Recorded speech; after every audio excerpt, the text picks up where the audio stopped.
Judges.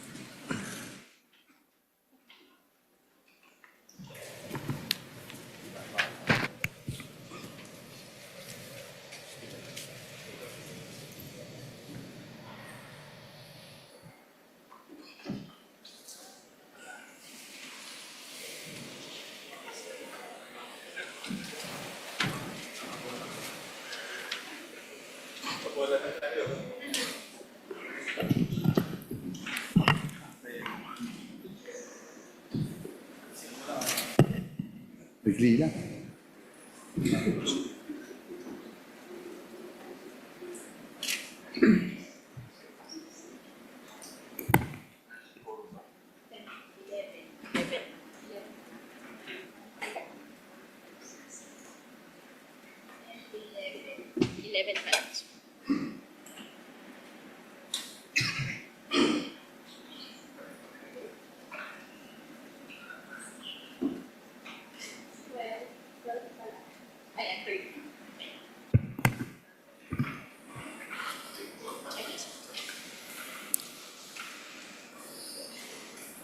The Sergeant-at-Arms is directed to make the proclamation. All persons are commanded to keep silent under pain of penalty while the impeachment court is in session for the trial of Vice President Sara Duterte. The impeachment trial of Vice President Sara Duterte is hereby called to order. We shall be led in prayer by Senator Judge J.V.R. Cito.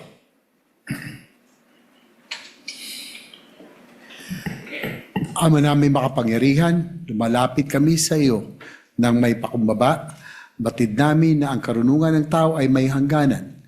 Ngunit ang iyong katotohanan at katarungan ay nanatili magpakailanman.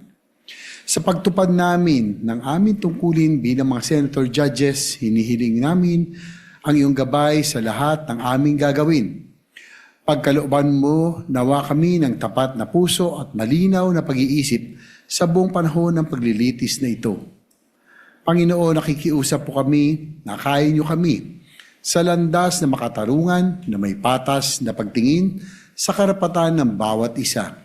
Dalhin niyo kami sa liwanag pagkat nakapiring ang aming mga mata. Hindi man po namin hiningi, ngunit ipinagkatiwala sa aming konstitusyon ang timbangan ng katarungan. Kumiling nawa ito sa karapat-dapat na pagkalooban nito. Nawa ang inyong salita ang maging gabay sa aming paglilingkod at pagdala sa amin sa katotohanan. Kagaya po ng winika sa Leviticus verse 15, do not pervert justice, do not show partiality, but judge your neighbor fairly. Lagi po naman tatandaan ang tagubilin niyong ito. Ama, anuman ang maging bunga ng paglilitis na ito, hindi nawa ito makita bilang tagumpay ng isa at pagkatalo ng iba, kundi para sa ikabubuti ng sambayanang Pilipino. Lahat po ng aming gagawin ay para sa ikalulugod mo at hindi para sa kapakpinabangan ng sino bang tao, mga partido o kanilang mga pansariling interes. Kundi ito'y para sa pagpapatibay ng aming mga institusyon, ng pamahalaan at sa pagpapanatili ng tiwala ng mamamayan sa demokrasya ng aming bayan. Buong puso po naming nananalangin na sa lahat ng aming gagawin, lagi namin kayong pinupurihan. Amen. Amen. The Clerk of Court will now call the roll. Roll call of members. Senator Judge Aquino. Senator Judge Cayetano Alan. Senator Judge Cayetano Pia. Senator Judge De La Rosa. Senator Judge Ejercito. Senator Judge Estrada. Senator Judge Go. Senator Judge Ontiveros. Senator Judge Lacson. Senator Judge Lapid. Senator Judge Legarda. Senator Judge Marcoleta. Senator Judge Marcos. Senator Judge Padilla. Senator Judge Pangilinan. Senator Judge Soto III. Senator Judge Tulfo Erwin. Senator Judge Tulfo Rafi. Senator Judge Villanueva. Senator Judge Villar Camille. Senator Judge Villar Mark. Senator Judge Zubiri. The presiding officer, Senator Judge Escudero. The Senate President, Chairman T. Gatchalian. With 17 senators present, the chair declares the presence of the quorum.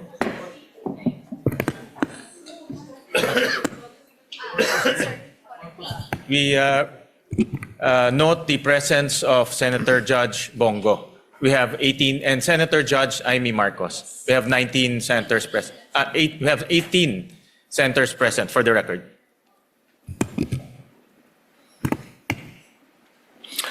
If there are no objections, we dispense with the reading of the July 8, 2026 Journal of the Senate sitting as an impeachment court and consider the same as approved. The clerk will please call the case before the impeachment court. Case number 004-2026 in the matter of the impeachment trial of Vice President Sara Duterte. Appearances? Good afternoon, Your Honor. Same appearance for the prosecution. We are ready, Your Honor. Noted. Appearances for the counsel for the respondent? Good afternoon, Your Honor. Same appearance for the respondent accused. Noted. Prosecution, call your next witness. Your Honors, before we... Senator Raffy Tulfo is seeking recognition. What is the pleasure of Senator Judge Raffy Tulfo? Thank you, Presiding Judge Scudero. Short inquiry lang po for the defense, particularly kay Attorney Mark Biduan. Attorney Binuan.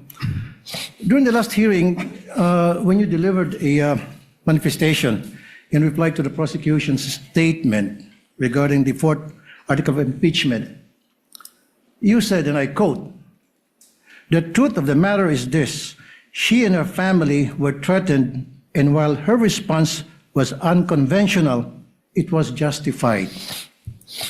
What triggered her response was a question about Operation Romanov plot to eliminate VP Sara and her family." End of quote.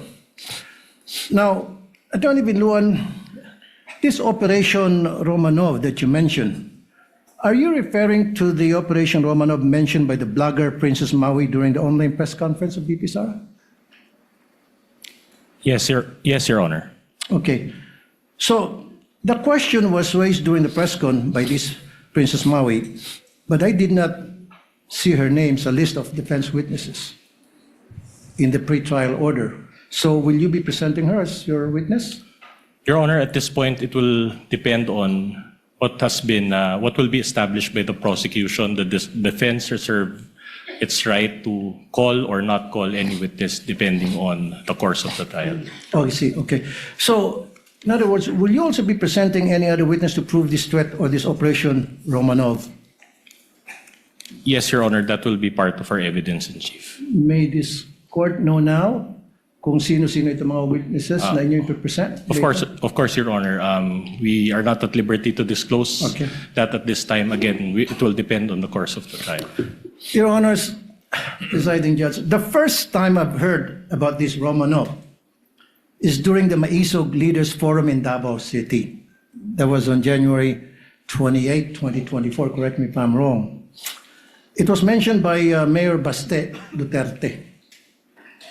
At that time, hindi ko alam anong ibig sabihin ng Romanov at sino mga ito. In fact, ginugil ko yan. Sino tong family Romanov? So napag-alaman ko, apparently, they were the ruling family in Russia that was murdered by the Bolsheviks in the night of July 16, 1918. Malapit-lapit na sa anniversary, 108th anniversary. Kasi ano ba tayo ngayon, July 13. Anyway, may relasyon ba ito sa binanggit ni Baste sa sinabi ni Princess Maui at yung binanggit mo? Magkakarelasyon ba yung tatlo? Your Honor, I have no personal knowledge of what Mayor Baste said, so I cannot comment on that, Your Honor. So hindi mo napanood yun? Hindi... No, Your Honor. Okay. And last question. What did you mean when you said that BP Sara's response was unconventional? Your Honor, it was a description, Your Honor, of the statements that she made during that press call. Kaya nga, why do you consider it, why is it unconventional? Your Honor, the basic meaning of the word is, it will explain itself, Your Honor. Okay. That's all, Presiding Judge. And Noted and entered into the records. Yes, what is the pleasure of the Honorable Defensor, one of the members of the panel of prosecutors? You may proceed, sir. Thank you, Your Honors. Your Honors, before we proceed with the examination of our second witness, Your Honors, the prosecution is in receipt of a letter dated July 10, 2026 from NBI Director Melvin A. Matibag requesting that his testimony be scheduled or calendared at the earliest setting, considering that the National Bureau of Investigation, Your Honors, has been invited by the Federal Bureau of Investigation in coordination with the Royal Thai Police for a regional summit on scam center compounds and transnational organized crime. In that regard, Your Honor, the prosecution would like to request that the scheduled testimony of NBI Director Melvin Matibag be scheduled tomorrow after the testimony of our second witness, Attorney Jeremy A. Lotto. After the testimony of your second witness. Yes, Your Honors. But the supposed witness scheduled for tomorrow is Attorney Zulaika Lopez, per the gentleman's manifestation in the last hearing. That's correct, Your Honor. After we have dispensed with the testimony of NBI Director Matibag, we can proceed with the schedule of witnesses as provided in the list to the senator judges last week, Your Honors. To include Captain Bello, if I'm not Yes, mistaken? we can proceed with Attorney Lopez and Captain Bello as manifested last week, Your Honors. What is the pleasure of Senator Judge Cayetano, Alan? Mr. Presiding Officer, if no one objects, I will not object to having Director Matibag yesterday, but maybe as a caution to government officials, my good friend, Congressman Defensor, I read over the weekend that Director Matibag is writing because he is to be in a convention meeting the FBI next week. So actually, we're going to be here 30 weeks. We have put aside many important things. We have put aside many foreign trips, many local trips, whether it's to help dun sa tinamaan ng lindol sa Mindanao or tinatamaan ng baha ngayon, because we have to be here 2 o'clock until matapos tayo every Monday to Wednesday, then after the SONA every Tuesday to Wednesday. I find it in bad taste that a bureau head will dictate to us that he's not available next week. I was Secretary of Foreign Affairs. That's why you have undersecretaries. That's why you have deputy directors. So I mean, I admire the patience of the prosecution, no? But even the prosecution, they have a way of timing and laying down the witnesses. So I don't want later on to say na dapat natanong ko muna to sa unang witness, kaya lang si Director Matibag inuna dahil ganito, ganyan. No, so I'd like to put that on record and ask my colleagues if that's acceptable to us. I mean, yung 20, well, at least those who are not in jail, or the 21 of us are here. The whole government nakatutok. We put aside so many important things. And then one witness who is in the government, who is a bureau head, will tell us, sorry, but because he has to be with the FBI, siya na yung mauna tomorrow. That might be a bad precedent, Mr. Presiding Officer. May I be allowed to give a reply, Your Gentleman Honor? will please respond to the point of Senator Judge Alan Cayetano. With due respect to the Honorable Senator Judge Alan Peter Cayetano, we will always respect the decision of the Honorable Court. However, we will only be advancing his testimony one day based on the subpoena that we have requested the Honorable Court. He is scheduled to testify until Wednesday, and that we will not disrupt the scheduled list of witnesses. We will simply advance it one day, Your Honor. With due respect, Congressman, Representative Defensor, I asked that question poignantly last week.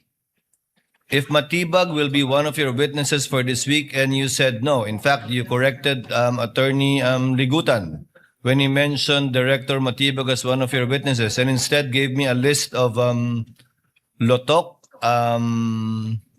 Zulaika Lopez, and Captain Bello.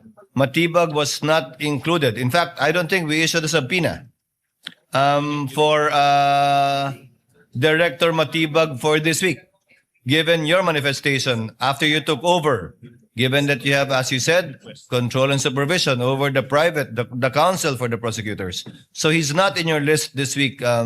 He's not being advanced for a day, sir.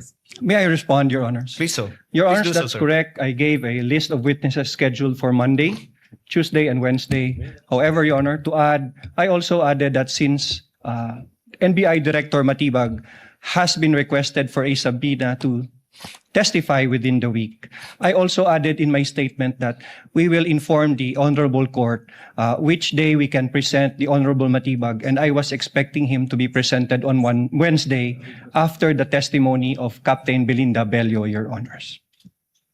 I confirm that, but the situation is, given the one witness per day rule that we supposedly have under the rules of court, no subpoena has yet been issued to Director Matibag to appear this week. Can the clerk of court kindly confirm that for us on the record? No subpoena has been issued for NBI Director Matibag. May I For this week, respond? sir? May I respond, Your Honor? Senator Judge Alan Cayetano is recognized. Actually, my statement and my question to the court is not really addressed to the prosecution. You will have to do the best you can to represent,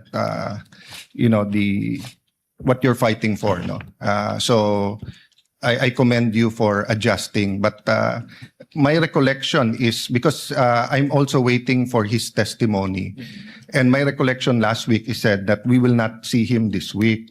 And I think 11 days, no? 11 days ang That's correct, Your Honor. sa article na to. So we're on day 4. So kung hindi siya pwedeng next week, that's day 7, 8, 9. Again, I don't want to dictate sa prosecution or ano, but to suddenly say na tomorrow na siya, when I'm preparing for our oral argument tomorrow and the other witnesses, is a little bit, it's a small inconvenience for today. But I hope it doesn't become a rule, especially for a bureau head. I mean, if no one else objects, but if someone objects, I don't think it's really a good rule.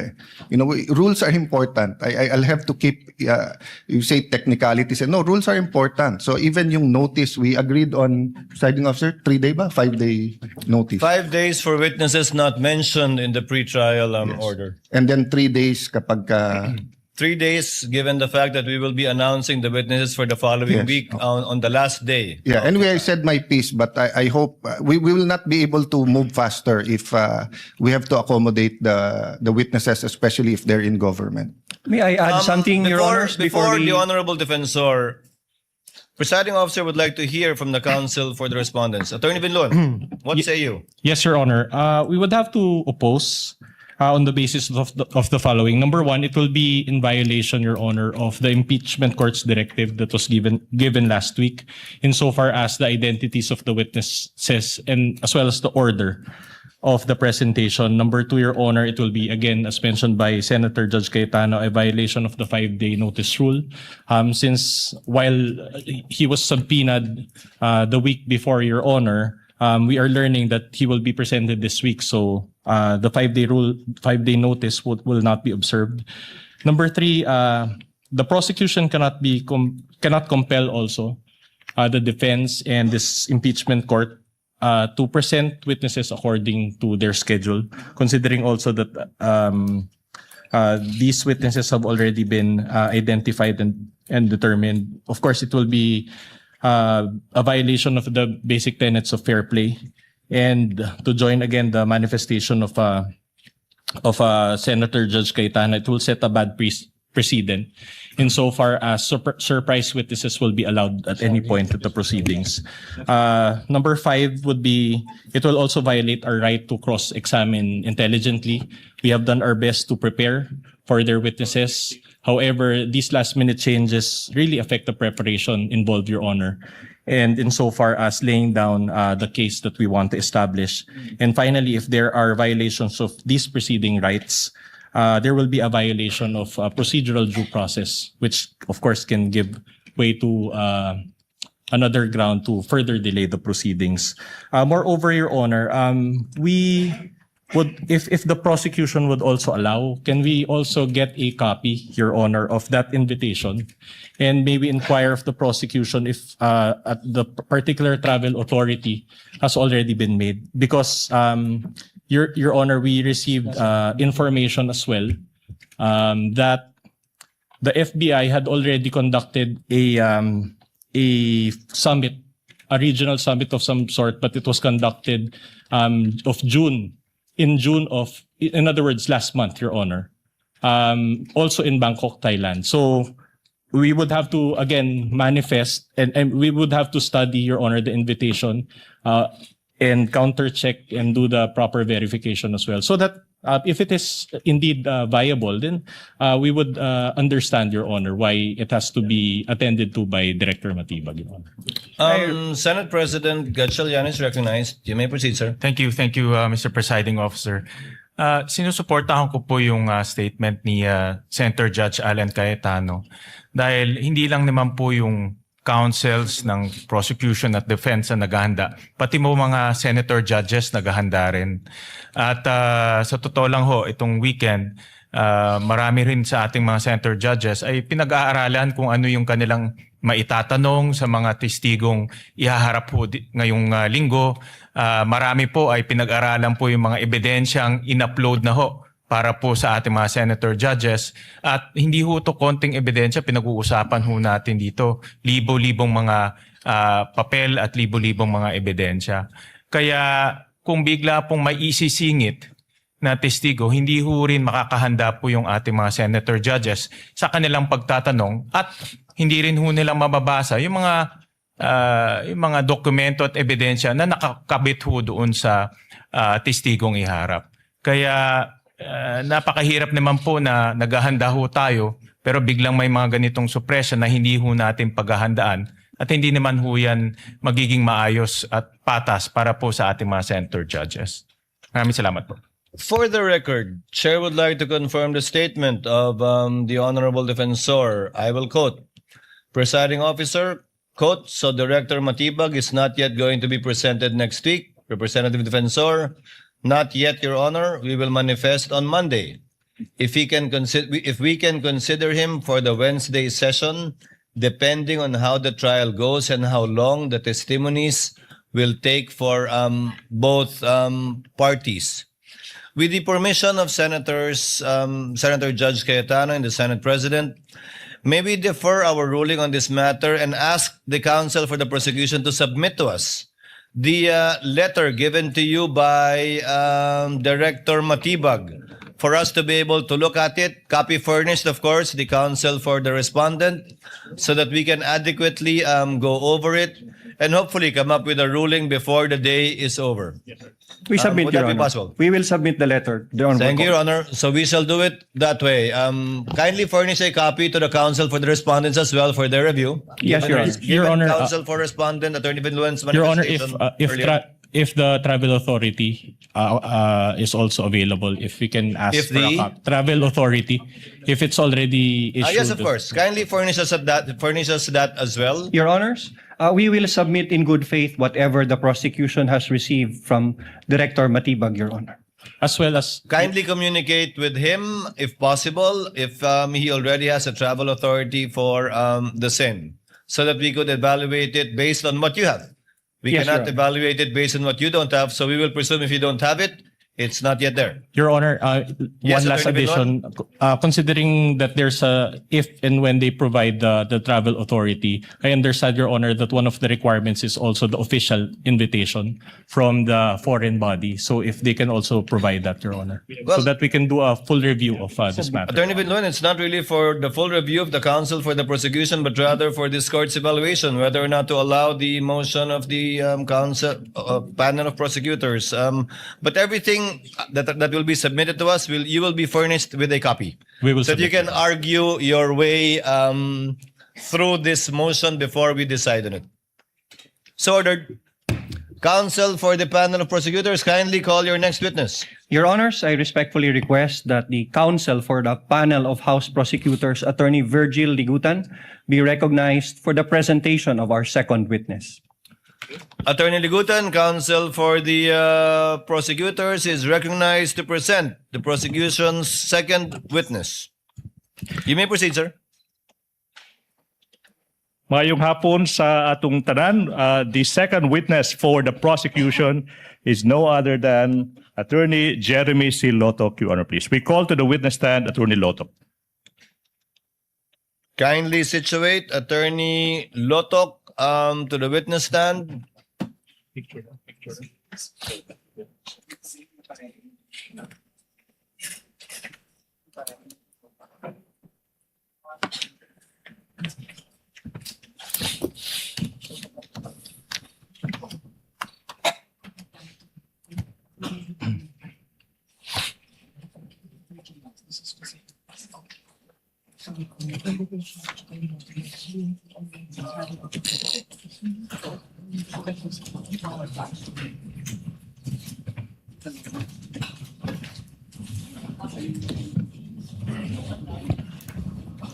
Attorney Lotok, please remain standing as the clerk of court administers the oath.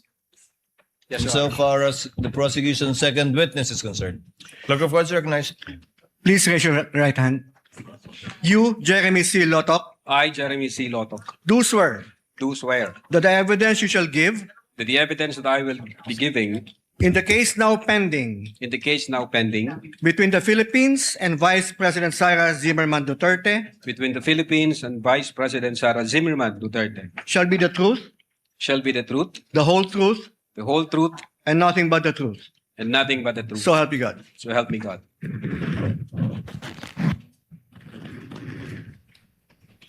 Your witness, counsel for the prosecutors. Attorney Lotok, you may sit down. Thank you, sir.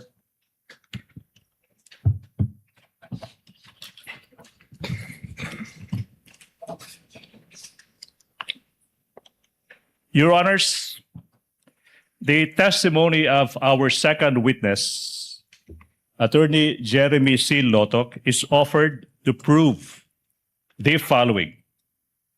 Number one, Jeremy Lotok is a lawyer by profession, and he was the chief of the Cybercrime Division of the National Bureau of Investigation, or NBI, in 2024. Pangalawa, kasama siya sa NBI team na nagsagawa ng investigasyon sa mga pagbabanta ng Vice Presidente na ginawa sa isang online media briefing noong Nobyembre 23, taong 2024, kung saan diniklara ng Vice Presidente na siya ay kumontrata na ng isang tao para patayin ang Pangulo ng Republika ng Pilipinas, ang unang ginang at ang dating Speaker ng House of Representatives. Pangatlo, napag-alaman ng NBI na ang mga pagbabanta ng Vice Presidente ay seryoso at totoo. Matapos silang isaalang-alang ang mga sumusunod. Una, the manner of the respondent's delivery of the statement that she intended her remarks to be real and serious threats. She was not merely joking when she uttered those threats. Pangalawa, mga kababayan, even before that fateful press conference on November 23, 2024, bago yung press conference na yan,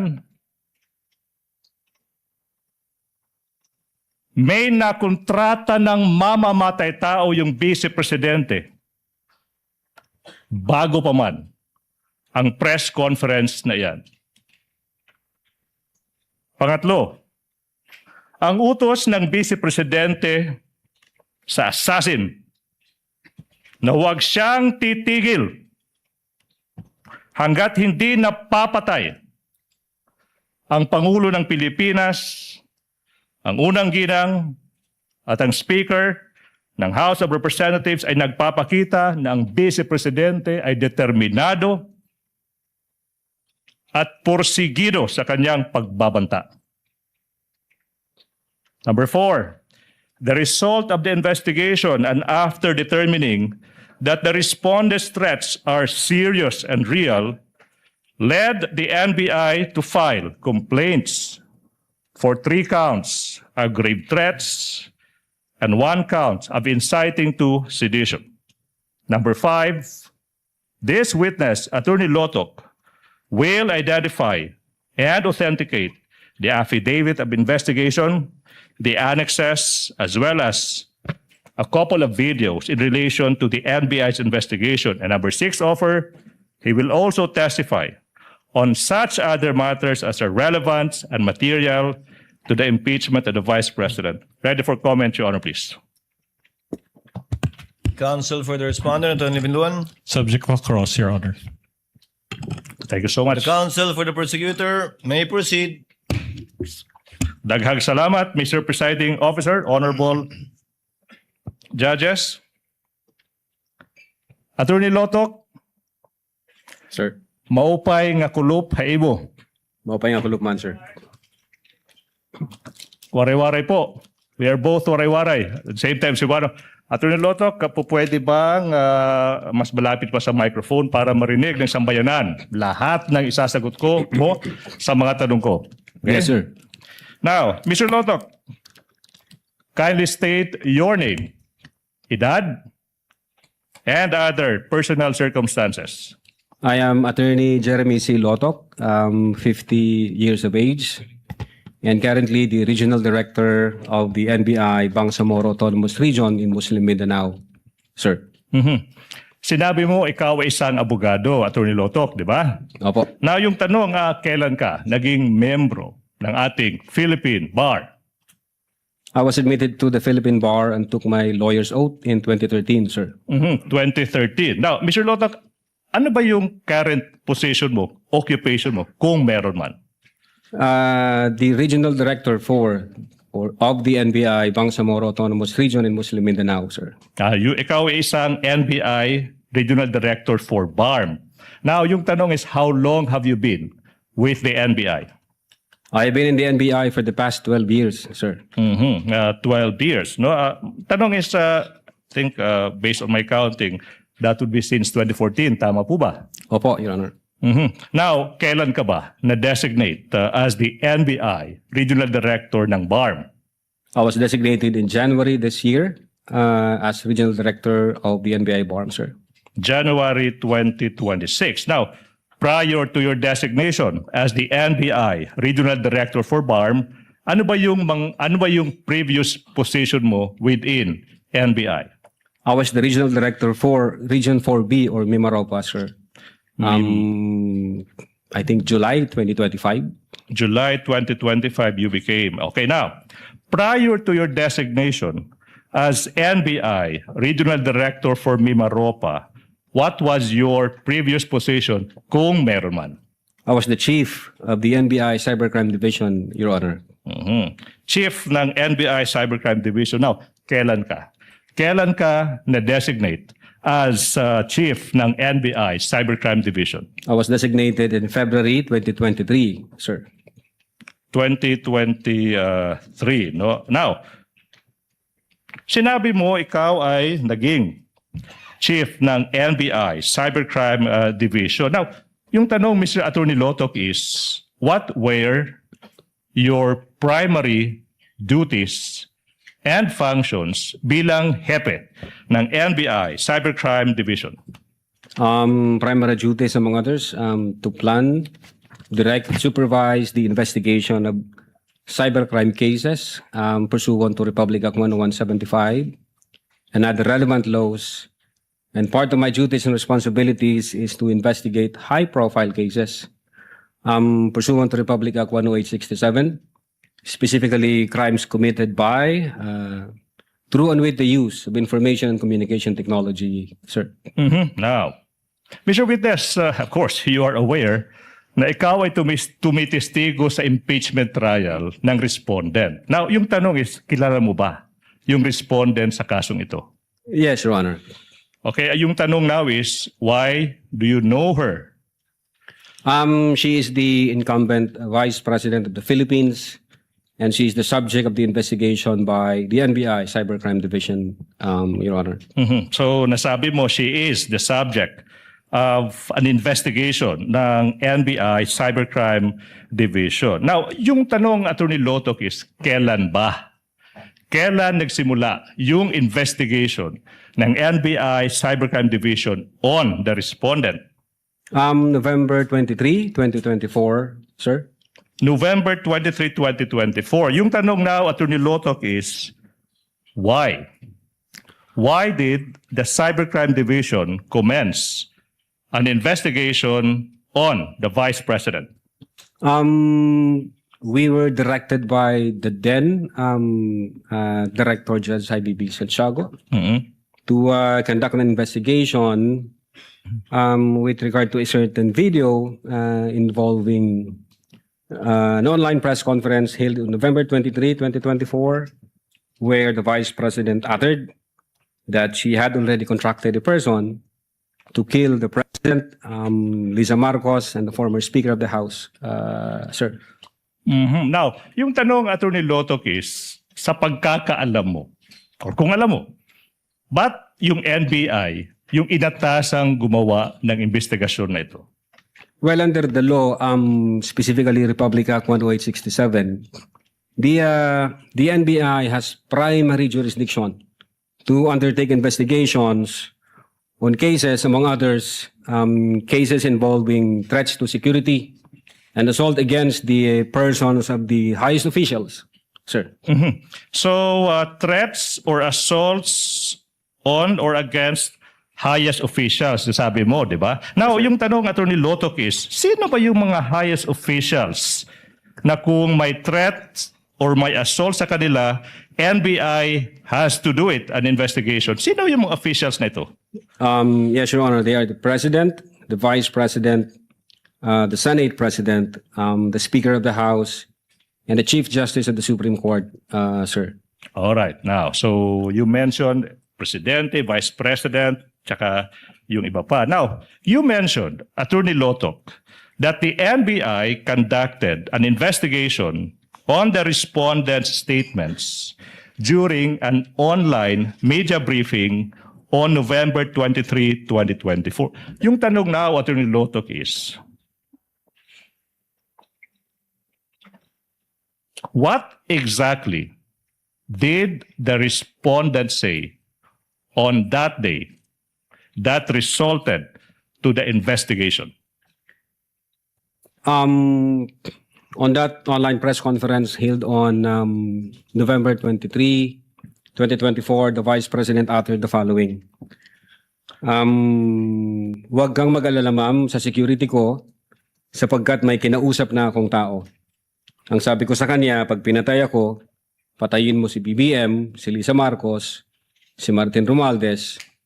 No joke, no joke. Nagbilin na ako, ma'am.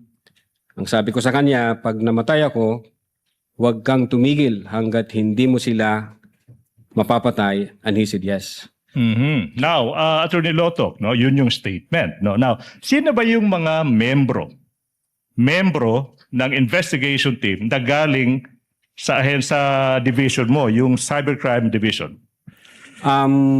We have Attorney Van Angluben, the then Executive Officer for Operations ng Cybercrime Division. Attorney Vanessa Asuncion, the Executive Officer for Administration back then. John Mark Calilong, the agent on case, and myself, Your Honor. You mentioned Agent John Mark Calilong. Yes, Your Honor. The same person who testified before you. Yes, Your Honor. Now, Mr. Witness, how did your division commence the investigation? I instructed the team, specifically Agent Calilong, that for this particular case, we have to follow the 5 phases or stages of cybercrime investigation, sir. So you instructed John Mark Calilong to follow 4 stages of the investigation? The team and John Mark Calilong, sir. Now, you mentioned, Attorney Lotok, yung 4 stages ng Cybercrime Division for the information ng ating honorable judges sa kanyang publiko. And this is the question now. Ano ba yung 4 stages ng investigation na ito? Yeah, Your Honor. For that particular case, first, the identification and preservation of the digital evidence, the collection and hashing of that same digital evidence. That's the second phase. The analysis and attribution phase, the third one, and then the legal evaluation and case filing as the final phase, sir. So these are the 4 stages. Now, if you know,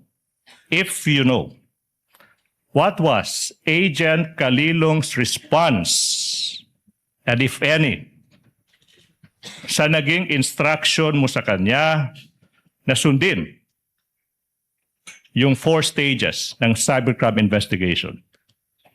Well, he said yes, and then he proceeded to identify.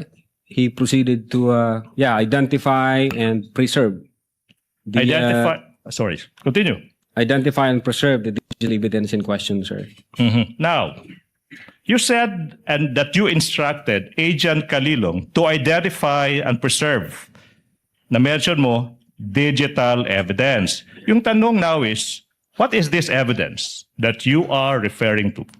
It refers to a certain video, Your Honor, involving an online press conference held on November 23, 2024, which was streamed through the Facebook page of one Attorney Herminio Lopez Roque Jr. or Harry Roque, Your Honor. So it was the Facebook page of Harry Roque who live streamed the video? Yes, Your Honor. Okay, now, Mr. Witness, after Agent Calilong identified and preserved yung sinasabi mong video, which you said is the first stage of the investigation, ano yung nangyari after that, kung meron man, tsaka kung alam mo? Yes, Your Honor. The agent on case proceeded to collect that digital evidence and generated hash value on that digital evidence, and at the same time stored that in a data carrier, Your Honor.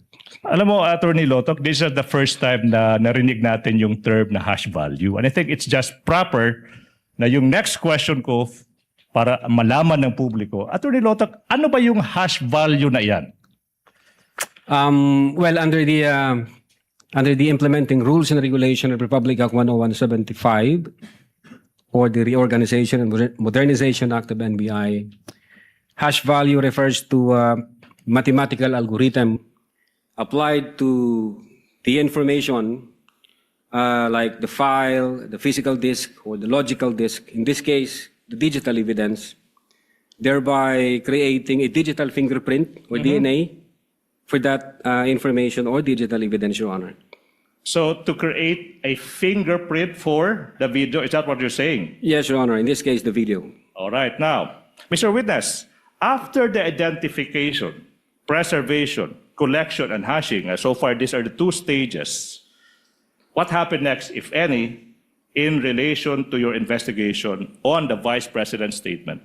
We proceeded to the analysis and attribution phase. Now, ano yung nangyari kung meron man, tsaka kung alam mo, in this analysis and attribution phase? In the analysis, we established the intent, the motive, the capability of the Vice President to carry out the threat she mentioned, as well as we proceeded to identify the individuals present in that press conference on November 23, 2024, sir. Okay, so sinabi mo, you proceeded to identify the different individuals in that video. Siguro yung publiko, they're now interested. So, what happened? What happened pagkatapos yung mag-proceed sa pag-identify sino ba yung nasa video na yan. First, we have identified media personalities from Philippine Daily Inquirer, from the Manila Times, from the Reuters, SMNI, etc. And then we have also identified the Vice President herself, who in her presence, openly and publicly, uttered that she had already contracted a person to kill the President, Lisa Marcos, and the former Speaker of the House, and instructed the person to be relentless in killing the three. And it was streamed through the Facebook page again of Harry Roque, Your Honor. You said to be relentless in the killing. Okay, now, after finding out that indeed the Vice President uttered that, to be relentless in the killing, what happened next, if any, in relation to the investigation you conducted? We continued the open source investigation to determine if there were utterances made by the Vice President in previous dates, Your Honor. Now, ano ba yung naging resulta, kung meron man, tsaka kung alam mo, sa naging open source investigation ng NBI into sinasabi mong mga previous statements ng Vice President?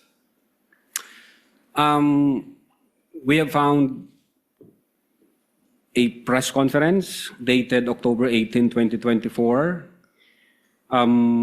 streamed through the official Facebook page of the Office of the Vice President. And we were able to identify, for us, being the investigator, at least 3 material lines or utterances made by the Vice President, sir. Okay. So you said in that press conference, sinabi mo you found 3 utterances or statements ng Vice President. Okay, Among others, sir, yeah. Among others. So let's focus on these 3. Ano ba yung 3 statements na sinasabi mo? Well, the first one, the Vice President uttered, gusto kong tanggalin yung ulo niya ba? And then the second one, the Vice President uttered, I realized toxic na itong relationship, referring to the relationship between the Vice President and the President. And then number 3, I imagine myself cutting his head. Okay na. Your Honor. Recap, sinabi mo gusto kong tanggalin ng ulo niya. And then sinabi mo rin sa third, I imagine cutting his head. Based on your investigation, Attorney Lotok, kaninong ulo ba yung rinirefer ng Vice President na gusto niyang tanggalin? The President of the Republic of the Philippines, sir. Yung ulo ng Presidente ng Republika ng Pilipinas. Opo. What proof, if any, do you have that the Vice President said this? We have that video, Your Honor, dated October 18, 2024. Now, kung maaalala mo, Mr. Witness, saang portion ng video na iyan maririnig yung Vice President, sinasabi yung mga katagang, gusto kong tanggalin yung ulo niya, imagine myself cutting his head. Your Honor, if I may refer to my notes. Your Honor, I move that. Witness may do so. Thank you so much. Thank you, Your Honor.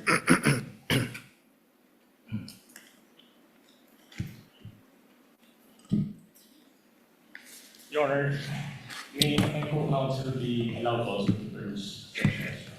Yes, counsel for respondent may observe as the witness peruses his notes. Your Honor, may we also be allowed to do the same through Similar Attorney order Stephen with Magalon? respect to the counsel for the prosecutor.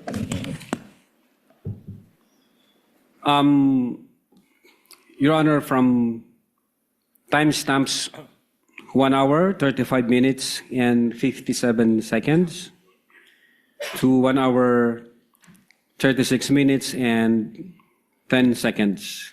And then 1 hour, 36 minutes, and 52 seconds, and then 1 hour, 36 minutes, and 58 seconds. Okay, so far, Your Honor, for the record,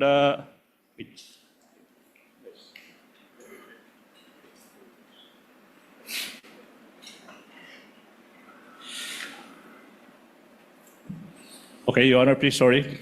The gentleman mentioned 2 timestamps. So question, if those portions, okay, are shown to you, will you be able to identify the same? Yes, Your Honor. Your Honor, at this juncture, Your Honor, please, the video has already been identified, marked and identified by our previous witness, and it is marked as Exhibit P-Roman numeral 4-11 for the prosecution. We move that these 2 portions with individual timestamps, as mentioned, be shown to this witness for his identification, Your Honor, please. Where is the USB, counsel?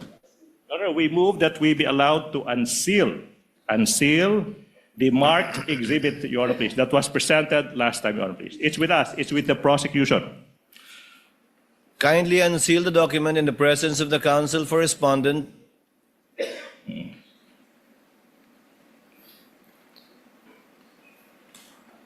Witness is instructed to unseal the USB.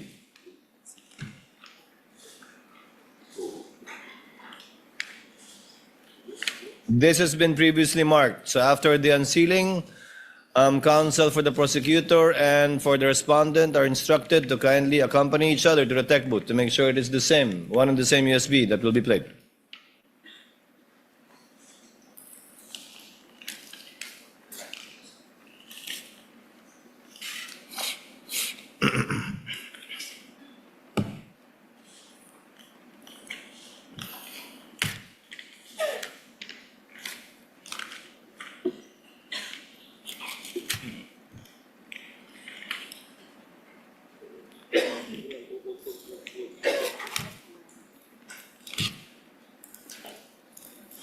Kung may bala kayong buksan uli, huwag nyo na masyadong i-tape na madami. Para hindi masyadong matagal pag i-unseal.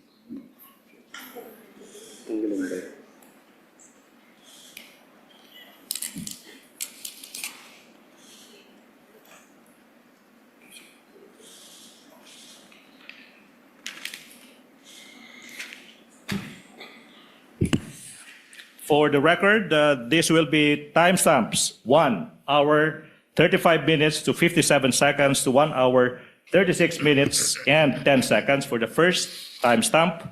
For the first portion. And the second portion is from 1 hour 36 minutes to 52 seconds to 1 hour 36 minutes and 58 seconds.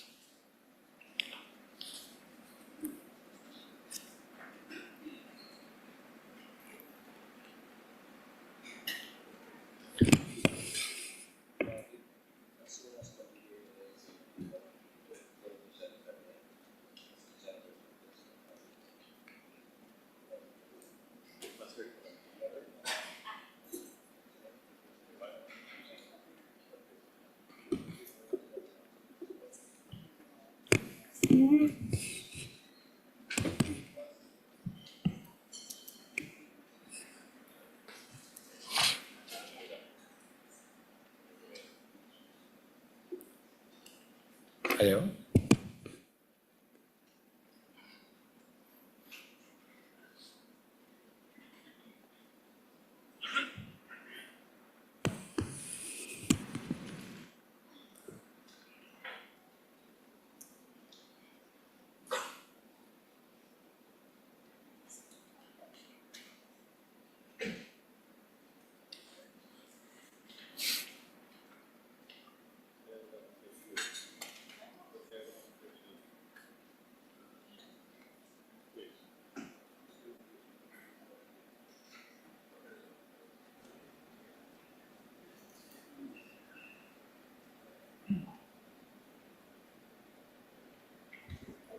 Gusto ko tanggalin yung ulo niya ba?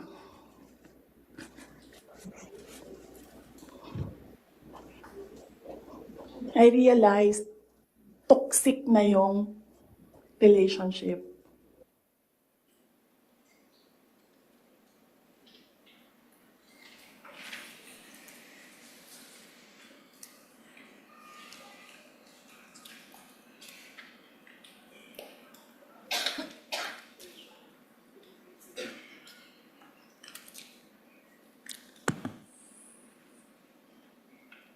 There's one more, Counsel, right? Yes, Your Honor. Waiting for the second video. Consisting of 6 seconds only, Your Honor, please.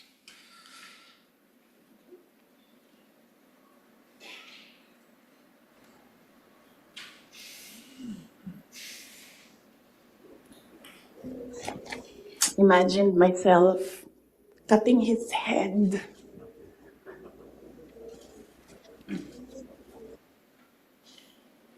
Okay, thank you so much, Your Honor, please. May I proceed, Your Honor, please. Counsel may proceed.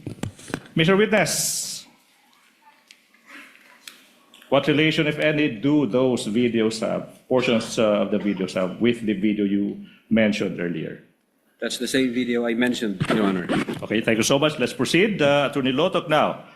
After you discovered these previous statements by the Vice President, what happened next, if any, in relation to the investigation you conducted on the Vice President's statements on November 23, 2024?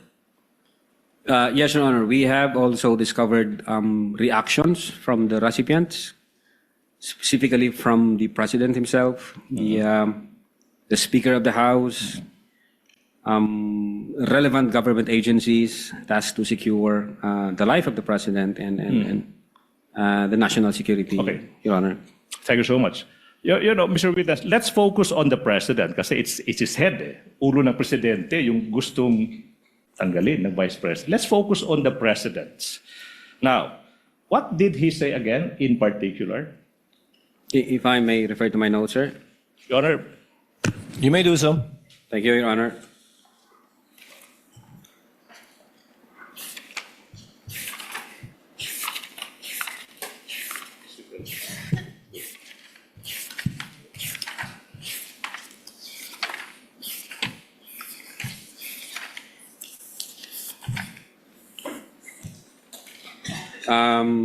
Yes, Your Honor. Among others, quote, nakakabahala ang mga pahayag na narinig natin itong mga nakaraang araw. Nandyan ang walang pakundangang pagbumura at ang pagbabanta ng planong ipapatay ang ilan sa atin. Kung ganon na lang kadali ang pagplano sa pagpatay ng isang presidente, paano pa kaya ang mga pangkaraniwan na mamamayan? Yang ganyang kriminal na pagtatangka ay hindi dapat pinalalampas. Yan ay aking papalagan. Unquote. now, thank you so much. Okay. Attorney Lotok, you said that the former Speaker of the House of Representatives also gave yung tugon niya sa naging mga pagbabanta ng Vice Presidente laban sa buhay niya. Could you just summarize exactly ano ba yung tugon ng former Speaker ng House of Representatives? Yes, Your Honor, if I remember it right, I think the Speaker issued a statement during the plenary session November 25, 2024, which was published in the ANC Digital. And among others, the former Speaker stated that the utterances were dangerous, unprecedented, isa itong banta sa demokrasya at sa seguridad ng bansa. Alright, now, Mr. Witness, Attorney Lotok, sinabi mo rin na may mga ahensya ng gobyerno na nagbigay din ng kanilang tugon sa mga pagbabanta ng Vice Presidente. If you may, anong mga ahensya na ito? Yes, Your Honor. For one, the Presidential Communications Office, the Philippine National Police, the National Security Council, and the Armed Forces of the Philippines. Okay. Let's focus on muna sa Presidential Communications Office. Na ano ba yung statement ng Presidential Communications Office kung alam mo? If I remember it right, the PCO classified the threat as an active threat. As an active threat. And directed the Presidential Security Command to, I think, investigate the matter. As an active threat. It was the Executive Secretary who directed the Presidential Security Command, sir, based on that statement. Okay. Now, sinabi mo rin yung Philippine National Police. Yung tanong is kung maalala mo, ano ba yung sinabi ng PNP in response sa naging mga pagbabanta ng Vice Presidente sa buhay ng Presidente sa kayong dalawa pa? Your Honor, if I may refer to my notes. Your Honor? You may do so, Your Honor. You may do so, Mr. Witness. Thank you, Your Honor.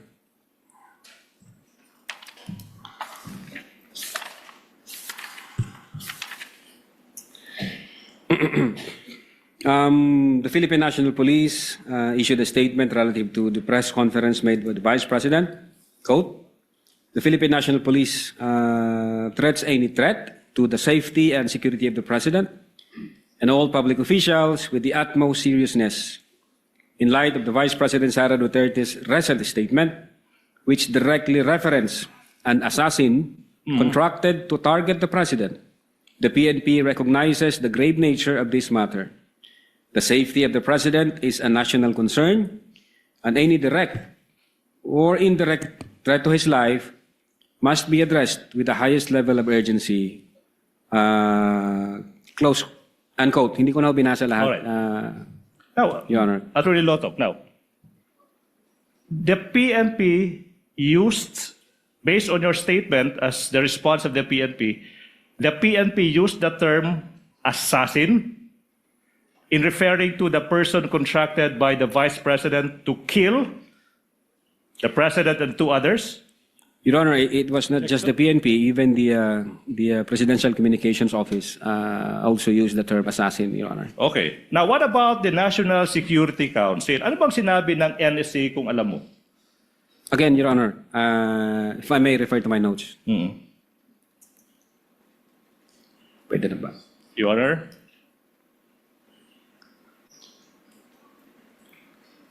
Your Honor? May the witness be allowed to refer to his notes once more? You may do so, Mr. Witness. Thank you, Your Honor.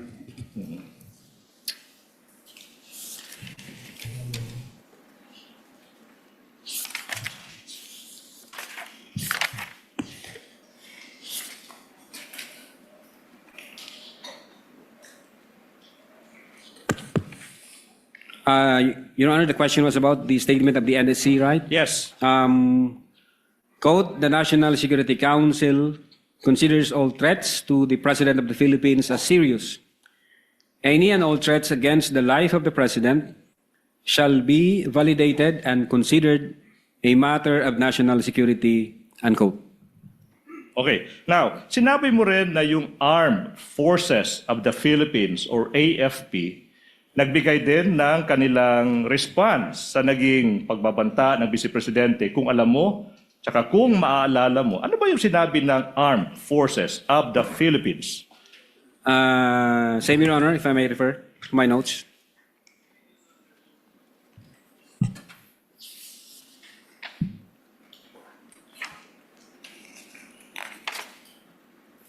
Just a minute, Your Honor.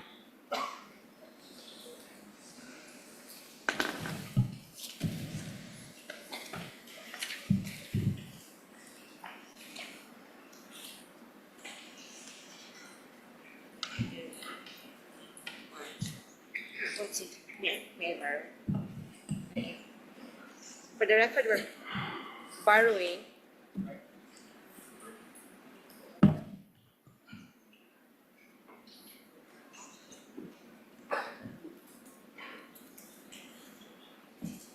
just for the record. For orderly proceeding, Your Honor, please, I think it's proper for attorney decision to ask to be recognized first. Yes, Your Honor, we will do that. If I may be recognized, Your Honor. Depends. What is the pleasure of Attorney Counsel for Respondent Attorney Season? We'll just state an observation on the note. Your Honor, I think Counsel, you we must be agreed recognized first. that only one counsel shall speak insofar as the presentation of a witness is concerned. This was objected to by the counsel for respondents, even if it was asked for by the counsel for the prosecutors. Your Honor, for, We will do that, for the Your record, Honor. we are not objecting, but for a properly proceeding attorney decision. Counsel, should be it's asked to be okay. The chair will recognized. make a ruling. Attorney Vinluan can Thank you. handle Thank you, that. Your Honor. With your permission, Attorney Season.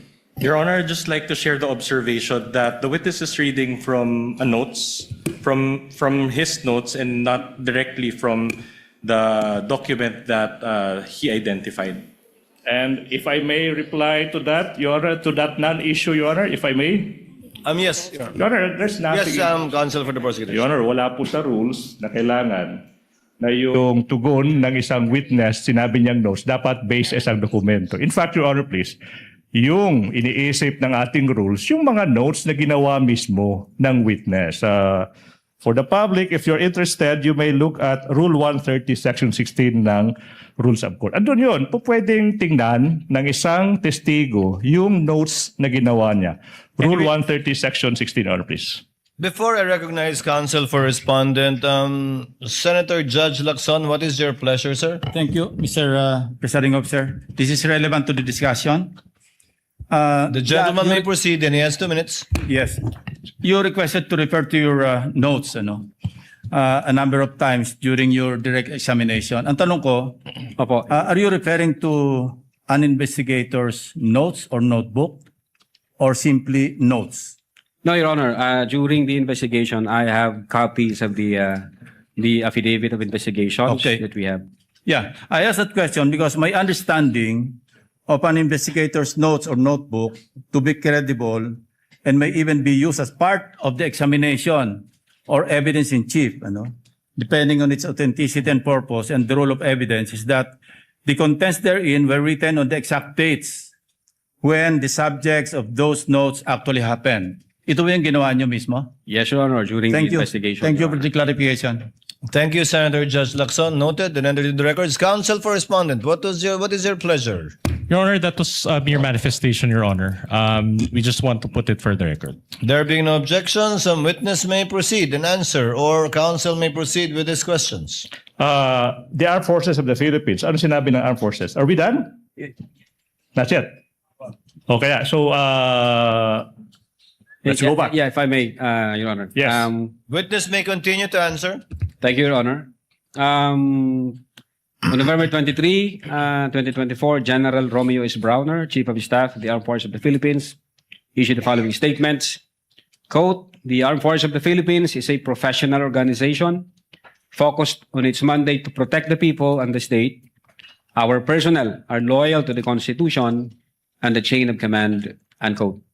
Hindi ko na po binasa lahat, sir.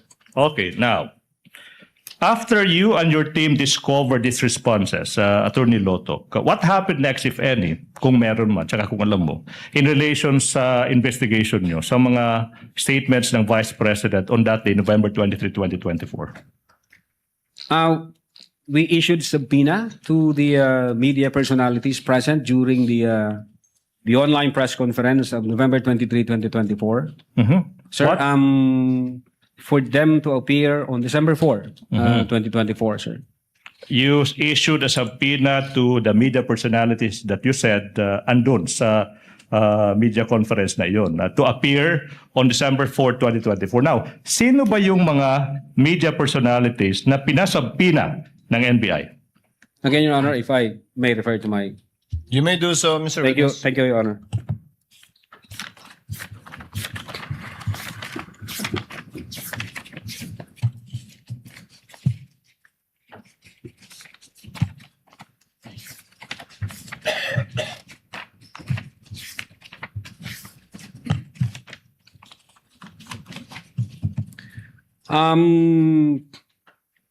First to the late Dempsey Saiden Reyes of the Philippine Daily Inquirer, and then to Redhor Marky J. Mendoza of the Manila Times, Bons Magsambol of Rappler, Ana Rosario Malindo Uy of the Manila Times, Jason Rubrico of the SMNI, and Mikael Flores of the Reuters, Your Honor. Mm-hmm.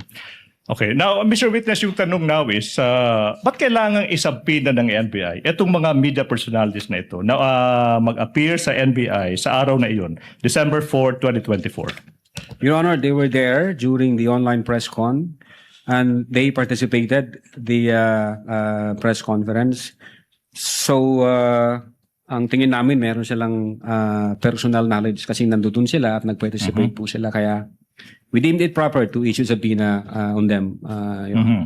Now, so you said na they were subpoenaed to appear on December 4, 2024 in the NBI. Now, what happened on that day, December 4, 2024, if any, and if you know, in relation to the investigation you conducted?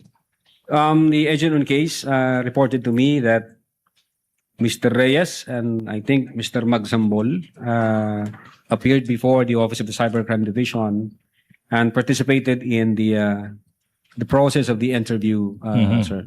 Now, how do you know? How do you know that these two individuals, at least, si Dempsey Reyes, again, may his soul rest in peace, and Magsambol appeared before the NBI on that day, December 4, 2024? Yes, Your Honor. Aside from the fact that the agent on case reported that to me, he showed to me the minutes of meeting wherein the signatures of the late Mr. Reyes and Magsambol were affixed on it, Your Honor. Okay. May nakapirma ho sila doon sa minutes of meeting, sir. All right, now, thank you so much, Attorney Lotok. Now, Attorney Lotok, you said that your team interviewed members of the media. You issued subpoena to them and they appeared. Now, what else happened, if any, in relation to the investigation you conducted? We issued subpoena ad testificandum to the Vice President herself to shed light in the investigation we are conducting, sir. So you're telling the public that you, NBI, also issued a subpoena to the Vice President? Yes, Your Honor. answered, Your Honor. Okay, now, proceed, Your Honor. Now, what proof, if any, do you have that, in fact, the NBI issued a subpoena addressed to the Vice President? We have copy of that subpoena ad testificandum dated November 25, 2024, sir. Now, kung yung subpoena na binigay ng NBI sa Vice Presidente may petsang Nobyembre 25 taong 2024 ipapakita sa iyo, makikilala mo ba yung dokumentong ito? Opo. Now, we are now in the process of presenting to you a subpoena ad testificandum dated on even date December 25, 2024. That Counsel is, for the parties are authorized to approach Thank and you so view the much. document. for the record, this is previously marked as Exhibit P-Roman numeral 4-4 for the prosecution. Have you perused the same, Attorney Lotok? Yes, Your Honor. Question, what relation, if any, does that document have with the subpoena you mentioned? This is the same subpoena I mentioned, sir. Thank you so much. So the NBI issued a subpoena to the Vice President. Your Honor, can we just make a comment? Counsel for the respondents recognized. We have. Your Honor, maybe just put on record that Exhibit P-4-4 is a photocopy and it was not, the original or the certified copy thereof was not produced. We are ready to produce that, and that's the next step we are supposed to do. Your Honor, Noted. Please proceed. we have a copy of the certified true copy. We invite the defense to check the same for comparison, Your Honor, please.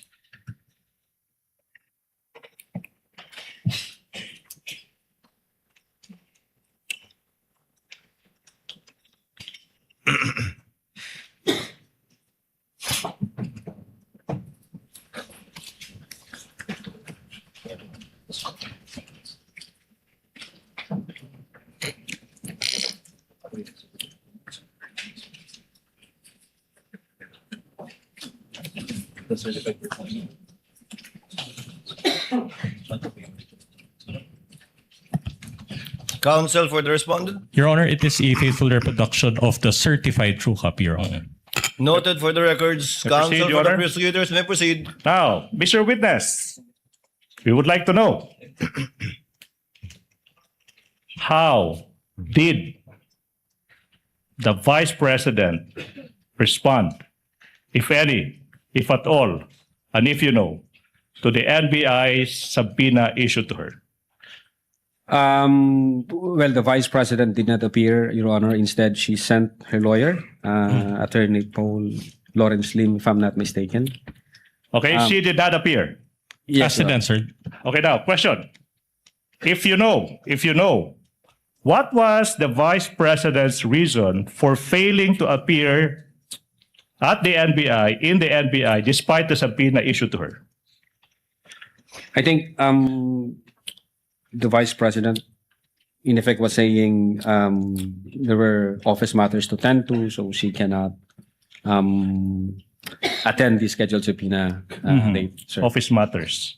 Now, how did the respondent, the Vice President, inform you that she could not attend the subpoena because she was attending to, quote, office matters, unquote?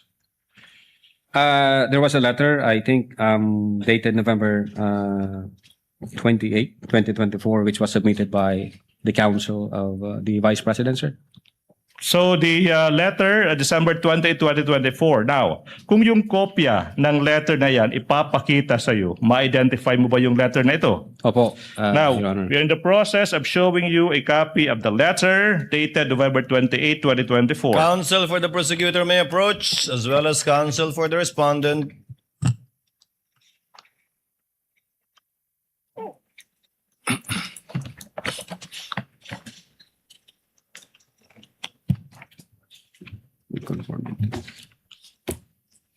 Yes, Your Honor.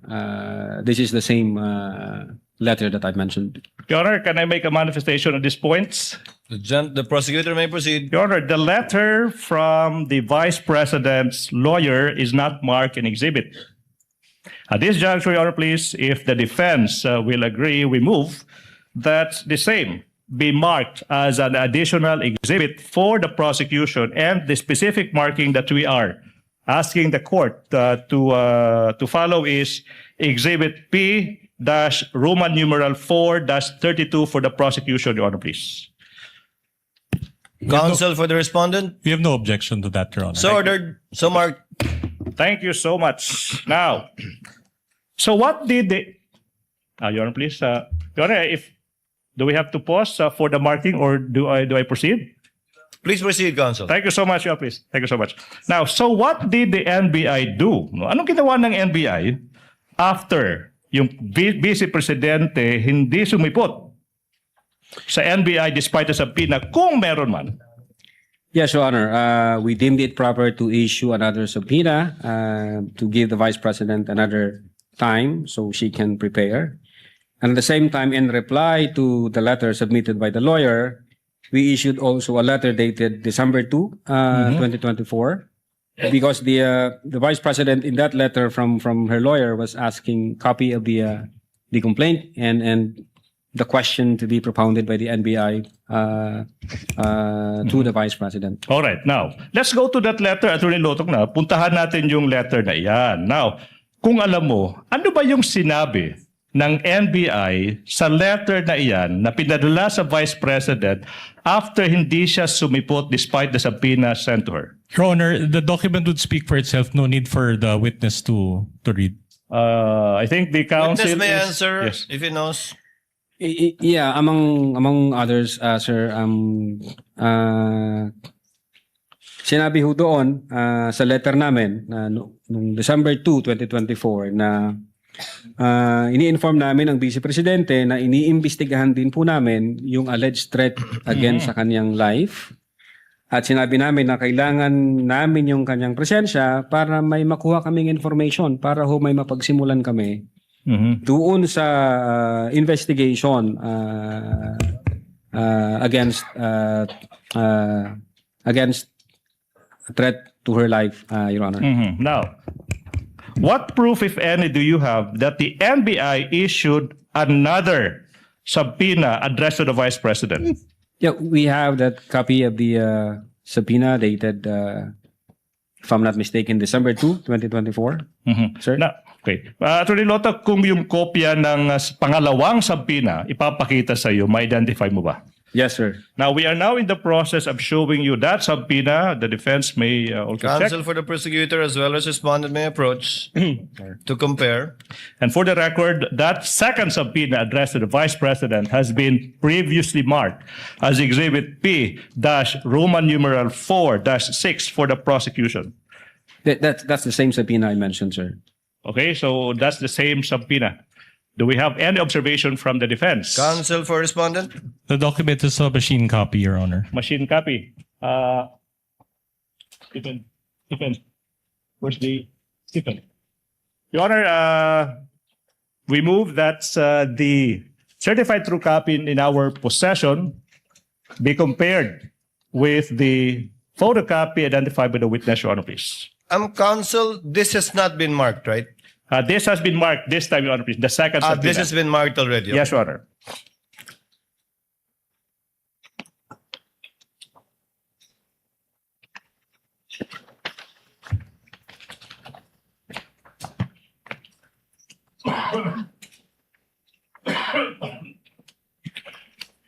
Same observation, Your Honor, as the last document.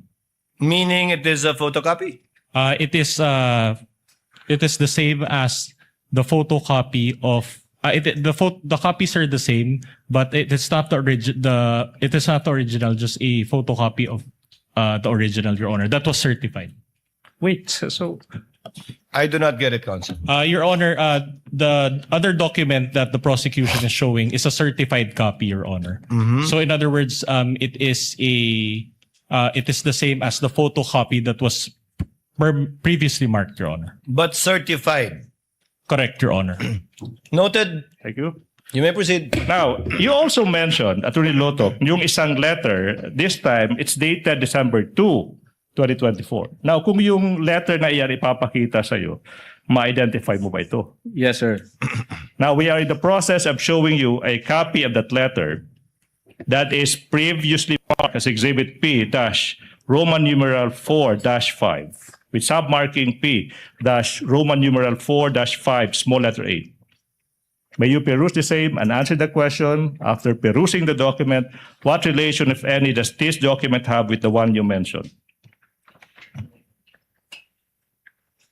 The same document that I mentioned, sir.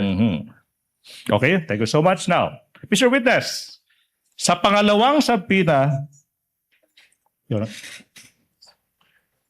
Your Honor, the document again is a photocopy, machine copy. Your Honor, we move that the certified true copy that we have in possession be compared with the photocopy that is marked in exhibit for the prosecution, Your Honor, please. Counsel for respondent is instructed to so view the certified true copy and make the corresponding manifestation of their observation. Faithful reproduction of the certified copy, Your Honor.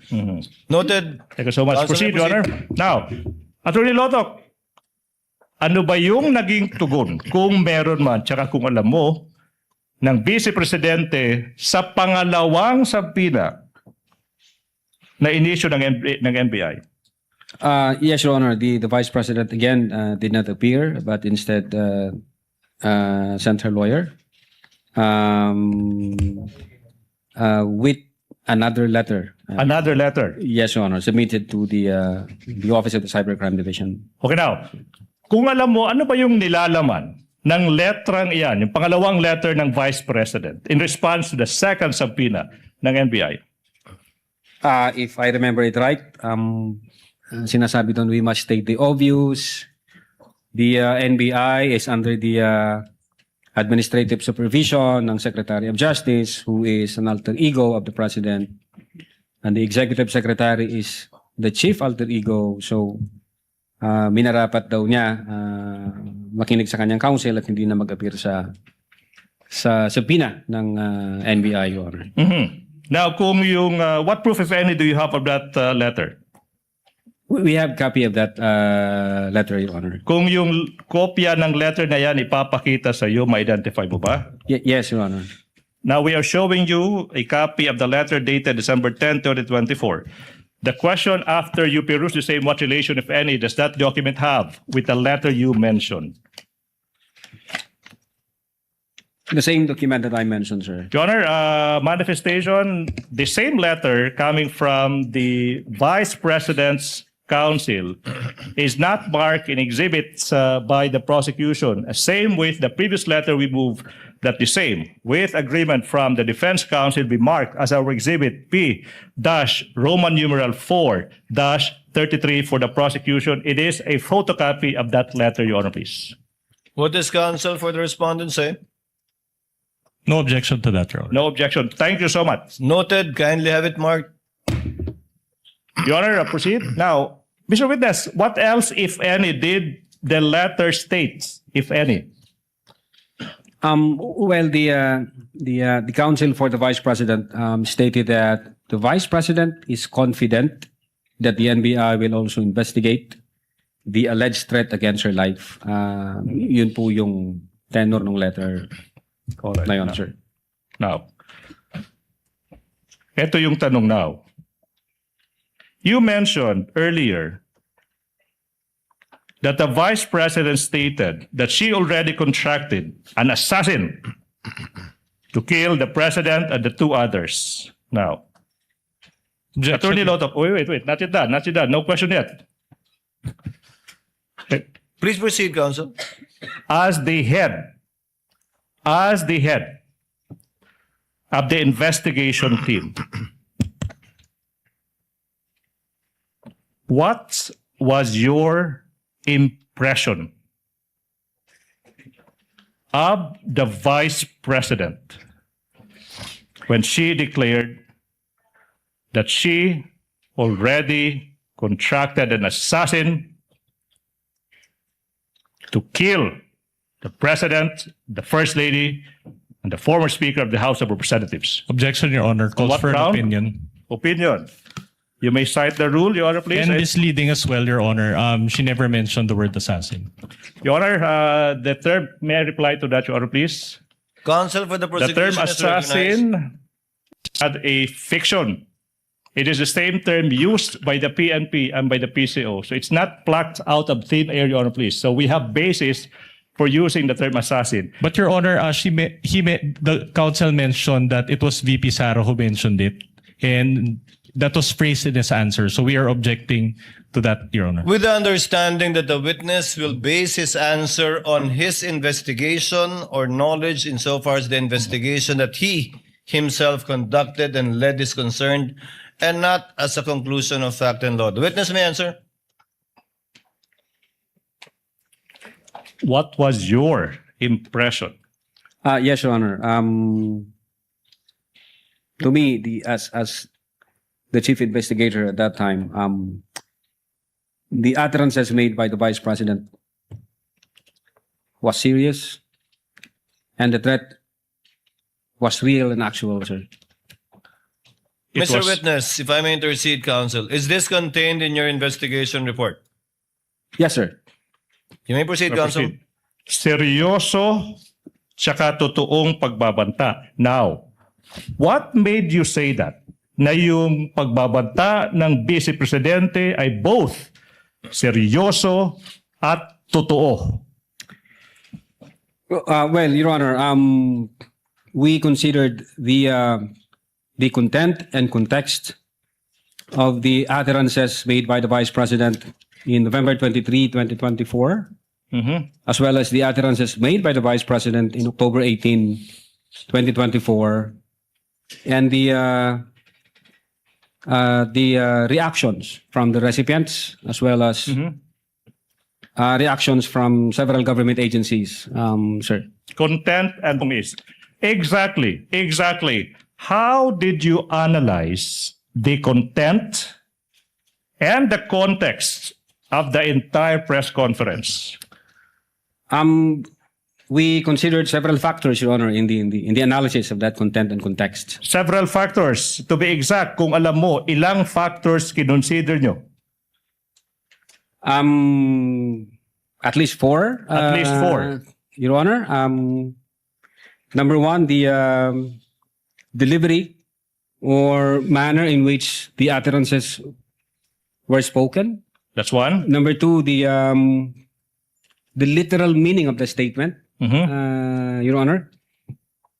Number three, the nature of the instruction, and number four, the relationship between the parties, sir. So 4 factors. Now, Attorney Lotok, let's go to the first factor, no? Let's go to the first factor. The delivery of the manner in which the threats were spoken. What made you say that the respondent was both serious and real when she uttered those threats? Objection, Your Honor. Calls for an opinion. Your Honor, if I may. Based on his investigation, counsel, he may testify as to that. Witness may answer. Yes, Your Honor. The Vice President was furious and fuming mad when she uttered those. Could you repeat it? Furious and Fuming mad, sir. fuming mad. Furious and fuming mad. Now, what made you say na yung Vice Presidente was both furious, and fumingly mad? Well, nakita ho namin dun sa video nung niran ho namin, Your Honor. If I'm not mistaken, I think more or less 8 beses ho siyang galit na galit at nagmumura at minumura yung Presidente, si First Lady, and then si former Speaker of the House, sir. 8 beses. If I'm not mistaken, more or less, sir. Now, and then you're referring to the video. Now, in what particular portions of the video, okay, did the Vice President hurl invectives or sa Tagalog, pagmumura kung sa Cebuano, pamalikas, kung hawaray-waray, buyayaw. Mga ilang beses? 8? In what particular portions? Your Honor, if I may refer to my notes. You may do so. Thank you, Your Honor.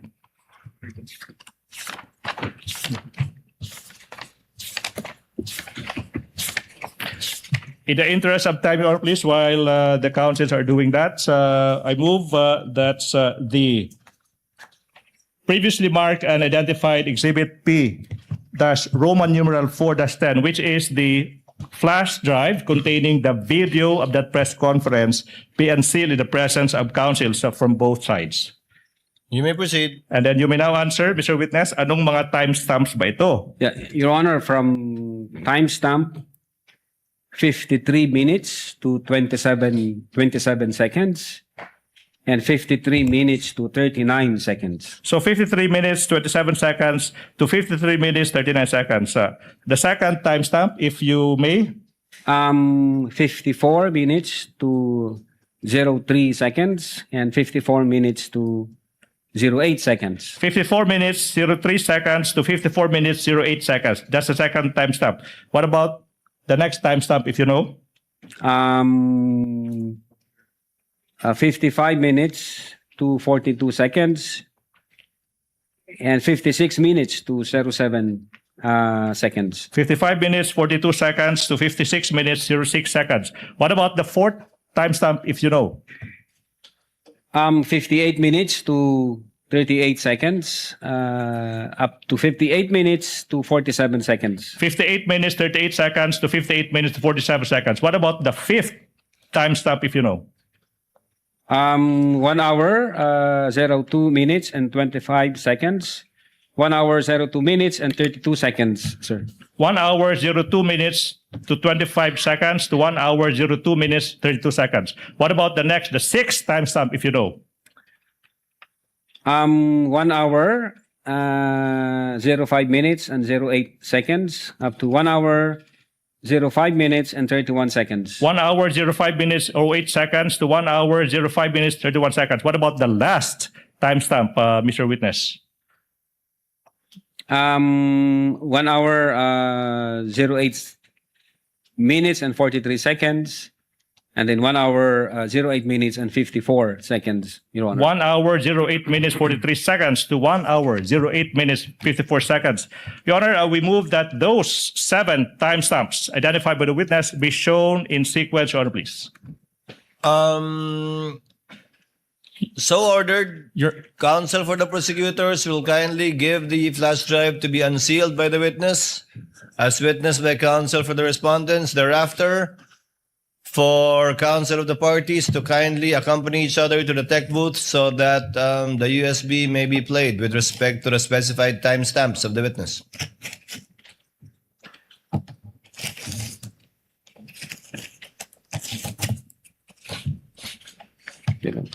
Punitin, okay lang.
Sado.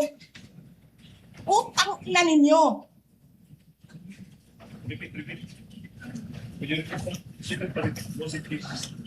Sino ang corrupt? Yung mga congressman na yan na nag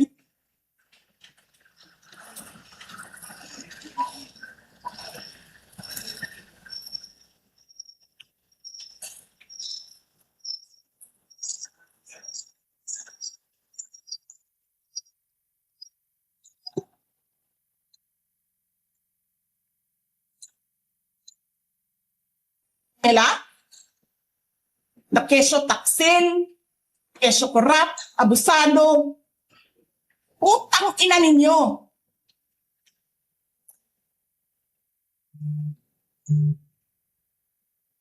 Sino ang corrupt?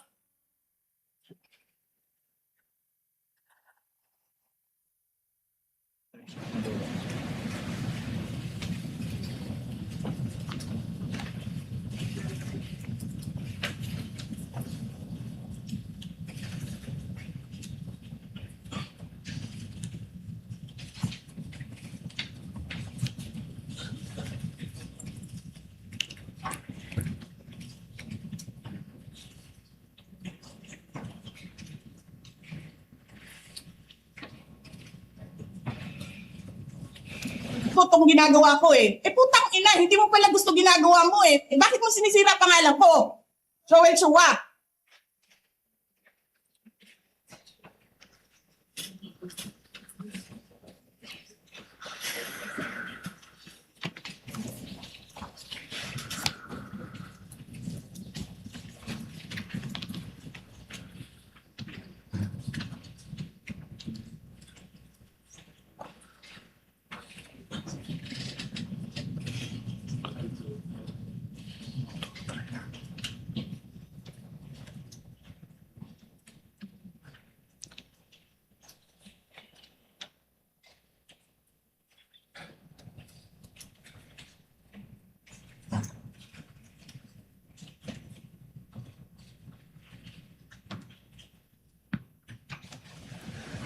He did not know what he was talking about. That's so incompetent. Or he was lying through his teeth to get the votes of people. Utang ina ninyong lahat. Martin Romualdez, Lisa Marcos, Bongbong Marcos.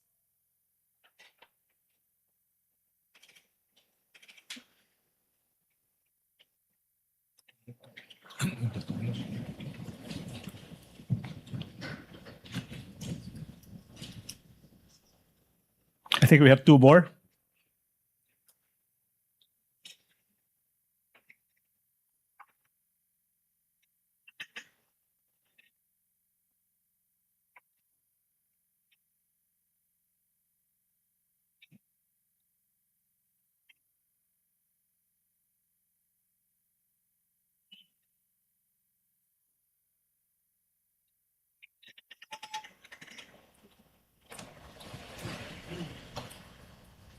Tapos kami yung nagsisinungaling?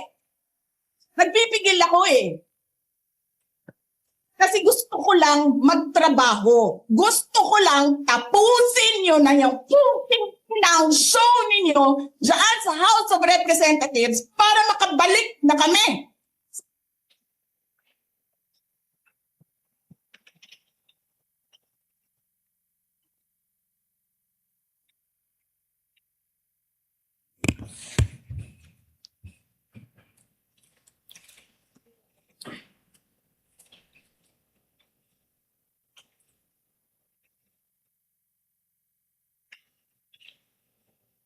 I think we have two more. Ang putang ina ninyo.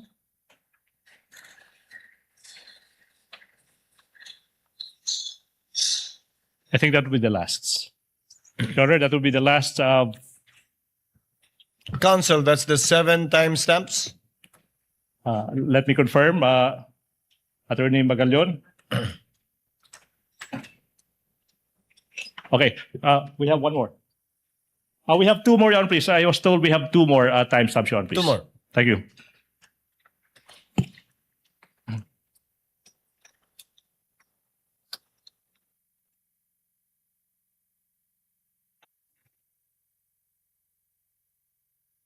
Martin!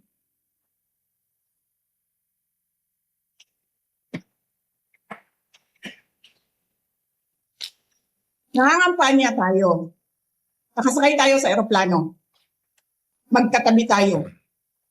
Nagre-reklamo ka, putang ina ka, walang pera.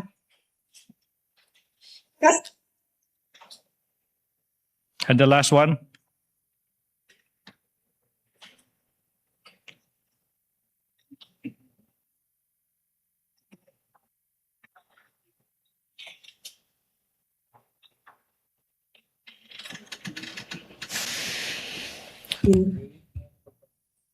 Maalis mo man ako sa presidential days, hindi pa rin ikaw ang presidente. Tingin mo.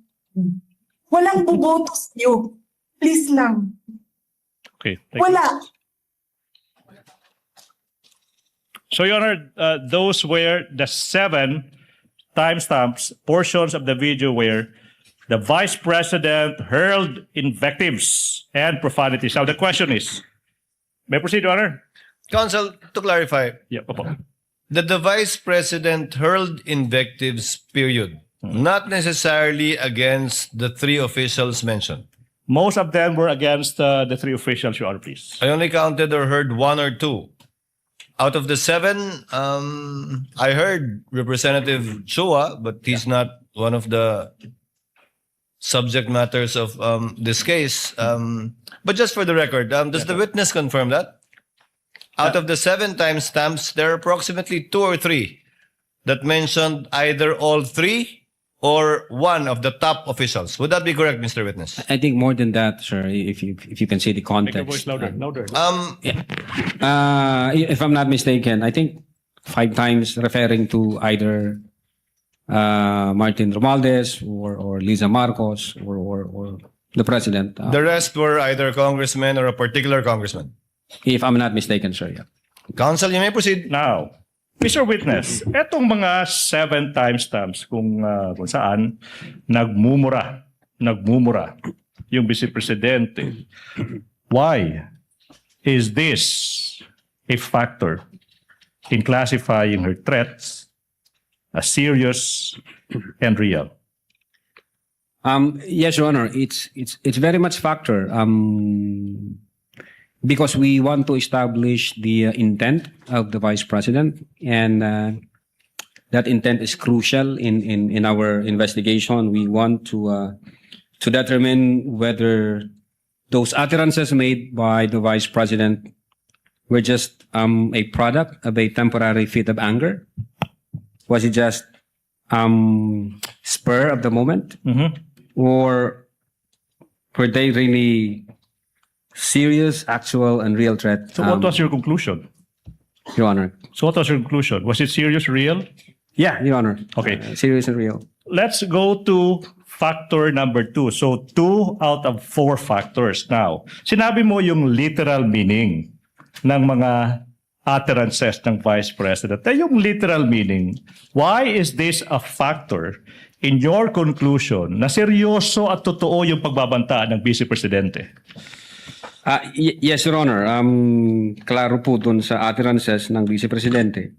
Even before the online press conference held on November 23, 2024, the Vice President had already contracted a person to kill the President, Liza Marcos, and the former Speaker, Your Honor. Siguro, so the public will understand.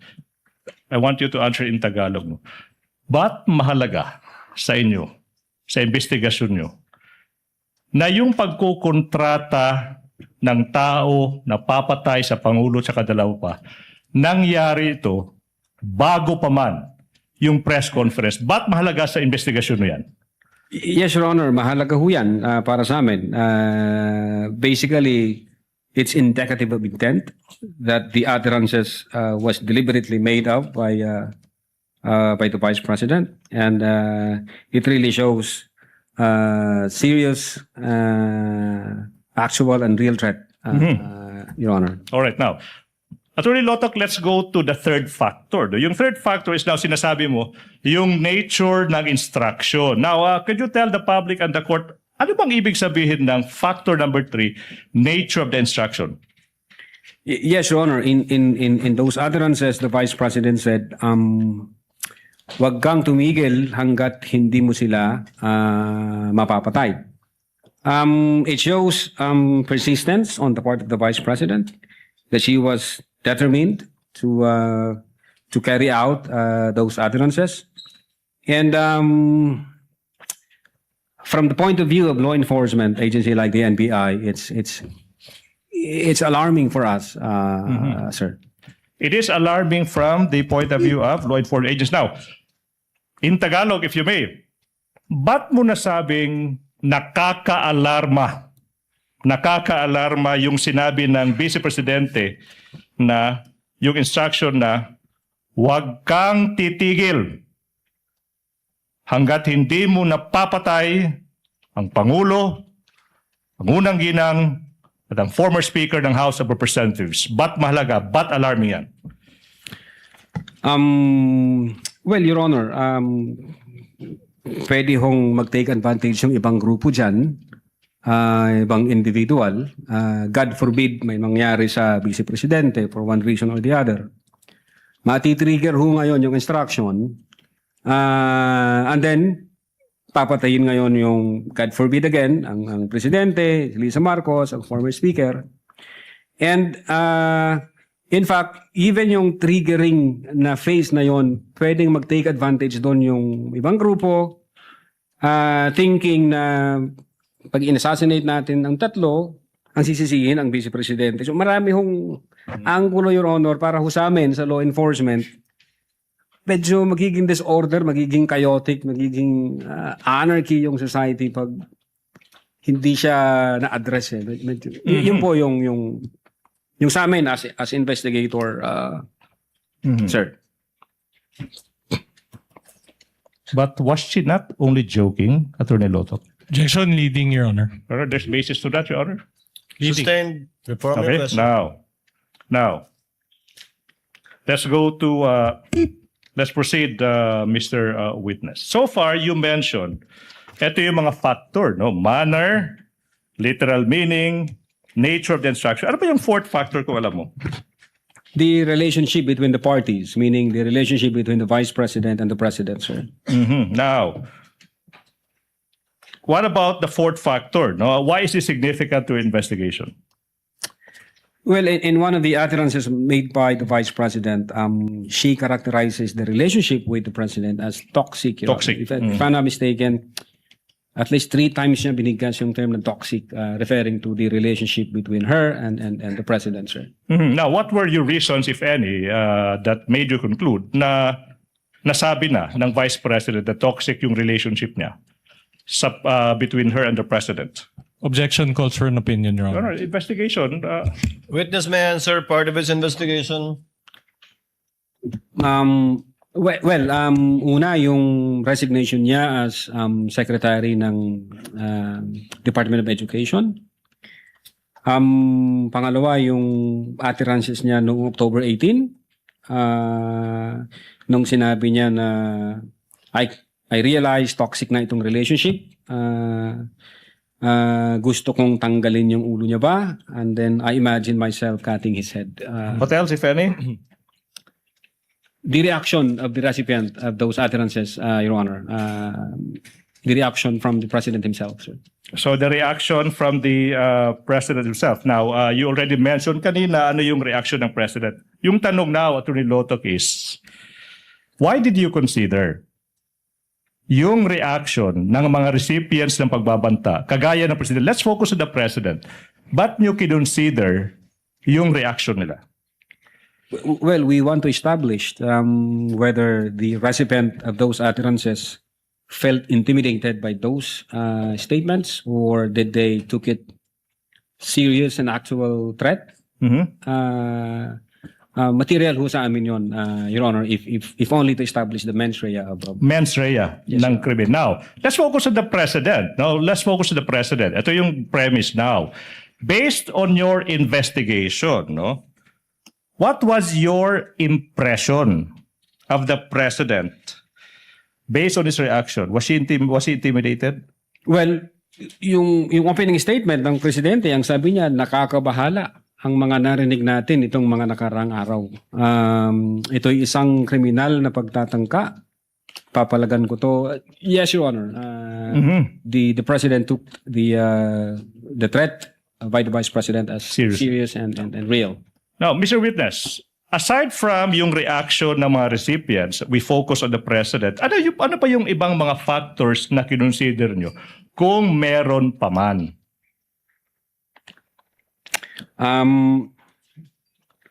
Yes, Your Honor. We find it, this is from the point of view of the investigator, we find it disturbing when we try to compare the utterances made in October 18 and the utterances made in November 23. And may nakita ho kami doon, at least 3 o 4 na medyo sabi ko nga, disturbing from the point of view namin. Disturbing? 3 or 4 na disturbing na? Na utterances, Your Honor. Utterances. Now, let's go to that. So you said you compared the utterances in October 18 tsaka November 23. Sabi mo, you found at least 3 or 4 disturbing statements. Tama ba? Now, ano ba yung 3 statements na ito? Your Honor, we are trying to establish the patterns and the consistencies of those utterances. For instance, nung October 18, ang sabi niya is, walang number 1 ang Pilipinas na to. Para sa akin, number 2 lamang ito. Walang number 1. And then we compared it in November 23, ang sabi niya, ni-reiterate niya, I do not recognize anybody above me.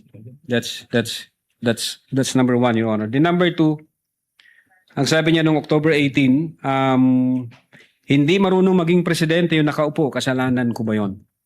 And then we compared it in November 23, ang sabi niya doon, this country will go to hell because that person who's sitting, sabi niya, doesn't know how to be a president and who is a liar. All right. The number 3, ang sabi niya sa October 18, meron akong 5 impeachable offense na alam kay BBM pero papasabad dyan sa House. Siyempre hindi. Then kinumpare namin yung November 23. Ang sabi niya doon is he was lying through his teeth para makuha lang yung boto ng mga tao. And then nagmura na siya, PI ka, BBM, Lisa Marcos, and Martin Romualdez, Your Honor.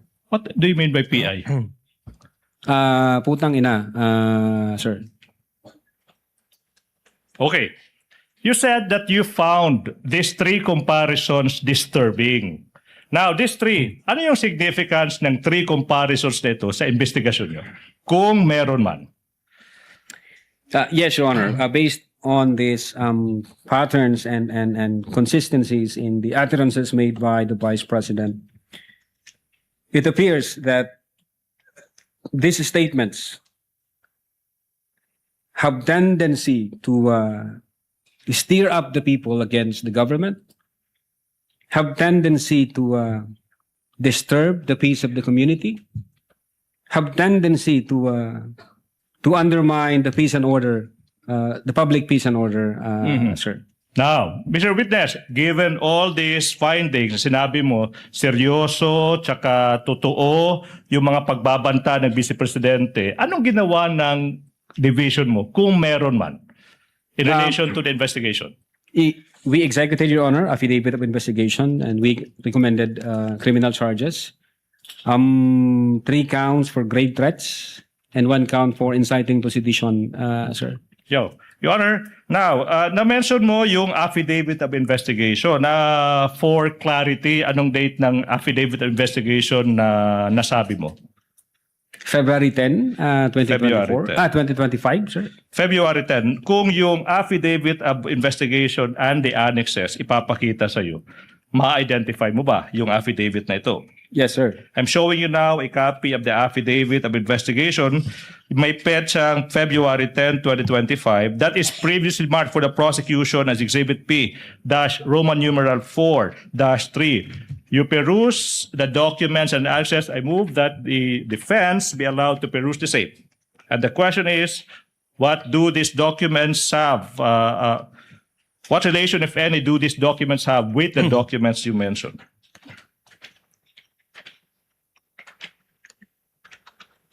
Counsel for both parties may approach.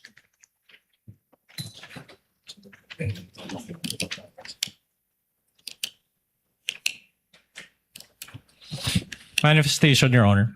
Counsel for the respondent may proceed. Your Honor, we just like to manifest, Your Honor, that the marked document, permanently marked by the prosecution, does not contain any annexes, and the other set of documents that he is comparing it to has affidavit annexes, Your Honor. I can reply to that, Your Honor, please. If I Counsel may, for the prosecution will please reply. Number one, the affidavit of investigation, the annexes thereto, ay makikita yung mga annexes, most of them, as separate documents that have been pre-marked. Ulitin ko, yung mga hinahanap ng depensa ng mga annexes sa affidavit of investigation, nasa record ng Senado yan because na-marka separately, because they have been identified separately also by the previous witness. I hope that satisfies. Counsel, what does counsel for the respondent say? Your Honor, is that an admission that the affidavit of investigation was stripped of its annexes? No. Your Honor, if I may, ang klaro namang sinabi ko. Can I reply to that, Your Honor, please? Chair would like to clarify the matter instead.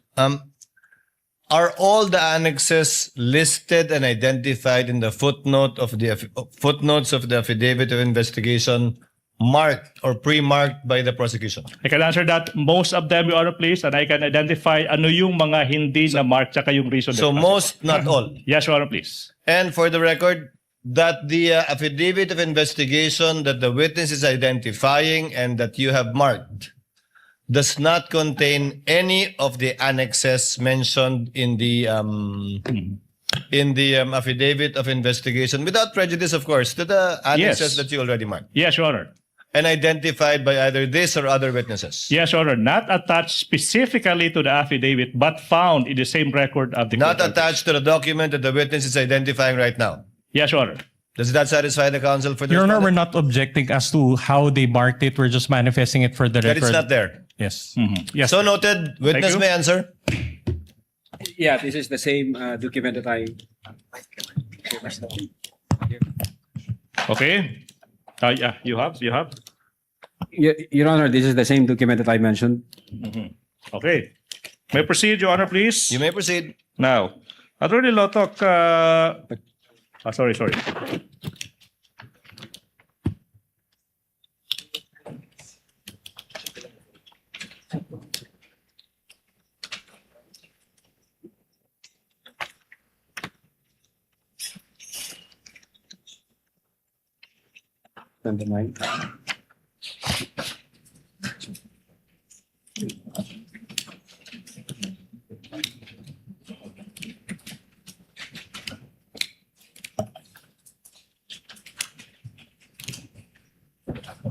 Just to manifest, Your Honor, Counsel for the respondent is recognized. just to manifest, Your Honor, that again, the comparison, Your Honor, was made with the certified true copy, not the original, Your Honor. Thank you. So noted. Thank you so much. Please proceed, counsel for the prosecutor. Attorney Lotok, sa pahinang 28 ng Affidavit of Investigation, may makikitang pirma sa ibabaw ng pangalang S.A. Jeremy Lotok. Yung makikita mo ba yan?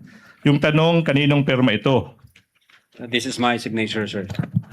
And sa pahinang 29, ng affidavit, may makikita ang pirma sa ibabaw ng pangalang S.A. Jeremy Lotto. Kaninong pirma ba ito? Again, sa akin, pirma ho ito, sir. Your Honor, at this juncture, the prosecution manifests and move that the two signatures of the witness be marked as Exhibit P dash Roman numeral 4-3-1, that's for the first, and the other one P dash Roman numeral 4-3-2. Reason is these signatures have not yet been marked in Exhibit, Your Honor, please. No objection to that, Your Honor. Thank you so much. Now, may I proceed, Your Honor? You may proceed. Attorney Lotto, in paragraphs 202 tsaka 203 ng naging answer ng Vice President dated May 25, 2026 to the articles of impeachment, which document forms part of the record of these courts. Sinasabi ng Vice President na she was merely exercising her freedom of expression. Freedom of expression, sinabi niya. That's protected, yung pagbabanta niya. Are you aware of this defense? Yes, Your Honor. Attorney Lotto, as a lawyer and as the head of the NBI Cybercrime Division, that's the basis, Your Honor. Do you agree with this? Objection, Your Honor. Calls for an opinion. This is not part of the investigation. She's a lawyer, Your Honor. That's It does call for an opinion, and it's not part of their investigation, counsel. Kindly reform your question. I know where you're getting at, but kindly reform your question. Okay. Your Honor, Attorney Lotto, you are aware of the defense. Yes, That sir. is a freedom of expression. Okay. In your investigation, did you consider this, if at all, and if any? Objection, Your Honor, leader. There's basis, if at all, if Witness any. may answer. Yes, of course, Your Honor. We consider that whether magfo-fall ba siya sa confines ng freedom of speech. And what was your finding? That's the basis now. What was your finding? Well, una, 3 reasons, Your Honor, if kung okay lang. Una, when the second highest official of the land openly and publicly uttered that she had already contracted a person to kill the highest official of the land, the First Lady and the former Speaker, and that she instructed the person to be relentless in killing them, we failed to see any amount of freedom of speech in that utterances, Your Honor. That's number one. Number two, we talk to ourselves.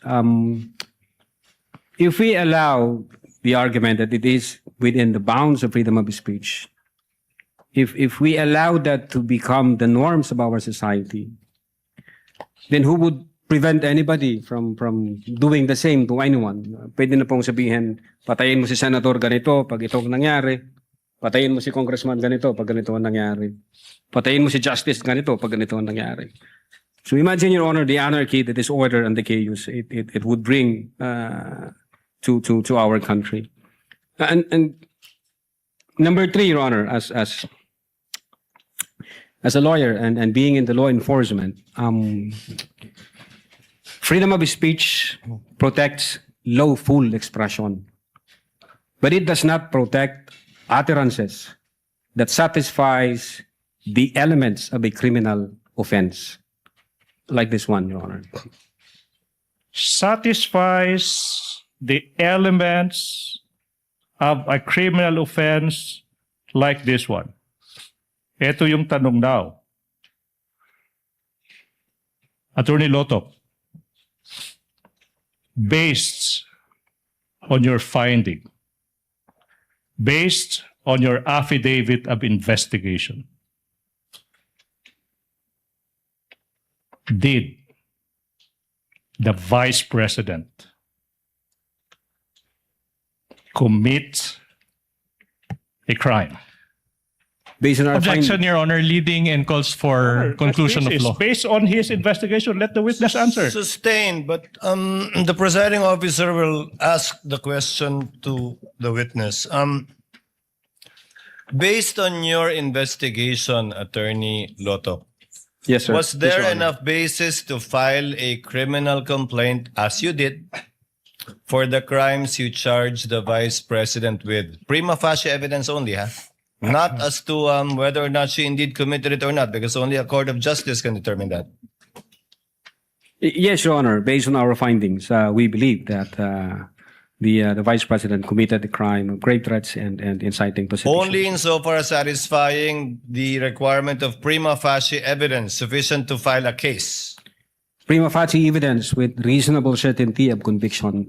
Yes, that would be a more complete description of what you have to comply with before you can file a case. Yes, Your Honor. Yes po. Counsel may proceed. Thank you so much. Let's continue. Attorney Lotok, kita magpapadayon hininaton mga pakiana nga naimo pagbaton hininaton mga Your Honor, pakiana. Your Honor. What? What's May your objection? I be allowed to make a manifestation? Your Honor, as I understand, only Filipino and my goodness. English was... Be careful. because I cannot understand, Your Honor, what he was saying. So can we just ask that he states his statement in Filipino or English, Your Honor? Your Honor, Filipino language encompasses all the languages, dialects. It includes our very own waray-waray. But Counsel, the rules state only Filipino and English, but I will let it go once in a while, but not each time. we will Yes, Your submit, Your Honor. Thank you, Your Honor. You may proceed, counsel, for the prosecutors. Now, you mentioned that the respondent's lawyer, Attorney Lim, through a letter said that the Vice President was confident in your office's assurance that the alleged threats to her were also being investigated. Malala mo sagot mo yun doon? Yes, Your Honor. Opo. Now, what did the NBI do, if any, on the alleged threats? This time, sinasabi niya, to her, to the Vice President, kung meron man. Yes, Your Honor. We started the investigation on the alleged threat against the life of the Vice President. You started. So, what was the result? If any, if at all, if you know, to that investigation? Well, Your Honor, the fact that we issued a letter dated December 2, 2024, we informed the Vice President that we are investigating on that alleged threat against her life and that we want information, any information that would give us any investigative lead on that matter, Your Honor. Unfortunately, the Vice President did not appear. So wala ho kaming makitang pagsisimulan na imbestigahan. Well,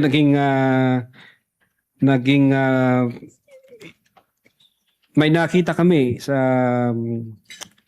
I think 75 PNP personnel insofar as the security of the Vice President is concerned.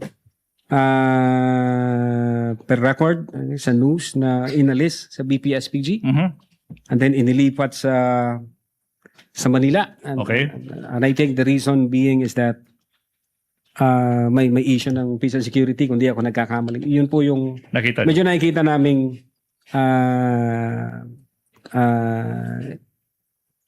security issues. Now, if you know, no? Ilan ba yung natira sa Vice Presidential Security and Protection Group? If you know. Pagkatapos ma-remove yung sinasabi mong 75 personnel of that VP-SPG, if you know. Well, based on, if I'm not mistaken, based on the record, the COA record, I think more or less 335 security personnel. Kung di ako nagkakamali, base doon sa... 335 personnel protecting a single person, the Vice President? Based on that record, Your Honor, based on the news, yeah. 335. Last point, Your Honor, please. Wind up, counsel. Yes, Your Honor. Now, Mr. Witness, you mentioned earlier that your office considered in its investigation in the November 23, 2024 online briefing na aside kay respondent yung Vice Presidente tsaka yung mga media personalities, okay, na nabanggit mo, sino pa, kung meron pa, yung nandun sa online briefing na yon, kung alam mo? Well, yung pinakaunang part ng video, si Attorney Zulaika Lopez. Attorney Zulaika Lopez. Now, yung tanong, Mr. Witness, ano yung na-observe mo kung meron man, okay, about Attorney Zulaika Lopez during that online media briefing? Objection vague, Your Honor. Oh, Your Honor, what's vague? Okay.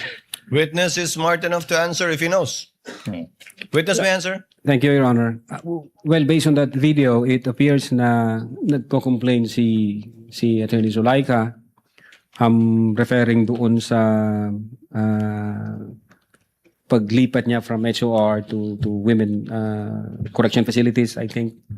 And then yung health issue niya, so parang kinu-complain din niya na yon. Okay. At yung nangyari sa kanyang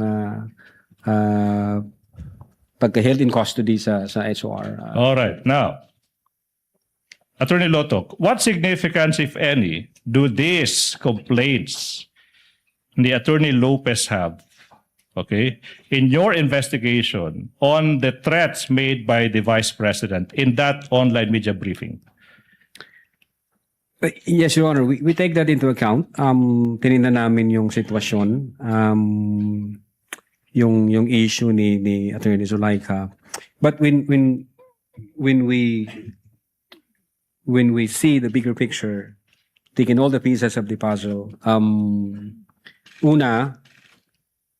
it has nothing to do with the Vice President contracting a person, because even before Zulaika Lopez appeared in that video, the Vice President had already contracted a person to kill the President and Lisa Marcos and the former Speaker.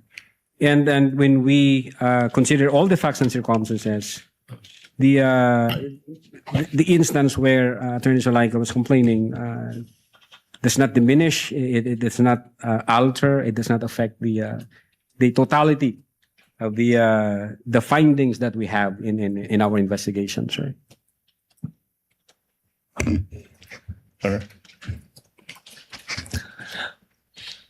Senator Judge, is counsel for the prosecutors done?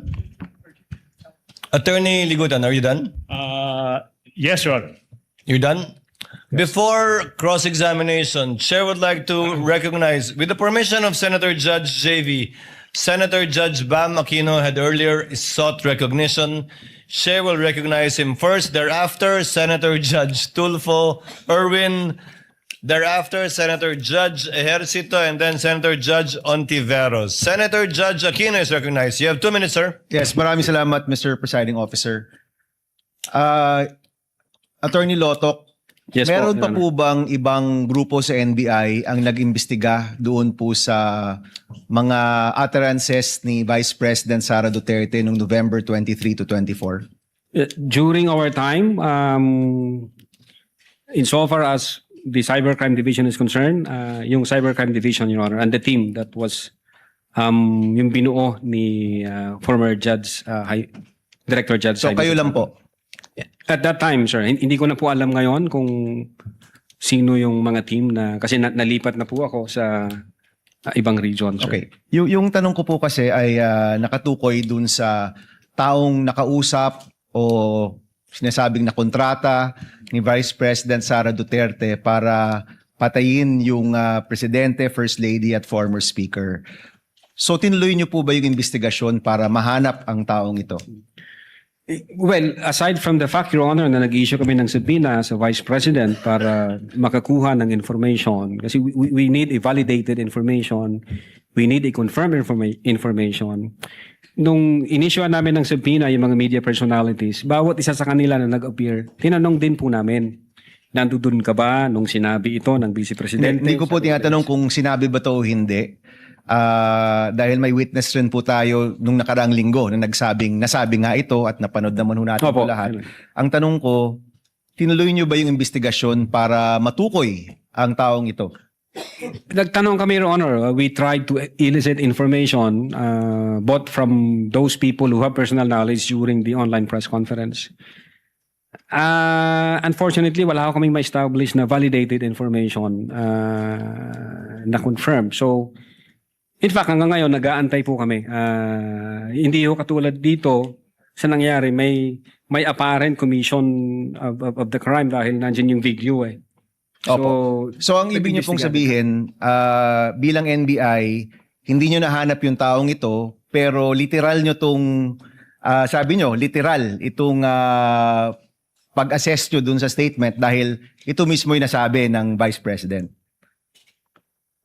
Well, Your Honor, if the second highest official of the land sinabi yan, it's hindi ho biro yan. Medyo mabigat ho yan at yung pagkasabi pa niya na may kasamang galit at mga pagmumura. So we took it very serious, Your Honor. All right, I have a question for the defense. Sa lahat ng mga sagot ninyo, Attorney Vinluan, parang hindi ko nakita na tinanggi ng inyong kliyente o ng depensa na may nakausap ang Vice Presidente na tao para gawin yung mga bagay na ito. Tama ba? Wala ito sa mga sagot ninyo? We deny that, Your Honor. You deny?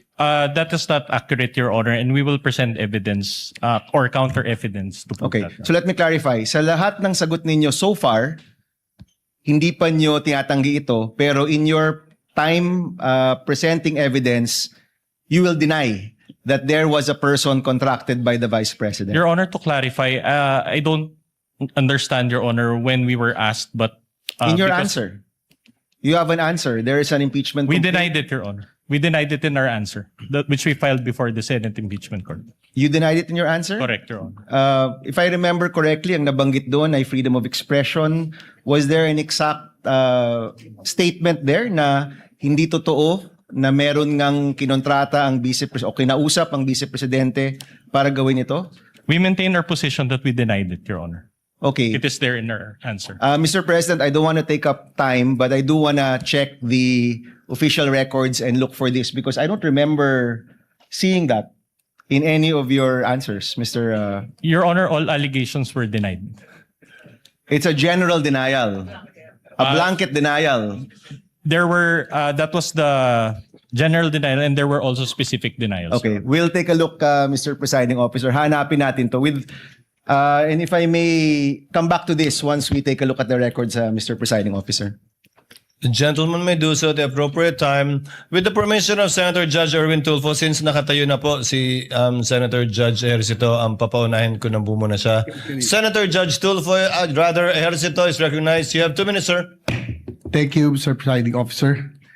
Tanong ko lang, no, just to clarify, may we know if the NBI has the authority to issue subpoena against impeachable officials? Kasi kanina po, no, sa mga pinisend kanina, subpoena po ang inyo pinadala sa Vice President instead of a mere invitation.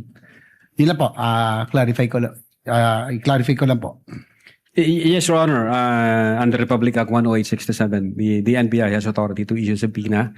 And as a matter of fact, the case involving the Vice President falls under Section 5, Paragraph G, which the NBI has primary jurisdiction to undertake investigation, Your Honor.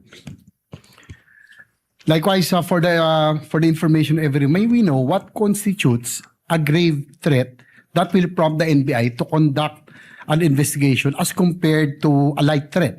No, what are the elements that are needed to be present to be considered a grave threat?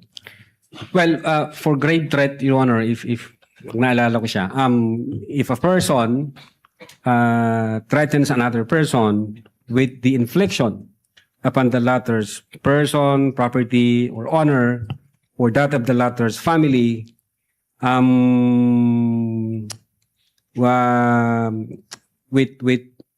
a wrong or with any wrong amounting to a crime, if that threat is with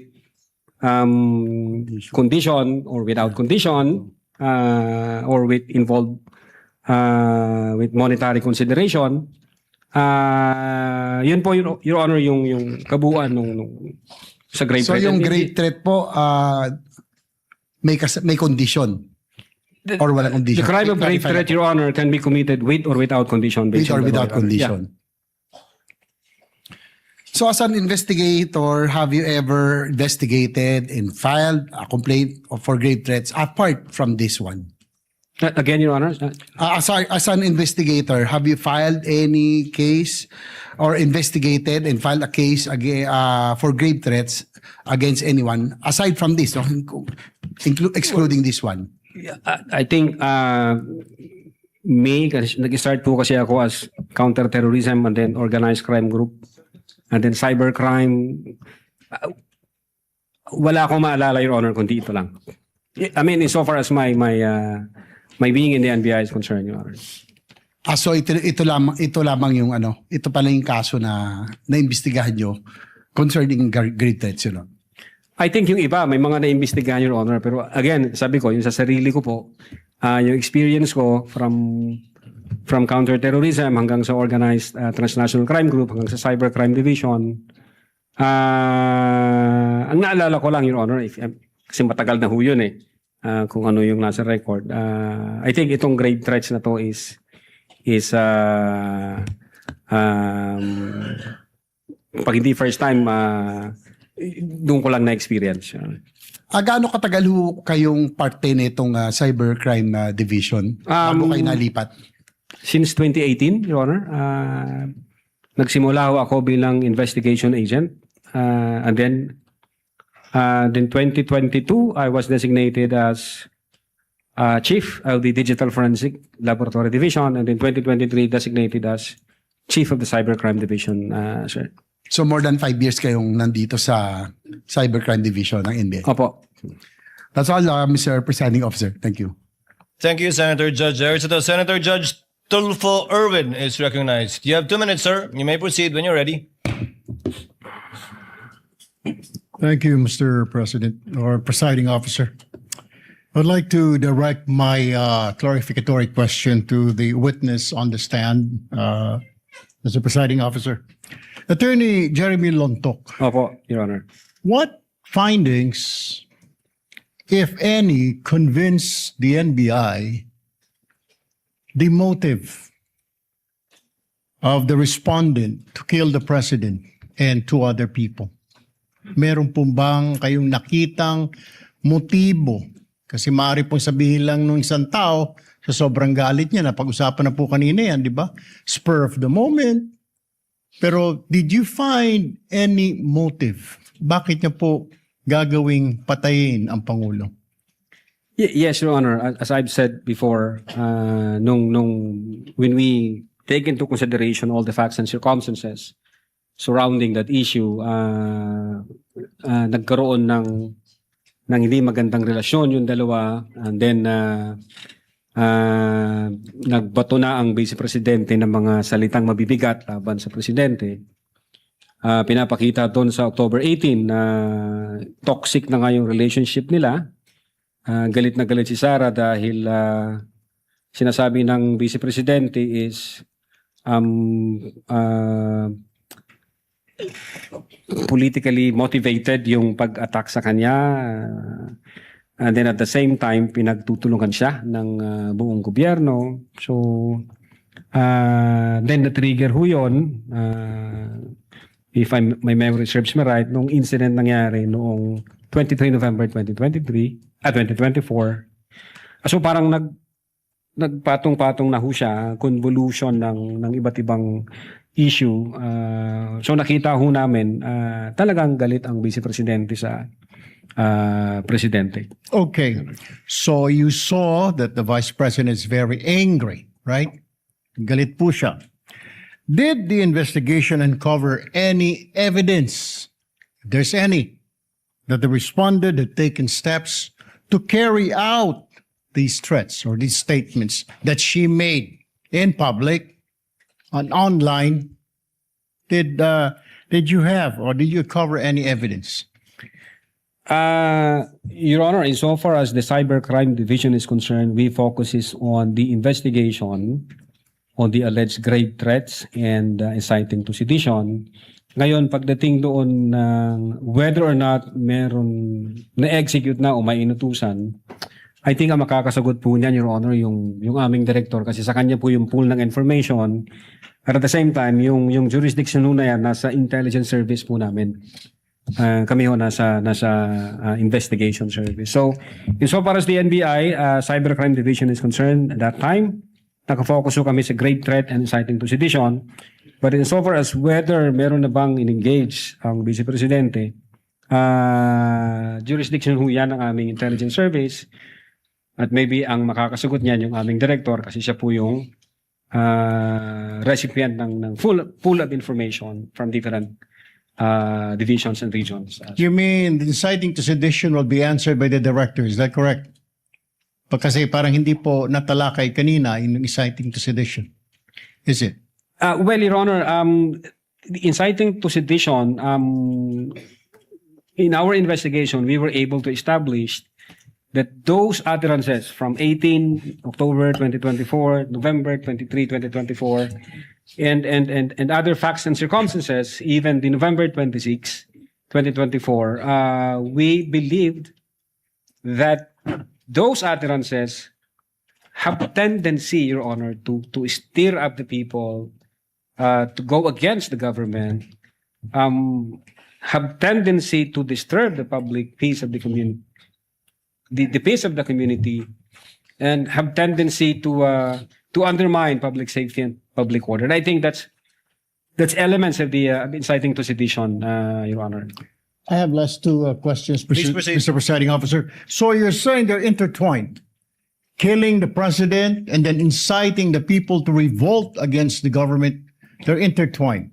Is that what you're saying? Based on our findings, Your Honor. Based on your findings. And what could be the motive of the vice president inciting people to sedition, to revolt against the government, when in fact she will be the next president of the republic? She's been saying, and everybody knows, and she's been claiming. Well, why do you think? I mean, did you look deeper?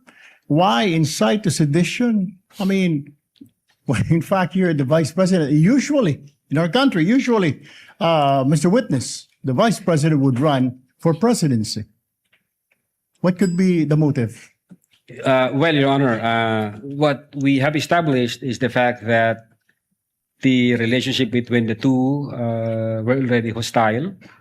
And what we established is the fact that the Vice President has committed grave threats and inciting to sedition.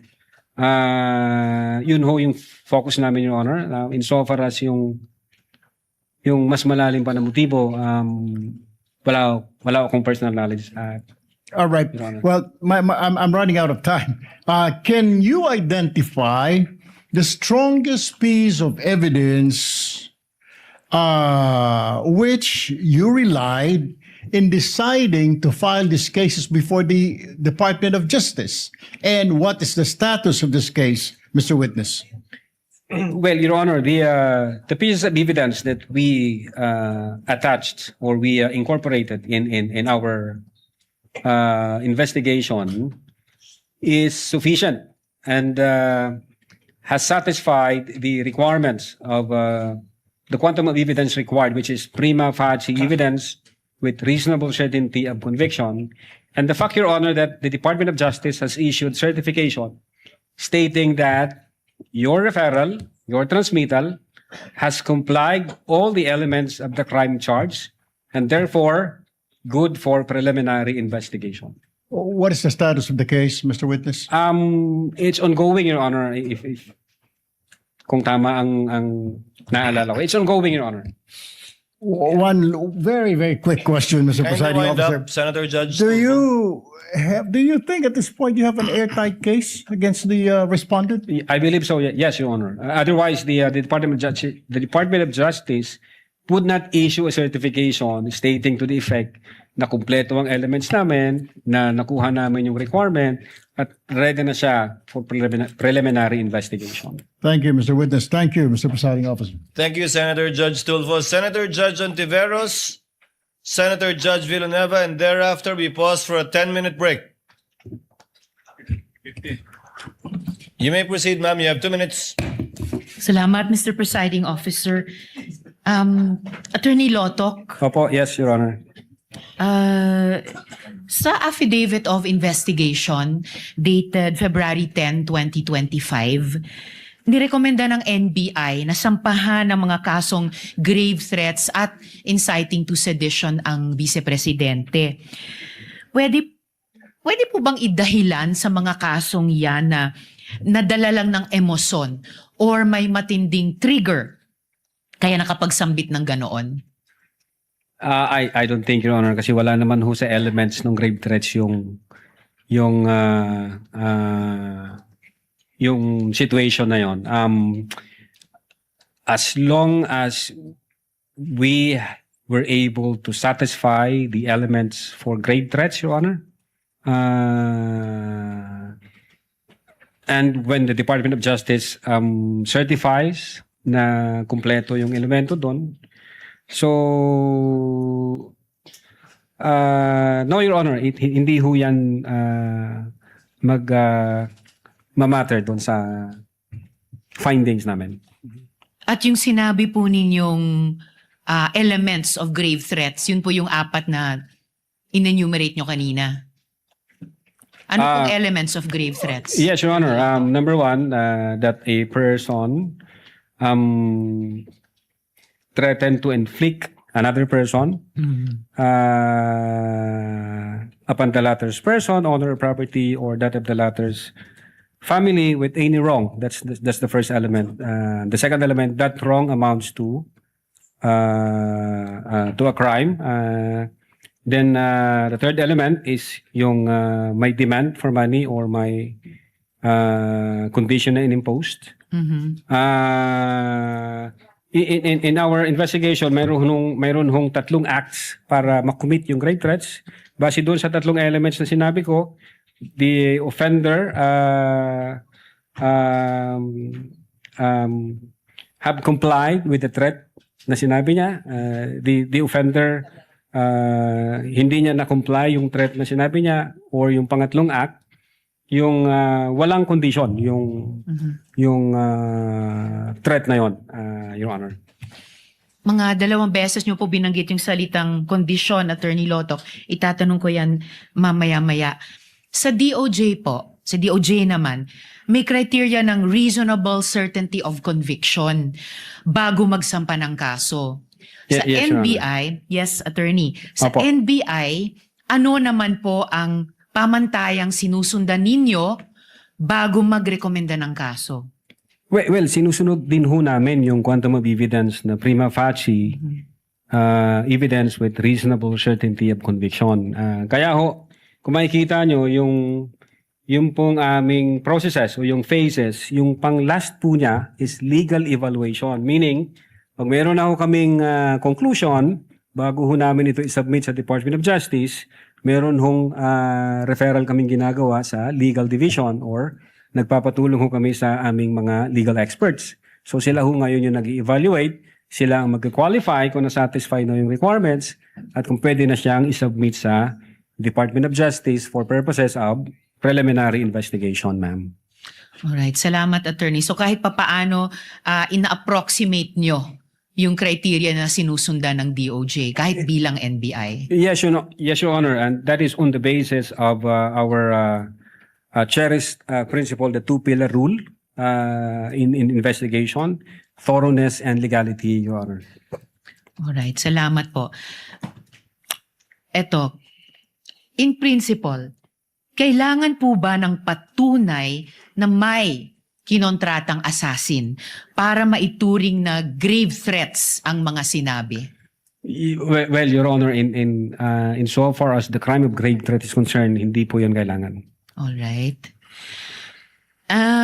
Speaking of condition, kanina na binanggit nyo 2 beses, posible po ba ang grave threats kahit may kondisyon ang banta? Ibig sabihin yung kapag ito nangyari sa akin, ito ay mga gawin mo. Kahit may kondisyon yung banta, posible po ba ang grave threats? Very much possible, Your Honor. As I have said, grave threats can be committed with or without condition. And as a matter of fact, meron akong naalalang isang case, SPO2 Jamaica versus Attorney Bangot. Ang sabi ho doon ni SPO2 Jamaica, if I lose my job, I will break your head or I will So it's for us, it's a kind of event-based condition na matitrigger yung execution ng threat pag nangyayari yung event. But then when the Supreme Court nag-decide the Supreme Court at sabi niya, the threat was absolute. So it's sinabi ng SC absolute yung threat, Your Honor, Okay. hindi conditional. So parang ganito, akin sa situation dito, meron siyang sort of event-based condition na pag nangyari yung event, matitrigger ngayon yung threat na inatter ng offender, Your Honor. Masasabi pong may jurisprudence po dahil may nakikita kayong paghahalintulad dun sa kasong ni rule ng SC, kaugnay ni PO2 Jamaica at itong kay Vice President. Yes, Your Honor. Alright. Huling tanong na lang po, Attorney Lotok. Bilang abogado po, as a general rule, kailan po masasabing lampas sa free speech ang pananalita at nagiging grave threats o inciting to sedition na? Well, we consider the two tests. Number one, yung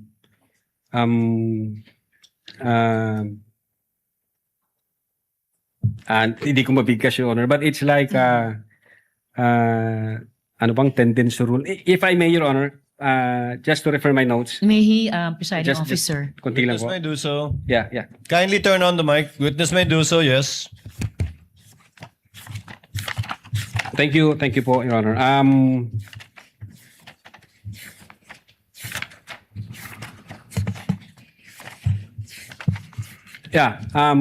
We consider, Your Honor, the clear and present danger rule and the dangerous tendency rule. But among the two, ang nakita ho namin yung the dangerous tendency rule. Meaning if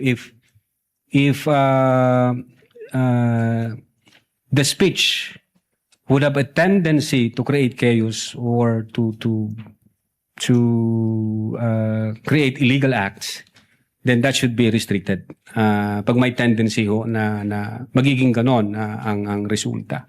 So, huli po, attorney, masasabing bang may parang spectrum pwedeng nagsisimula sa free speech pero pag lumalapit na dun sa dangerous tendency rule ay maaari na talagang tumawid sa magiging grave threats o inciting to sedition. Yon. Yes, Your Honor. Pwede ho yun. Alright. Maraming salamat po, Attorney Lotok. Salamat po, Mr. Presiding Officer. Thank you. Noted and entered into the records. Senator Judge Villanueva, you have 2 minutes, sir. You may proceed. Thank you, Mr. Senate President, Presiding Officer. Just a few questions to our witness. Mr. Witness, it's been mentioned several times the importance of your investigation, that it falls under yung prima facie evidence with reasonable certainty of conviction. And nabanggit niyo po na fulfill po lahat yan, no? Kaya ho siguro nagkaroon ng first report at second report. Is that correct? Yes, Your Honor. And can you just for the record give us an idea, ano yung mga boxes that you have to fill in para pumasok po dito?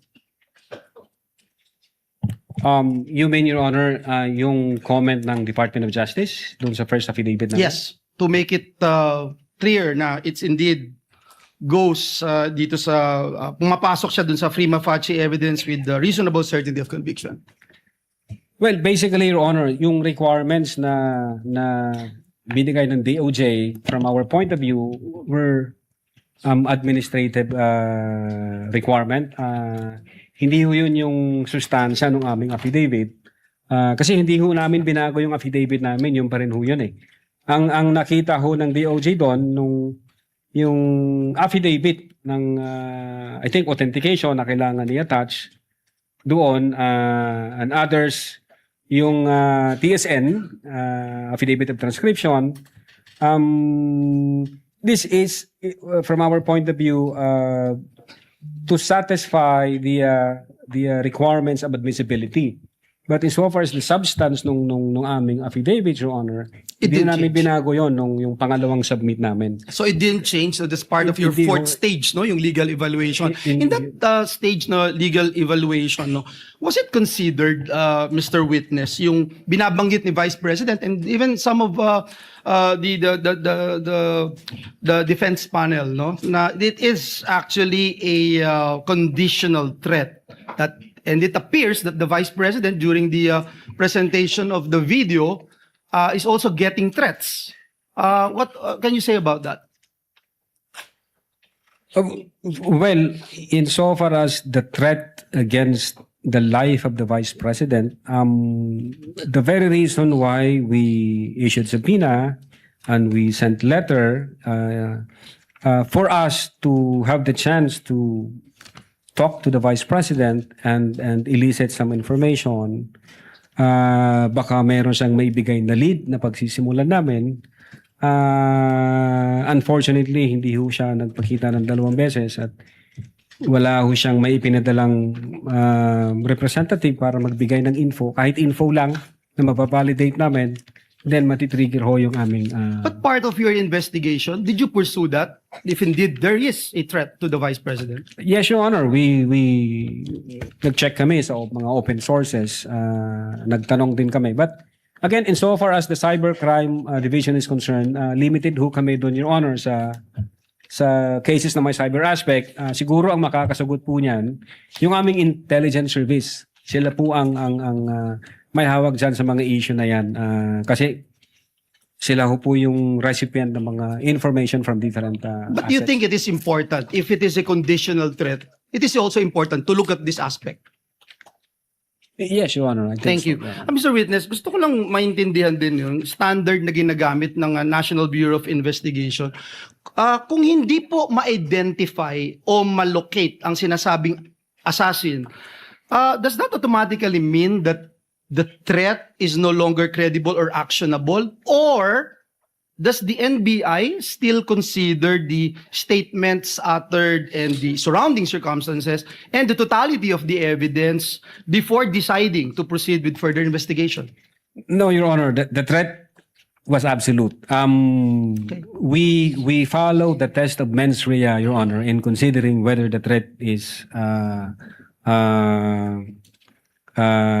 totoo. Una, we examine the utterances objectively, and we interpret the same in light of the circumstances where the utterances was made, the manner in which they were spoken, the person to whom they were addressed, the relationship between the parties, and the reactions of the recipients of those utterances, Your Honor. Yes, yes, thank you, Mr. Witness. I have here with me yung binanggit po niyo sa notes ko, yung 4 stages, identification and pag-preserve ng digital evidence, collection of evidence, analysis and attribution, legal evaluation, and then you have the 3 statements. Binanggit niyo rin tanggalin ulo niya, toxic relationship, and I always see myself cutting his head. Now, you also mentioned the factors considered: delivery, manner, literal meaning, nature of the instruction, relationship of the parties, and last but not the least, yung utterances na binanggit nyo doon sa October 18 and November 20. Last question, Director Luntok.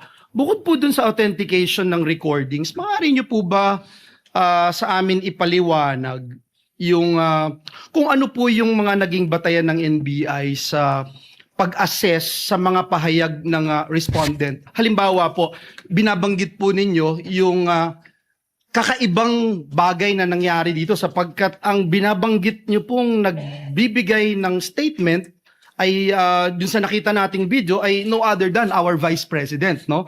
Yes, So, Your Honor. did her position, her access or authority naka-apekto po doon sa how your investigation was conducted? Yes, Your Honor. As I've said a while ago during the direct examination, in the analysis phase, we considered the intent, the capability, and the motive, Your Honor. Kasama po yun, kinonsider po namin. The fact that she is the second highest official of the land, And definitely she's capable of doing so. And then there is that motive in the sense na may mga issues na sila, galit na ang Vice Presidente, then na-trigger dito sa November 23. And you would say it's not the usual. It's not the usual. Thank you, Mr. Witness. Thank you, Mr. Presiding Officer. Thank you, Senator Judge Villanueva. We will be pausing for a break, Senator Bam. Point of order lang. Mr. Presiding Officer, may hiningi What is po the tayo. pleasure of Senator Judge Aquino? No, just a point of order, Mr. Presiding Officer. May hiningi po kami sa defense na pagklaro. May we tackle this after the break if they have identified it in their pleading? This in relation to your question earlier. Yes. After the others shall have been able to speak, Senator Judge Aquino, we shall be pausing for a break for 15 minutes. We shall resume on 4:59 sana sasabihin ko eh.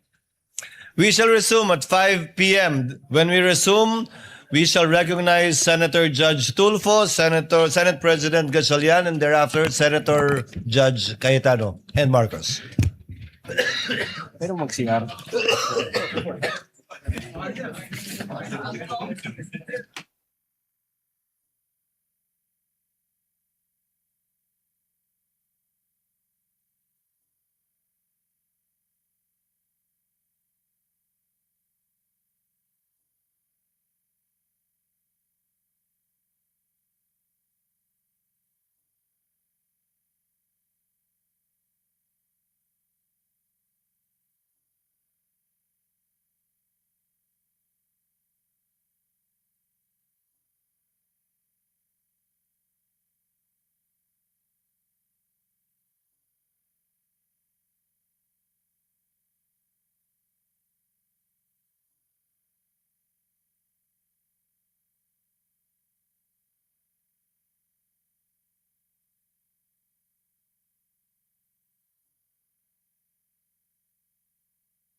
Mr. Presiding Officer. Mr. Witness, do you consider yourself as an expert when it comes to threat assessment? Threat assessment, Your Honor? Yes. An experienced investigator, Your Honor. There's a difference between an investigator as opposed to threat assessor. Somebody who assess a threat being given against a person or individual. Kasama dyan, halimbawa, mag-imbestiga ka, tatanong ka sa mga testigo, tatanong ka sa mga taong nakarinig tungkol doon sa banta, titingnan mo yung security detail niya, saan siya nakatira, etc., etc. Yes, Your Honor. Just an experienced investigator, Your Honor. As an experienced investigator. Opo. So sa ginawa mong pag-iimbestiga, whether or not merong real or imminent threat against the Vice President, sino-sino po yung mga naimbita nyo at na-interview? Yung media personalities po, Your Honor, from late Saidin Reyes to Bonus Magsambol to others, Lahat po sila, tinanong namin kung kilala nila yung kinausap na ni VP Sara, yung tao na kinontrata. Lahat po sila nagsabi na hindi nila kilala at wala silang alam doon. Did you also invite Princess Maui, yung influencer na nagtanong kay VP Sara during that online press conference? I believe so, Your Honor. I asked the executive officers back then at ang sabi nila sa akin, hindi ho nag-appear chief. So you invited her pero she failed to appear. yes, Your Honor. Yun po yung report sa akin ng aking mga executive officers. Okay, so masasabi niyo ba na talagang merong imminent threat, real and imminent threat against the life of the Vice President based on the investigation you conducted? Against the life of the Vice President, sir? Yes, Vice President. Kasi siyempre, pag nag-iimbestiga tung sa Presidente, dapat imbestigan mo rin yung threat against the Vice President para patas. Yes po. Precisely, the reason po, Your Honor, kung bakit ho namin inimbitahan ang Vice Presidente, may separate ho kami na sulat noong December 2. In-inform po namin siya na, ma'am, iniimbestigahan din ho namin yung alleged threat against sa life mo at para ho ma-expedite ito, bigyan niyo po kami ng any information na pwede maging lead doon sa investigation namin. Unfortunately, wala ho kaming na-receive na information. Hindi naman po kasi nag-appear ang Vice President, Your Honor. Pero nagpadala ba siya ng representative to represent her doon sa sabina ninyo na pinadala sa kanya? Nagpadala siya po ng representative and then with a letter, sir. In fact, 2 beses po yung letter na yon. Yung unang letter niya, ang sabi niya hindi siya maka-attend kasi nga meron siyang office matters to attend to. Yeah. Sorry to cut you off. Napakinggan na natin niya para mapaiksi tayo. So, sino yung representative na pinadala niya at ano na pag-usapan ng NBI investigator at saka ng representative ni VP Sara? I think it's Attorney Paul Lawrence Lim, kung di ako nagkakamali. Ang kumausap sa kanya, Your Honor, yung dating Director Jaime B. Santiago. What was discussed during that meeting between Attorney, ano pangalan ulit? Lawrence Lim po. Attorney Lawrence Lim and the people from the NBI, particularly the investigators investigating the threat against the Vice President. Yun nga, pinapaliwanag lang ho ng abogado, Your Honor, yung laman ng letter kung bakit hindi makakapunta yung Vice Presidente. And in fact, doon sa pangalawang letter, may sinasabi ang abogado na 6 years ago, may threat ang Vice Presidente. So hopefully confident ang Vice Presidente na iimbestigahan nyo rin yung issue na yon. So 6 years ago, pero hindi nyo ba 6 years, 6 months. 6 months yata, Your Honor, 5 to 6 months. Alright, so sinabi nung representative ni VP Sara na 6 months ago, there was a threat against the life of the Vice President. Yun po yung nasa letter. Okay, inusisa nyo ba kung ano yung threat na pinagsasabi niya? Nag-conduct ho kami, Your Honor, ng open source. Wala ho kami na-validate, sir, na aside doon sa pag-aalis ng 75 personnel na security personnel from BPSPG, and then inilipat ho sa Manila, wala ho kaming na-validate nor na-confirm. Your Honor, insofar ho as Cybercrime Division is concerned, pero hindi ko po alam, baka yung intelligence service namin meron o kaya yung director may alam. Last na lamang, Mr. Witness, kasi sabi mo, ulitin ko dun sa 6 months ago naka-receive ng threat against her life ang BP. Sabi mo kanina, sabi ng abogado, right? So, kasi kung ako sa'yo, if I was the investigator, I would say, okay, ano yung threat 6 months ago? Pwede ka bang magpakita ng mga ebidensya? Pwede ka bang makita ng proof or mga witnesses na pwede naman interviewin to that effect? For that?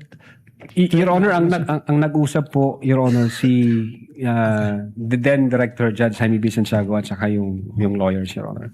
So, hindi okay. Last na naman po. Now, can you say in certainty na talagang wala o meron threat against the life of the Vice President? I cannot. Based on your investigation, based on your experience. Well, given na wala ho kaming validated information at confirmed any data, hindi ho ako makakapag-comment, Your Honor. Kailangan ko po yun. Thank you, Mr. Witness. Thank you. Thank you, Senator Judge Rafi Presiding Tulfo, Senate President Gatchalian. Thereafter, Senator Judge Alan Cayetano. Thereafter, Senator Judge Amy Marcos. You may proceed, Senate President. Thank you, Mr. Presiding Officer. Mr. Witness, narinig ko kanina nung tinatanong kayo ng prosecution na yung statements ni Attorney Zulaika Lopez ay walang kinalaman dun sa threat na ginawa ng Vice President. Tama po ba? Kinonsider namin siya dun sa totality ng aming investigation. Then nakita namin na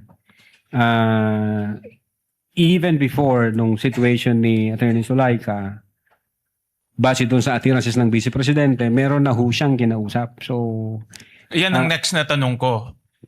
Ibig niyo ba sabihin na even prior to this video, meron na siyang nakausap na kinontrata? That's the attirances, Your Honor. Ang sabi niya, huwag kang mag-alala, ma'am, sapagkat may kinausap na akong tao. Ang sabi ko sa kanya, pag namatay ako, patayin mo si BBM, si Lisa Marcos, si former speaker. So, nakita namin, may kinausap na siya. Even before the press conference was held on November 23, 2024. So, base sa kanyang statements, sa inyong pag-aanalitika, meron na siyang nakausap na kinontrata. Yes, Your Honor, and we believe na hindi naman ho magsisinungaling ang Vice Presidente noon kasi galit na galit nga po siya. Meron dito sa mga tanong ng counsel ng prosecution na yung mga term na ginamit niyo, serious and real threat. Tapos meron din kayong sinabi na serious and threat is actionable. Nasabi niyo yun over the course ng mga pagtatanong. Threat is actionable. I don't remember, Your Honor, using the word threat. Actionable threat. Threat is actual, sorry. Threat is actual. No? So, I take this to mean na meron talaga siyang kausap na kinontrata. That's what we believe, Your Honor. And kung yan ang paniniwala niyo, dahil ito ay pagbanta no, sa ating Pangulo, may ginawa ba ang NBI na imbestigahan kung talaga bang merong nakontratang gagawa nitong banta? Yeah, I think a couple of months ago may binuo ang aming direktor. Nagbuo siya ng task force to investigate threats against the life of the president. Kaya lang hindi na ho ako part noon, Your Honor. July 2025, nalipat na ako sa ibang region. So, wala na po akong idea. I think yung intelligence service namin at yung director, yun ho yung pwedeng makasagot, Your Honor. Actually, yun ang next na tanong ko dahil tayo dito sa ating bansa, sanay tayo sa whole of government approach, whole of nation approach. Dapat merong whole of agency approach, in this case, the NBI. Ang tanong ko, meron ba kayo mismo o kasama ba kayo mismo doon sa pag-iimbestiga ng actual na threat, yung pagkontrata ng tao na pwedeng gawin itong threat na ito? I believe so, Your Honor. The fact na mayroong binuong special task force. At kasali kayo doon? Hindi po ako kasali, Your Honor. Bakit hindi kayo kasali doon? Ako nagtataka dahil kung banta to sa buhay ng ating Pangulo at nanggaling sa opisina ninyo yung source, dapat kasali kayo. You mean, Your Honor, since nasa regional office ako, nung nagbuo ng task force, definitely itatap nila yung mga regional offices na meron ba dyan sa region ninyo na information o intelligence na ganito. Meron hong ganong practice, Your Honor. Pero kayo mismo, kasali ba kayo doon sa nag-imbestiga nung actual, yung kinontratang tao? At meron bang nakitang ganon? Hindi ko masasagot yan, Your Honor. Ang makakaalam po niyan, yung aming intelligence service kasi nasa 40 po nila yan at ng aming direktor. At meron bang ginawang coordination? Kasi ito, Pangulo, no less than our President. Meron bang ginawang coordination kayo o yung binawang task force ng NBI kasama ang nag-coordinate sa NSC, nag-coordinate sa PSG at sa iba pang mga national agencies? Dahil Pangulo natin to eh. Opo. Yun. Meron bang ganun na ginawa kayo o yung binuong task force? Well, insofar as the Cybercrime Division during that time, ang focus ho namin is yung investigation dun sa threat against the life vis-a-vis yung November 23, 2024 utterances.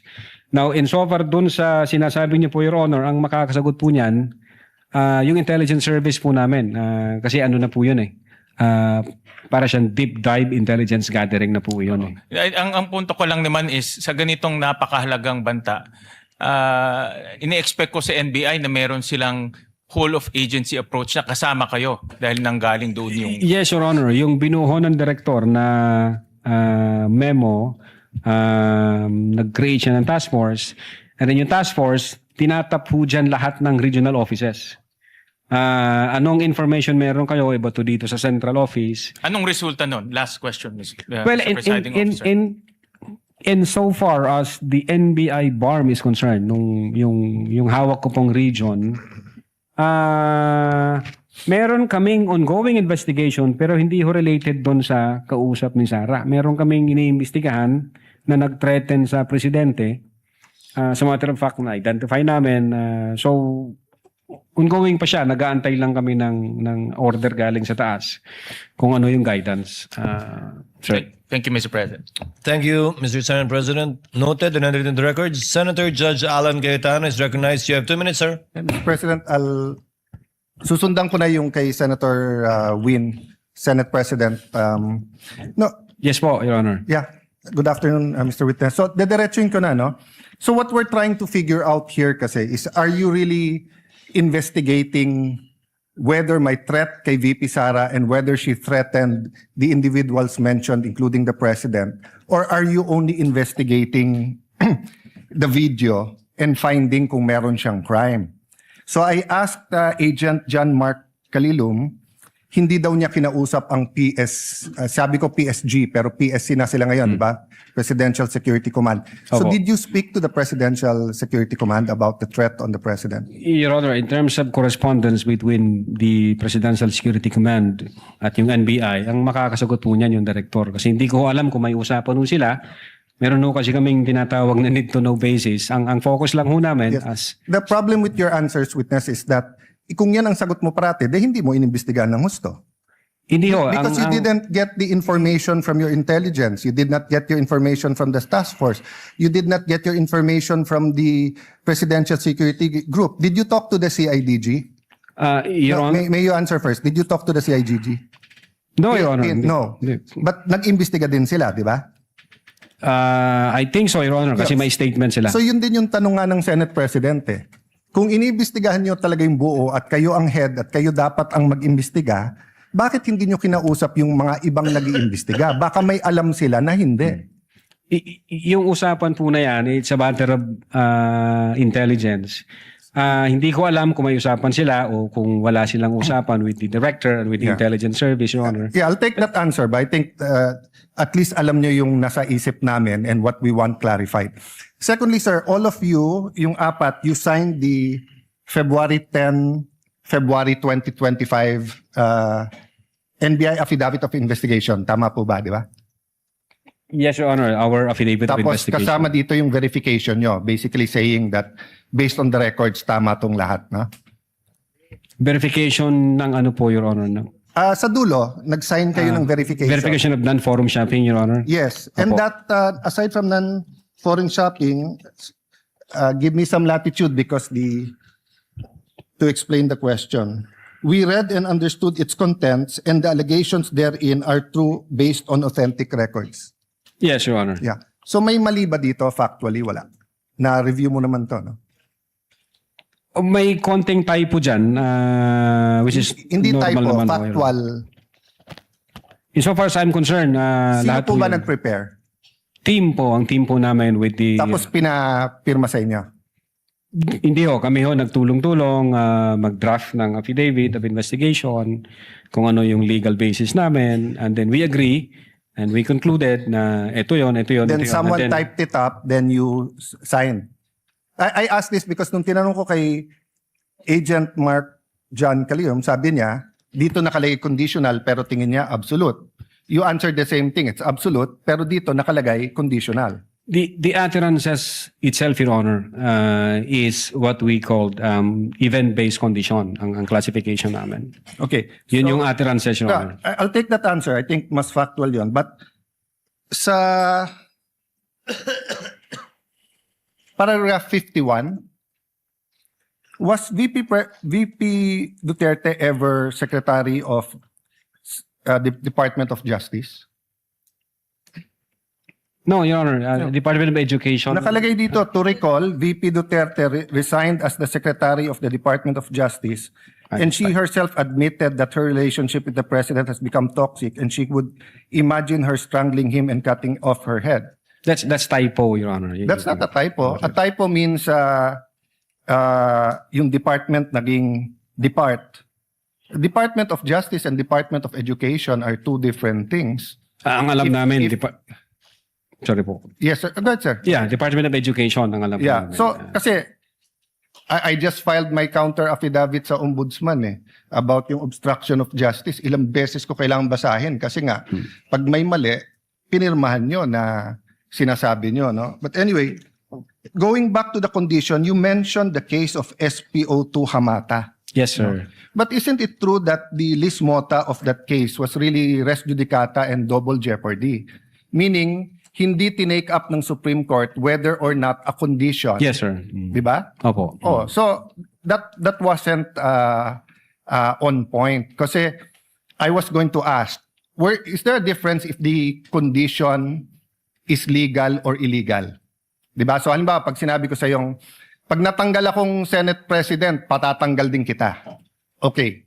Unang-una, legal naman akong tanggalin na Senate President.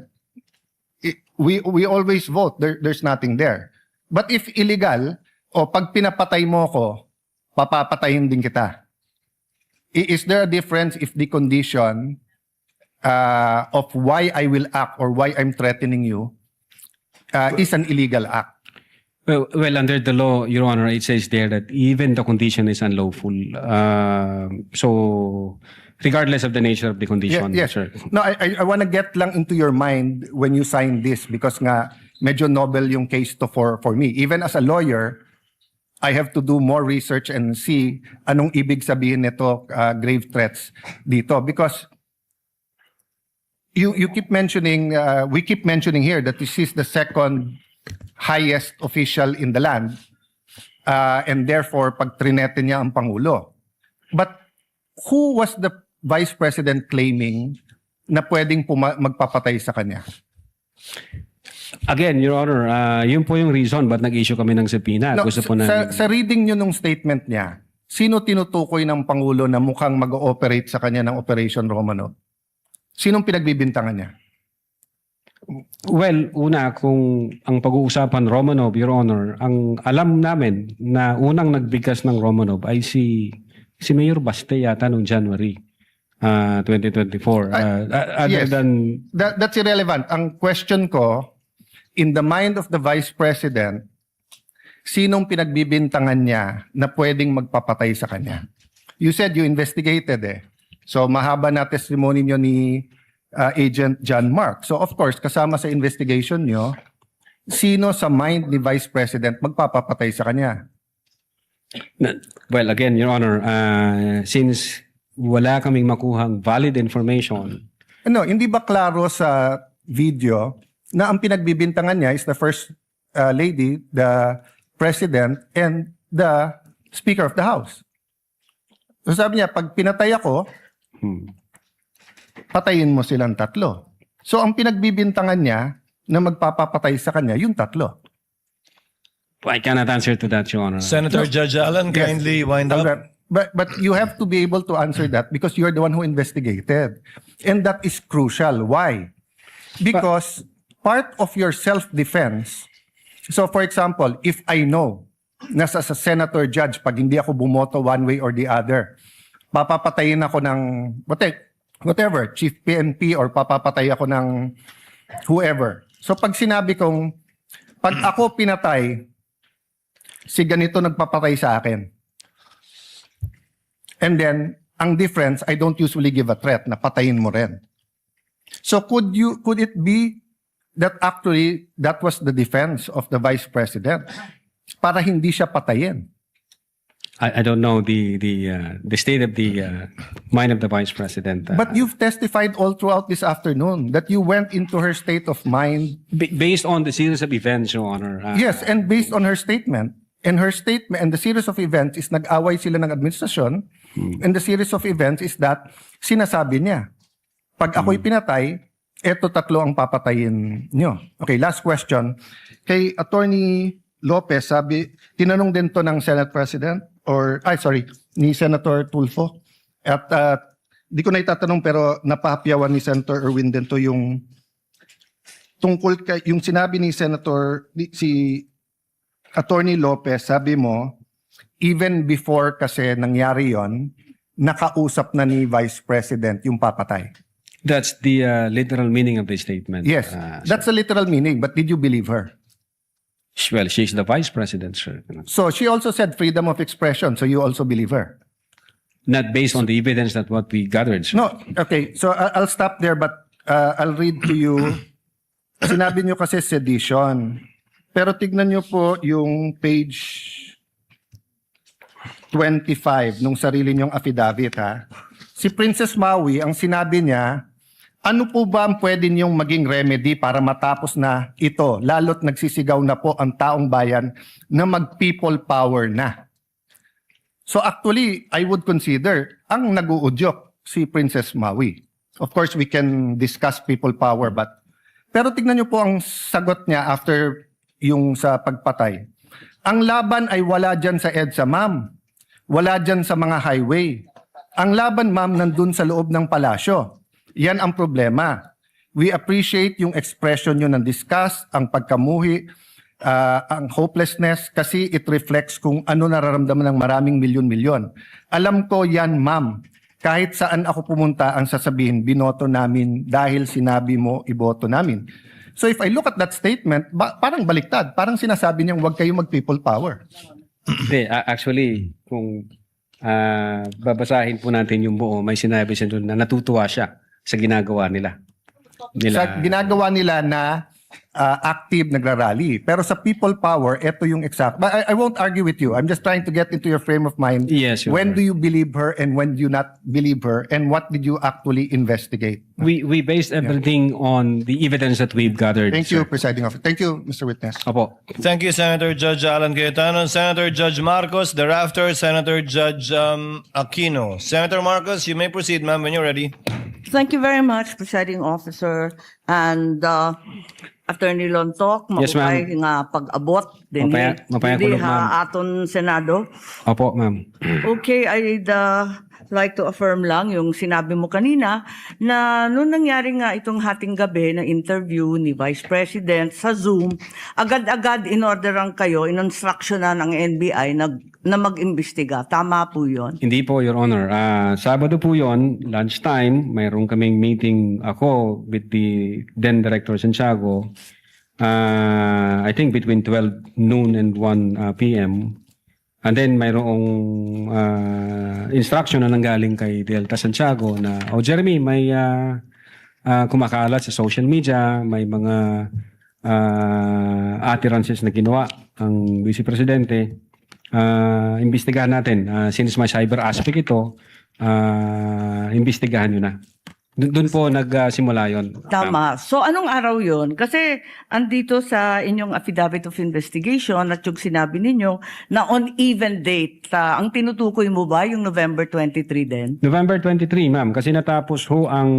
Oo, gabing-gabi kasi yon di ba? Madaling araw po ng alauna, ma'am. That's right. So, nag-meeting kayo kaagad-agad? Ganun ba? Hindi, ma'am. Hindi po kasi namin alam yun. Kailan kayo inutusan na mag-imbestiga? During lunchtime, nung may meeting kami ni then Director Santiago, pero iba ho ang iniimbestigahan namin krimen, Kailan kayo sinabihan ng DOJ na mag-imbestiga? Anong araw? That same day, ma'am. Kaya nga, November 23. November pa rin. 23. Oo, pareho lang. Yun ang sinabi ninyo kanina nung tinatanong kayo ng counsel ng prosecution. Yan din ang nakasaad. On even date ang nakasabi sa inyong affidavit. Yes, ma'am. Okay. So, nag-umpisa na kayo. Kwento nga ninyo, 4-phase yung investigasyon. Nag-umpisa sa identification. Nagbigay kayo ng hash value. Nag-preserve kayo ng data. Pagkatapos nag-research kayo. Subsequently, sinabi mo na meron kayong open source intelligence search at natuklasan ninyo na meron palang October 18 video na press con na naman ni OVP na nasa Facebook at may mga sinasabi na naman na puputulin yung ulo. Tama ba yon yung October 18 ang nakita ninyo? That's the continuation in the analysis phase, Your Honor. Oo. Yes, Your Honor. Kasi nag-research na kayo, no? Bilang 4th phase nga ng inyong investigasyon. Tama po ba? Hindi po, Your Honor. Yun yung 3rd phase ho, yung analysis and attribution. Sa analysis pa at attribution. So 3rd phase. Pero bandang huli na. Ang pinagtatakahan ko, kung inutusan kayo ng November 23 na magkaroon ng investigasyon, bakit napakaaga? November 6, 2024, a subpoena was issued to ABS-CBN requiring them to submit an authenticated copy of the video pertaining to the 18 October press con. Nandito to sa affidavit ninyo, nasa page 8, number 14. Kung inutusan kayo noong November 23, ang ibig ba sabihin, November 6 pa lang, minamanmanan na si Vice President? Iniimbestigahan na siya bago pa yung Zoom conference sa Kongreso?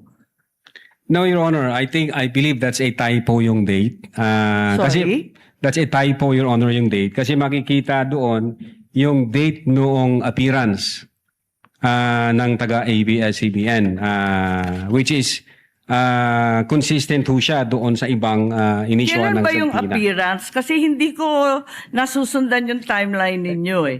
Parang yung November 23 yung utos, pero November 6 pa lamang may subpoena na. Ba't nagkaganon? Typo ho yan, Your Honor. Hindi ho yan November 6. Typo na naman katulad ng Department of Justice.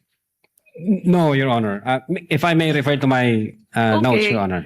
Oo, pakita mo na lang sa akin kasi nahanap ko hindi ko masundan eh. You may do so, This Counsel. is page 6, number 14 po. November 6, 2024, subpoena to ABS-CBN.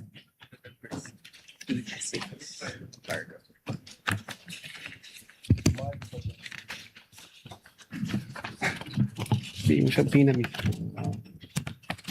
The subpoena itself. The subpoena itself. Wala naman yatang date na binibigay tungkol sa appearance ni Patria Morales at yung iba pang Meron po, taga-ABS. Your Honor, if I Pakituro lang have kasi the, hinahanap po record of the namin. subpoena. Yung subpoena mismo.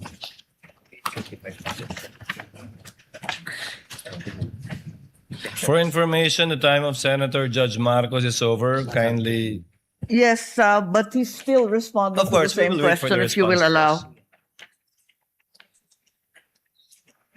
Siya po yung matagal, hindi tayo. We're only counting your the questions that you ask, not the answer. Neither are we counting the waiting time for the witness to answer. I-check ko lang po, Your Honor, para Kasi yung mga sumunod na meeting, doon sa page 13, sa number 30 at sa mga sumunod, yung mga tinutukoy doon, yung mga media na nandun sa Zoom conference. Hindi naman siya yung ABS na humawak ng camera noong October 18. Iba naman yung mga tinutukoy doon eh. Attorney Lutok, the question of the Honorable Marcos is on page 6, paragraph 14. You said you sent a subpoena on November 6, 2024. Unfortunately, because the annexes are not part of the document marked, it's not here. So the question is quite clear. If it's a mistake, then what is the correct date of the subpoena? if I can see the real subpoena, Your Honor. Kindly talk to the mic, please. Yeah. If I can see the real subpoena, Your Honor, because the subpoena was signed by our assistant director, for investigation service. As I said, unfortunately, it was not attached to your affidavit, and I doubt if it's one of those marked or pre-marked Wala. by the counsel for prosecutors. As he said and admitted earlier, he did not or they did not mark all of the annexes in your affidavit. Yes, Your Honor. If I may, check ko lang po, Your Honor, para sigurado ho. Wala sa'yo ngayon. Inaanap ko po rito. Wala nga pong annex yan eh. Wala sa annex at wala rin sa affidavit. Kasi yung mga media na tinutukoy sa ibang pahina, yung mga nag-interview nung Zoom conference. Dito ho yung certified true copy daw, Your Honor. If I may, Your Honor, please, can I assist on this regard, if the court will allow? Only if you can produce a copy of the November 6 subpoena, counsel. Exactly, Your Honor. The documents are present. They are in the possession at present of the witness, Your Honor, please. They may not have been physically attached to the affidavit investigation, but they do exist in the records of the case as separate pre-marked documents, Your Honor, please. So Okay. it's here? Presiding officer, then is counsel saying that therefore the affidavit is defective or wrongful and that November 6 is not the right date? What then is the right date to With the all due subpoena respect, to Your Honor, ABS? please. With all due respect, we object to the use of the term defective. Counsel, we shall await. Let the Yes. document speak for itself. Yes, Your Honor, please. If it's there. The witness is Yes, now in it the was the process. witness who said that it was a mistake, not me.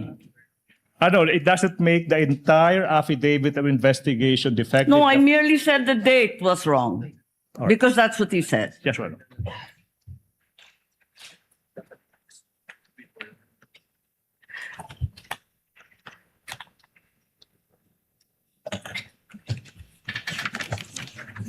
Subpoena and which affidavit?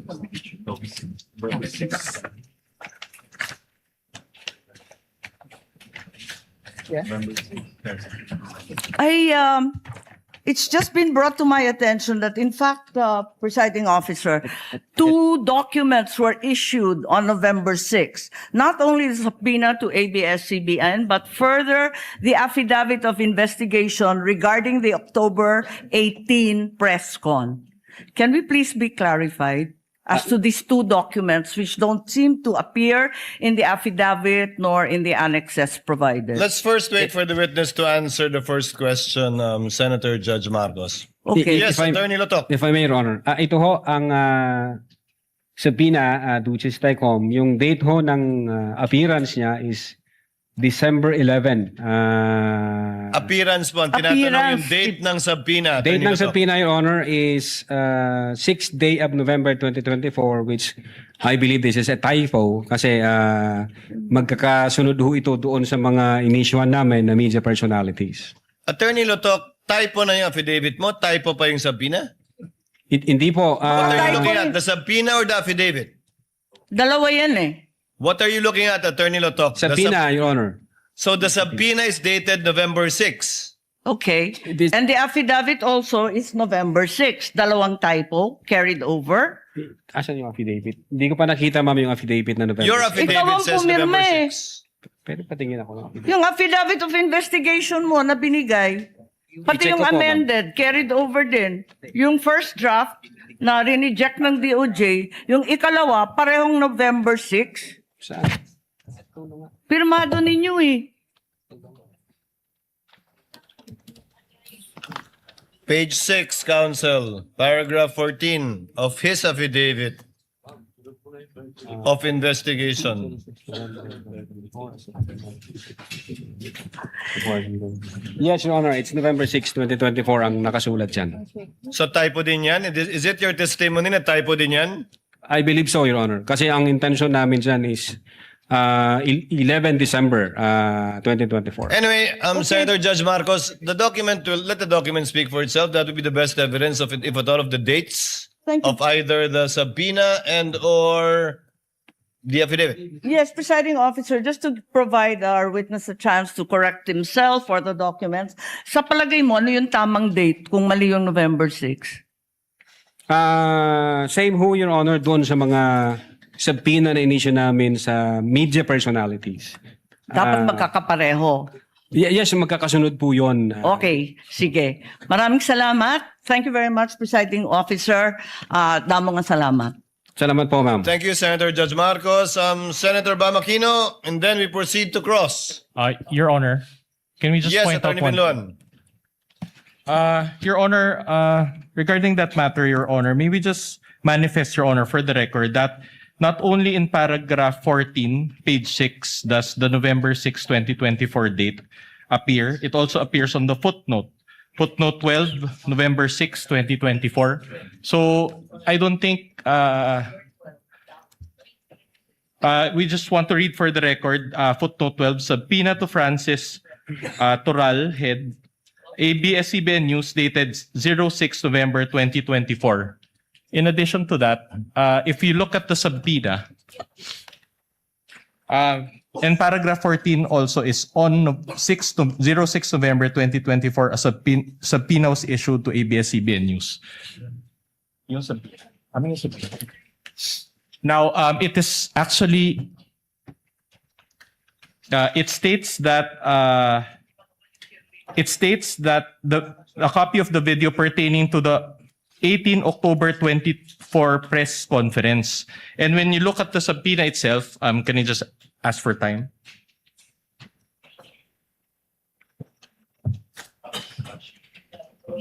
Okay. The subpoena, if you look at the subpoena, there's an attachment, and the photo there contained therein actually pertains to the 18 October 2024 press briefing. So in other words, Your Honor, this is a substantive, this is not a mere typography. Objection, Your Honor.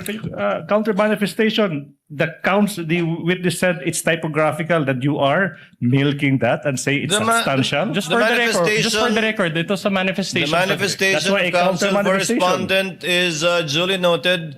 Insofar as the counter manifestation of the counsel for prosecution, the witness already answered. That is a typographical error from his point of view. Senator Judge Bamakino. Yes, Then we proceed to cross. Maraming salamat, Mr. Presiding Officer. So ito po yung continuation po nung tanong ko kanina tungkol sa general denial tsaka specific denial. Pero bago yon, Attorney Binloan, let me ask Attorney Lotok. Kanina po, tinanong kayo kung bakit nyo tinuloy yung kaso, no? Why you continued with filing. Sabi nyo po kanina, hindi naman siguro siya magsisinungaling. Siya meaning the Vice President. Could you just quickly tell me, what do you mean by that? Hindi naman siguro siya magsisinungaling. Well, the surrounding circumstances, Your Honor, at that time, yung atmosphere, sabi ko nga, galit na galit siya at madiin yung kanyang mga binitawang salita. At ito ay nagugat pa sa mga naunang event. So doon, nung winika niya na wag kang mag-alala, ma'am, sapagkat sa security ko, sapagkat may kinausap na akong tao. From the point of view of the NBI, we believe that... so you took it as truth? Yes. Okay.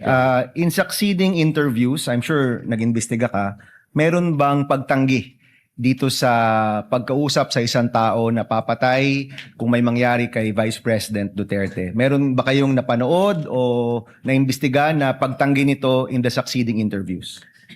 Yes, Your Honor. I think there was a video dated November 26, 2024. Doon sa video na yon, instead na i-deny niya yung nangyari noong November 23, ni-reiterate pa ho niya, Your Honor, in-admit po niya na indeed may kinausap siyang tao. So inulit pa, kumbaga. Opo. Okay, so let me repeat my question to the defense. No, so far, wala pang actual statement si Vice President Duterte na tinatanggi itong pagkausap sa isang hitman. And for the benefit of the public, magkaiba ho kasi yung general denial sa specific denial, no? Ang general denial, hindi ko ginawa yan. Wala akong kasalanan, no? Yung specific denial, hindi ko ginawa ito mismong mga bagay-bagay na ito. Hindi ko yun nakita sa sagot ng depensa. So I asked the defense, is there a denial that the Vice President actually spoke to a person to contract,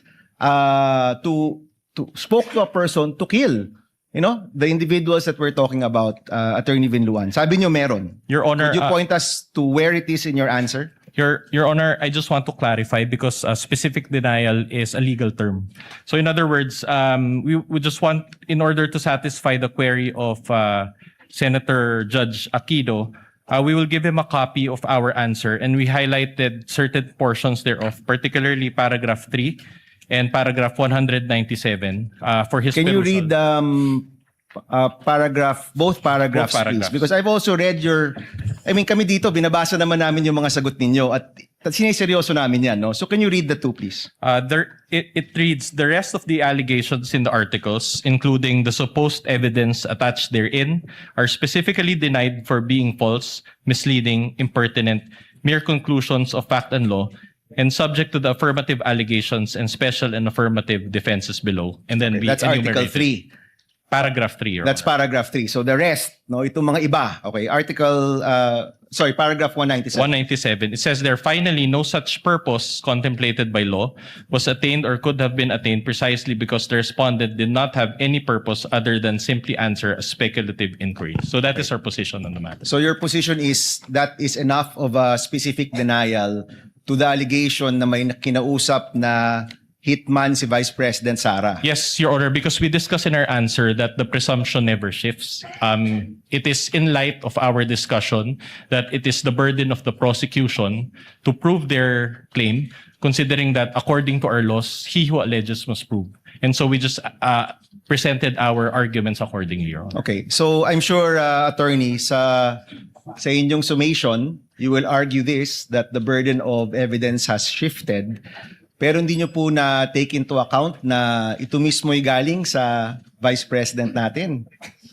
Your Honor, to clarify, the burden of proof is with the prosecution and not with the defense. In fact, Your Honor, according to our laws, even if we do not present evidence, if they do not overcome that threshold, Your Honor, then we believe that our client is entitled to. So ang sagot po nyo, and this is my final question, Presiding Officer, ang sagot po nyo, kailangan i-prove ng prosecution na merong hitman.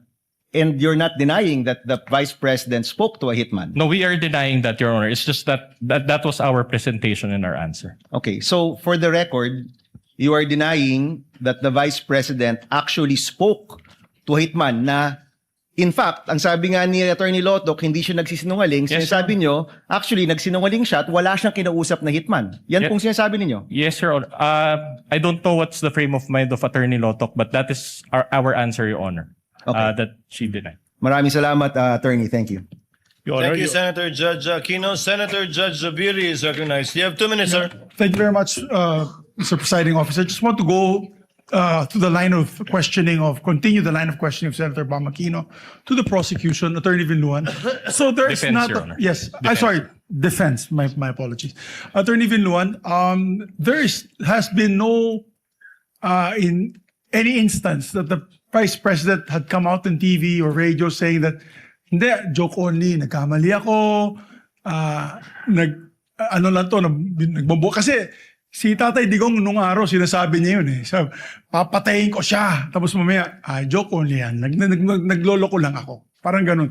So at no particular point in time, has she issued a denial that she said these statements? Aside from what you submitted to this court as a blanket denial. There is, Your Honor, and we just reserve our right to present that evidence at the proper time as well, Your Honor. Okay, so there's a video or recording that was done maybe a month or during the period of time that she had mentioned this, that she was denying, because we'd like to see that as well. That would weigh in heavily on our decision, because kung ngayon lang po nagpalabas ang depensa ng denial, parang after the fact na kasi nagkaroon na po tayo ng impeachment trial. We'd like to see that if you have that kind of evidence. We will provide, Your Honor. Thank you very much, Mr. President. Thank you, Senator Judge Zubiri. What is the pleasure of Senator Judge Alan Cayetano? I'm not going to ask a question, just for clarification. May I just put it on the record? The gentleman may proceed in 2 minutes. If you look at the articles of impeachment, Article 4, Respondent Vice President Sara Duterte committed culpable violation of the Constitution, high crimes, and betrayed public trust by contracting for the assassination by the President, the First Lady, and the former Speaker of the House by making grave threats and actively inciting sedition against the public. To be fair to the prosecution, I think it was asked of them that merely threatening for you is already, I hope I'm representing it correct, is already impeachable, Yes, sir. either high crimes, grave threats, or by culpable violation. Okay. Yes, sir. But there's a difference between saying that that mere statement is impeachable by alleging that she did in fact contract someone to kill. Because if you look at the next page, it is the position of the prosecution of the House of Representatives. The fact that respondent contracted an assassin no longer requires further proof, as it is already established under the matter of light of her own public admission. That's a conclusion of law. Because it is basic that if someone alleges that someone contracted assassin, you have to prove. Your Honor. Diba? So what I wanted to clarify, and to be fair to both sides, you can comment. As far as I'm concerned, ang understanding ko, the prosecution did not stop short by saying that by merely uttering that is impeachable. Yes. They went further to say that they are alleging that she did in fact contract an assassin. In fact, nowhere in her words assassin, in the words of the Vice President, was assassin or contracted. Contracted means may kontrata. Sinabi niya lang may kinausap siya.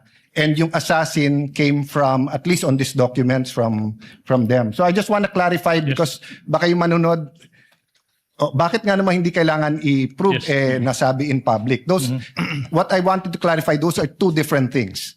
Whether the threat as said is an impeachable offense, but if you're alleging that there was an actual assassin contracted, you have to prove that. Yeah. As far as I'm concerned. Can I reply to that, Your Honor, please? No need to reply. The Senator Judge Cayetano was not asking a question. He was merely making a manifestation for the record. Let's move on, counsel. Counsel, for the respondent, if you're ready with your cross, you may proceed. Attorney Lotok, the NBI is an investigatory body, correct?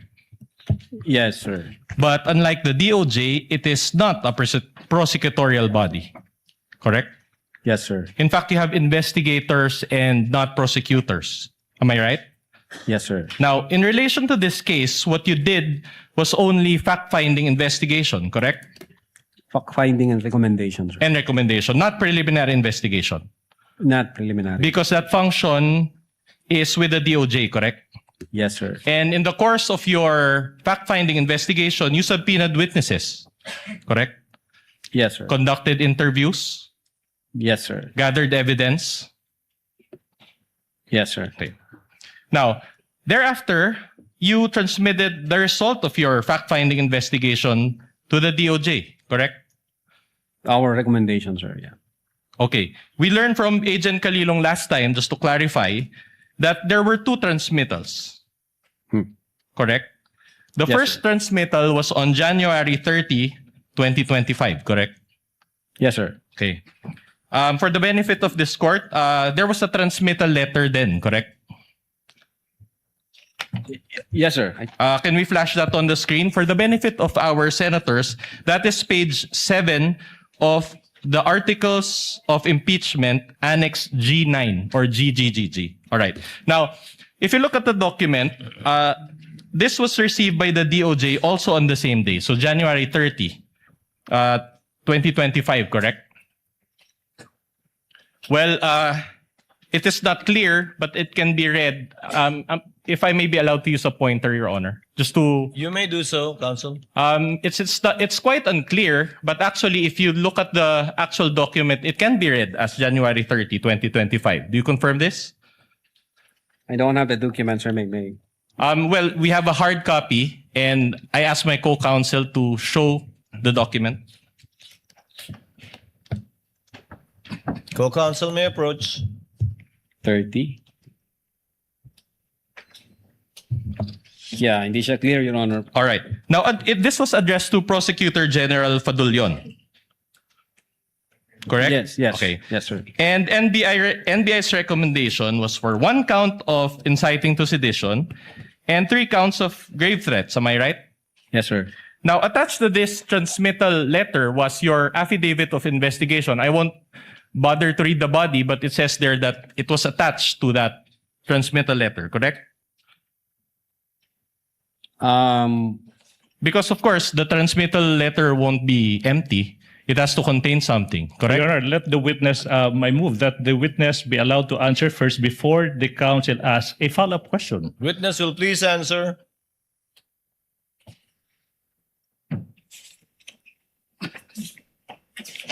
I think yung copy ng affidavit is nasa DOJ na, yung first affidavit. So there was an affidavit of investigation because Agent Calilong also confirmed this last time. So I just want a clarification from you. There was a first affidavit of investigation dated January 30, Yes, 2025. All right.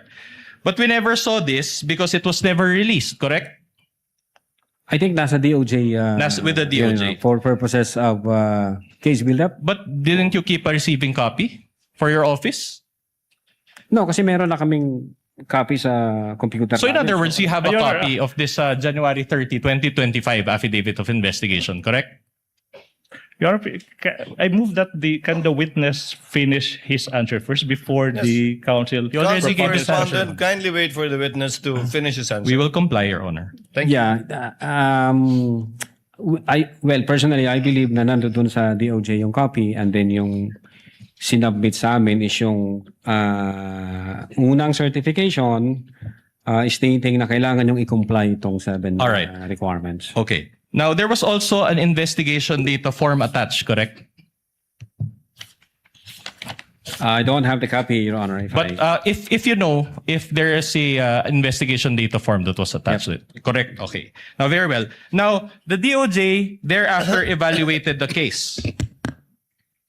Part of the DC-15 requirement, Your Honor. No, it's a yes, sir. It's answerable by yes or no. Your Honor, the witness is in the process of answering a question. He is intelligent enough to answer the question. Let the witness finish his answer. Part of the requirement of the DC-15 series of 2024, if I'm not mistaken, the circular has directed the prosecutors to proactively engage in the investigation of crimes or in the criminal investigation. Kaya ho yung ginagawa namin nung nag-submit kami nung transmittal, ang purpose ho nun for evaluation ng ating prosecution, at the same time for case build-up. So pag nakita ho ng prosecutor na may kulang, part ho ng evaluation saka case build-up process, nagbibigay ho sila ng recommendation. NBI, may kulang kang ganito, may kulang kang ganito, hindi pa sa sufficient, i-comply nyo muna to. Part ho yun ng DC-15 requirements. Sir. All right, clear. So in other words, the evaluation is to determine if the recommendation is sufficient or insufficient for the purpose of preliminary investigation, correct? For purposes of case build-up, so that the transmittal or referral would be able to comply the requirements of preliminary investigation. At any rate, preliminary investigation is the next step, correct? Yes, Your Honor, after the evaluation and case build-up process. Can you receive this evaluation or response from the DOJ? Am I right? You mean the certification, sir? Yes. Yeah, the first certification. No, if only you receive. Again. The witness is in the process of answering the question and the counsel is excited to propound a follow-up question. Let the witness answer first. Same ruling, same reminder. Witness, kindly proceed to answer. Again, sir, what was the question? So you received a response from the DOJ?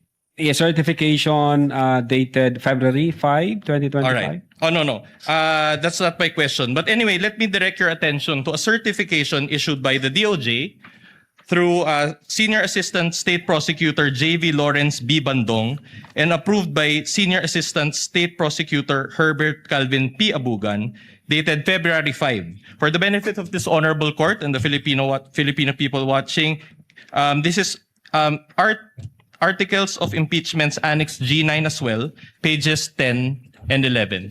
May we ask that the witness peruse this certification? Just a manifestation, Your Honor. Annex G9 is actually not numbered. So pages 10 and 11 was based on the PDF file or the soft copy, but the hard copies are not actually numbered. Noted. So, Mr. Witness, was this the response from DOJ following your January 30, 2025 Yes, sir. transmittal? So this certification contained the DOJ's evaluation, correct? Yes, Your Honor. And- Part of the requirement and Again, the same. Yes, Your the Honor. same. Your Honor. The witness still answering. Let the witness answer first before propounding the next question. And the NBI received this February 5 certification, correct? Yung copy ko, Your Honor, hindi ko makita yung date. Oh, I'll help you. There is a note received on the upper right that is unclear. Can we flash that on the screen as well? It is unclear, but it appears to have been received on February 5, 2025, correct? So more or less 6 days after transmittal. Do you confirm this? Your Honor, before the witness answers the question, I would like to Yes, commence counsel. my objection on the ground of relevance. May I explain, Your Honor, please? This witness testified that what they filed with the NBI, with the DOJ, is a February 10 affidavit investigation. And here comes the defense now, asking questions as to the first affidavit of investigations that the NBI submitted, which the DOJ asked them to correct and to provide additional information, which they complied with. And what is now at issue is the February 10 affidavit investigation. That's why I'm now objecting on the grounds of relevance. Your Honor. What's the wait, let me finish. What's the point of digging into a prior affidavit investigation when what this witness testified to, when what this witness identified is a later affidavit investigation that is now being considered by the DO? The question is simple. What's the relevance? Objection is overruled. It goes into the credibility of the witness as well as his ability to testify as to his investigative report. And witness is competent enough anyway. Witness may answer. Yes, Your Honor. No, Your Honor, we received that letter on 10 February 2025 based on the second letter submitted to Honorable Richard Anthony D. Fadulion, signed by Judge Jaime B. Santiago. It states here that on 10 February 2025, this Bureau received the certification dated 05 February 2025, where the evaluating prosecutors referred the case for case build-up, citing reasons thereof. Then in that case, Your Honor, we have a problem because this is Oh, part... Your Honor, objection. Your Honor, I'm not yet... I'm not- Objection. Kindly let counsel finish. Because like, as I mentioned a while ago, Your Honor, this forms part of the records of this honorable court. This was submitted as page 10 to 11 of Annex G9. This is part of the court's record, and we also received this. These are not our documents. That's why I'm objecting, These are Your the Honor. prosecution's... I mean, the Counsel for the prosecution's prosecution, documents. kindly let him finish. These are not our documents, Your Honor. These are part of the records of the court. This came from them, and they attached this to the articles of impeachment. Your Honor, we have all the right to confront each and every document because that forms part of the charge against our client. Counsel, now, if Attorney Lotok is saying, Your Honor, if I may just be allowed It to is now finish, a manifestation, that Your Honor. it was received on February 10. We just want to counter-manifest, Your Honor, that there is a received stamp here, says February 5. Your Honor, this is not highly... Counsel, the presiding officer already overruled the objection of counsel for the prosecutors, and I thought you would end up with a question. Kindly proceed with your cross-examination. So in other words, you deny that it was received on February 5, 2025 as seen here in this document that is part of the records of the Senate Impeachment Court. Well, first, Your Honor, hindi ho ako yung nag-receive niyan. Then pangalawa, ang nakapirma ho rito ang dating director namin, Jaime B. Santiago, at ang sinasabi niya, on 10 February 2025, this Bureau received the certification dated 05 February 2025. All right. Anyway, I'll move on to a new point. this certification noted 7 items, and we went through this the last time with Agent Kalilong, so I won't delve on that. But basically, just to go through this very quickly, the first point says that there is no affidavit of the person, so no affidavit. The second point is, or the second note is, the press briefing conducted on October 18, so no TSN and affidavit of the person taking the TSN. Number 3 is annexes I and K with marking, so no affidavit of recorder and no TSN and affidavit. Number 4, Annex L did not indicate who made such TSN, so incomplete information. Number 5, the affidavit of Juan Patria Morales, so no USB. Number 6, only the minutes of the meeting with several so no affidavit. But I'd like... Oh, Your Honor, that's my objection now. I'm just reading Where's it, Your the Honor. question? Wait for the question. Okay, I'm going to the question. I'm just Thank laying you. the basis, Your Honor. Now, I'd like to highlight note number 7. Please allow me to read that portion, or at least the latter portion thereof. It says there, in the instant complaint, only the NBI executed an affidavit and there was no participation on the part of the offended parties. As it appears, NBI is not the offended party for the crime of grave threats. My question is this. So based on note number 7, according to the DOJ, the NBI is not the offended party, correct? Based on number 7, based on number 7, NBI is not the offended party for the crime of grave threats. Okay, very well. So the offended parties, if at all, are President BBM, the First Lady, and the former Speaker, correct? Yes, sir. At any rate, all these, the 7 notes that I mentioned, are all deficiencies in the first affidavit of investigation, correct? It's not deficiency, Your Honor, because the affidavit, the first affidavit we've submitted is substantial in terms of establishing the evidence required. This requirement is a matter of complying the required quantum of evidence required under DC-20. And if I may, sir, the purpose of submitting our referral to the Department of Justice is for preliminary investigation, which under the NPS rules, the new rules under the NPS, the law enforcement agency can submit a complaint affidavit, or in fact, submit a complaint before the DOJ for purposes of preliminary investigation. The requirement that the offended party should have that complaint affidavit is not an indispensable requirement, and so far as the preliminary investigation is concerned. And so far as the preliminary investigation is concerned. Very well. Now, based on that answer, I'd just like to point your attention to the portion of this certification dated February 5, 2025, next to the box ticked with an X. Kindly allow me to read, if we can highlight that portion. Okay. It says here, and you can read with me, insufficient for the conduct of preliminary investigation and must first be referred for case build-up. So in Filipino, this is my question, I'll do it in Filipino. So in other words, nakulangan yung DOJ, correct?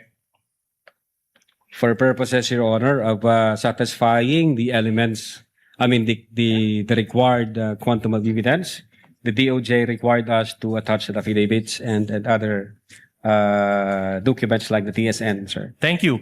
And the DOJ itself mentioned this, correct? Or said this, correct? Based on the certification. All right. In fact, let me direct your attention to the portion after, I quote, must first be referred for case build-up. Can we flash that also on the screen? And allow me to read.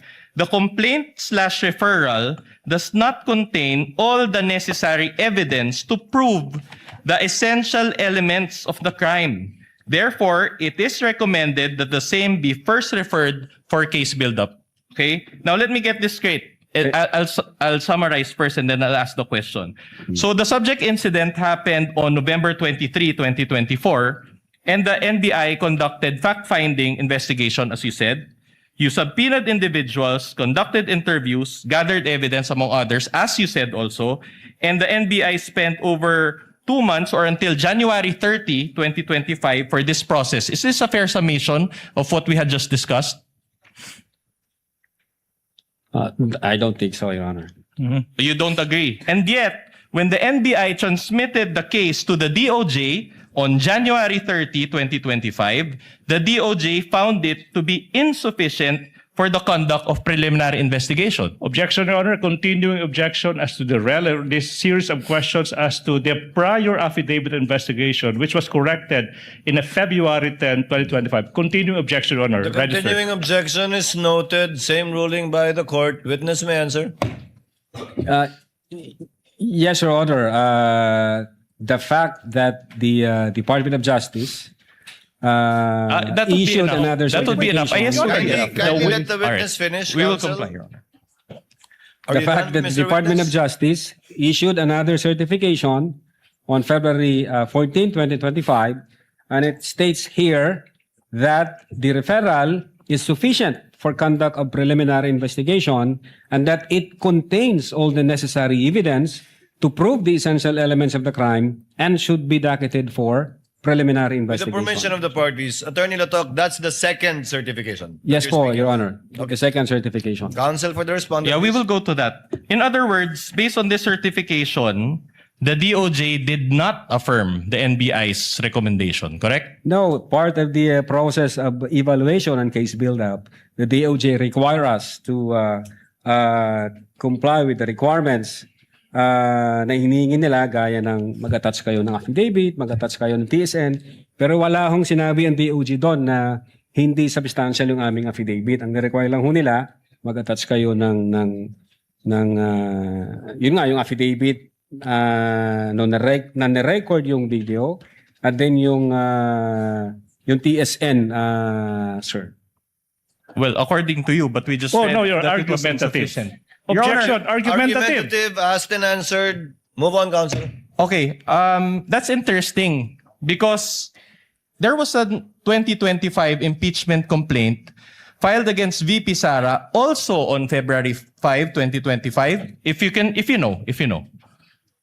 But again, Your Honor, what? The date is important because there was also a February 5, an impeachment complaint filed against VP Sara also on February 5, 2025. Correct?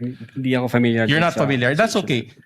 If I may refresh your memory, this was the fast-track 2025 impeachment complaint signed by the Objection, Your 215 Honor. representatives. If a ground arises, a counsel can object. The term fast-tracked, Oh, Your Honor. you are labeling a process made by House of Representatives as fast-tracked. Objection, Your Honor, please. Counsel, move on and ask your question.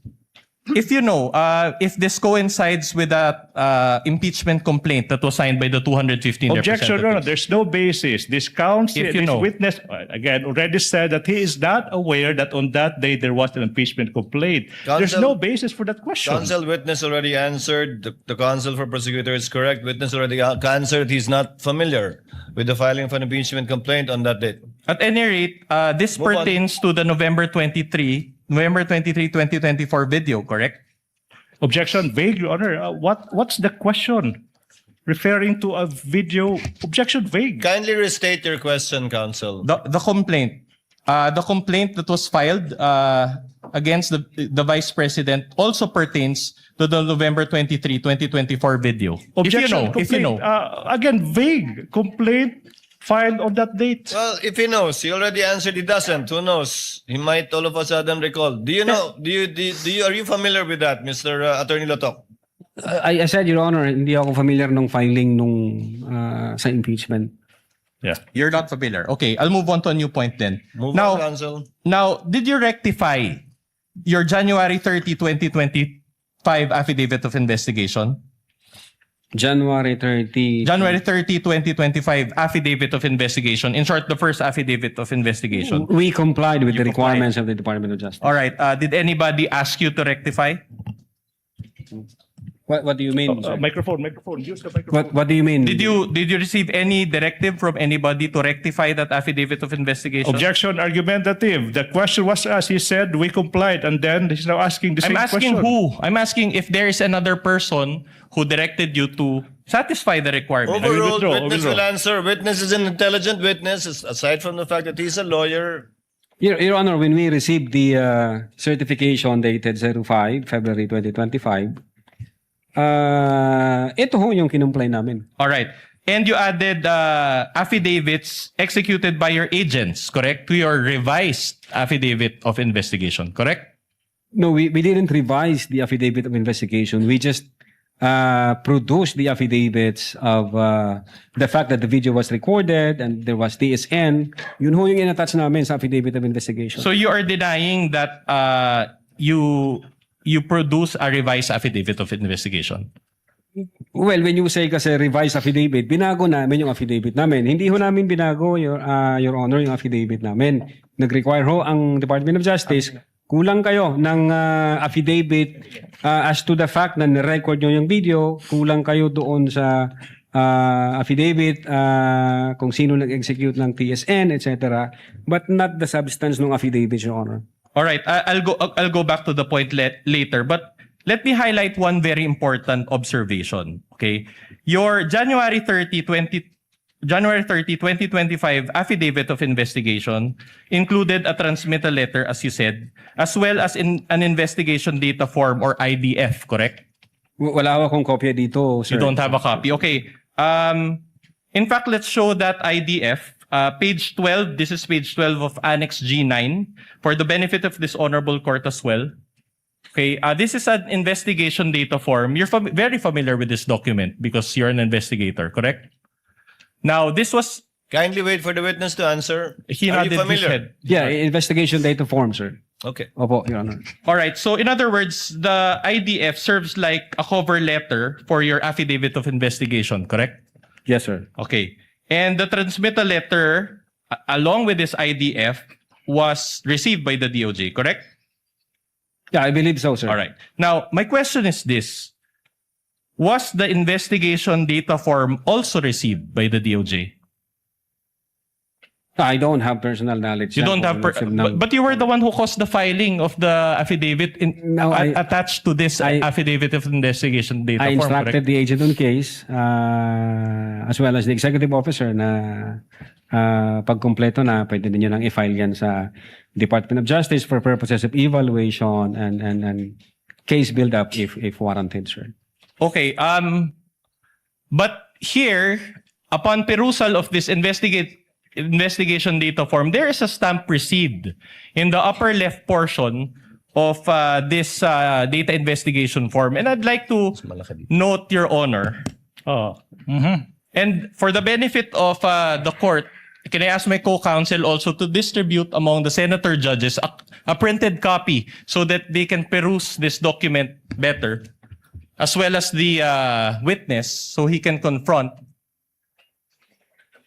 There is a stamp Department of Justice received, but it appears that it was initially stamped February 12, 2025, but there is a marking, a manual marking that converted it to January 30.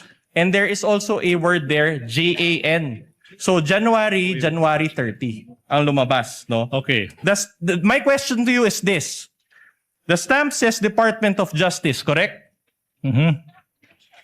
Well, no, wala akong hawak na document ko, you Your can Honor. perceive it. And Kung mind you, yung- these are not our documents. These are part of Annex G9 of the Articles of Impeachment. So these are not our documents. Your Honor, I would like to object now.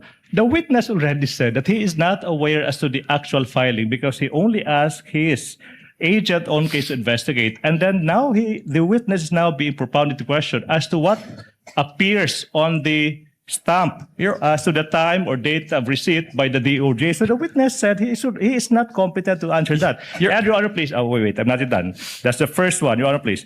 No need for the court to rule, but I am registering my continuing objection to this series of questions as to the prior affidavit of investigation, when in fact, this witness already said that he complied with all the requirements by the DOJ and came up with a February 10, 2025 affidavit investigation. So I move that it be noted, Your Honor, please. The continuing objection of counsel for the prosecutor is noted, but counsel, as pointed out by counsel for the respondent, this is part and parcel of the complaint. Yes, ma'am. That the panel of prosecutors filed before this court. If the witness knows, he may answer.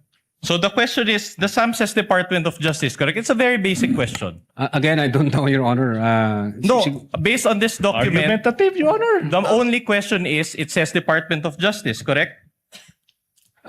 As I've said, Your Honor, hindi ho ako ang nag-file. May inutusan ho ako. Do you see it in the screen and do you see it in the hard copy? Counsel asked and answered, move on. That's Okay. the response of the witness. So will you agree that considering that this was supposed to be received by the DOJ, it is only the DOJ that has the authority to change the date? Again, you asked the DOJ, sir. Wala ho akong Exactly. idea dyan. All right. Counsel for the prosecution, kindly avoid. All right, but side this is not from the DOJ. This is your copy. This is a receiving copy. So when you receive back your receiving copy, you did not bother checking this portion? Your Honor, hindi ako personally nag-receive niyan. But this is your affidavit of investigation. Objection argumentative, Your Honor. Asked and answered. Asked and answered, move on, counsel. All right. My question to you now is this. The discrepancy is not 1 day or 2 days. The discrepancy is from Feb 12 to January 30. So it is a substantial discrepancy. My question to you is this. Who changed this Objection. date? Objection, Your if you Honor. know. That's misleading, Your Honor. My goodness, that's misleading. This counsel is assuming that somebody changed what? The counsel failed to elicit any answer from this witness. And now the counsel is conceiving that somebody changed that and confronting our witness with that. Misleading. This is the classic case of a misleading question. You assume something that has yet to be established. That's not how we do it, with all due respect. Counsel for respondent, I think you made your point and you gave a copy to the senator judges, and we see your point. All right. But my more important observation is this. Objection, Your Honor, please. You are supposed to ask questions. Yes, and not I will. make I will go to the observations. question. I will go to the question. Kindly allow counsel for respondent to finish his question. He may just still be laying the basis. You may Thank you, proceed, Your Honor. counsel. That's precisely what I'm doing, Your Honor. Can I direct everyone's attention to the date appearing at the bottom portion of this document? Well, It says counsel, here- counsel, technically not everyone, just the witness. Yes. And let's see if the witness can answer your question. It says here February 11, 2025. So in other words, it was and it says here subscribed before NBI agent Ricarte. In other words, the date of the document is February 11, but it was received on January 30, 2025 by the DOJ. Do you have any explanation for this? That's the Objection, question. Your Honor. Objection. This witness is incompetent to attest to that exactly because he said he is not aware of this series of facts. I know where the counsel for respondent is going. Unfortunately for him, his line of argument was already nipped in the bud when this witness said he is not aware of that. He should move on to other points. Your Honor, the witness said that the investigation date, this investigation data form was attached to the original affidavit of investigation. And we want an explanation why there is a discrepancy on the date. The witness is a lawyer. Exactly. He has that's an the point. experience, Your Honor, in filing cases. We just want to know, Your Honor. We want to get to the bottom of this I have to matter. object to that. I have to object to Considering that. also, Your Honor, that this is about transparency. Will the parties please settle down? If the witness knows, Yes. Attorney Latok, do you know? Can you explain the discrepancy, or are you personally aware of the discrepancy? I cannot explain this, Your Honor. Unang-una, hindi ako nakapirma dito, hindi ako nag-receive. At wala akong idea dito sa... But Attorney Latok, you see the point that the counsel for respondent is trying to make, correct? Yes, Your Honor. That the date of receipt was changed to 1/30, January 30, but it was subscribed to on February 11. Meaning, you see it, but you have no personal knowledge how that came about. Yes, Your Honor. I don't have... Move on, personal- counsel. Yeah. So, doesn't this demonstrate that that the document was Allow tampered counsel with? to finish. Doesn't this demonstrate, if you know that this document was tampered with, does Objection, that Your Honor. demonstrate Exactly. He's now arguing with our witness, Your Honor. Sustained. Move on, counsel. Move on to your next topic, counsel. Your Honor, but you agree, Attorney Lotok, that the IDF is not a simple cover letter, correct? Ask and answer, Your Honor. Okay, in fact, it is an affidavit, correct? Yeah. An IDF is an affidavit, correct? An ID? I don't think so, Your Honor. It's not an affidavit, Your Honor. It's The investigation data form. It's not an affidavit. So you don't agree. So in other words, this certification part here, and with the subscribed and sworn to, it is for you. This is not an affidavit. Argumentative, Your Honor. Your Honor, I just made my question more specific, Your Honor. There is a part here, subscribed and sworn to, and the witness is, I want to ask the witness if he considers this document as an affidavit despite this portion. What's the answer? Is it an affidavit or Attorney not? Lotok, is this sworn to? Is this document sworn to? What's the title of the instrument again? Can you go up? Investigation data form, Your Honor. Is an investigation data form subscribed and sworn to by the person filing it? To your knowledge? Yes, Your Honor. There is subscribed and sworn to before this 11th day of February and signed by the administrating officer. Okay. And as law practitioners, we know that when we file a case before the office of the city prosecutor, this actual page is signed and subscribed before the public prosecutor, Your correct? Honor, again. Objection. If you know, you are a lawyer Continuing and you are objection a as to- supervisor If of I your may. department. I'm just asking a basic question. I am now- As a law practitioner, as a lawyer, you know that this IDF is signed and subscribed before the public prosecutor when you file a case, correct? If I may object, Your Honor, continuing objection as to the relevance of this series of Noted, questions. same Your Honor, please. ruling. Witness may answer if he knows. Again, Your Honor, before the prosecutor? Correct. In normal cases, the IDF is subscribed and sworn to before the public prosecutor, correct? Well, in this case, Your Honor, it was administered by Assistant Director Glenn Ricarte, Your Honor. Okay, I'm glad you pointed that out. Isn't Ricarte from the NBI? Yes, Assistant Director po siya. In other words, this is a DOJ document, but you made your subscription before an NBI agent. Isn't that supposed to be before the DOJ agent? But again, wala akong personal knowledge dyan sa details na yan, sir. Siguro tanungin nyo kung sino ho yung naka-affix ang signature. All right. dyan, sir. But what is worse, if I can direct Your Honor, your... objection. Another objection, Your Honor. You know, this council is in the habit of inserting, Your Honor, adding value if we to may what is otherwise. Just be allowed to continue, Your Honor. This is our time. We've given them enough leeway, Your Honor, after more than hours. Let him lay the basis of his question. Yes. All right. Can I direct your attention to the upper right portion of this IDF?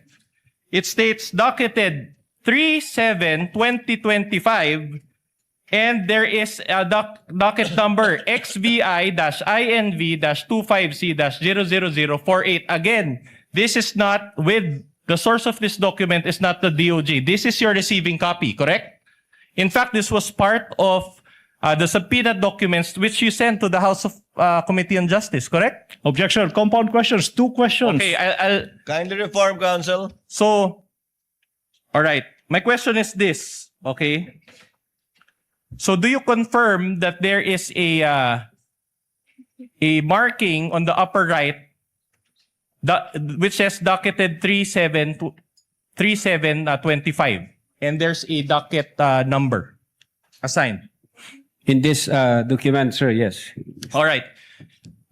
We manifest, Your Honor, that this is still the same Annex G9. So in other words, you're telling this court that this document was subscribed on February 11, 2025, received on January 30, 2025, and docketed on whatever it is, July 3 or March 7, 2025. Is that what you're saying? That's compound. That's compound. You're asking 2 dates and asking for 1 question. No, Your Honor, I just described the document Exactly. as it Compound is. question. Ask 1 question per date.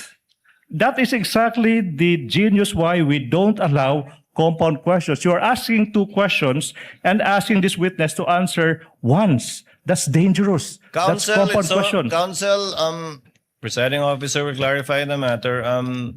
Questions were earlier asked already with respect to the February subscription and the January 30 receipt.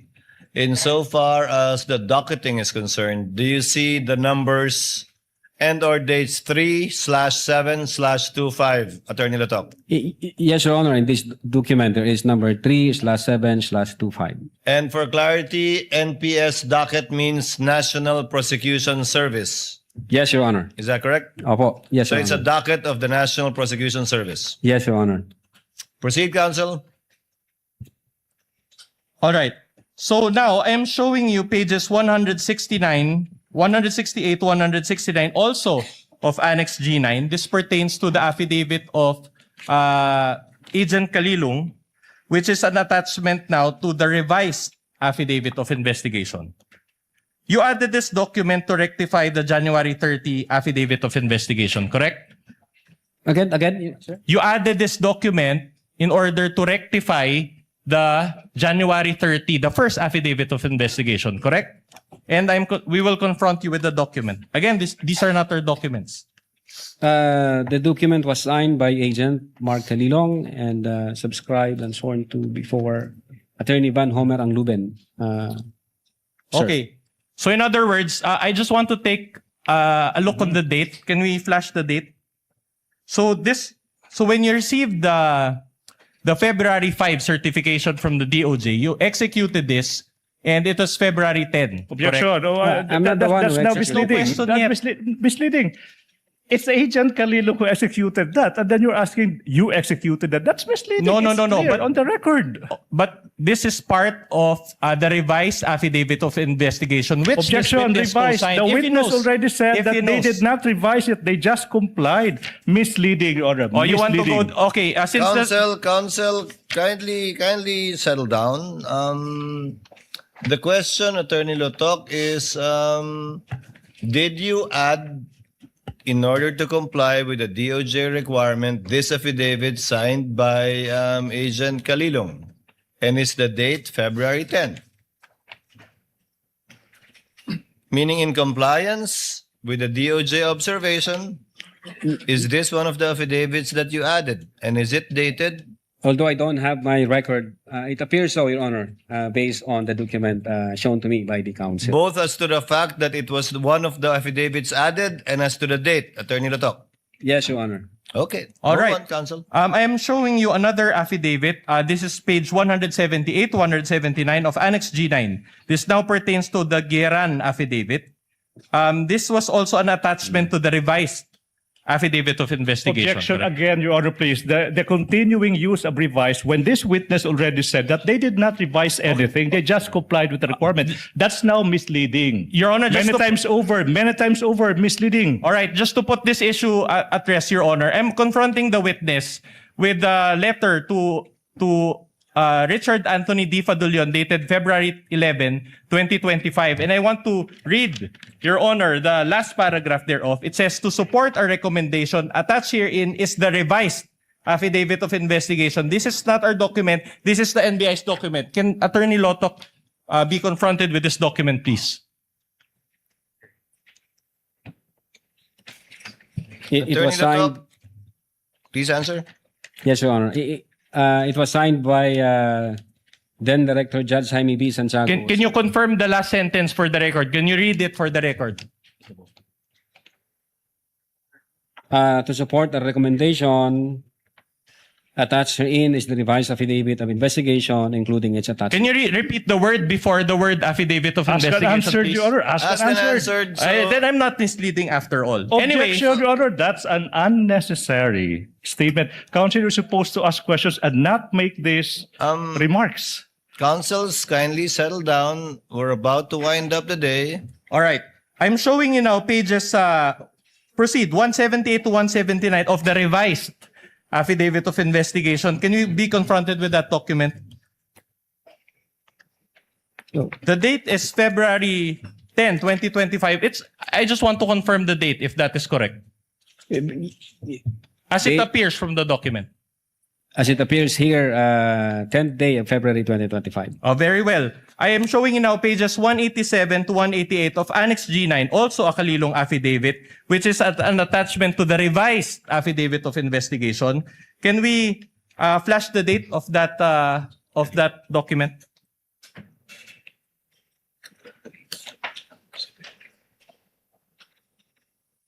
What's the question? Also, February 10. So in other words, you attach this to your revised affidavit of investigation. It appears here, 10th day of February 2025, sir. And you attached it to your affidavit of investigation, correct? As an attachment, sir. All right, very good. Now, showing you 199 to 200 of Annex G9. Now, this is the Asuncion affidavit. And I'll make a point in a couple of questions, Your Honor. Can you just confirm the date also and if it was attached to your revised affidavit of investigation? 10th day, it appears here, 10th day of February 2025. All right.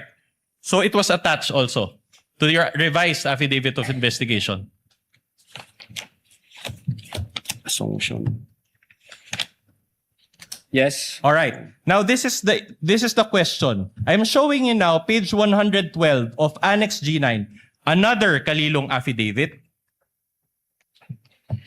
Did you also add this to rectify your January 30 affidavit of investigation or the first affidavit of investigation?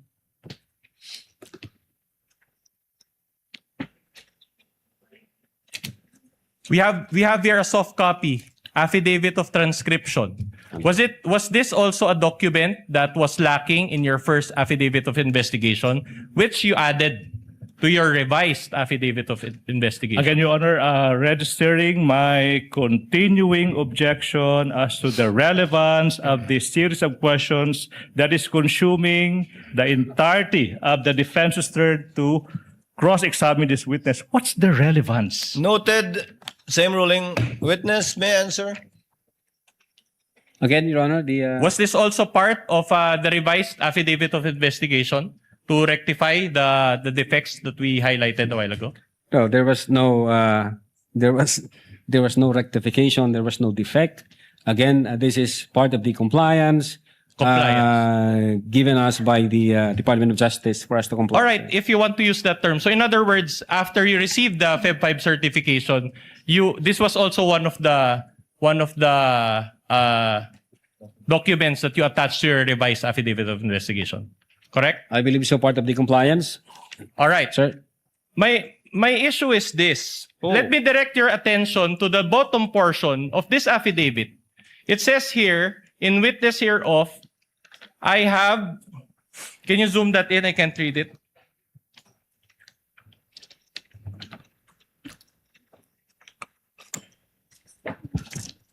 The date is February 3, 2025. Can you zoom that in? So in other words, you are trying to convince this court that when you... What's the question? What's the question? This is the question. Are you trying to convince this court that you executed this affidavit prior... Objection, misleading. He did not execute He did not. the No, sorry. You attached this affidavit prior to the Feb 5, 2025 certification? Prior to what, Your Honor? February 10? Okay. You received a certification on February 5, 2025, correct? And you said that you added affidavits after receipt thereof. Now, you mentioned a while ago that this was one of the affidavits that you added, and yet the date came prior to the DOJ certification dated February 5, 2025.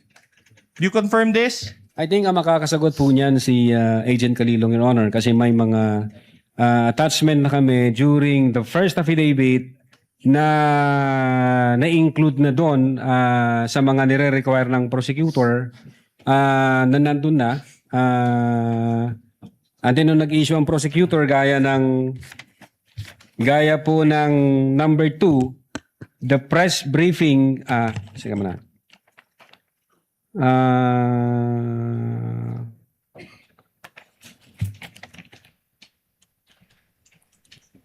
Ito, Your Honor, gaya ng Number one, there is no affidavit of the persons who recorded the video entitled BP November 23 Press Con at Batasan through OBS. When in truth and in fact, kasama ho na and-attach na doon yung affidavit of authentication doon sa unang affidavit. So in other words, you're telling this court that the DOJ made this mistake?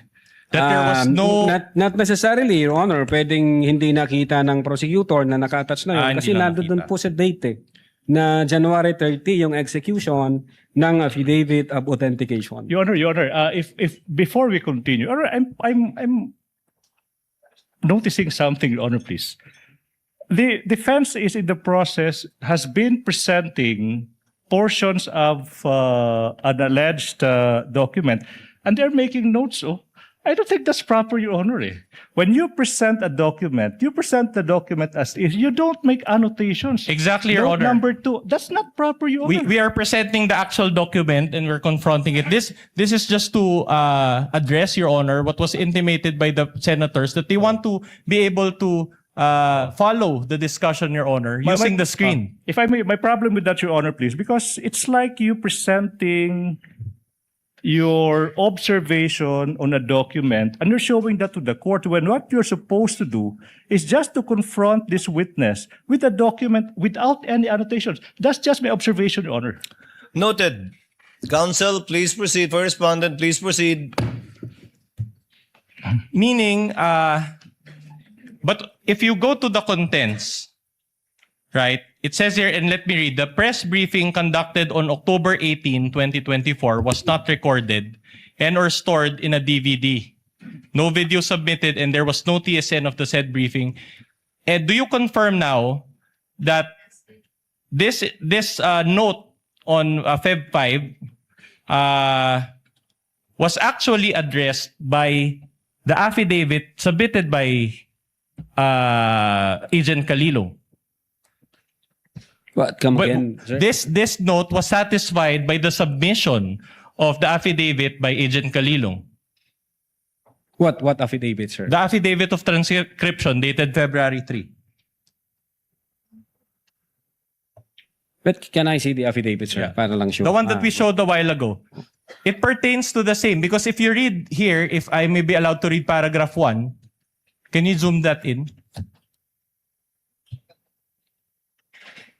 Or no, paragraph 2, it says there, in relation to the ongoing investigation, the undersigned was tasked to transcribe. So this transcribed the screen-recorded video of the press conference of VP Sara on 18 October 2024. So in other words, this was exactly what the DOJ required, correct? Yeah, base certification na in-issue, ang sabi ng DOJ, the press briefing conducted in October 18, 2024 was not recorded and was stored in a DVD.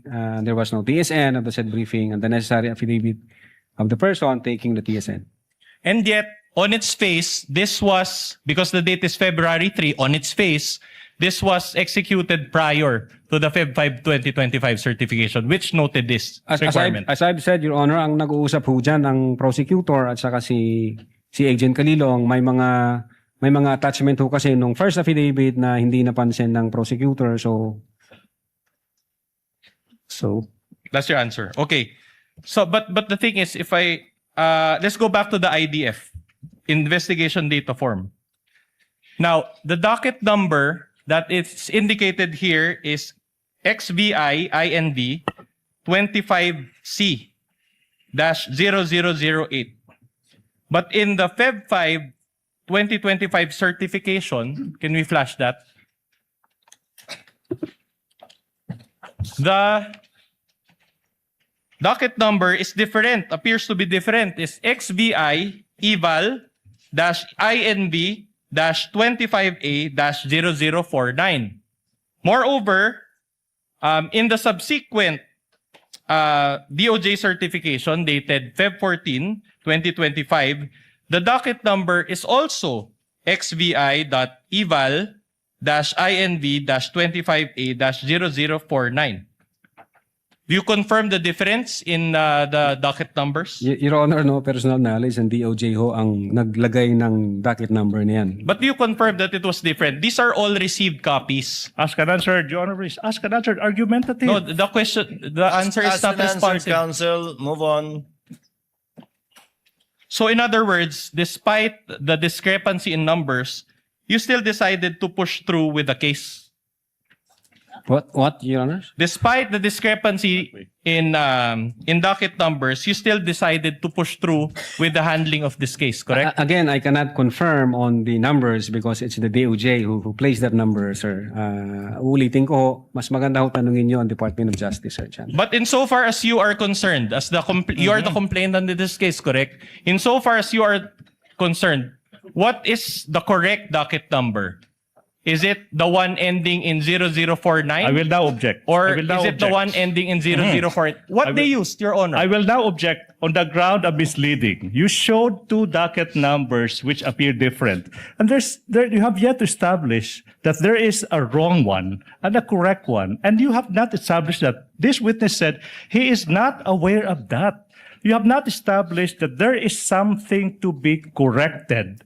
That's why the objection now, Your Honor, please. That's misleading. You assume that something is wrong that has to be corrected. Misleading. Counsel, witness is not competent to answer your question. He already responded that this is a DOJ format. He is not aware, and that it might be proper to ask the DOJ instead at the proper time.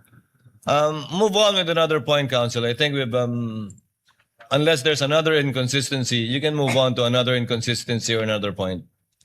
Your Honor, just one last on this point. But in terms of what you followed, because as we know, you submit subsequent pleadings as to these two docket numbers. Which one did you follow? The 00048 or the 0049? Well, I don't have the record here, Your Honor. If I can check my own record. Do you have it with you that now? now? Counsel, can you give him a copy of his record? Yung full record. Yeah. The chair finds that relevant because in filing additional pleadings or other materials to the DOJ, they need to indicate the NPS number for reference. So which one are you following? Which one did you follow subsequent to this? Yes, sir. February. Wala rito ah.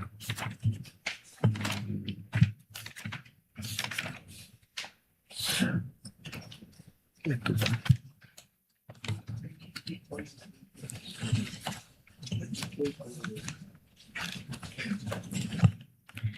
Well, wala ho rito, sir. Teka. Ang naalala ko, sir, yung sa investigation data form, dated February 11. Ano pong nakalagay na NPS docket number doon? Meron po ba? Yun po, sir, ang hindi ko, Your Honor, hindi ko po ma-confirm kung anong NPS docket number.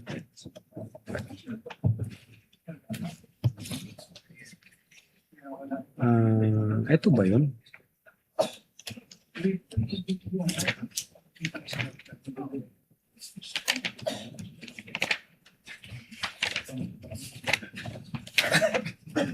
Teka, saan yung NPS ito?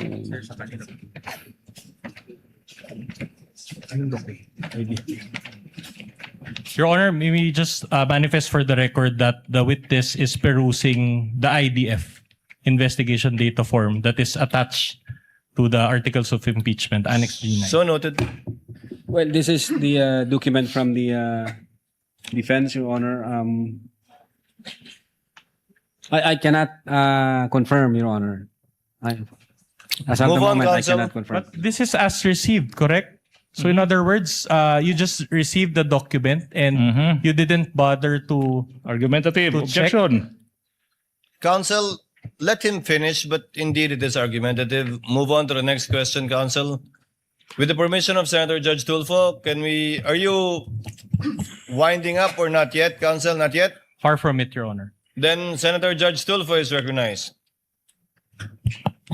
What is the pleasure of Senator Judge Tulfo? Just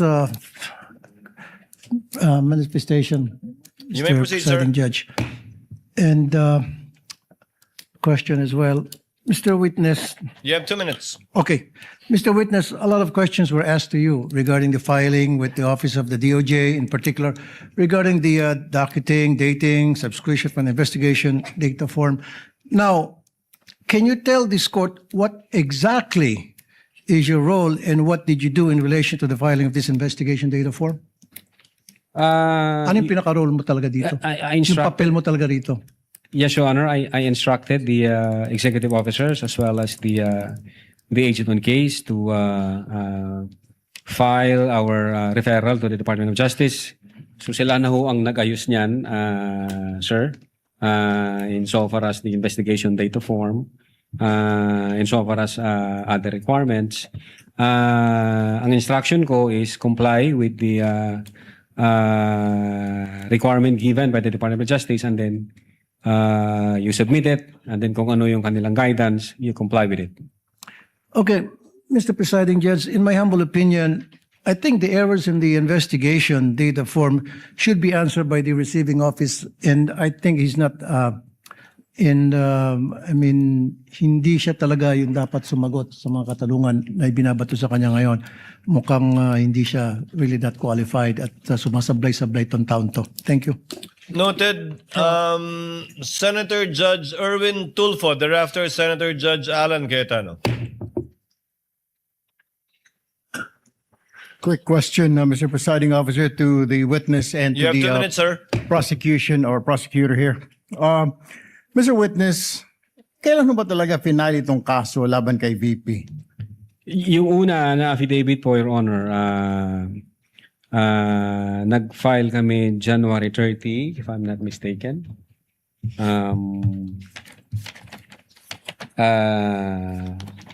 Taon po, anong taon? 2025, sir. 2025. And then nag-require po ang Department of Justice ng compliance dahil sabi nga nila nung una na certification insufficient for conduct of preliminary investigation and must be referred for a case build-up. Now, ang ginawa po namin, kinumply po namin yung kanilang mga requirements. And then, come 11 February 2025, niresubmit po namin yung aming affidavit of investigation, Your Honor. Nasaan na po itong kaso? Naisampa na po ba ng DOJ o hindi pa? I think ongoing po ang preliminary investigation. 1 year, preliminary. 1 year, over 1 year. January to January is 1, February, March, April, May, June, July. Is that normal for the DOJ to conduct a preliminary about over a year, Mr. Witness? Di ko po masasagot, sir. Hindi ninyo Sorry po. masagot. Could it be, hindi po kayo nagtatanong sa kanila, Sir, ano problema? Bakit hindi po pa naisasampa sa korte yung aming isinampang kaso dito sa inyo? Hindi po kayo nagtataka? Ang alam ko, sir, Your Honor. No, hindi kayo nagtanong po sa kanila kung bakit? May kulang pa po ba DOJ? Ano po ang kakulangan? Pag ang referral po, Your Honor, is nasa DOJ na, hands off na ho kami doon. Sila ho ang magde-decide noon kung paano nila ipaprocess yung dokumento. Kaya nga, hindi po kayo nagtataka. Hindi kaya, sir, dito sa mga nakita po natin mga ebidensya rito, mukhang sablay-sablay, parang minadali ho ninyo. Ay kaya, nagkakaproblema ho tayo sa mga korte natin na i-dismiss sa mga kaso dahil kulang ang mga dokumento at parang minadali. But nevertheless, you don't have to answer me that. Let me direct my question now to the prosecutors. Mr. Prosecutor, Yes. ito po mga ebidensya na nakita ho natin, hindi pa ninyo ni-review na may mga nakita, hindi nyo nakita itong inconsistencies. Doon nga po sa sinasabi ng defense na pinirmahan, sinubscribe, pero mas maaga yung ika nga pagtanggap. Your Honor, as to whether we perused that, Your Honor, please. Unfortunately, we were not party to the preparation of this. No, but this was documents. submitted as evidence, right? Yes, Your Correct. Honor, please. Yes, Your Honor, please. That's why this Pero- witness is more than competent to answer that. But the main point of the prosecution, Your Honor, please, they already filed and complied with these requirements and addressed these defects, if you may, by filing a February 10, 2025 affidavit investigation. That's why, if you have observed our good Senator Judge, we have been objecting as to the relevance of this. Exactly because what is in contention now is the latest affidavit of investigation that is now pending before the DOJ, Your Honor, please. All right. And just a quick manifestation to the NBI. Mr. Witness, next time po pag nagsampaho kayo ng kaso, make sure, kaya nga I was asking you kanina, I already have this feeling something is wrong dahil sobrang tagal na sa DOJ ng kaso ninyo. There's something wrong with the case. Siguro po, next time, make sure na yung kaso isasampa ninyo is airtight. Tama po. Kasi madidismiss yan. Yung mga kaso na medyo hindi po tight talaga ang kaso. Ano po? Yes, Your Honor. Sayang naman yung inyong pinaghirapan. Doon, ang dami natin nakita. Totoo po lang na nagmura ang Vice Presidente, nagbanta ang Vice Presidente. Sa ngayon naman po ako, nakita ko naman po yun. Pero pagdating po yan, usually pag sa technicalities tayo nagkakaproblema. Don't forget that. Yes, Your Honor. Quick manifestation. Thank you. Thank you, Mr. Presiding Officer. Noted, Senator Judge Erwin Tulfo. Senator Judge Alan Cayetano, you have 2 minutes, sir. Less than 2 minutes, quick clarification lang. So January 30, yung unang affidavit of investigation. Yes, Tama? sir. January 30, tapos February 5, yun yung sagot ng DOJ na may 7 notes. Yes, Your Honor. At February 5, yun din ang filing nung impeachment complaint against Vice President Sara Duterte. And then, which you said wala ka knowledge doon. I'm just looking at the dates. Then February 10, yung revised na dun sa mga ang ginamit ng DOJ word insufficiency, yung 1 to 7 na punuan, no? Or whatever the term is. So, ang sagot ng witness, sir, sagot mo yung February 3, baka attachment lang kasi nung una yon. Yes, sir. I think so. Sir. Pero hindi siya pwedeng attachment nung una kasi January 30 sinubmit yun eh. So, hindi ka naman pwede mag-submit ng January 30 na attachment mo February 3. So, you went 3 days into or 4 days into the future kasi may 31 yung January. Well, sir, siguro ang makakasagot po niyan si Agent Calilong, sir, since siya ang signatory doon. I don't think you can answer it. Point ko lang, hindi logical na it was an attachment sa January 30 because wala pang February 3 nun eh. So hindi pwedeng post-dated affidavit. Second question lang, sa parehong investigative affidavit of investigation na sinubmit, walang input doon ang PSG, ISAF, PSC, ISAF, CIDG. So kayo lang yan. A statement, Your Honor, yung in-attach po namin. Yes. So what I meant is that questions kanina nung many here, including the Senate President Win Gatchalian na did you consult the investigation ng PSC, etc. So nung final nyo to, walang input directly or indirectly ang Presidential Security Command, ang ISAF, ang PNP, CIDG, and anyone else, the National Security Council. So purely NBI to. No personal knowledge kung merong correspondence ng ibang agency with the director. Sorry, hindi kayo pwedeng walang personal knowledge kasi ikaw nag-file eh. Ikaw nakapirma dun sa affidavit. So you would know whether dun sa affidavit na yon they had input or not. No Yes, one Your else Honor. could know because you're the one who signed it. Yes, Your Honor. Insofar as the Cybercrime Division is concerned, kami po yun yung gumawa Yes. noon. So the answer is they had no input. Hindi ko alam kung... well, insofar as the affidavit is concerned, amin po yun, Your Honor. Now, kung correspondence between other agencies and the NBI, hindi ko na po alam kung may usapan Okay. yung Thank you. director Thank you, at saka ibang Mr. Presiding Officer. Thank you. Thank you, Senator Judge Cayetano. Senator Judge Ontiveros. Thereafter, Senator Judge Ejercito. Am I correct, JV? Senator Judge Ontiveros is recognized. You may proceed. You have 2 minutes, ma'am. Salamat po, Mr. Presiding Officer. Less than 2 minutes din po. Attorney Lotok, sa gitna nung DOJ certification dated February 5, 2025 at yung pag-submit nyo ng kompletong affidavit of investigation na tinanggap na ng DOJ, may nagbago po ba sa di umanong sinabi ng Vice Presidente? Wala po, Your Honor. Wala. At sa gitna ng DOJ certification dated February 5, 2025 at yung pag-submit nyo ng kompletong affidavit of investigation na tinanggap na ng DOJ, may nagbago po ba sa rekomendasyon? Salamat po, Attorney Lotok. Salamat po, Mr. Thank you, Presiding Senator Officer. Judge Ontiveros. Senator Judge Ejercito, you may proceed, sir. When you're ready, you have 2 minutes. Thank you, Mr. Presiding Officer. Attorney Lotok, may Opo, Your Honor. dagdag clarification lang. The DOJ pointed out in its certification, yung pong pinakita kanina, noong February 5, 2025, that the NBI is not the proper offended party to file a complaint for grave threats and referred its initial referral for case build-up. As a result of the referral for case build-up by the DOJ, did the NBI later submit affidavits or statements from the offended parties, namely si Presidente Marcos, First Lady, at si former Speaker Martin Romualdez? Hindi na po, Your Honor. Nung sinabit ho namin yung aming referral, yun po yung last phase ng investigation. And I think yung prosecutor na ho mag-i-issue ng summons sa mga parties involved. Ang purpose lang ho namin to comply with the requirements of preliminary investigation po.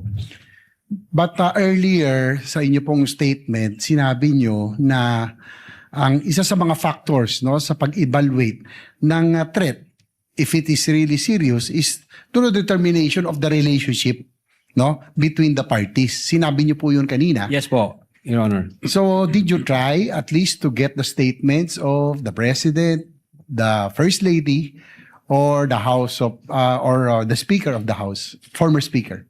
Ang pinagbasihan po namin, Your Honor, yung official statement nila dun sa website ng Presidential Communications Office, and then yung public statement ng former Speaker during the plenary session on November 25, 2024, sir. So that was the basis yung pong nasa PCO website. So you did not bother to get the statements from the offended parties?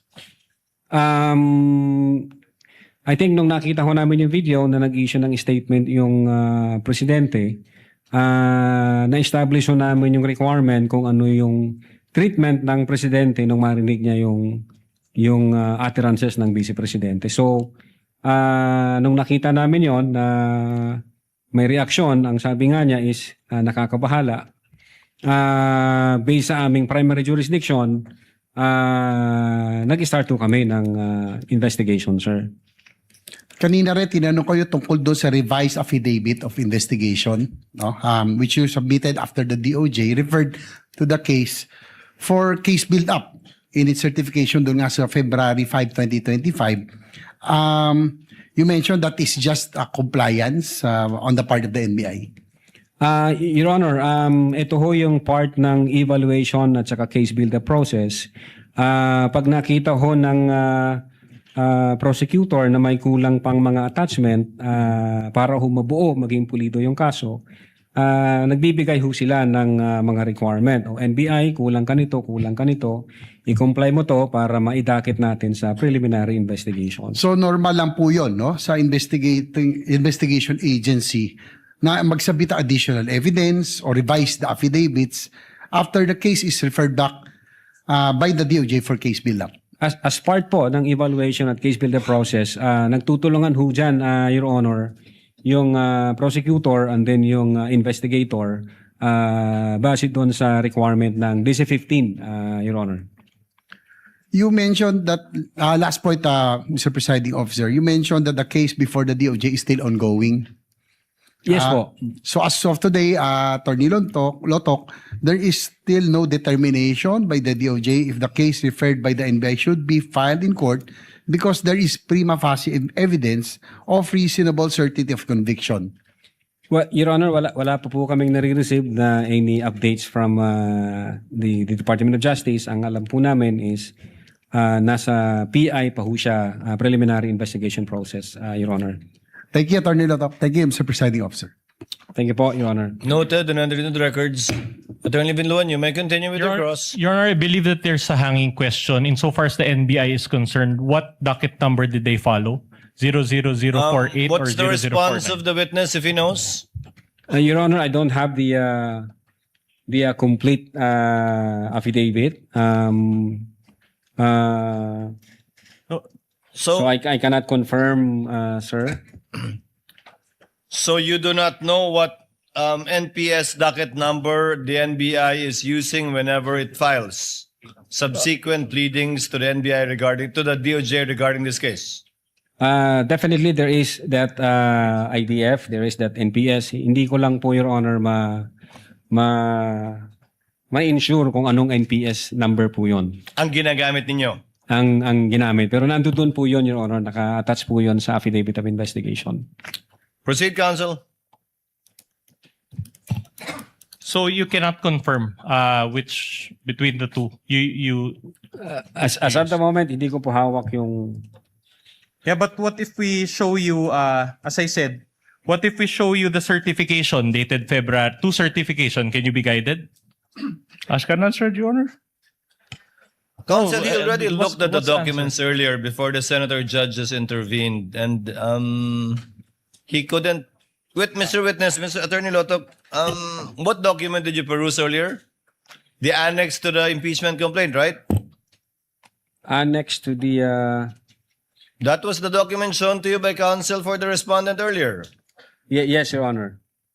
Upon your perusal of that document, can you say what the NPS docket number is that NBI uses? Your Honor, isa lang ho ang nandito na IDF.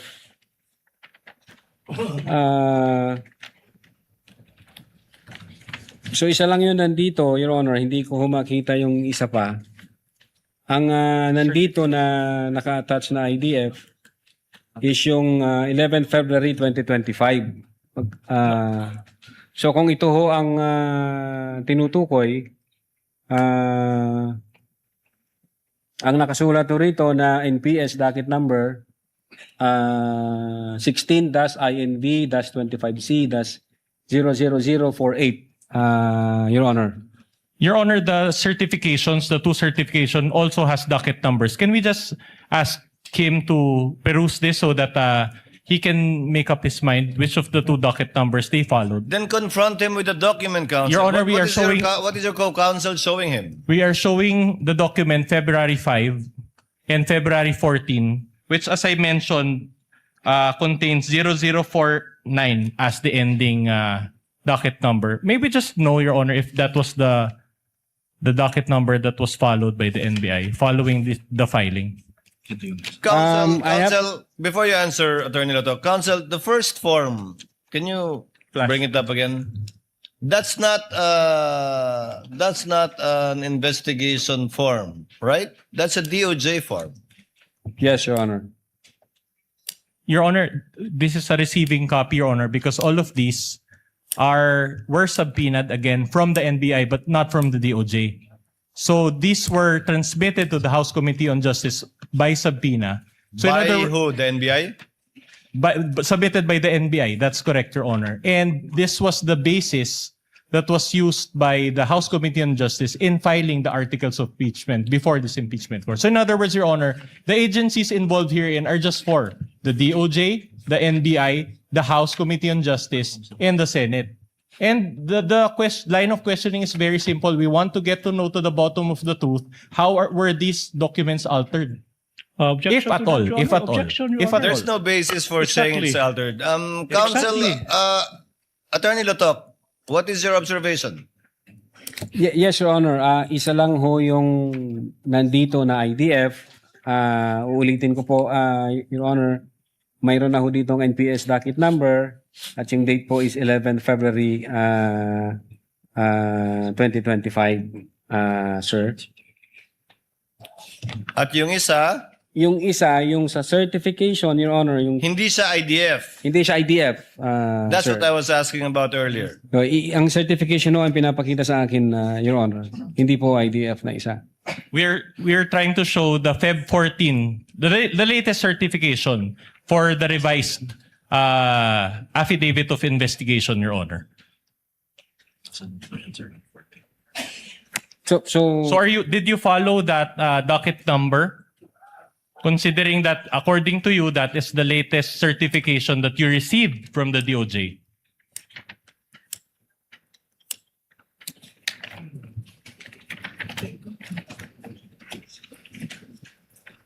Your Honor, yung nandito na pinapakita sa akin is yung certification from the DOJ 05 February 2025 and investigation data form dated February 11, 2025. So,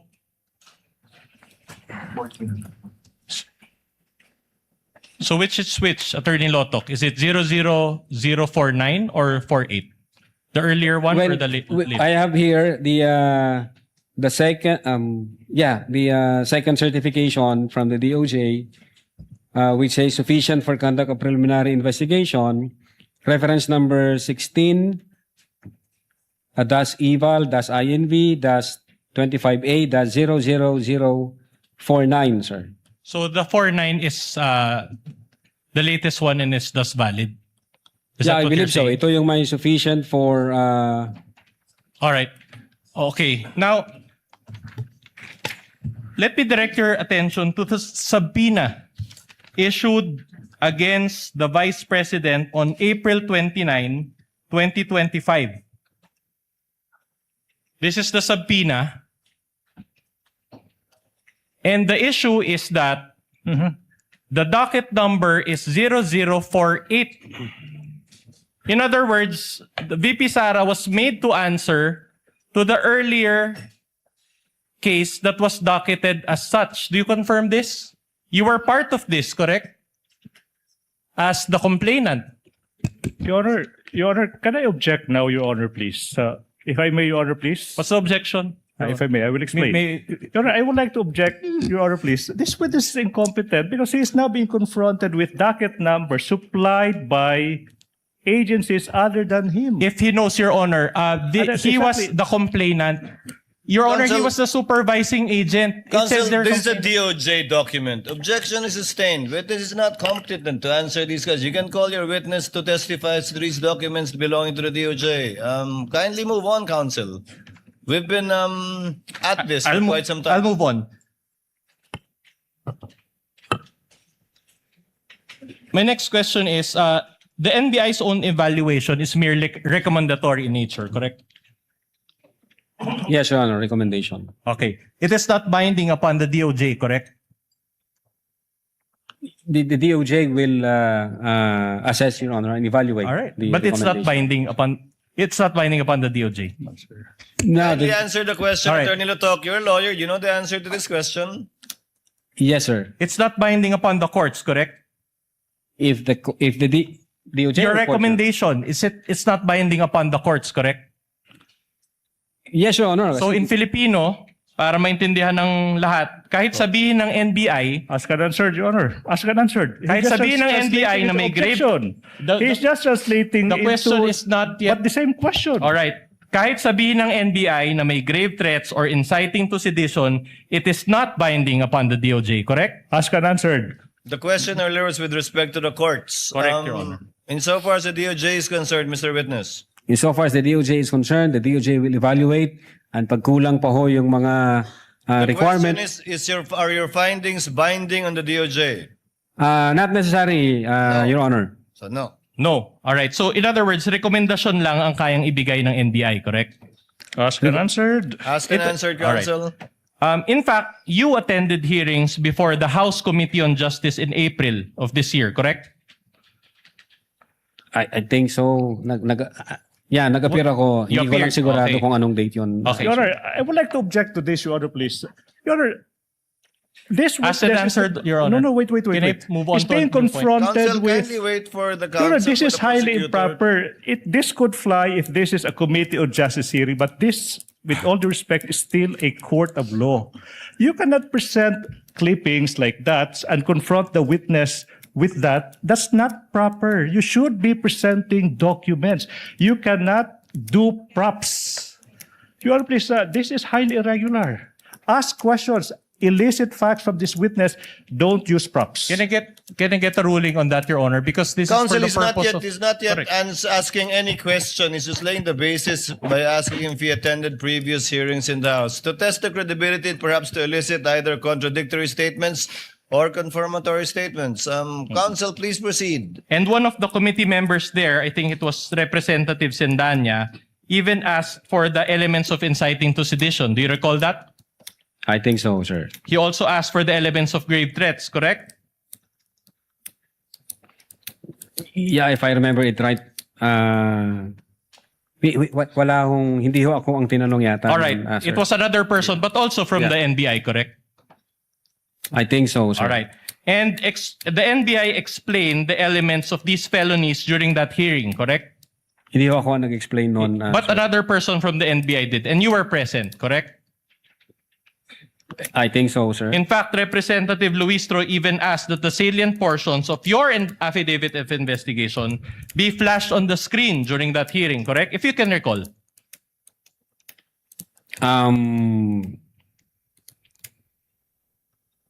Siguro yun, Honor, pero di ko maalala. You're not sure. Okay, that's okay. And when asked whether VP Sara's acts constituted grave threats and inciting to sedition, the NBI answered in the affirmative, correct? Yeah, I think so, sir. Okay. Now, my next question is very simple. Did the NBI at any point in that hearing clarify with the House Committee on Justice and the Filipino people watching then that its own evaluation is not binding upon the DOJ? Did you clarify? I don't think wala akong tanong na ganon sa amin, sir. So you were not able to clarify that, correct? Wala ho kasing tanong. Okay. Anong ika-clarify ko, Okay. sir? So you were not given an opportunity to clarify that your own evaluation, this is a different question. Wait for the question.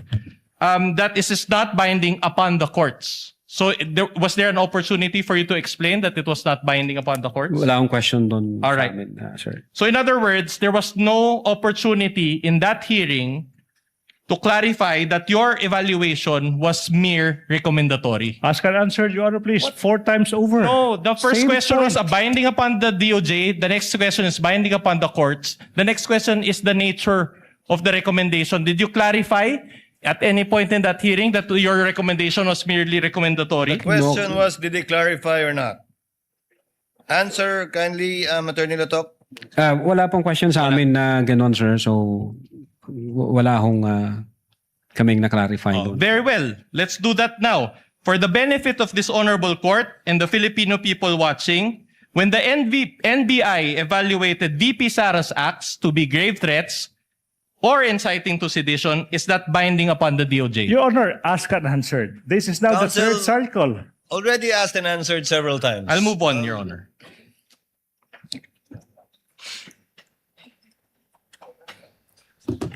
Will you agree with me that according to our laws, the authority to determine guilt or innocence of a person lies with the courts, Yes, sir. not with the DOJ, Yes, sir. not with the NBI? Yes, sir. Your Honor, Sir- I will now object now, Your Honor, please. Your Honor, if I he's may explain, competent Your Honor, enough to answer. Your Honor, he already may answered. Counsel, kindly settle down. I know it's late and I know both parties are Can tired. I- Kindly wait for the chair to recognize you before speaking. If I may be recognized, Your Honor, Yes, please. I am Attorney now Ligutan. objecting on the ground of relevance of this series of questions. The defense might forget that we are an impeachment court. Okay? And whatever the DOJ may rule on, whatever the court may rule on, the same complaints filed by the NBI against the Vice President, it has no bearing to these impeachment complaints. What I'm saying is, the issues in this case, the question is, did the Vice President betray public trusts? When she declared before the public that she already contracted a Your Honor, person... objection, I'm on cross, Your Honor. I'm This is not the yet done. proper venue for I any was- manifestation on the part of the Let the prosecution. counsel finish.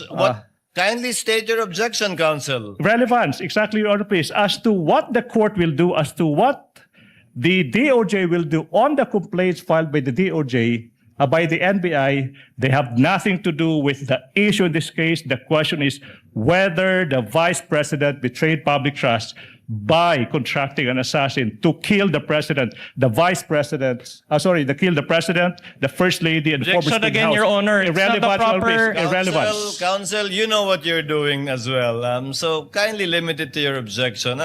Irrelevant, Your Honor, please. Counsel for the respondent, the court gets it. Okay, you don't have to spend that much time on this matter. The court gets it, and I think the senator judges are well aware of the limitations of the power of the NBI and the DOJ, as well as the power of the court to decide on the innocence or guilt of the parties. You've established that point. Move on.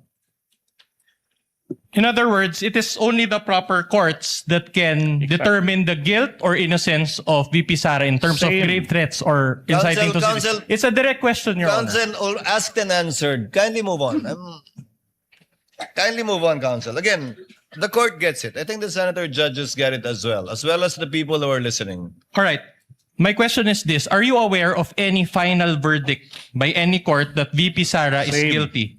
Same, Your Honor. Same. If he is aware. Witness will answer if he knows. Well, insofar as the NBI Cybercrime Division is concerned, during that time, I'm not aware. So, insofar as this case is concerned, no final verdict yet. I don't know, Your Honor. I don't know. Insofar as the investigation of the NBI is concerned, no personal knowledge. All right. Now, let me move on to a new point. Do you know what motu proprio means? Yes, Your Honor. Motu proprio means on your own or out of your own initiative, correct? Yes, sir. Sa madaling salita, voluntary. Not really, sir. Oh, not really. Wala nag-utos. Under the law, we acted based on the law, sir. Because it is our primary jurisdiction to undertake investigation should there be a threat against the security or assault against the person of the President, the Vice President, the Senate President, the Speaker of the House, and the Chief Justice. Very well. Now, my question is this. Insofar as this case is concerned, did the NBI conduct an investigation motu proprio? Yes, Your Honor. The fact, kanino ho, Your Honor, yung sinatanong nyo? Conduct an investigation, kanino po? Insofar as this case is concerned, did you conduct a case motu proprio? Your Honor, the NBI conducted an investigation motu proprio on November 23, 2024. And on that same date, Your Honor, the Department of Justice directed the NBI to conduct an investigation on the matter. So, partly motu proprio, partly directed by the DOJ. Is that what you're saying? No, Your Honor. No, Your Honor. With or without the directive from the DOJ, the NBI has primary jurisdiction on that case, and therefore we can investigate on that particular case. Yeah, but a while ago, during your direct examination, you admitted that the DOJ secretary directed you, correct? During that day, yes, sir. After na ma-instruct ako ng direktor na mag-imbestiga, then thereafter, the Department of Justice directed the NBI na mag-conduct ng investigation. And did you follow that directive? Well, it's the Department of Justice. Why should not I follow, sir? Aren't you an independent body?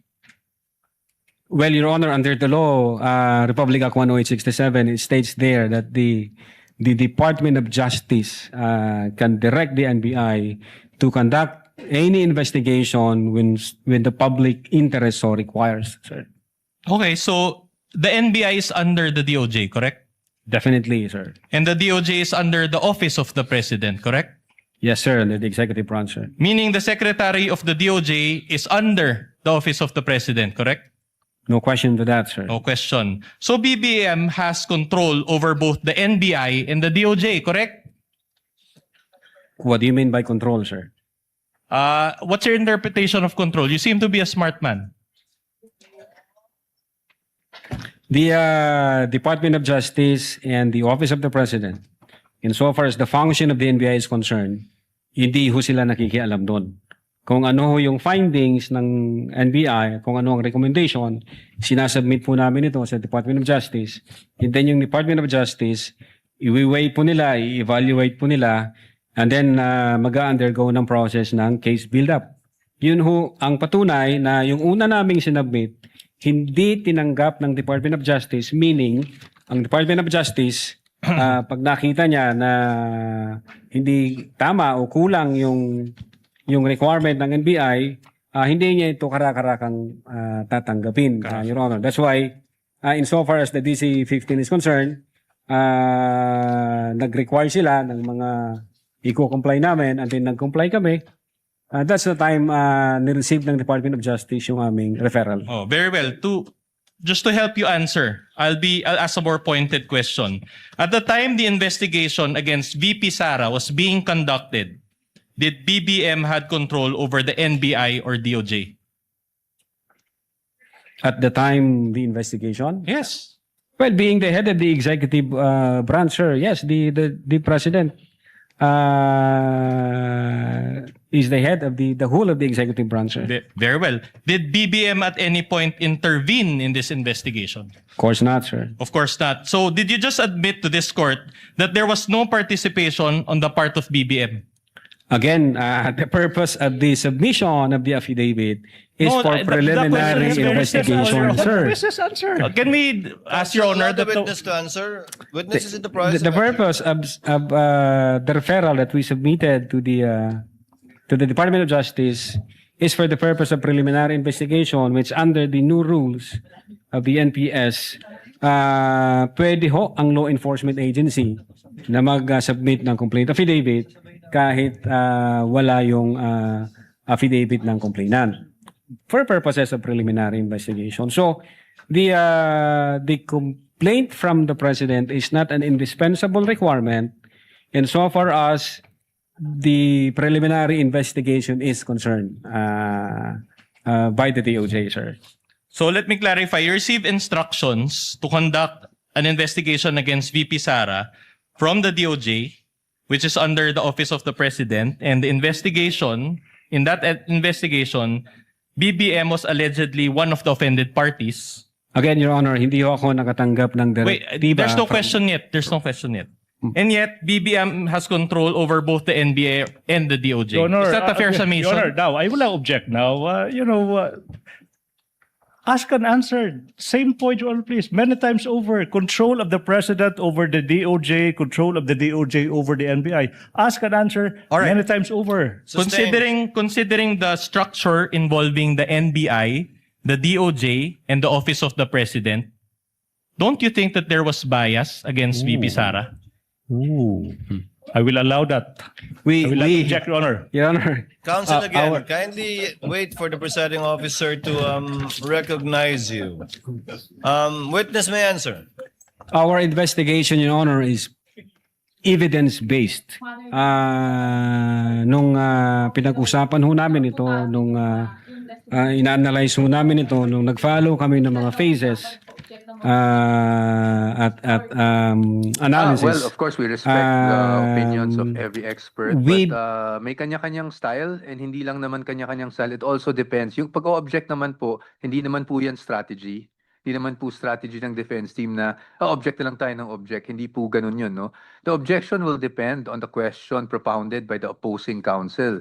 So kung katulad kahapon, wala naman kami nakitang talagang basis to object, nakikita nyo naman, reasonable naman po kami, hindi naman kami nag-o-object. Pero kung objectionable naman talaga yung question, we also will not be doing justice to our client. We will not be doing our jobs kung hindi kami mag-object. So ganun lang naman po yun. It's not... natanong na rin ako last week if objections are a matter of legal strategy. They're not. They're under the rules. And under the rules, if a question is objectionable, counsel must object unless we're okay to waive that objection. Allegation on the assassin, particular Senator Judge Bamakino asked if you had specific denial or blank denial? For the record ng attorney, meron po ba tayong specific denial on the alleged non-quantification? Ako, ang hirap ng tanong kasi it will go to the merits, especially again sa the question of a senator judge, no? But we placed our answer on record, and I think the issue here is whether a specific denial is even required in a proceeding, knowing fully well kung ano yung charge, no, against the Vice President, which is grave threat, yung pinapalabas sila na charge. So that's the question, but I will not answer that because that will go into the merits of the case.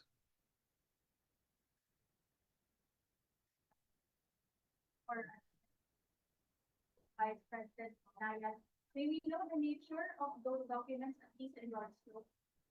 We cannot because again we do not telegraph what we do. You know, we will be doing again an injustice to our client if we start telegraphing our moves kasi syempre ma-anticipate na ng kabila. That's just how litigation is, and I hope you understand. But definitely the evidence is there, and just wait for our turn, no, to present our evidence in chief. Place or not dun sa part ng That is, I think, part of our reserve list. Sorry?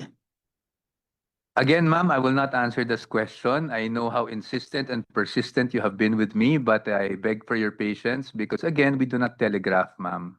Sir, witness po na magpapatugtog kung sa sinasabi natin na Operation Rowan. We'll see. We'll see if needed. No, we'll see if needed.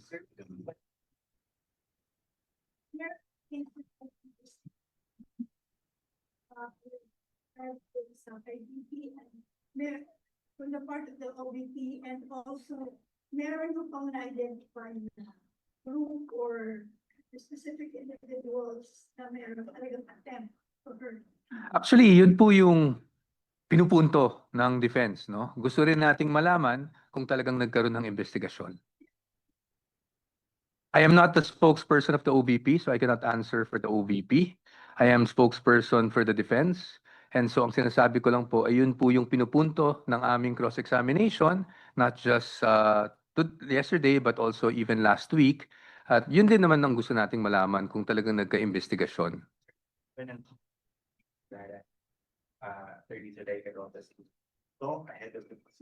wouldn't know. I'm not privy to that. Again, sir, I have to clarify to the media, I am not the spokesperson of the OBP. I am not connected.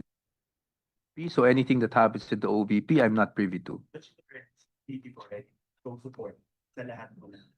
Well, ganun naman ang character at nature ni VP kahit noon pa man, hindi naman po bago yan, no? So, but again, we'll see na lang po kung makakadalo siya. Maybe this information. Which information, ma'am? Again, ma'am, if I tell you what our theory is, obviously that's telegraphing our defense. And secondly, that's, as I've told you last week, we cannot talk about the merits, ma'am. I hope you understand. Ng typo error kahapon, maling petsa at docket number. Sabi ng PROSEC, it did not diminish the threat itself. At malinaw daw at malakas na ebidensya yung mismong video threat ni VP. Ano po reaction nila? Tama po. Nasabi nga po yan, but again, I'll repeat my answer kanina. Whether may na-establish o walang na-establish, that is really up to the impeachment court, no? Ngayon, kung malakas yung ebidensya o hindi malakas yung ebidensya, I don't think the counsels of the parties and the parties themselves should be talking about kung malakas yung ebidensya because that's precisely what Rule 18 prohibits, which is talking about the merits. So sa atin, ginagawa lang natin yung trabaho natin, ini-expose lang natin yung sa tingin natin dapat ma-expose at bahala po ang impeachment court para sa kanilang appreciation po kung nailabas natin yung punto natin or kung material yung mga bagay na yan, lalo na yung mga typos.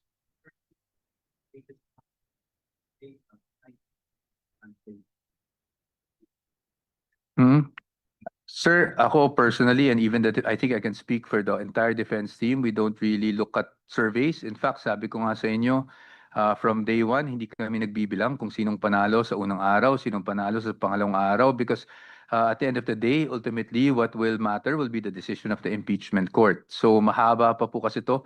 So kung magbibilang tayo, I think it will be a futile exercise. Sabi kahapon ni Attorney Bindukan, halfway na siya dun sa process. Sabi Mm. do you think po isasala ngayon si Attorney Sulaiman Office? Or baka mahaba pa dahil may redirect pa at Well, kami naman, kung maisasala ngayon, handa naman po kami. It will depend nga kung magkakaroon ng redirect or recross. But yeah, halfway na po yung cross-examination. No, the team was also discussing earlier before I entered the room. So definitely matatapos kami. Kung maisasalang si Attorney Lopez, hindi ko po alam. But kung maisasalang naman siya ngayon, handa naman po yung defense. Si House Prosecutor Terry Don sa questioning ng defense team sa cross-examination kay NBI Regional Director Attorney Jeremy Noto. At sabi niya, yan na ba yung best nyo? Galingan niyo pa ng konti. Any comment also? Congressman Redon is entitled to his own opinion, and I don't think it would be appropriate for me to comment on that. We do not engage in such discourse. Ito sa isa sa mga defense kahapon, isa sa mga na-float na line of yung case theory ng defense ay basically I'm saying it, but allegedly biased yung NBI report because it only focus on the threats against the president but not on the vice president. Why? Ano po ang rationale ba? Bakit po kailangan defense po ng NBI? So like you said po, it goes into... Like you said po, it goes into bias, basically, because then now the report is questionable. But whether we were able to establish bias once again is not something for us to say in the media because it would be unfair to the other party, no, to our opposing counsels. Ayaw naming nagsasabi na nanalo kami or na-prove namin to or na-prove namin yan or hindi namin na-prove ito sa media because at the end of the day, and again, I'm really sorry, we're really bound by the rules on impeachment. This will have to really be ultimately based on the appreciation of the impeachment court, the senator judges, kung ano yung na-establish at ano yung hindi. But as to your question, kaya po importante yun because obviously bias affects everything that goes on in an investigation. Okay? Thank you very much. Thank you po.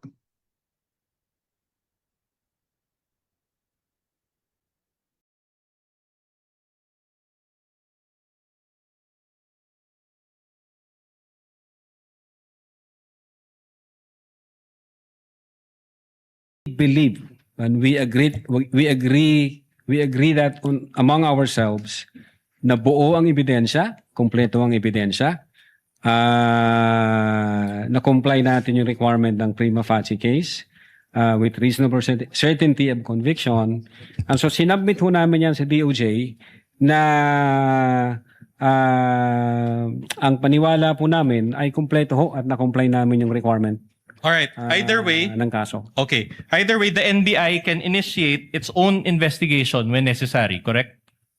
The NBI can initiate its own investigation. In fact, you mentioned RA 10867, correct? Yes, sir. And please allow me to read Section 5G thereof. It says, cases involving threats to security or assaults against the President, the Vice President, Senate President, Speaker of the House of Representatives, and Chief Justice of the Supreme Court. You confirm this, correct? Yes, sir.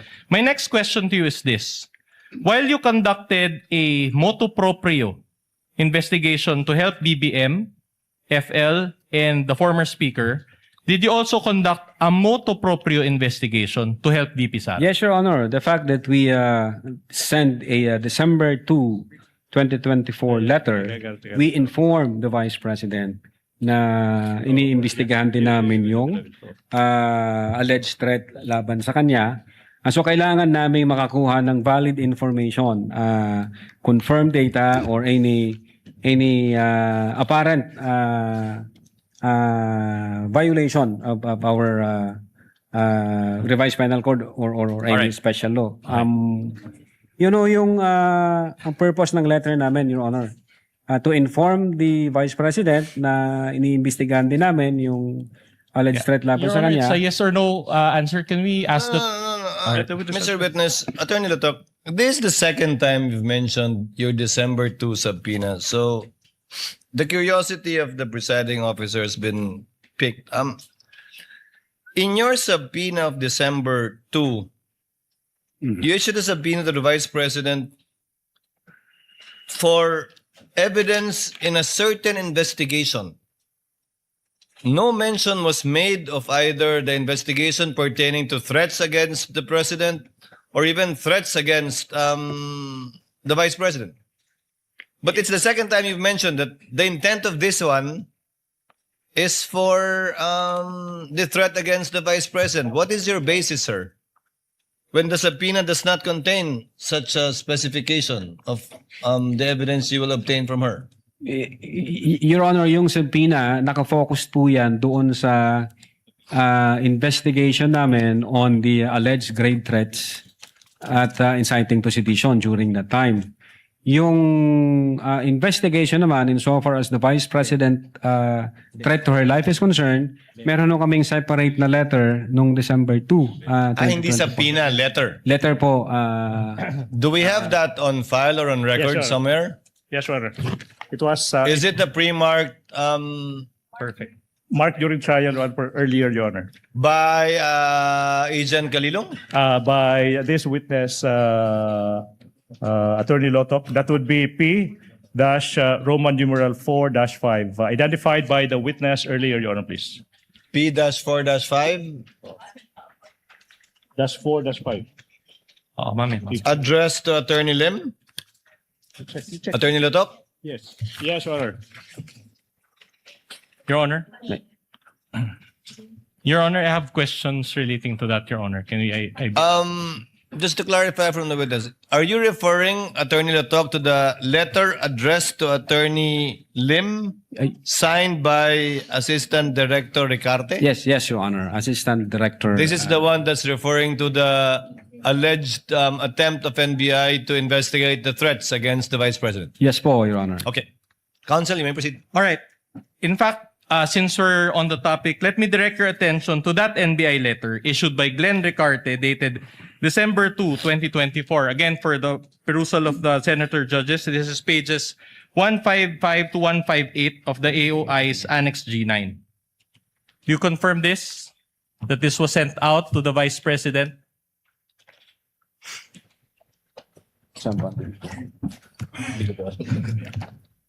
This is, we have this document, Your Honor, signed by AD Glenn Ricarte, dated 02 December 2024. All right. And Sir. do you confirm that the date is December 2, 2024? Based on this document, sir, yes. All right. Let me read, and read with me, please, the last two paragraphs. And I'll try to be very clear. It says here, we are hoping that we have assisted you properly. Can we flash that, please? Baba pa. Yan, sa baba. Yeah, we are hoping that we have assisted you properly. We would be grateful if the Vice President will visit the NBI and participate on the ongoing investigation. As the schedule of her appearance, she is anticipated to appear on, can you read the date, please? 11 November 2024 at 10 a.m. at the Office of the Director, National Bureau of Investigation. So you provided the date, you provided the time and the place where VP Sara is supposed to appear, correct? Your Honor, this So is... the answer is very simple. Since Just ask ang him. nakasign po rito, yung Assistant Director, and wala akong personal knowledge, I think this is typo kasi nga, nag-reply ang lawyer ng Vice Presidente. Attorney Lotok, either you have personal knowledge or not, but neither can you say typo. If you don't have personal knowledge, you cannot say typo. Yes, Your Honor. Sorry, Your Honor. So which is it? I believe So you don't have personal I don't have knowledge? personal knowledge, Your Honor. Hindi po ako ang sumulat sa letter na to. Okay. Again, Your Honor, this is an attachment of the affiant's or the witness's own affidavit of investigation.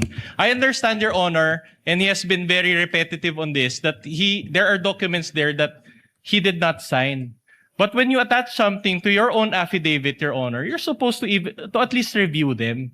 And clearly, he did not review, and he's even the head. He mentioned that he's the supervisor. Objection, Now, my Your next Honor. question is Objection. Laying a value to the testimony of the witness. That's improper. You ask him questions. Don't add value. Kindly Don't add ask value. a question, counsel. you stated a while ago that the reason why you did not pursue VP Sara's investigation in order to help her was because of her non-appearance, correct? We issued 2 subpoenas. The first one, and then No, I'm not asking we give her a okay. chance again to give us information, and then she did not appear for the second time, sir. But you said it wasn't, the second one was not a subpoena, it was a letter, correct?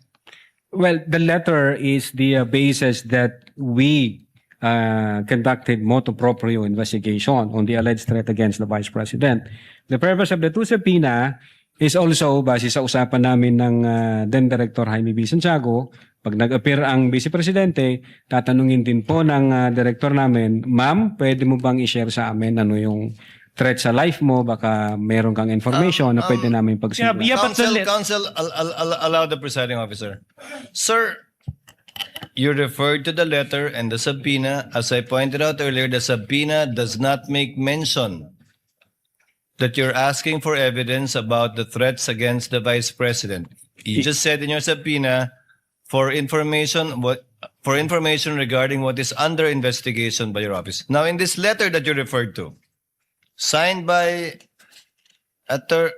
Assistant Director Duterte, yes, sir. where can I find too that you're asking the Vice President information about the threat against her? You quoted several instances about the Vice President's statement against the President, but I cannot see a reference to the threat against the Vice President. Now you're telling me again that you intended to ask her when she comes. But if I may answer po, Your Of Honor. course, sir, please. Thank you. Yes, Your Honor. Kung pwede ko pong basahin. Please, sir. Kindly guide us po. Quote, this Bureau wishes her well, and we would acknowledge if she can find a convenient time to visit the NBI, since according to her, she received threats on her life as well.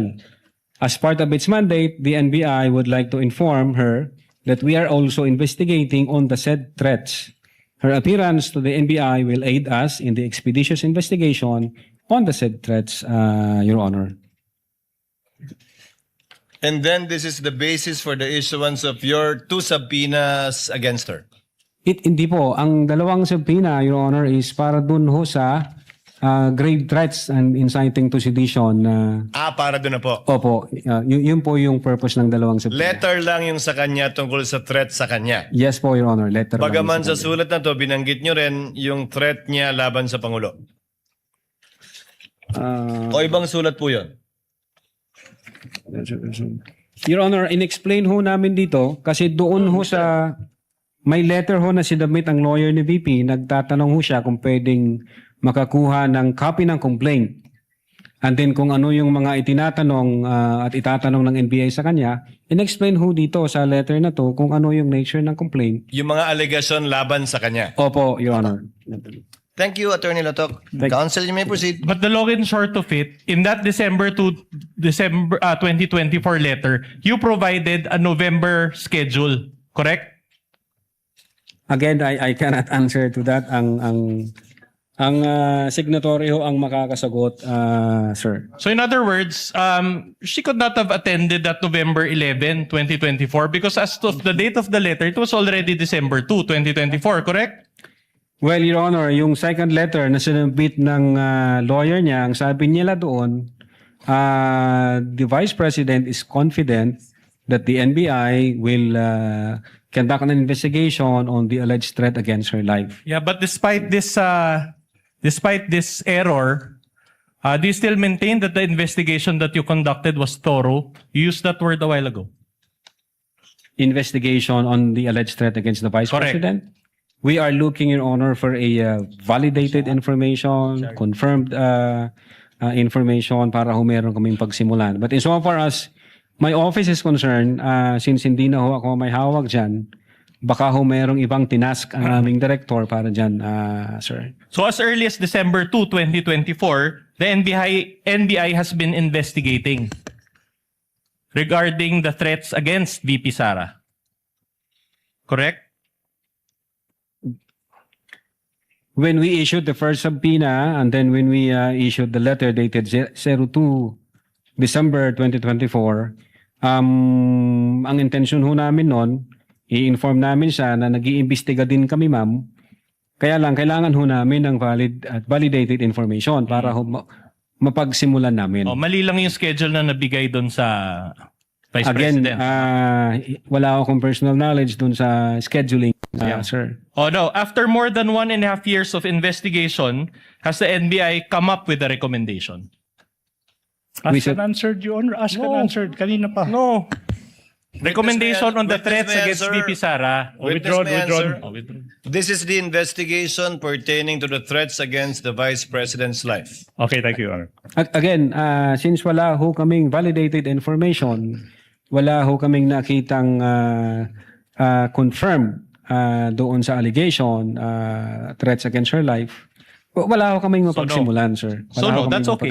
Meron din bang affidavit of investigation para kay VP Sara, gaya ng ginawa ng NBI para kay BBM, FL at former Speaker? Since wala ho pa kaming validated information, wala ho kaming mapagsimulan. So in other words, meron para kay BBM, Objection. FL, at there's no question yet, Your Honor. Yes. At former Speaker, pero wala kay VP Sara. Argumentative, Your Honor. Argumentative. That's a factual question, Your Honor. Ask and answered. Move Okay. on, counsel. If no affidavit of investigation, is there any written report on that investigation?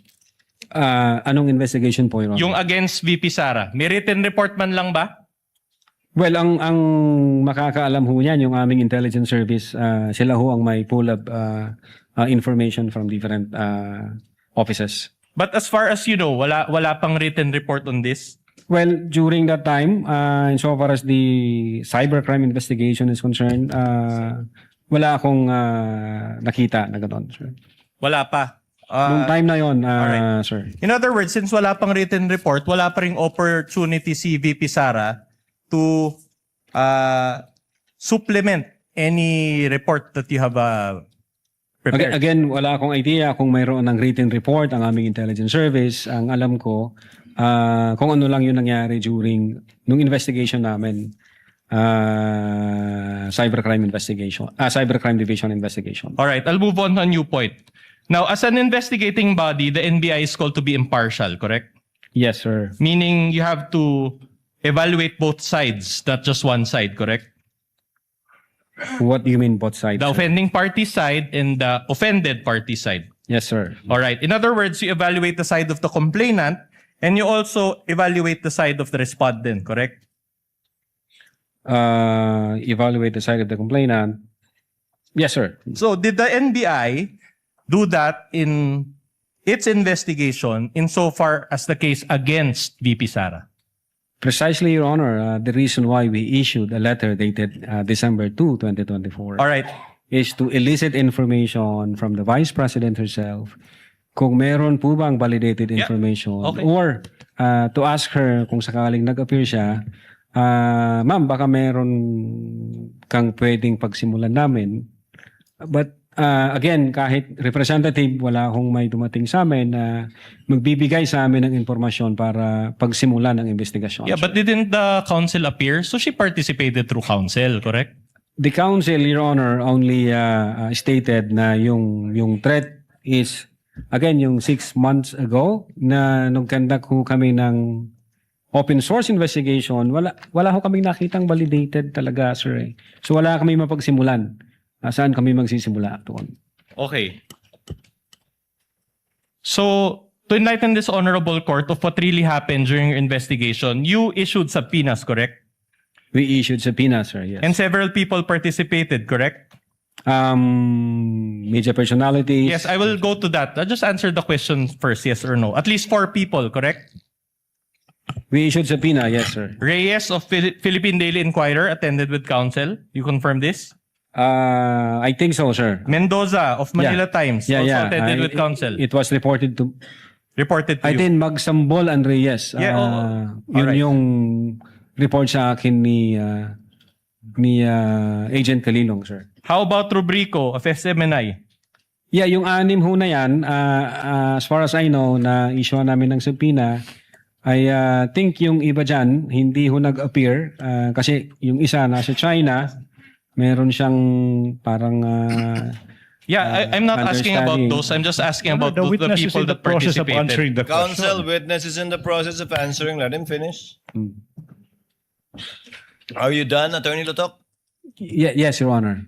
All right, Proceed, counsel. and these people were interviewed by NBI agents, correct? By NBI agents, sir. Okay, the NBI agents included Kalilong, correct? Yes, sir. For Magsambol and Reyes, Geran for Mendoza. Yes, sir. I think. All right, but Asuncion for Rubrico, correct? Yes, Assumption also. All right, and the Q&A was recorded, correct? Yeah, I think may transcript yata. All right, very well. Sir. After the interviews, the NBI agents executed affidavits, correct? Yes, sir. Attesting to the interviews conducted. Yes, sir. Let's go through the minutes of the meeting attached to the affidavit of investigation. There were 4 sets of minutes of the meeting, correct? 1 for Reyes, 1 for Mendoza, 1 for Magsambol, and 1 for Rubrico. Do you confirm this? May I check first the document, sir? Your Honor, may we ask, Your Honor, that my co-counsel confronts the witness, not the prosecution's counsel. This is our turn, Your Honor. And we want to use the official copy, which is the the impeachment court's copy, Your Honor. So we don't know what copy the prosecution's lawyer is confronting the witness with. Counsel will please comply. Ano yun? All right. So minutes of the meeting. So there were 4 sets, 1 for Reyes, 1 for Mendoza, 1 for Magsambol, and 1 for Rubrico. Now, based on the minutes of the meeting. May I check first, sir? Okay, go ahead. Reyes. Yeah, them si Reyes. Make them si Reyes.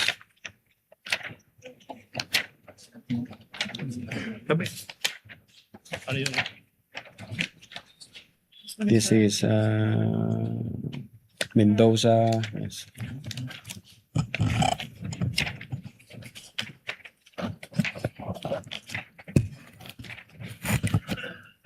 This is Magsambol.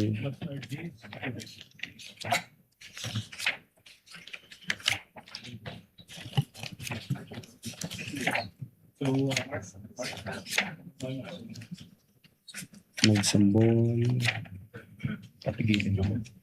I'll wait for him.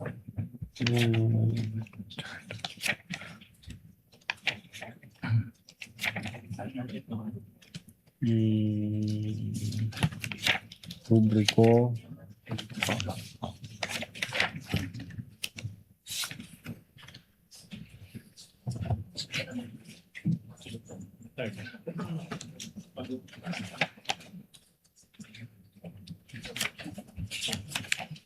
Yeah, I think up to Rubrico, sir.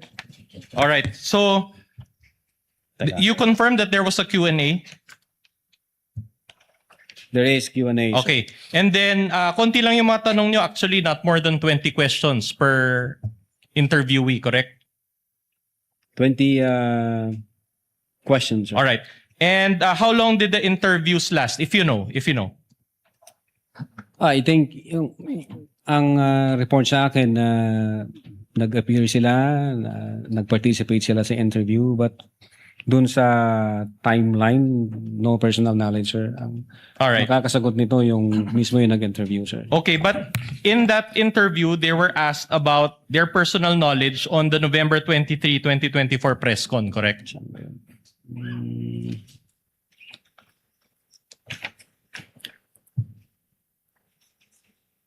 Yeah, the question was where were you on 23 November 2024? Just a yes or no will at do. about 12 a.m. to 1 a.m. Sir. Yes, your answer is yes.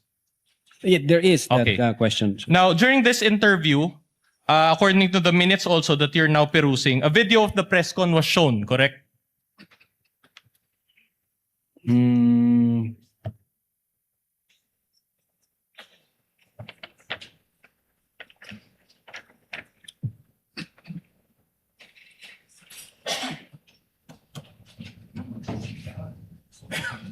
Yes, it says here, is that Zoom meeting the one in the video? Okay.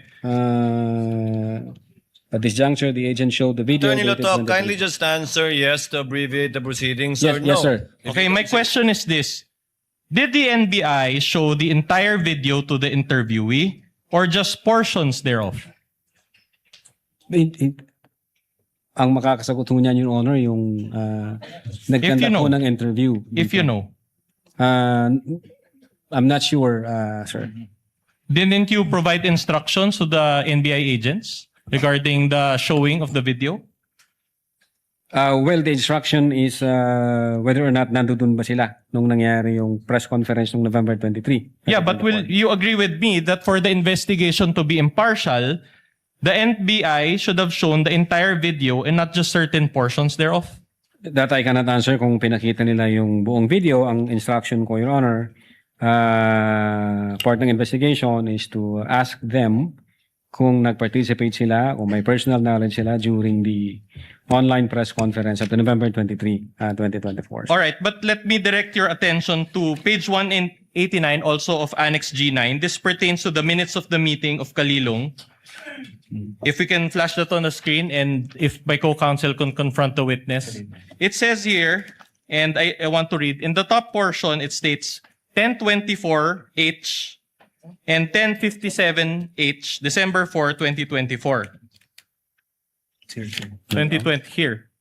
Meaning, the interview took place on December 4 from 10:24 to 10:57 a.m. Is that correct? Military time.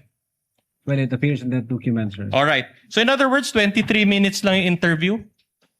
Based on that document, sir. O hindi nyo talaga mapapakita yung whole video, correct? Based on that document, kung ganyan lang yung timeline niya, yes, Your Honor, hindi. Kasi 2 hours mahigit yung video ni VP Sara, correct? Yes, Ask sir. and answer, Your Honor. Ask and answer. I'm just Many times emphasizing over. the time, Your Honor. Kaya nga, objection Move on, counsel. That's why... Senator Judge Soto is recognized. What is your pleasure, sir? Thank you, Mr. Presiding Officer, Mr. President. To satisfy the curiosity of our group here, we were asking each other, why did you invite these 4 media personalities? Yes, Your Honor, because they were there based on our investigation. They were there in the press con. Yes, sir, they The participated. whole press con. The whole press con, sir. So why do you have to show the entire press con again? Precisely, Your Honor, that's the point. We just want to establish whether sinabi ba to ng Vice Presidente at sinabi nila na yes, yan yung sinabi ng Vice Presidente. Yung point ho yun na may kinontrata siya, may kinausap siyang tao. Kaya yun lang ang pinakita nyo, hindi nyo pinakita yung buo because they were there. Yes. The entire yes, sir. time? Are you sure they were there the entire time? They were there, sir. Okay, thank you. But you cannot have personal knowledge. They may have exited the Zoom meeting, correct? Yeah. You cannot say for yung, certain. Yung nakita ko dun sa video, ang pinakahuling nag-exit, I think 3 yata yun, sir.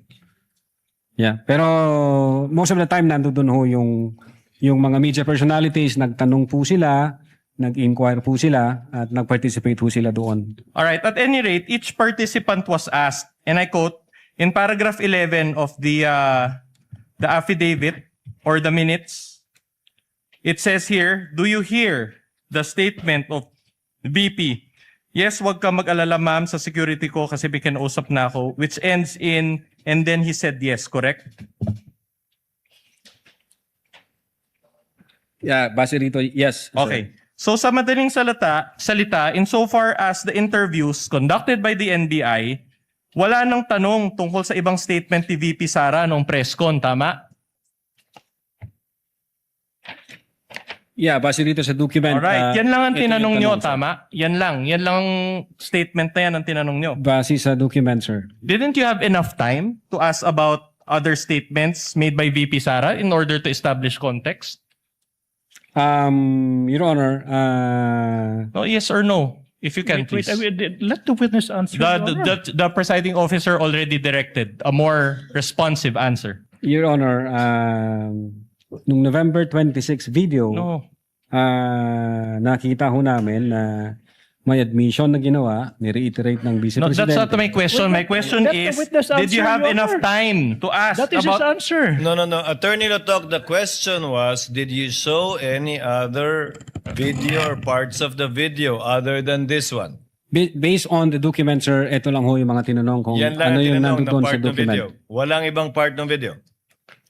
Based on the document. Based on the document, ito lang po, Your Honor. Okay. All right. In other words, the agents focus only on this one statement by VP Sara, correct?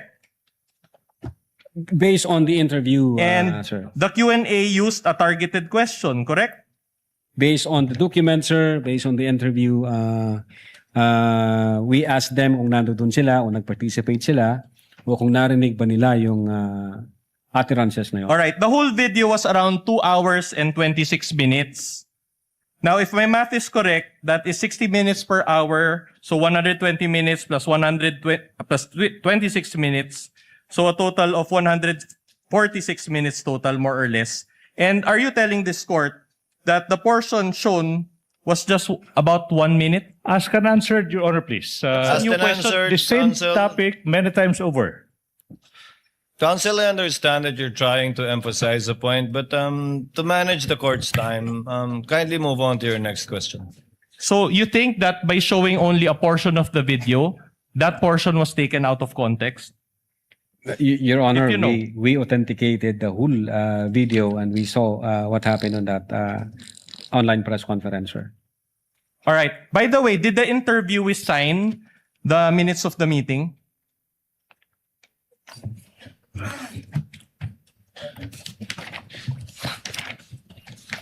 Insofar as the late side in Reyes, No.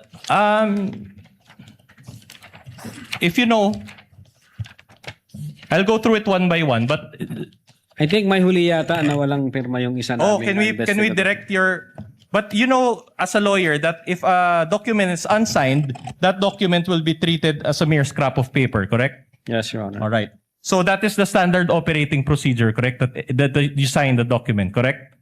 I Yes don't or know no? kung Yes yung or no? tama yung ibinigay na docs. Ang signatory ho dyan, si Attorney Asuncion. Yeah. In fact, Supposed to be. let us show that document for the benefit of this court.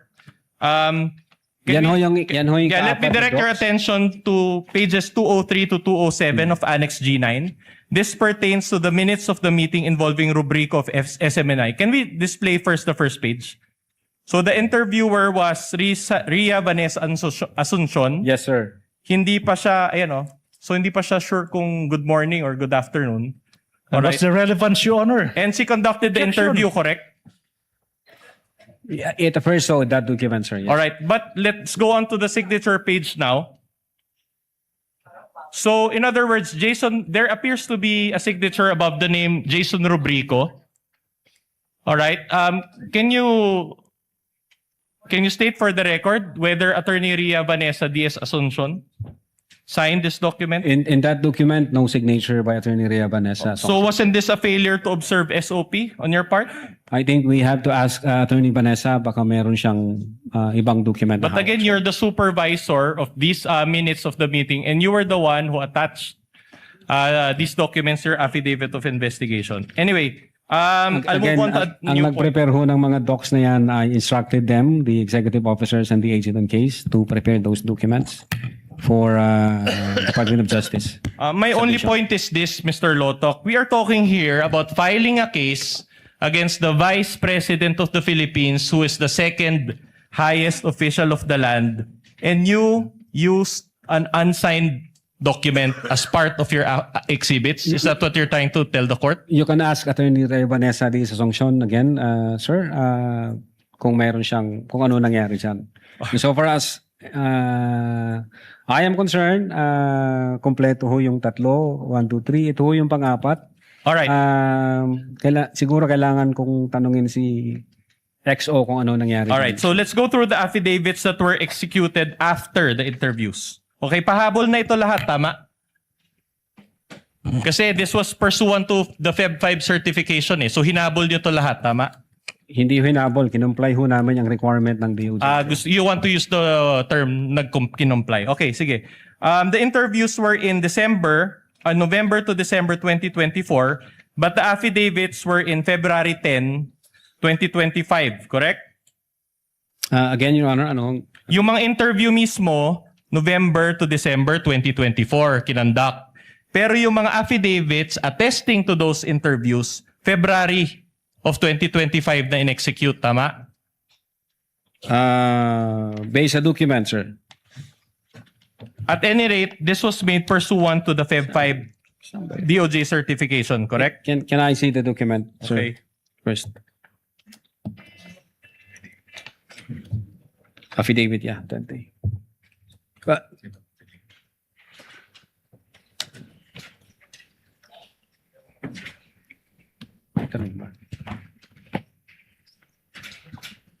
Okay. So in short, hinanapan kayo ng DOJ ng affidavits. That's why you attach additional ones to the revised affidavit of investigation. Is that what happened? again, the affidavit was not revised. May mga attachment lang ho na ni-require yung Department of Justice, so kinumply ho namin. Saka sinabit ho namin. Even your own director referred to it as revised, di ba? So let's not make an issue about that. Exactly. I'm just asking if these were attached to the second judicial affidavit of investigation. So, in other words, the agent who executed these affidavits were John Mark Calilong, Geran, and Asuncion, correct? Yes, sir. And each agent executed their own affidavit, correct? Yes, sir. So, all were based on their personal knowledge, correct? Again, sir, based on their personal knowledge. Okay. So, nothing was supplied to any agent, correct?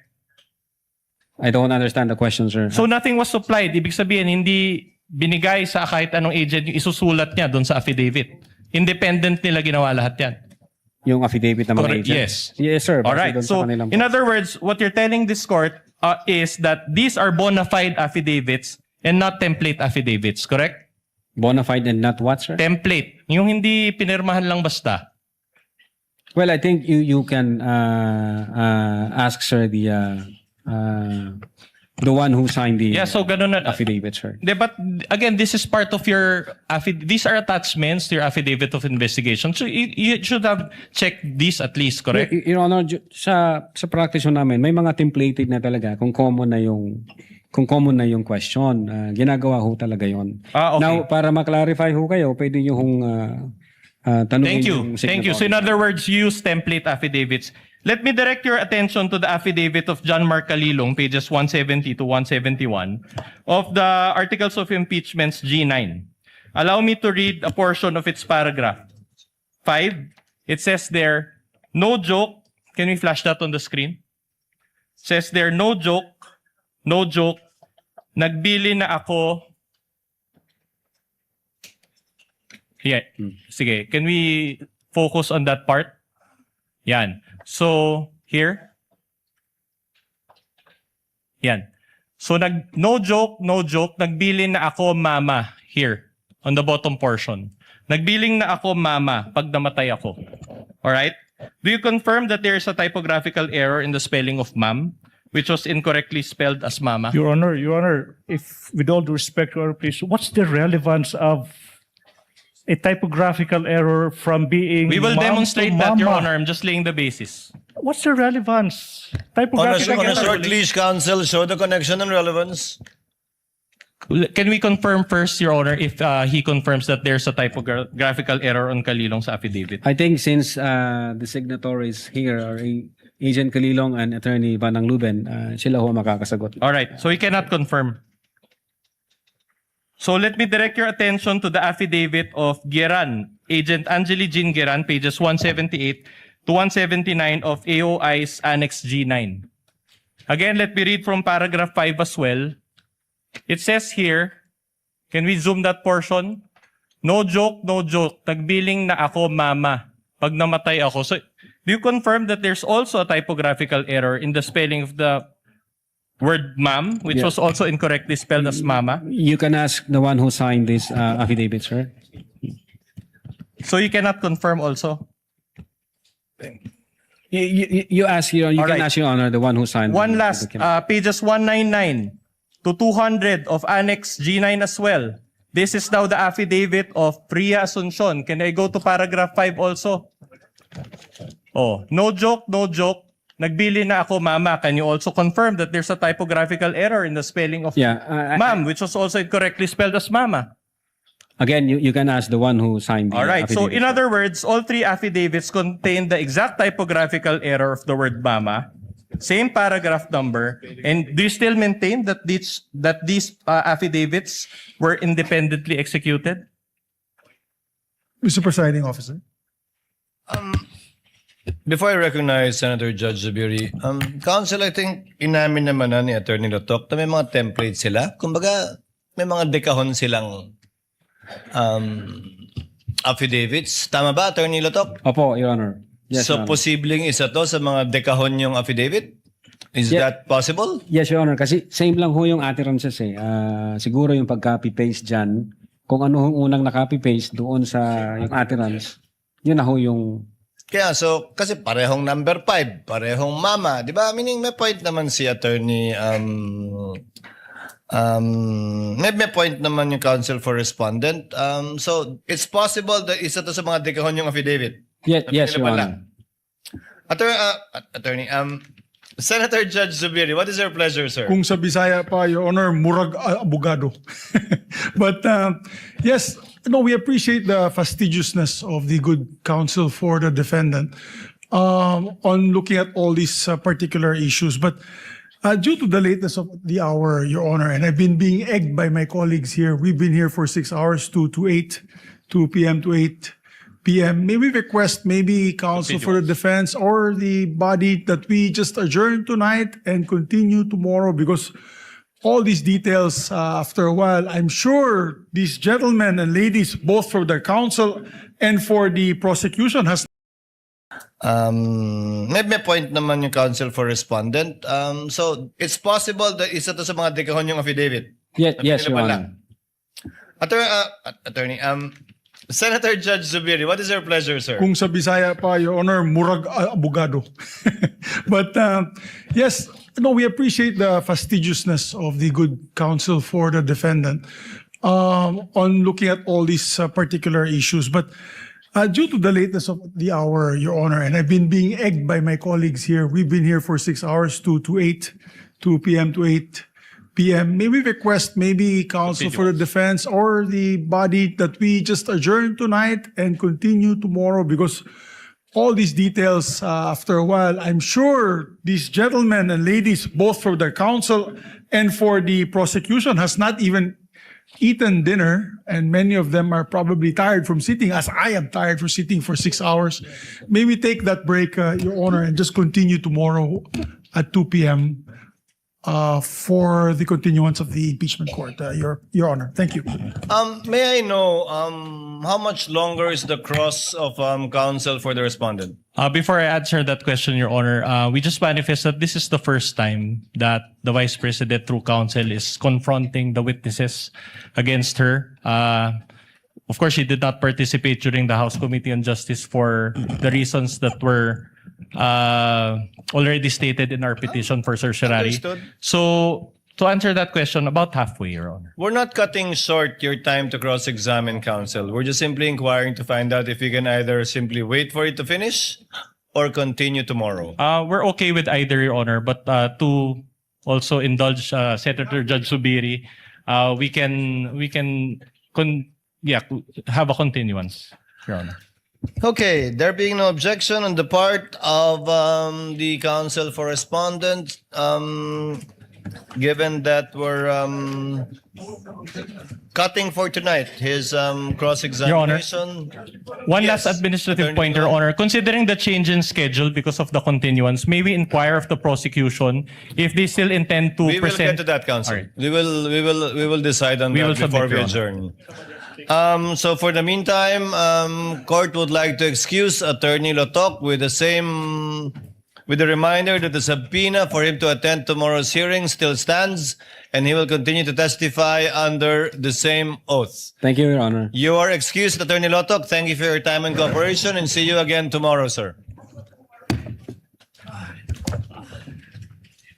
For some administrative matters, we are in receipt of the memorandum from the council for the respondents with respect to the issuance of subpoena for bank records and AMLC records as well as BIR records. Do we have a similar submission from the council for the prosecutors? Kindly furnish, clerk report is instructed to furnish all senator judges with a copy of the same, with a reminder that we will be hearing the oral arguments of the parties on these two matters on Wednesday after the presentation of the testimony of the witnesses of the counsel for the prosecution. What is the pleasure of the honorable defensor? We have no other matters to discuss, Your Honor. We will await the final ruling of the court. Chair would like to recognize that Senate President Gatchalian. Thank you, Mr. Presiding Officer. Pursuant to our discussion earlier on the subpoena for NBI Director The Senate Melvin President, Matibag, the and presiding pursuant officer to of the impeachment discussion court, and the Senator with Senator judges. Judge Alan Cayetano and myself, and to give ample time to the Senator judges to study, to look at the pieces of evidence as well as to propound their questions, may I propose to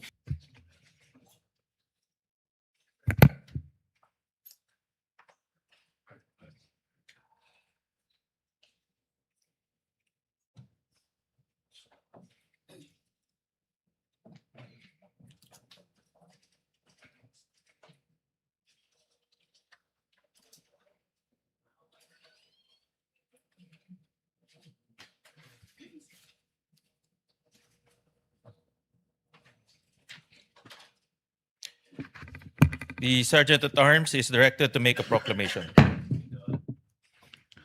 All persons are commanded to keep silent under pain of penalty while the impeachment court is in session for the trial of Vice President Sara Duterte.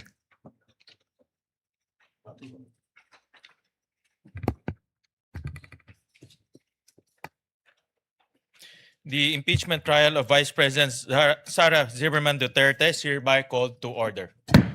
We shall be led in prayer by Senator Judge Christopher Bongo.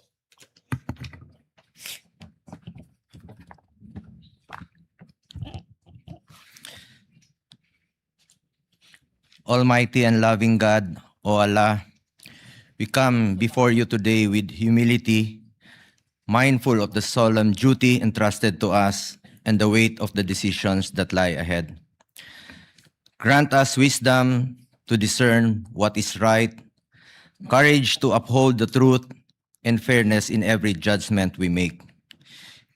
Keep us from prejudice, anger, personal interest, and political pressure.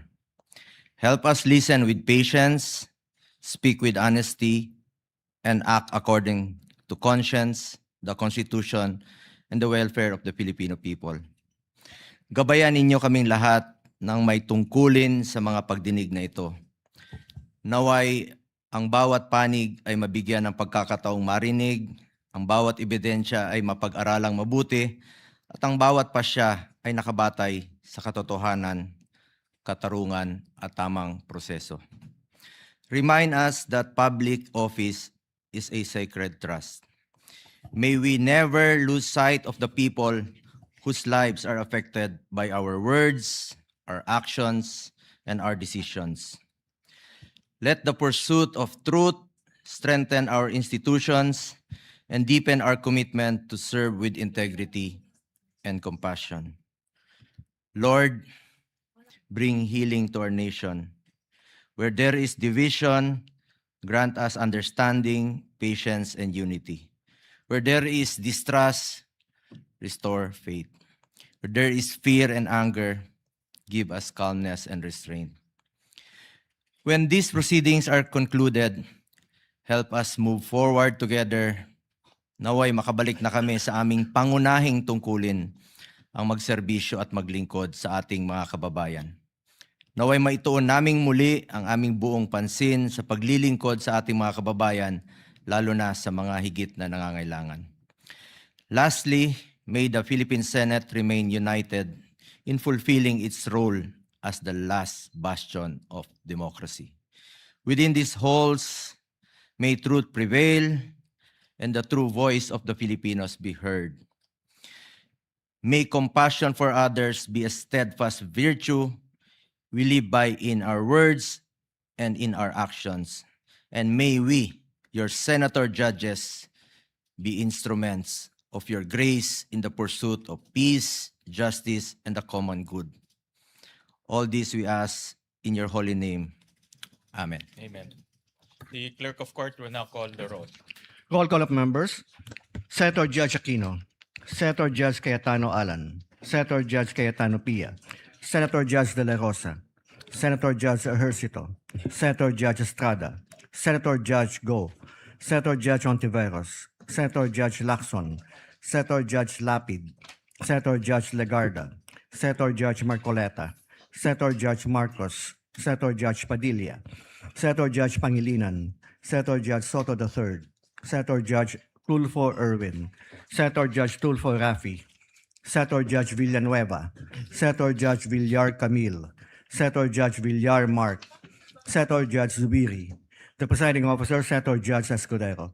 Senate President Gatchalian.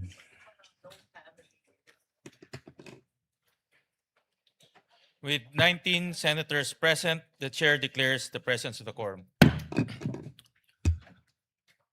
With the permission of the body, if there are no objections, we dispense with the reading of the July 13, 2026 Journal of the Senate sitting as an impeachment court and shall consider the same as approved. The clerk will please call the case before the impeachment court. Case number 004-2026 in the matter of impeachment trial of Vice President Sara Duterte. Appearances?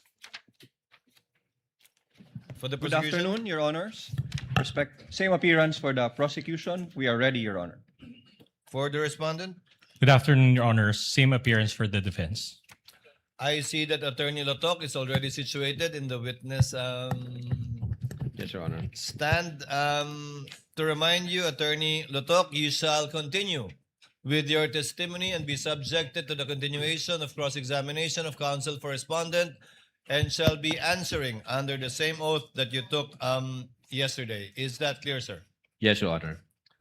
Respondent counsel may now continue with this cross-examination. Attorney Binduan, you are recognized and may proceed whenever you are ready. Your Honor, before we proceed, may I request that counsel for the panel of prosecutors, Attorney Virgil Ligutan, be recognized once more for the examination of our second witness.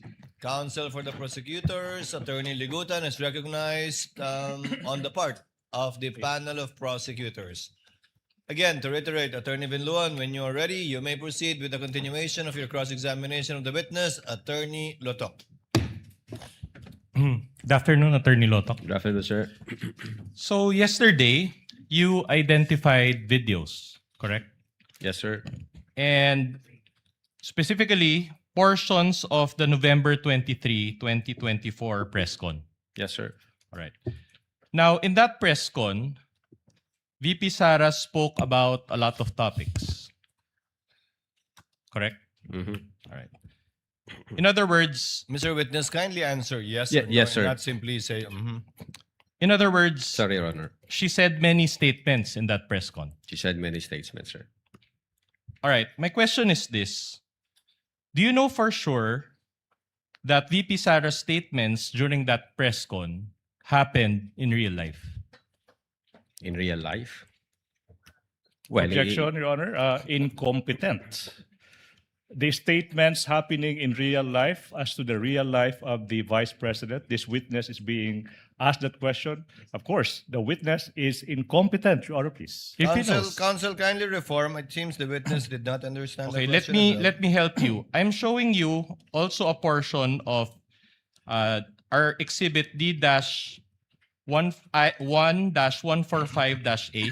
This is the whole version of the video that the portions there that you identified yesterday. And particularly, I'll show you timestamp 51-07 or :07 onwards of the video. In this video, the Vice President mentioned about events that happened inside the Batasang Pambansa. Can we play that video, please?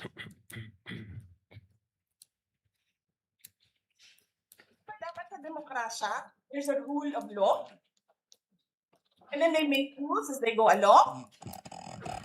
Whoever pleases the speaker, get her out of the House of Representatives kasi hindi siya dapat nandyan. Bakit? Pag may-ari niyo ba itong compound na ito, then sasabihin pa nila sa akin na there is a threat to my life inside the batasang pambansa? Why is there a threat to my life? All right. My question to you is this. Point of clarification, if I may, Your Honor. Counsel for the prosecutor is recognized. Your Honor, there is a video that is marked in evidence capturing the events on November 23, 2024.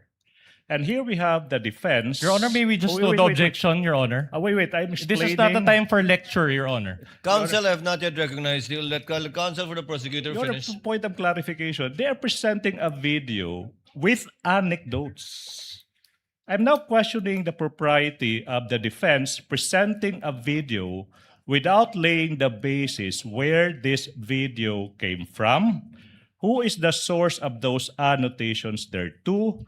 Because, Your Honor, there's a video. They're confronting this witness with that video by presenting their own annotated, it's like a props, Your Honor, please. This is highly irregular in the court of law. Counsel for the respondent, is this the video previously marked in evidence? Your Honor, as I mentioned, we marked it in evidence as D-4-3, Your Honor. And this was also marked by the prosecution as their own. They have a separate marking for this, Your Honor.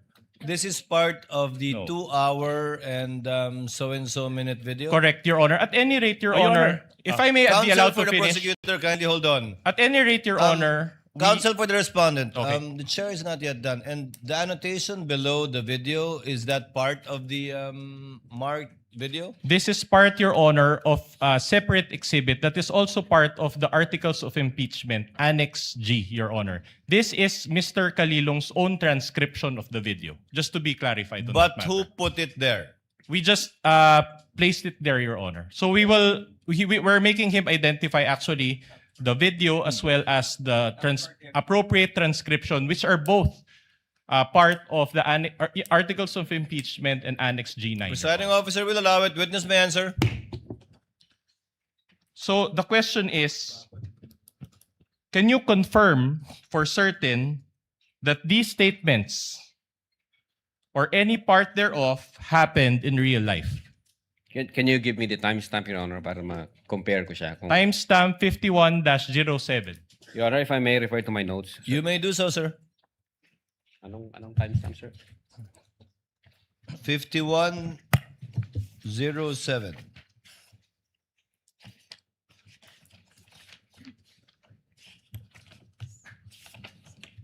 To help this honorable court, Your Honor, it appears on page 84 or more or less of the Articles of Impeachment, Annex G9, Your Honor. This is the transcription of Agent John Mark Calilong dated December 26, 2024. For the record, Your Honor. Noted. Pwede akong patingin na lang. Kulang ito.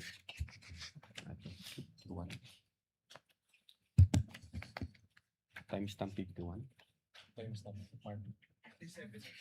Show it. Your Honor, in the interest of time, can we confront the witness with our own copy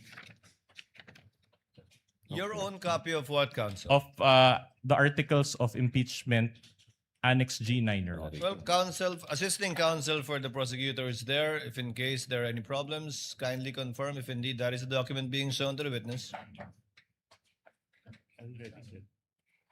Wala din siya.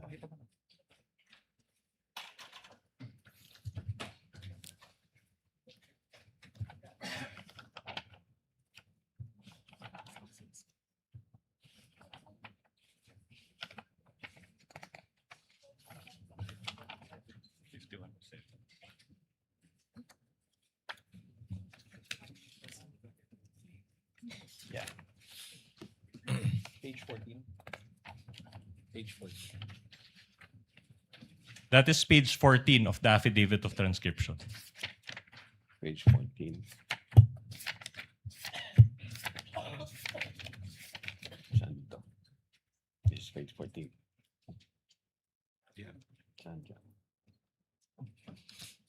Your Honor, I manifest that we are showing that specific portion on the transcript prepared by Agent Kalilong of the NBI.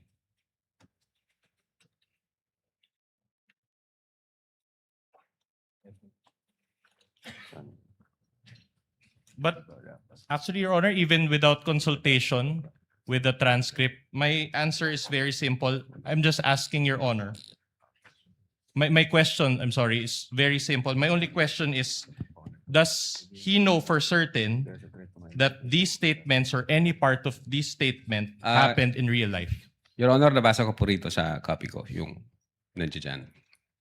So do you confirm that the statements were made by the Vice President, Mr. Witness?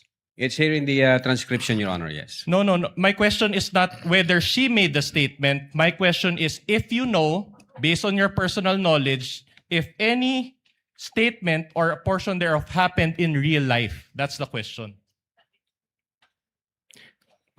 Well, Your Honor, the fact that we have the video on November 26, when the Vice President reiterated what she uttered in November 23, 2024. Your Honor, I'm not even... And at the same time, Your Honor, The witness is in the process of Allow the answering. witness to answer. Your Honor, we invited the media personalities who have personal knowledge on that date and on that online press conference. And nung tinanong namin sila kung nag-participate sila, sabi nila yes, nakausap nila yung Vice Presidente, nagbigay sila ng mga katanungan. So definitely yes, nangyari po yun. Your Honor, may you manifest, Your Honor, make a manifestation? Yes, Counsel. Your Honor, it appears that the witness is not being responsive to our question. He's talking about something that I did not ask. We are only focusing on this particular statement. We will show other statements later on. And we cannot get an answer from him if he knows. Counsel, even I am confused with the question happened in real life. I think some of us are too. I'll be more specific, Your If the Honor. question is kung alam nyo bang totoong nangyari to sa totoong buhay, ang sagot ng testigo ay sa pagkakaalam niya ay oo, base sa kanilang investigasyon at sinabi ng mga inimbitahan nilang testigo. All right. I'll clarify the question, Your Kindly Honor. do so, Counsel. All right. In this statement, for example, the Vice President said, there were threats to my life inside the Batasang Pambansa. Are you confirming that? That is within the transcription here, sir. Now, my question to you is this. Did you investigate those threats Objection, to VP Your Honor. Sara's duty? Okay now. I'm not yet done. All right, sige. I'm not yet done. Yes, Counsel, yes. So. Did you investigate the threat to VP Sara's life during that time? Objection. Now, misleading, Your Honor. What is it? Because the question was, do you confirm that that statement is found in the transcription as to the Vice President saying that there were threats to her life? And then the witness said, yes, I confirm that I can find it in the transcription. Now the next question of the good counsel is, so did you investigate the threats? That is the classic misleading question. Can we get the Assuming a ruling, fact. Your Honor? Counsel, he's a lawyer. Attorney Lotok is a lawyer and he knows exactly what's going on. Attorney Lotok, kindly answer. Yes, Your Honor. What's your answer? What's the question, sir? The question is, she mentioned there about the threats to his life. My question is simple. Did you investigate the threats to VP Sara's life during that time? You mean during the live stream, sir? During that time, correct. That during that live stream, she mentioned that there were threats to her life. Well, based on our investigation, nangyari yung live stream between 11 p.m. 22 to 1 a.m. 23. And then nalaman namin through, nung kumalat siya sa social media, ng mga hapon na, kaya nag-start kami ng investigation. At that time, hindi pa namin alam yung buong laman ng video na yan kasi nag-start pa lang kami. So, I instructed Agent Kalilong na siya maging agent on case and then kunin niya yung video, the whole video para sa authentication. Attorney Lotok, kindly answer the question directly. So I get from your long answer that the answer is no. Specifically at that live stream moment, no, sir. Hindi pa That namin was alam the yun, sir. question of Attorney Vinluan. If you investigated at that time, so the answer is no. Yes, sir. Okay. But, Please proceed. but later on, you said you did an investigation. So are you admitting that there were threats to the life of VP Sara? Precisely, that's the reason why we sent a December 2, 2024 letter for VP Sara to shed light on our investigation. All right, I'll move on to a different part of the video. On page also of Exhibit D-1-145-A, this now pertains to timestamp 5930 onwards of the video recording. So page 15 of the affidavit of transcription, also by Agent Kalilong of the NBI, dated December 26, 2024. Can we show that video and then provide the appropriate transcript? Can you play that again, please? Yung speaker mo, pinabayaan mo siya na gustuhin ang pera ng bayan. Paikot-ikot sa buong bansa, namimigay ng pera na para bang kanya yung pera.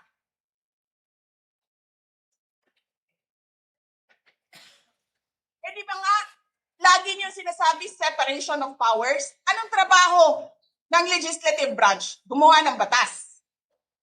Anong ginagawa ni Martin Romualdez?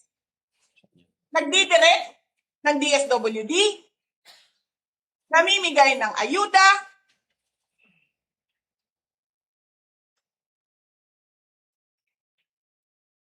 nagsasabi kung anong bibigay, anong ibibigay, anong gagawin, sino ba ang presidente?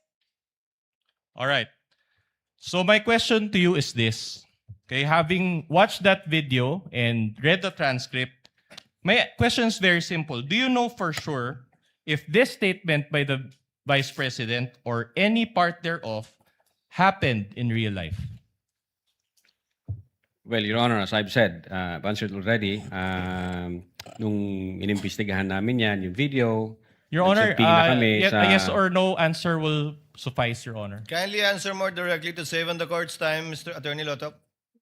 Your Honor, based on our investigation, yes, it happens in the natural order of things. Nangyari talaga yan.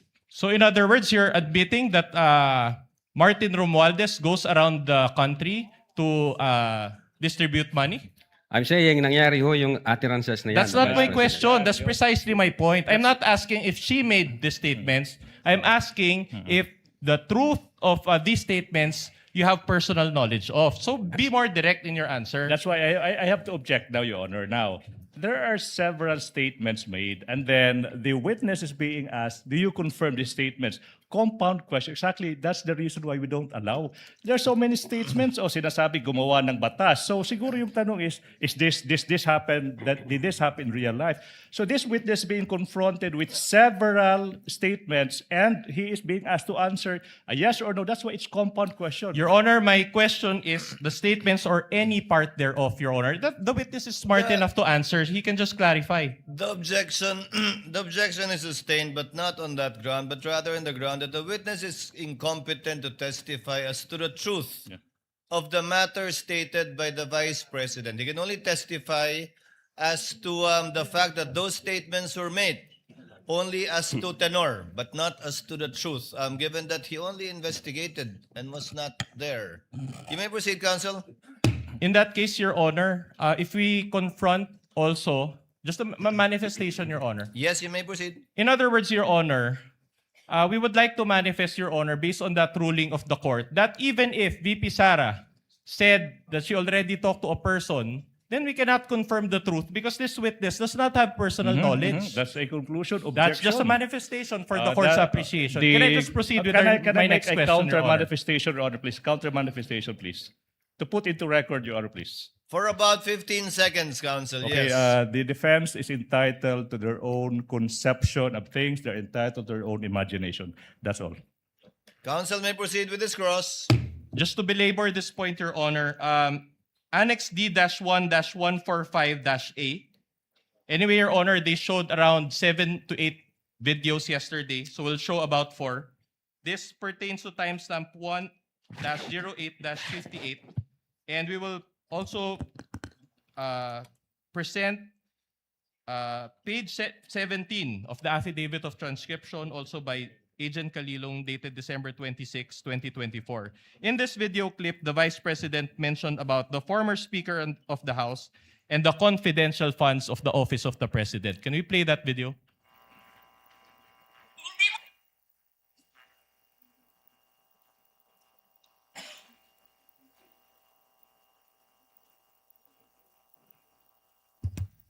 Hindi ka nga dumadaan ng contest eh. Kasi wala kang kalaban sa Tacloban. Kasi binibili mo, pinapakidnap mo, hinaharas mo ang mga kalaban mo. Hindi ka dumaan ng contest. Ang alam mo lang, kasi mayaman ka, bibilin ko lahat ng tao ng pera. Ikubriman mong tanan, kwarta na may inyo. There is nothing in you except money. Yan lang. Martin, harapin mo yung katotohanan. Walang senador man, Vice President man, President man, walang mabuti sa'yo. Hindi ko nga alam kung mananalo ka pa ngayon sa Tacloban eh. Malamang hindi na. Sinong gusto sa lahat sa buong Pilipinas ang ibalik ka sa Kongreso? Hindi lahat ng tao pupunta yan doon sa Tacloban, mangangampanya yan sa kalaban mo. Kasi magnanakaw ka. Hindi ka dumadaan sa audit.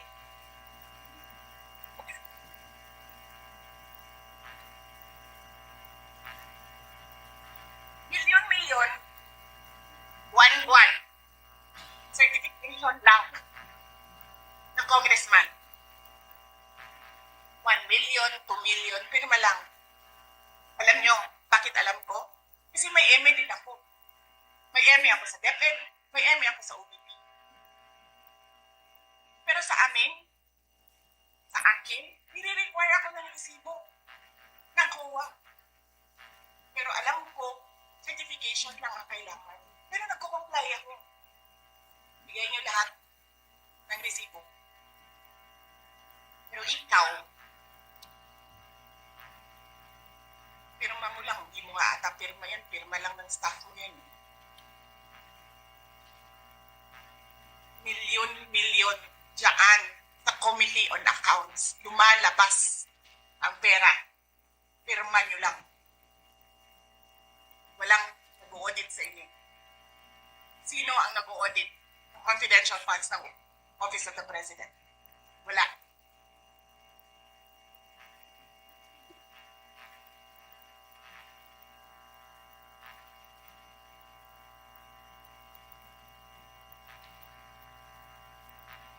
Yan ang Pilipinas. Yan!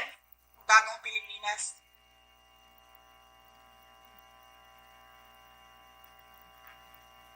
Kriminal ang speaker. Bakit ko nasabi kriminal siya? Basahin niyo yung kaso niya sa United States of America. Okay. Sinungaling, presidente. Alright. Alright. Again, my question based on this video is very simple. She spoke about Speaker Martin Romualdez as well as the President. Can you confirm or do you know for sure that these statements about Martin Romualdez or the President are true? Okay. Your Honor, I will object on the same ground, and I hope that the presiding officer will do the same ruling. This witness is incompetent. I know what the defense is doing, Your Honor.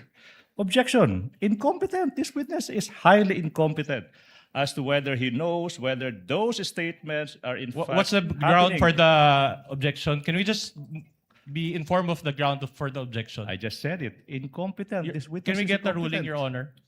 Sir made an earlier ruling already that the witness is incompetent to testify as to the truth of the matter. But since Attorney Lotok, you're a lawyer, I will give it this time to the counsel for the respondents. Kindly respond. Since you're a lawyer, you should know. the proper answer to this question. Kindly respond to the question of counsel for respondent. Again, I do not know personally about the factual circumstances. What I know is that she uttered those statements. We're satisfied with that answer, no? Your Honor. One Proceed, last video. counsel. One last video. On page 87 of the articles of impeachment, Annex G9, this is timestamp 1-12-43. This is quite a lengthy video, but not as lengthy. But this is our last video, so we beg the court's indulgence. The affidavit of transcription, page 17, also of Agent Park Kalilong, dated December 26, 2024. Are we ready with that video? Your Honor, to save... Counsel for the prosecutors. Because I know the counsel will ask the same question. So to save time, Your Honor, please, since the Your counsel... Honor, what is wait, the wait, wait. objection? I'm not yet done. I'm not yet done. Kindly let the counsel for the prosecutor finish. Relax. Now, Your Honor, if the same line of question will be asked, okay. Your the Honor, wait, I'm not yet cannot done. he cannot I'm not preempt, yet Your done. Honor. I'm not yet done. The prosecution is willing to stipulate that, yes, the Vice President uttered that statement as to the fact of her uttering the statement. We have a different question, Your Honor, just to satisfy his query. All right. So I guess the objection is withdrawn, or the manifestation is withdrawn, and counsel for respondent may proceed. Play the With video, the please. showing of the playing of the video. At nang kainin ko, buffet. Kain dito sa House of Representatives. Alak. Lahat. Lahat ng juice, lahat ng mamahaling wine.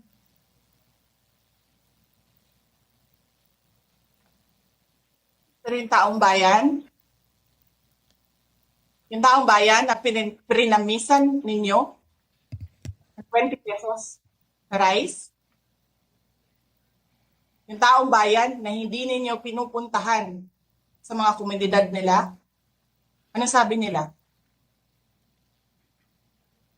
Asin lang okay na mi, anad naman mi anak. Ganyan ang bayan natin. Okay na lang kami sa asin. Saan ka nakahanap ng bayan na ang tao, because of their hopelessness, because there is no functioning government, umukay na lang sa asin.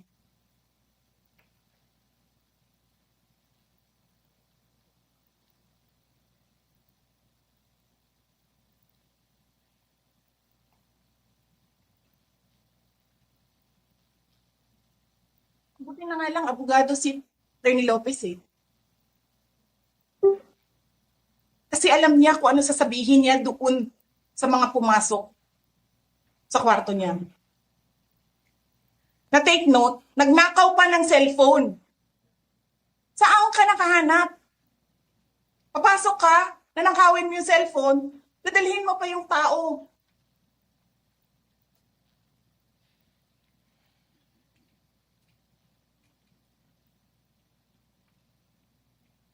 Diba? Princess, you're raising your hand.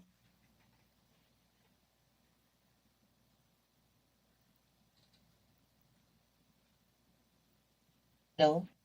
Naririnig po ba ako, Princess Maui? Yes. Oh, thank you.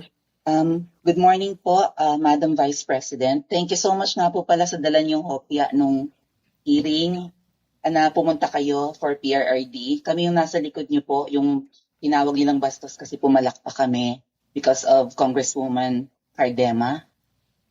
Yan. Thank you, ma'am. Nakakain kami. Ako po ay natatakot kumain ng pagkain doon baka mamaya.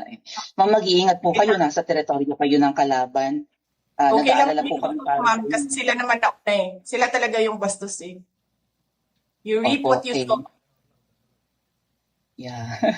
Mag-iingat po kayo kasi sa dinami-rami po ng inyong mga pasabog ngayong gabi, it seems like marami po talaga kayong alam about them, no? Dahil sa pagkakasama niyo sa kanila during the campaign and during the 2022 elections.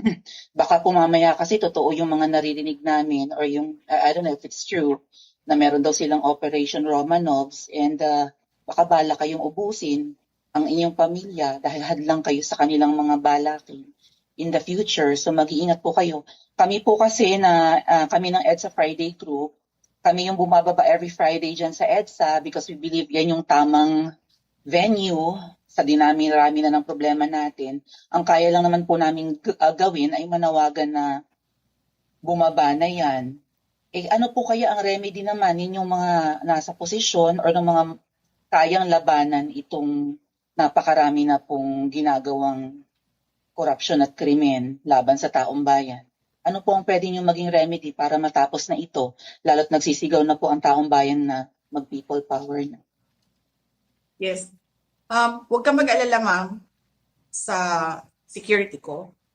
Kasi may kinausap na ako na tao.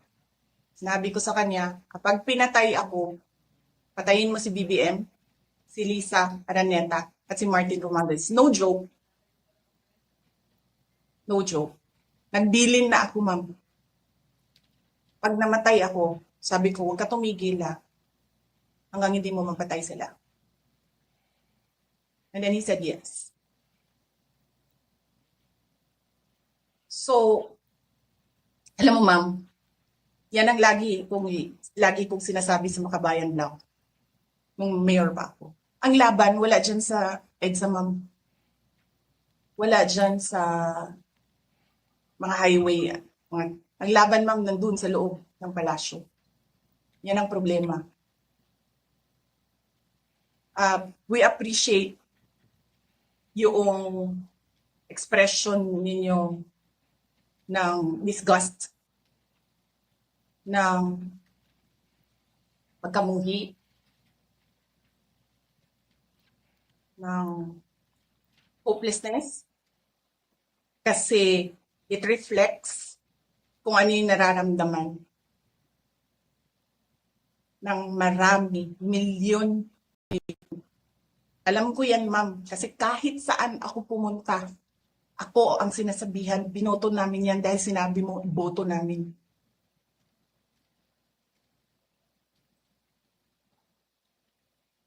So, yes, ma'am. Maraming salamat sa ginagawa ninyo. Dahil sa ginagawa ninyo, I'm sure nakikita yan ang taong bayan, and na-appreciate nila yan. Marami sa ating mga kababayan ang gusto sumali sa inyo. Pero sa sobrang hirap ng buhay ngayon, hindi nila maiwanan yung mga trabaho nila at hanap buhay nila para pumunta sa daan. Bakit sila naghihirap? Bakit? Dahil sa gobyerno. Di ba dapat yung gobyerno natin ang nagpapagaan ng buhay ng tao? Bakit ang gobyerno natin ang nagpapahirap lalo sa tao?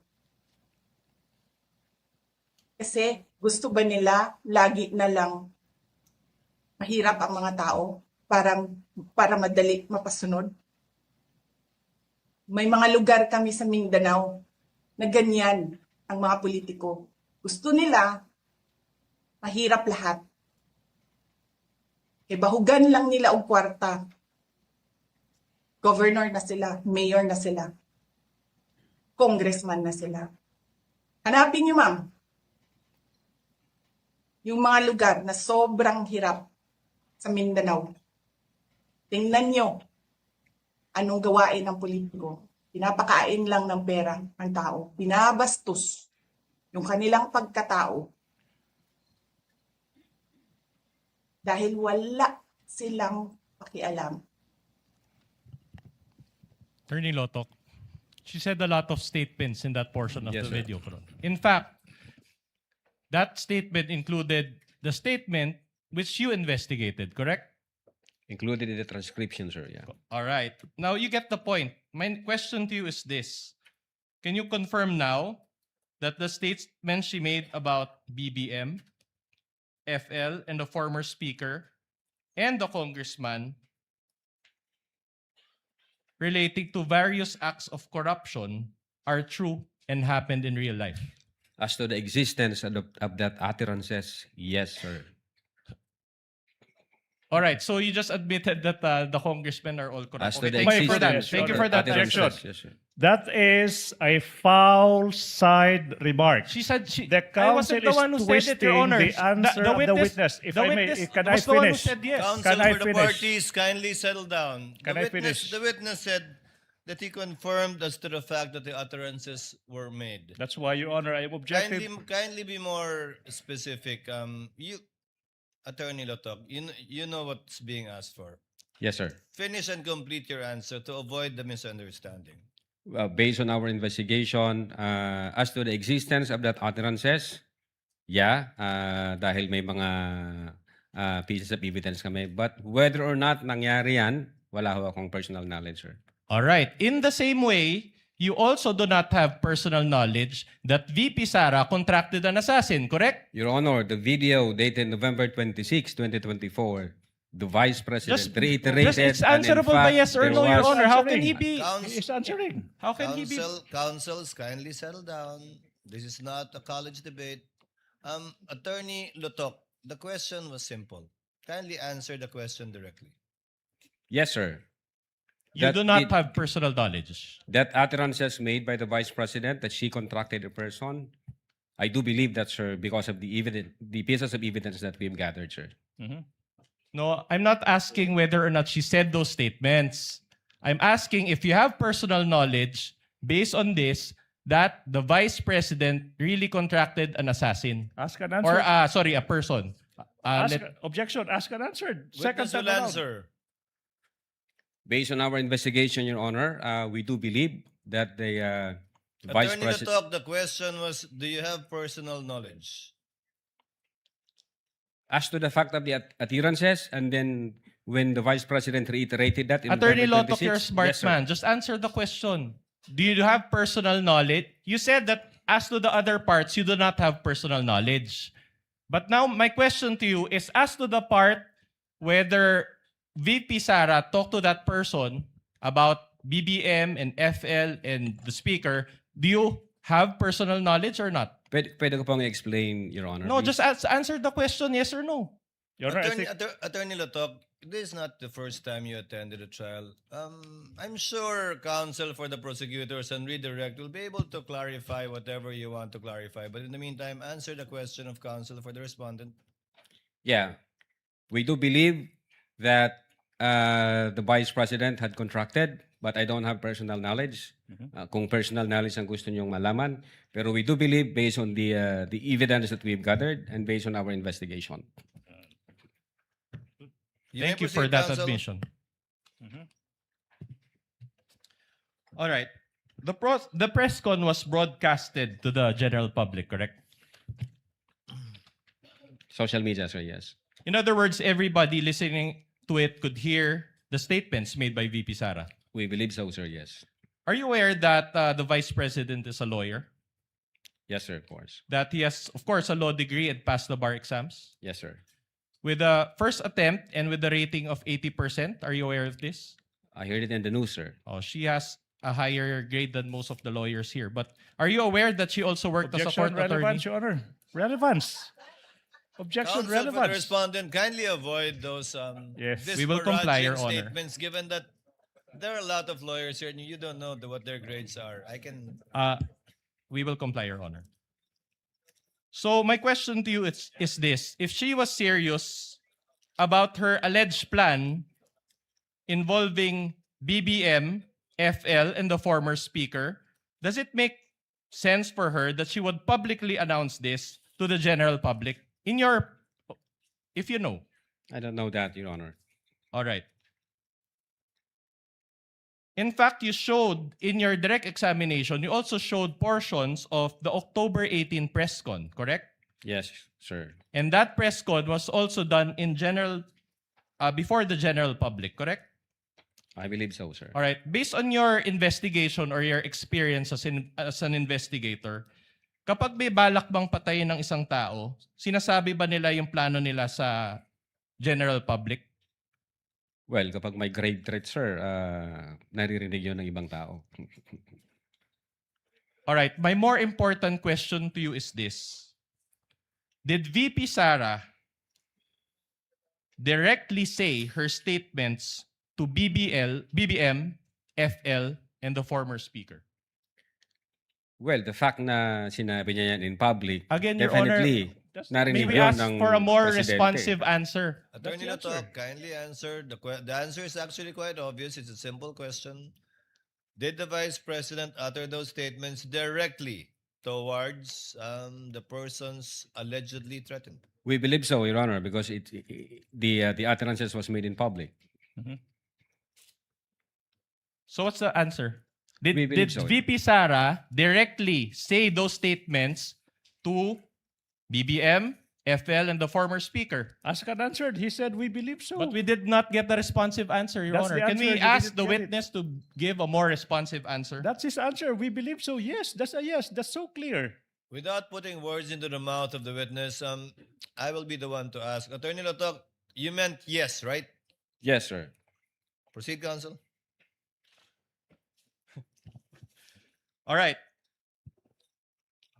Are you aware that in one interview following the press con, BBM mentioned that he was open for reconciliation with the Vice President?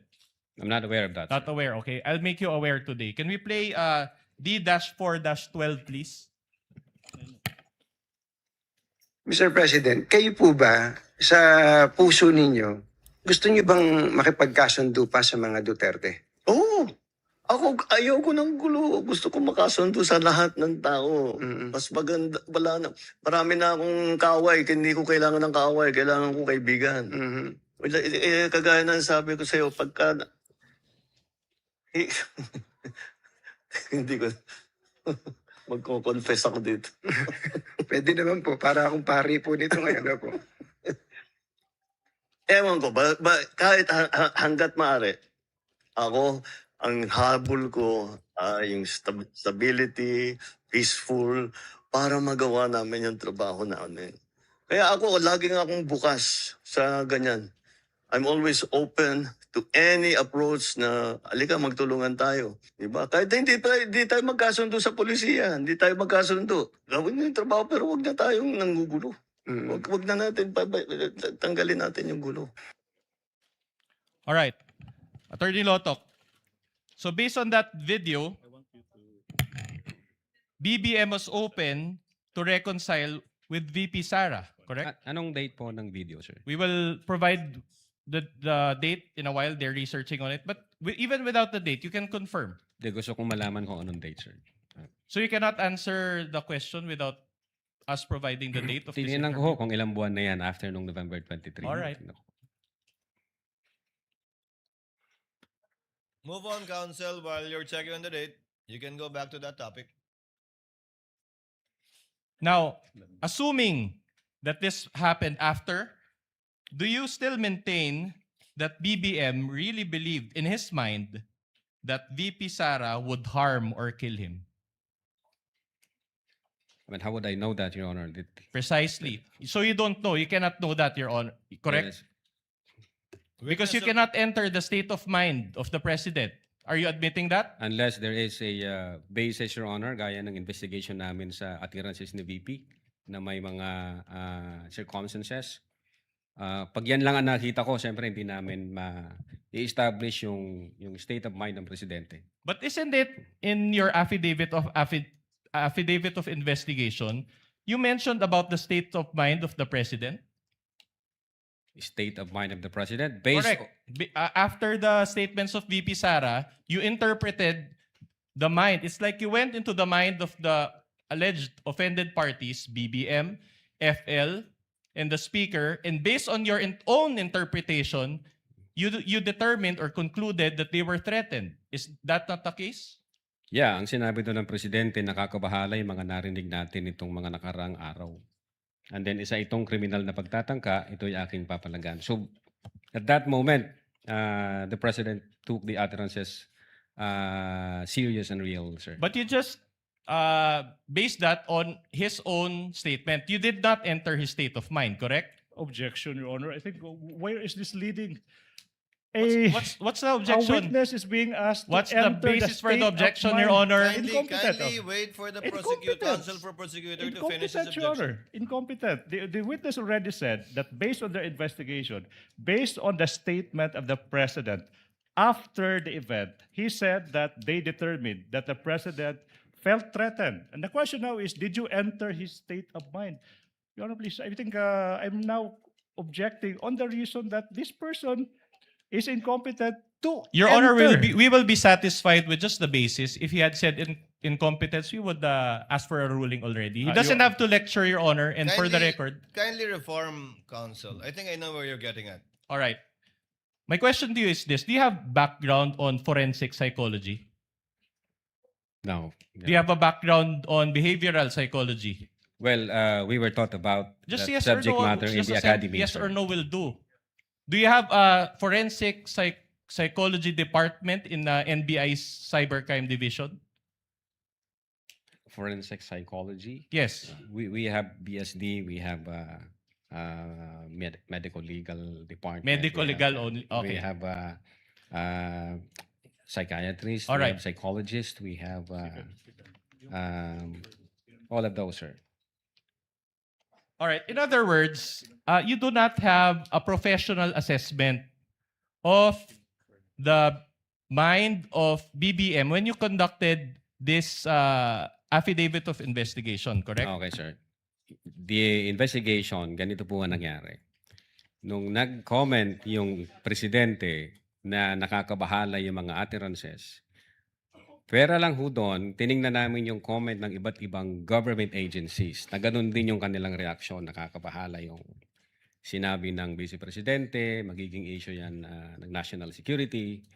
Pera lang ho yun, kinonsider din namin yung comments at impression ng mga media personalities na nag-participate doon sa online press conference. Sabi nila, na-shock sila, nabigla sila, hindi sila na parang totoo yung galit ng Vice President. And then aside from that, from those facts, ganun din ang ginawa namin sa former speaker sa kanyang reaction. So taking all these facts and circumstances, na-establish namin na indeed yung reaction ng presidente is trinato niya na seryoso at totoo yung utterances na yon na ginawa ni VP Sara noong 23. So ito ho, kaya lang dito, ipapakita nyo sa akin yan lang mag-isa, hindi namin nakita yung ibang circumstances. Hindi ho ako makakapagsabi kung sa mind ng presidente is pinatawad na ba niya, ayaw na niya, hindi na ba niya kinoconsider yung mga threat na yon. Pag ganyan lang, Your Honor, sa investigation kasi kailangan makita namin yung iba't ibang circumstansya para ma-establish namin whether or not, ito yung ibig niyang sabihin, ito yung intention niya. For the record, Your Honor, the date of the video is May 19, 2025. So this came after 2025. So mga 7 months, sir? Yeah, 7 months. All right. So based on your experience as an investigator, baka pwedeng ano na. Again, hindi sa sufficient, hindi sa sufficient para makita namin kasi anyway, we know for a fact we're satisfied with your first answer. The witness still answering? Well, I didn't even ask a question, Your Honor. You did, counsel, when you gave the date and asked for his opinion. Kindly finish your answer. Thank you, Your Honor. We, as lawyers, we know for a fact that the state of mind can manifest based on the overt acts of the speaker. So dito kasi, kung ito lang ang pagbabatayan namin, then we try to establish yung intent o yung state of mind ng presidente, kulang ho yan. So siguro kung may makikita pa kaming ibang circumstances na magpapatunay na binaliwala niya na yung utterances, pinatawad niya yung vice presidente, and things like that, then we can somehow said, mukhang ang totoo yung sinabi ng presidente na pinatawad na niya. All right, but I'll move on to a different point. Before counsel for the respondent continues, what is the pleasure of Senator Judge Cayetano? Just one specific clarification on that point, just so that we don't lose the point. The With your gentleman permission, may proceed. President. Yeah. Excuse me lang sa prosecution and sa defense. Witness, one point lang, maybe one Yes, or sir. two questions on that Yes, point. Your Honor. Sabi mo, the President, sa pananaw mo, and yung iba, Speaker Martin, felt threatened? Base doon sa investigation namin, sir. Base sa investigasyon at base sa video. Base sa video, sa investigation, at sa ibang testimony. So if they felt threatened, that means tingin nila totoo yung sinabi ni VP Sara na patayin sila. Kasi they wouldn't feel threatened if they don't think na she meant it, na patayin silang tatlo, right? In our investigation, they trinato nila yung utterances as seryoso. Yes, At so banta they ito. won't feel threatened unless tingin nila seryoso yung threat. According to them, seryoso yung threat, Yes, sir. okay. But the threat was, pag pinatay niyo ako, papatayin ko kayo. So kung hindi naman nila sila balak patayin, why would they feel threatened? Unless you're saying now, you think, balak nga nilang papatay si Vice President. Actually, sir, ito, from the point of view of law enforcement like us, yun nga yung naging alarming na issue dun na sa amin, sir. Sa No, amin I agree. I'm also, Mr. Vitessa, I'm also alarmed with the language, with saying that.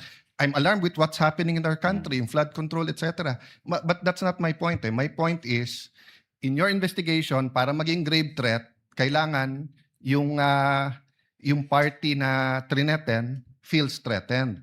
Pero ang sinabi ni VP Sara, pag pinatay ako, patayin silang tatlo.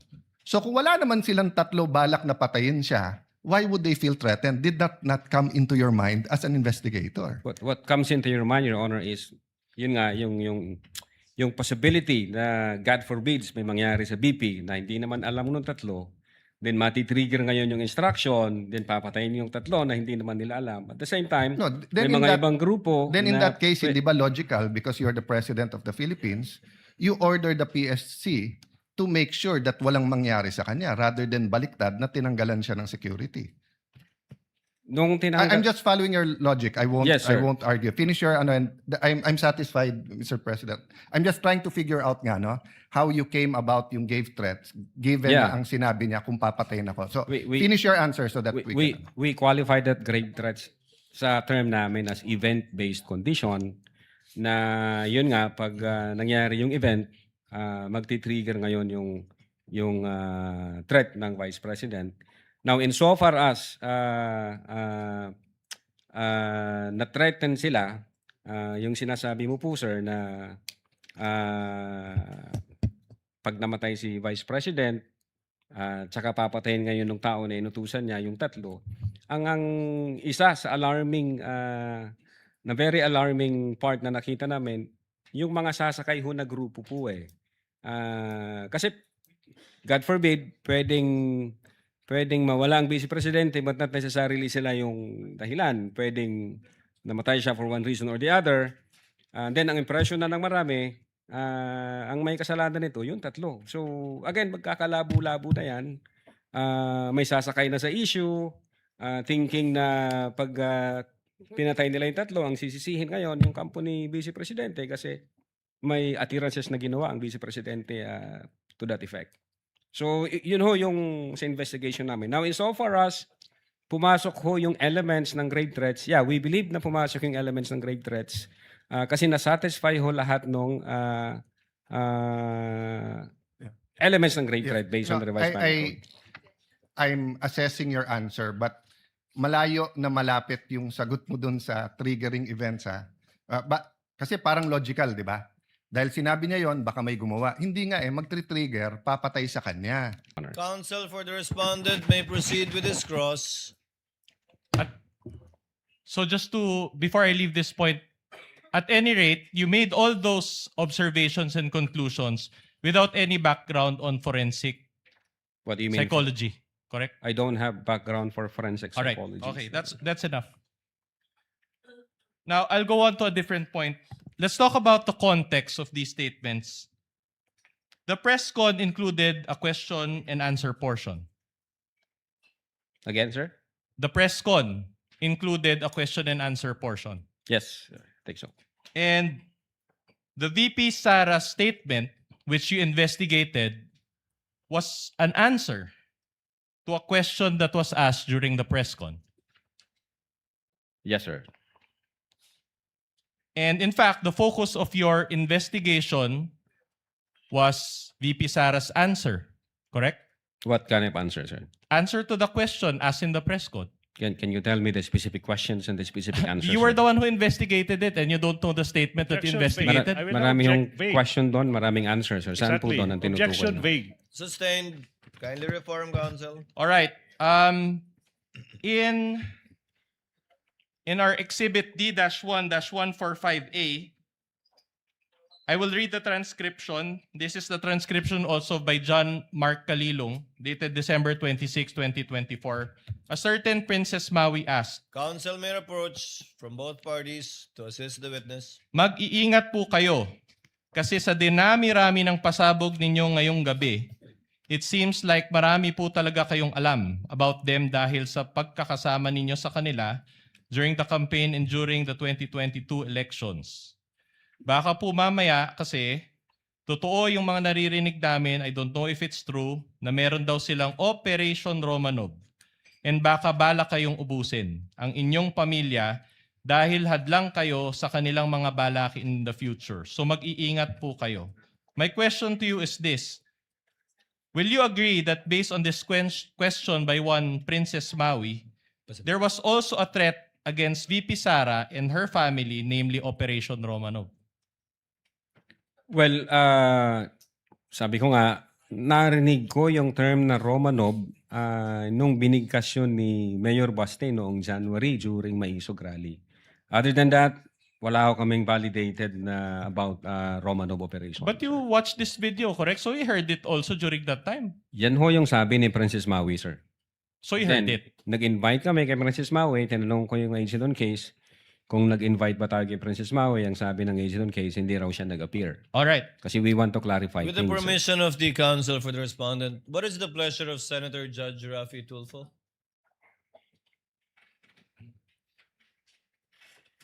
Mr. Presiding Officer, kahapon kasi nabanggit yung Romanov and I did mention na para sa akin, nagmula yung salitang Romanov kay Mayor Baste Duterte when during a rally, yung sa Maisog in Davao.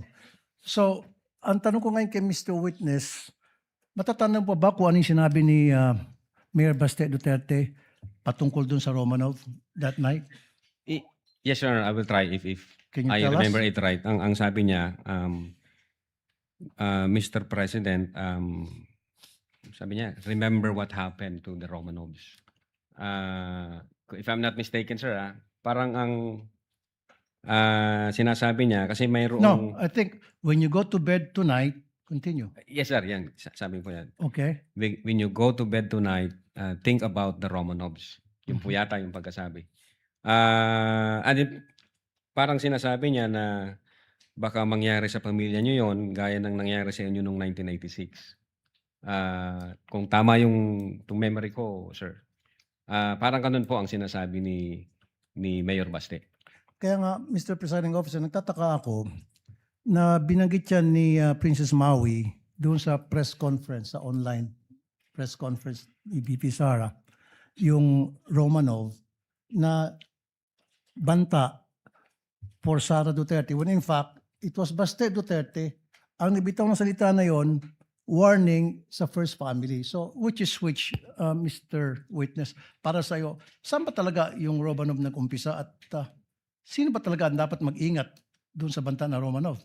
Yeah, insofar as our investigation is concerned, since nag-start yan doon kay Mayor Baste at wala ho kaming ma-validate na ibang Romanov operations na nangyari, I think nag-start yan sa kanila, sir, sa kapatid ng Vice Presidente. Thank you, Mr. Witness. No other questions? Mr. Presiding Officer.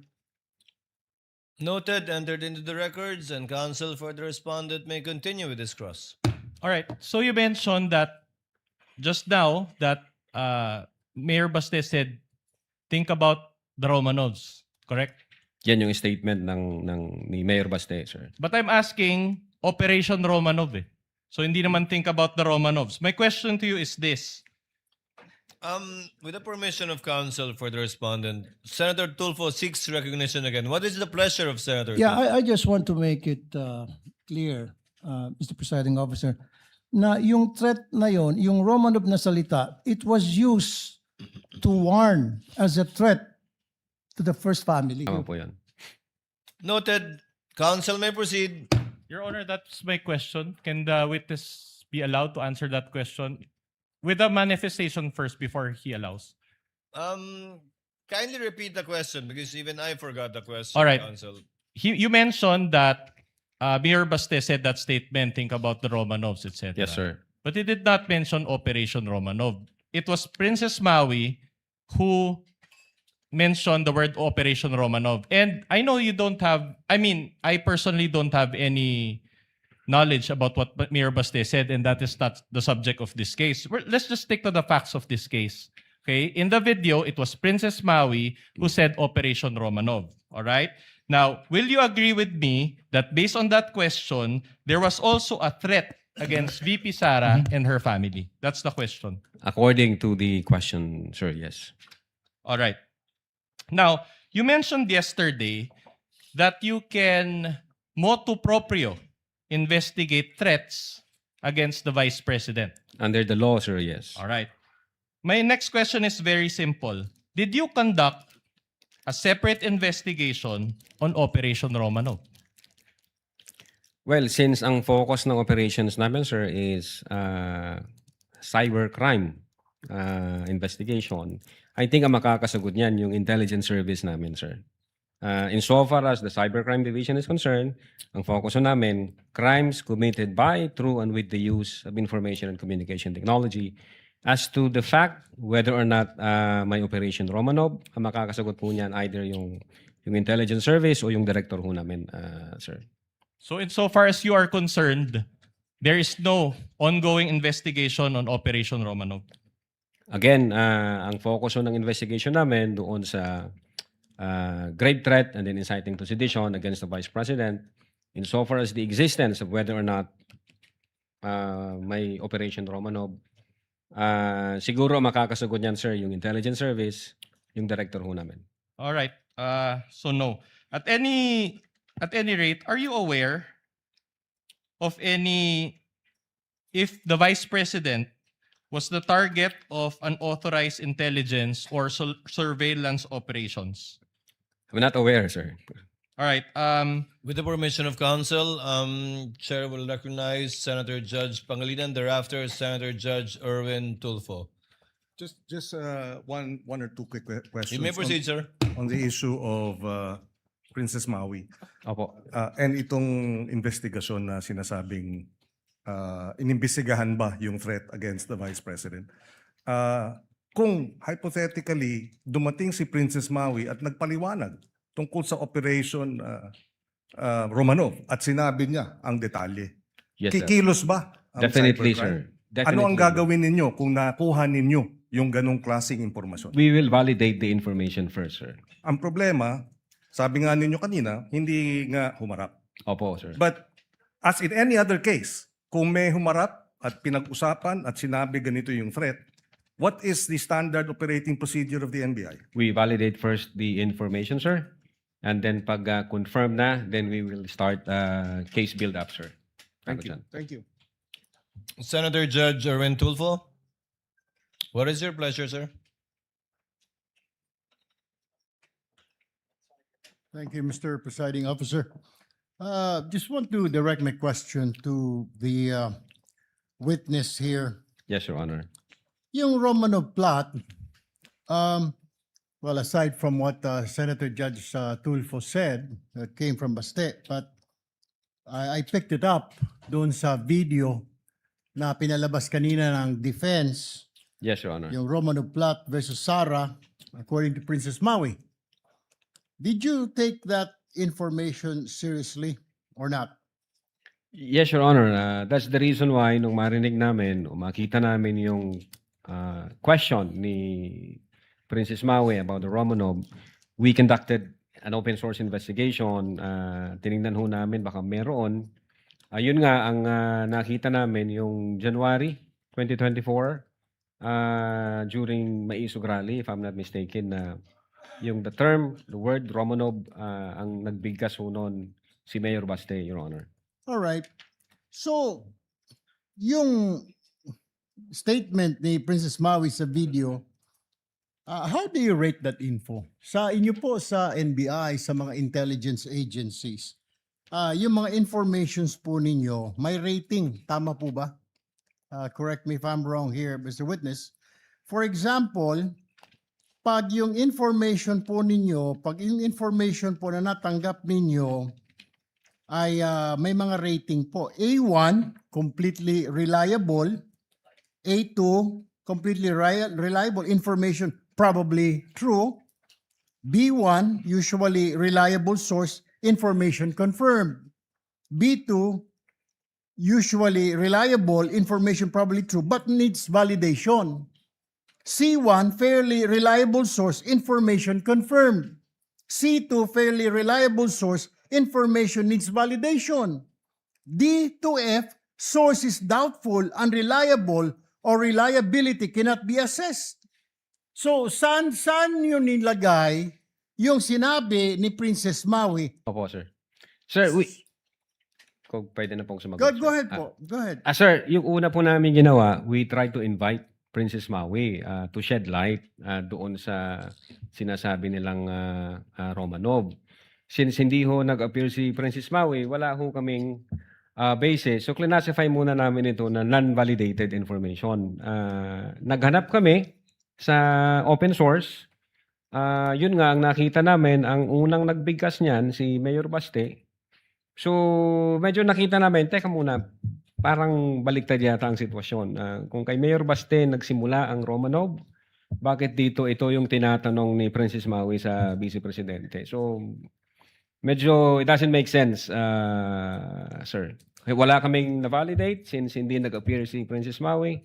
So, we classify the information as unvalidated So, information. what you did, nung hindi mo ma-confirm yung kay Princess Maui information, naghanap ka ng Opo. counter source. Yes, sir. Open source, sir. Open source, okay, to validate. Yes, sir. And what happened to that source? Yeah, based doon sa video na yon, January, if I'm not mistaken, yun nga, yung Maisog rally, Your Honor, ang unang nagbanggit ng Romanov, si Mayor Baste, parang tinatakot niya yung presidente. Okay, Doon. Mr. Witness, I'm running out of time. So, isa lang pong tanong ko. So, yung information po ni Princess Maui dun sa video, yung sinabi niya kay BP, hindi po reliable. Hindi reliable insofar as the cybercrime division is concerned, Thank sir. you, Mr. Presiding Officer. The interventions of the Senator Judge are noted. What is the pleasure of Senator Judge Villanueva? Thank you, Mr. Presiding Officer, Mr. President. Just a very quick question on this particular topic, and I will no Gentleman longer. may proceed. Thank you, Mr. President.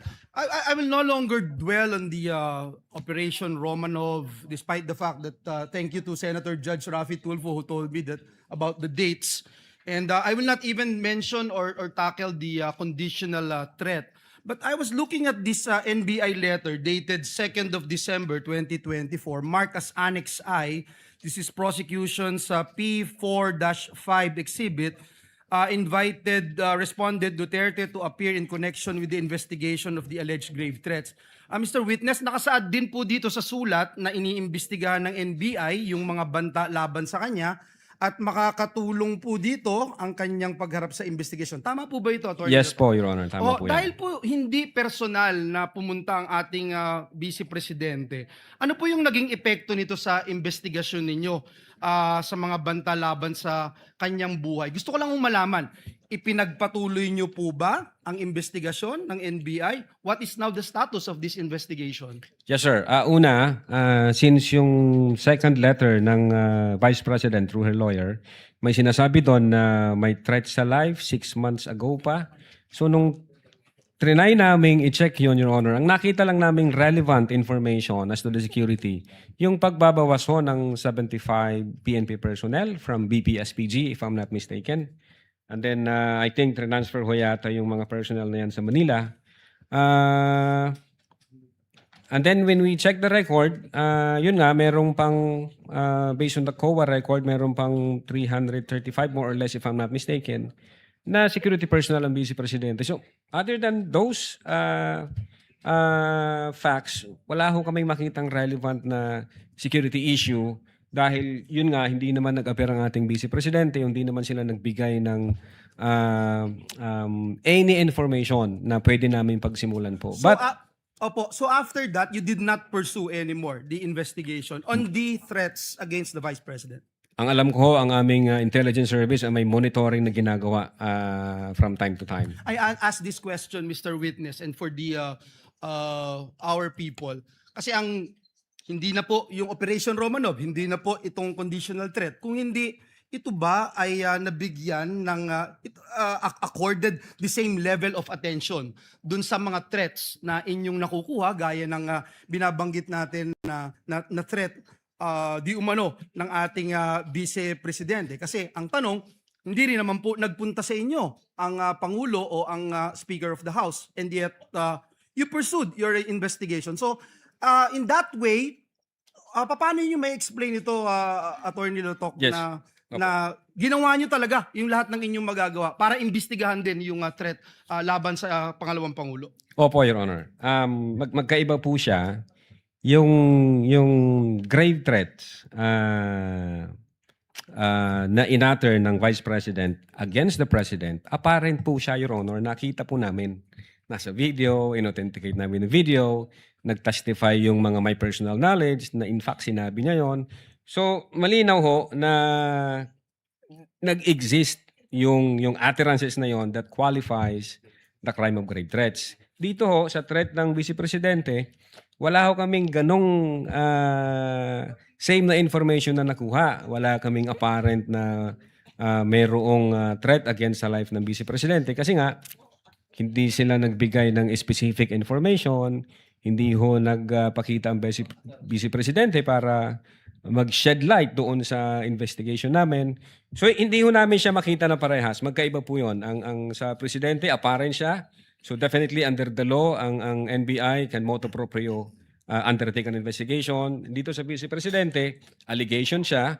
Wala kaming ma-validate na information. So hindi ho pa magti-trigger yung investigation doon. But I am sure, insofar as the intelligence service of the NBI is concerned, continuous ho yung monitoring yan at naghahanap po sila ng mga lead para masolidify yung information na yan. Thank you, Mr. Witness. I know the law.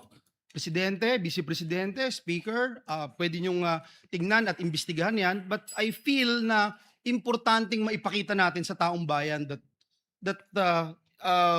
same level of attention ang ibinigay po natin. At we also, if we need to walk the extra mile of investigating, we have to do it in the name of fairness. So, yun lang po yung nakita ko, and siguro yung sinasabi nyo nga po, hindi sumapat yung inyong mga nakalap na mga impormasyon, whether the information ay kulang or hindi kayo nagkaroon ng access sa mga information na to, kaya po hindi nagtuloy. Opo, Your Honor. That is insofar as the Cybercrime Division is concerned. Thank you. Thank you very much. Thank you, Mr. What is the pleasure of Senator Judge Lacson? Thank you, Senator Judge Villanueva. I just want to pursue the point raised by Senator Judge Rapi Tulfo and the The others. gentleman may proceed and he has 2 minutes. I don't know about the other senator judges, pero until today, when Senator Judge Rapi Tulfo clarified na yung palang Oplan Romanov, a threat against the first family. Yes, sir. Ang impression ko since last week, nung pag-uusapan natin yung Oplan Romanov, a threat ito against the Vice President. And since sabi nyo, part ng investigation ninyo, open source, di ba? Yes, sir. Opo. Yung bang speech ni Mayor Baste Duterte sa Maisog, naging part ba ng open source nyo yun? Part ng In this particular investigation that you conducted? Hindi po siya nag-form part as... So kulang yung inyong open source information? Hindi po kami nakafocus sa Romanov, Your Okay. Honor. Okay. Was it also your impression na yung threat do sa Romanov was directed against VP Sara until today? I don't... Please Be honest. Yeah. Don't be ashamed. No? Yeah, I don't think so, Your Honor, kasi unang-una, ang context ng Operation Romanov against the first family. I know. So it definitely against the president and his family, Your Honor. Ngayon, nung tinanong ho siya ni Princess Maui, doon nga kami nagtaka. Anong ibig sabihin ng Romanov? Anong context niya ng Romanov? Bakit against sa Vice President? Hindi naman sila yung first family. So, yun yung reason po, Your Honor, kung bakit we try to invite Princess Maui na shed us some light para makita namin ano bang ibig mong sabihin doon. Ano ba yung pwede naming i-validate na information para makapag-case build-up kami pag meron. Yes. So bakit hindi naging part ng investigation nyo do sa threat against the life of the President and the First Lady? Kasi family yung binabanggit ni Mayor Basten, di ba? Hindi kasama yung si Speaker Romualdez, hindi kasama yung Chief Justice. Opo. Di ba? Yes, sir. Pero threat against the family, the first family, Yes, sir. as mentioned by Senator Judge Rafi Tulfo. Yes, Your Honor. So, ang sabi mo, hindi naging part ng investigation nyo do sa inyong investigation report or sa affidavit of investigation, yung open source ng maisog. Hindi po siya speech. nakasama. sir. Bakit hindi napasama? Open source din yun eh. That could reinforce yung inyong theory o yung conclusion nyo na meron talagang serious threat against The first family. the President and the others. Bakit hindi nyo ginawang part do sa affidavit of investigation unless pareho tayo na impression na until today, ang alam natin sa Romanov, threat against VP Sara. Yun ang impression ko since last week.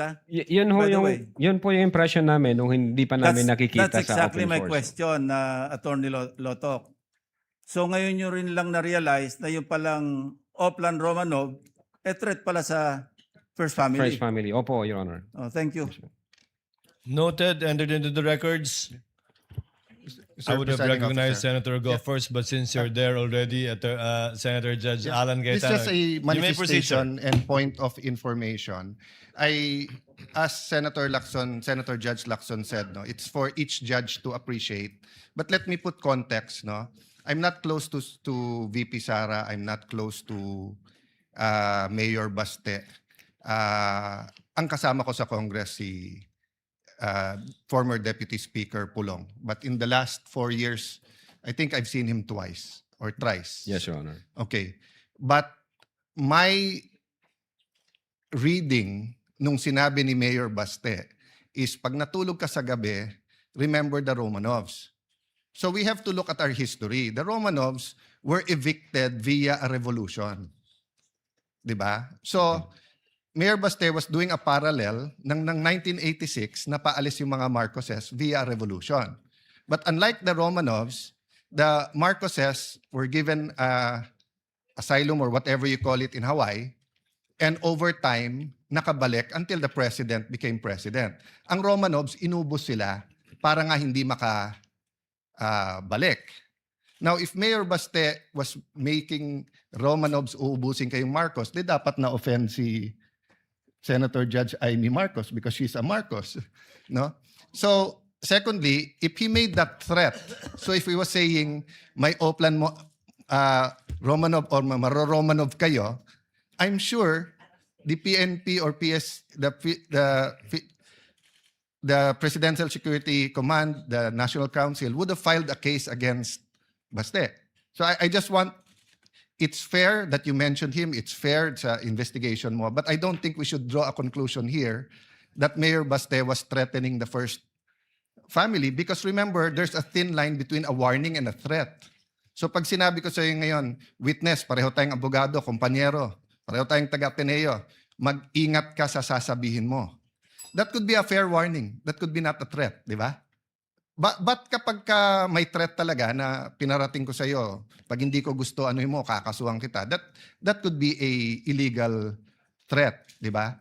Pero pwedeng warning. So I just want that on the record, Mr. Presiding Officer, Mr. Senate President, because everyone's watching, and in the same manner, we have to be fair to the first family.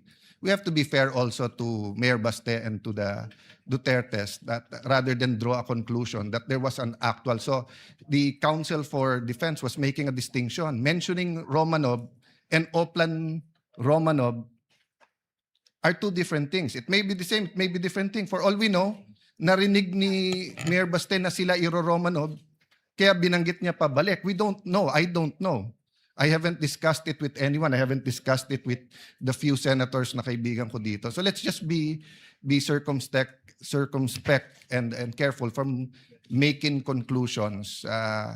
But as far as it is relevant, Mr. Presiding Officer, I appreciate the answer of the witness. Thank you. Thank you, Your Honor. Senator Go, thereafter Senator Padilla.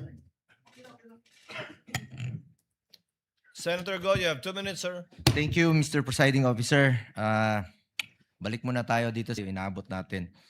To our Mr. Witness, some questions lang po, no? Yes po, Your Honor.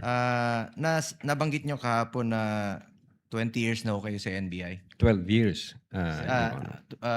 Be specific, anong year po nakapasok? 2014, Your Honor. Nagsimula po ako from the NBI Academy. 2014? 2014. 12 years na po, Your Honor. Hindi 20 years. Hindi 20 years, Your Honor. 12, Your Honor. 12 years. So, kailan ho kayo nag-head ng cybercrime? February 2023, Your Honor. February of 2023. Maupay na adlaw pala. Maupay po nga adlaw gyapon, sir. And to our prosecutor. Maayong hapon, sir. Maayong hapon. Maupay na kulop. Maupay man. Kailan ho kayo naging RD? July 2025, sir. July 2025. So, naging cybercrime head kayo February of 2023. 3, sir. Before that, saan ho kayo na-assign? Chief ng Digital Forensics, sir, 2022. 2020. Anyway. So, meron ho bang nag-recommend sa inyo or wala na, nag-apply lang kayo o sino Nang ano po, sir? Naging head kayo ng cybercrime?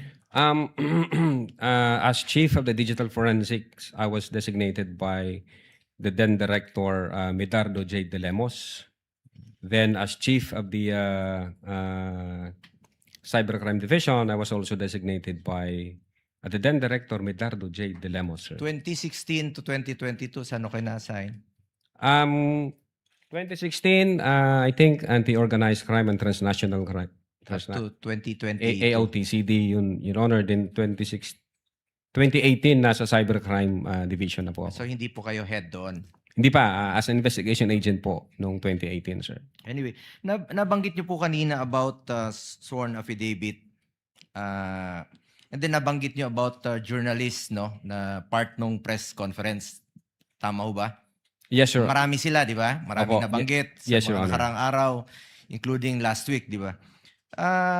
Bakit ho ba, ba't hindi nyo kinuha bakit po hindi kinuha ang sariling sworn affidavit ng mga journalists na personal na naroon po sa press conference? Sa halip ay affidavits po ng agents na naglalaman po ng inyong summary ng mga sinabi po ninyo. Bakit hindi nyo pinursige yung mga affidavits ng mga nandoon sa... Yes, Your Honor. Nung nag-appear po yung mga media personalities na nag-participate nung online press conference at the November 23, 2024, may kasama ho silang lawyer, and then we want to them to execute an affidavit. Ang advice sa kanila ng lawyer, hindi na raw. Pwede lang sila mag-participate ng interview. Pwede sila mag-sign sa minutes of meeting. So hindi na po namin pinilit. So wala hong journalists or mga vloggers na kasama po doon sa sworn affidavit? Wala. Sa inyo lang, purely puro po ito sa NBI, nagaling sir. sa NBI lang po. Yes, sir. Kasi ayaw po ng lawyer nila na mag-execute sila ng affidavit. Okay. Pero may kasama po silang lawyer doon, sir. Yung mga detalye pong nakasaad sa inyong affidavit tungkol sa naganap na press conference, galing ho ba ito sa personal knowledge ng mga agents o batay po sa sinabi ng mga journalists na nakausap po ng agents pagkatapos? Yes, Your Honor. Q&A yung mode nung interview at nag-reflect ho yan doon sa minutes of meeting, and then nag-execute ng affidavit yung nag-interview na agent. So magkasama ho yung mga dokumento na yun, sir. Mako-consider mo ba ito na second-hand account? Paano nyo masigurong naging actual ho yung pag-interpret ninyo sa mga sinabi? Ano pong interpret, sir? I mean, kung batay po ito sa second-hand account, paano nyo masisiguro na sakto, walang naidagdag, o hindi na misinterpret sa pagitan ng actual na sinabi ng mga journalists at mga nakasulat sa inyong affidavit? Yes, Your Honor. That's the reason why inauthenticate namin yung video mula simula hanggang sa matapos para hindi kami mawala sa tunay na nangyari. That's the reason why transcribe din ng ating agent on case kung ano laman ng video, kung ano yung naging tanungan doon para hindi ko kami mawala sa investigasyon namin. And in fact, Your Honor, when we try to establish whether or not nag-utter ba talaga ang Vice Presidente na may kinausap na siyang tao para pumatay sa 3, na confirm namin ito nung November 26 video kasi ni-reiterate ng Vice Presidente, inadmit niya instead na sinabi niyang hindi ko sinabi yon. Sinabi niya nung November 26 na video na indeed may kinausap na siyang tao para pumatay doon sa 3. So, nabuo yung aming investigation na sa ang tawag po namin doon is admission against interest doon po sa ginawa ni Vice President during the November 26, 2024, sir. Anyway, last question na lang po on sedition. No? How do you reconcile the fact that the Vice President discouraged her supporters from going to the streets with a claim of inciting to sedition? Ano po yung, sorry? On sedition charges, di ba? Yes, sir. How do you reconcile the fact that the Vice President discouraged her supporters from going to the streets with a claim of inciting to sedition? Well, in inciting to sedition, Your Honor, specifically in the case of People versus Nabong, it is not necessary na magkaroon ng actual sedition. The law also penalizes if the seditious words would encourage people to do illegal acts or to overthrow government. In other words, if the speeches would stir up the people to go against the government, if the speeches would disturb the peace of the community, if the speeches would undermine public order and public security, hindi ho necessary na magkaroon ng actual na sedition. That's under Meron ho law, sir. bang nagawa yung Vice Presidente na yung gaya ng sinasabi niyo ngayon? Nagawa pong inciting to sedition, sir? Mag Based sa findings namin, sir, yes. Based po sa findings namin. Ganito po ang nangyari. Kinumpare po namin based on the content and context of the utterances made by the Vice President in November 23, 2024, the utterances made by the Vice President in October 18, 2024, then the utterances made by the Vice President in 26 November 2024, and other facts and circumstances. Nung trinay po namin i-compare siya, may nakita ho kami ng mga utterances that would stir up the people against the government. For example, Your Honor, noong October 18, ang sabi ng Vice Presidente, walang number 1 ang Pilipinas na to, hanggang number 2 lang to para sa akin. Wala itong number 1. Kinumpara ho namin noong November 23, ang sabi doon sa November 23, I do not recognize anybody above me. It's a reiteration dun sa kanyang sinabi. That's number 1, Your Honor. Then number 2, may sinabi siya noong October 18 na anong magagawa ko, hindi marunong maging presidente yung nakaupo. Kasalanan ko ba yun? And then, November 23, kinumpara namin yon. Ang sabi niya doon, this country will go to hell because the person na nakaupo is hindi marunong maging presidente and who is a liar. So nakita namin yung pattern saka consistent na utterances. Then tinira namin yung pangatlong line, ang sabi niya doon, alam ko si BBM may 5 impeachable offense, pero papasa ba dyan sa House? Siyempre hindi. Then pagdating sa November 23, sinabi naman niya doon na the President is lying through his teeth para makuha lang niya yung boto ng mga tao. Tapos minura niya sila, PI ka, BBM, Lisa Marcos, and former Speaker of the House. So, tiningnan namin, sino ba yung nagsasalita? Kung ang nagsasalita, Your Honor, is yung ikalawa sa pinakamataas na posisyon in public at yun yung kanyang utterances, definitely, Your Honor, there is a tendency to stir up the people against lawful government. Kindly wind up, Against the Senator government. Go. No more question, Mr. Presiding Officer. Thank you, Salamat Senator po. Judge Salamat. Go. Senator Judge Padilla intimated to the presiding officer that he will defer his questions to a later time. Counsel for the respondent, you may proceed with your cross-examination.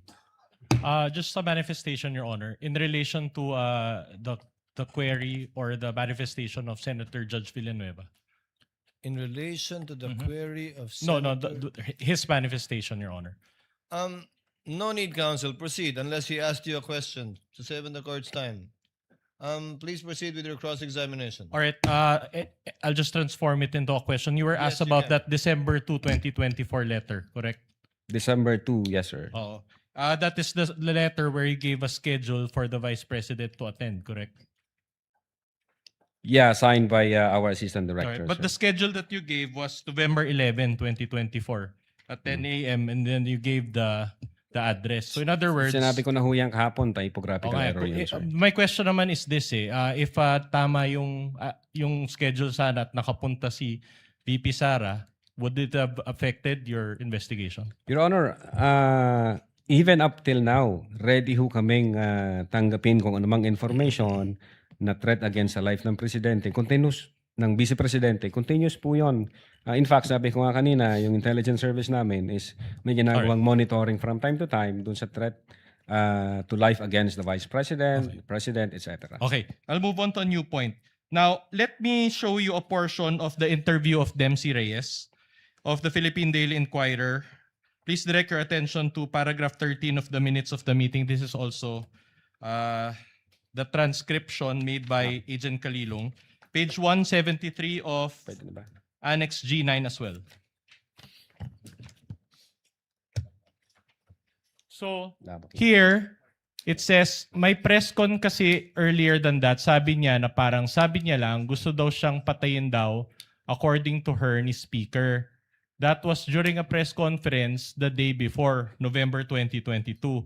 So, considering that this is part of the minutes of the meetings, this is also part of the NBI's own records, correct? Yes, sir. All right. Now, my question is this.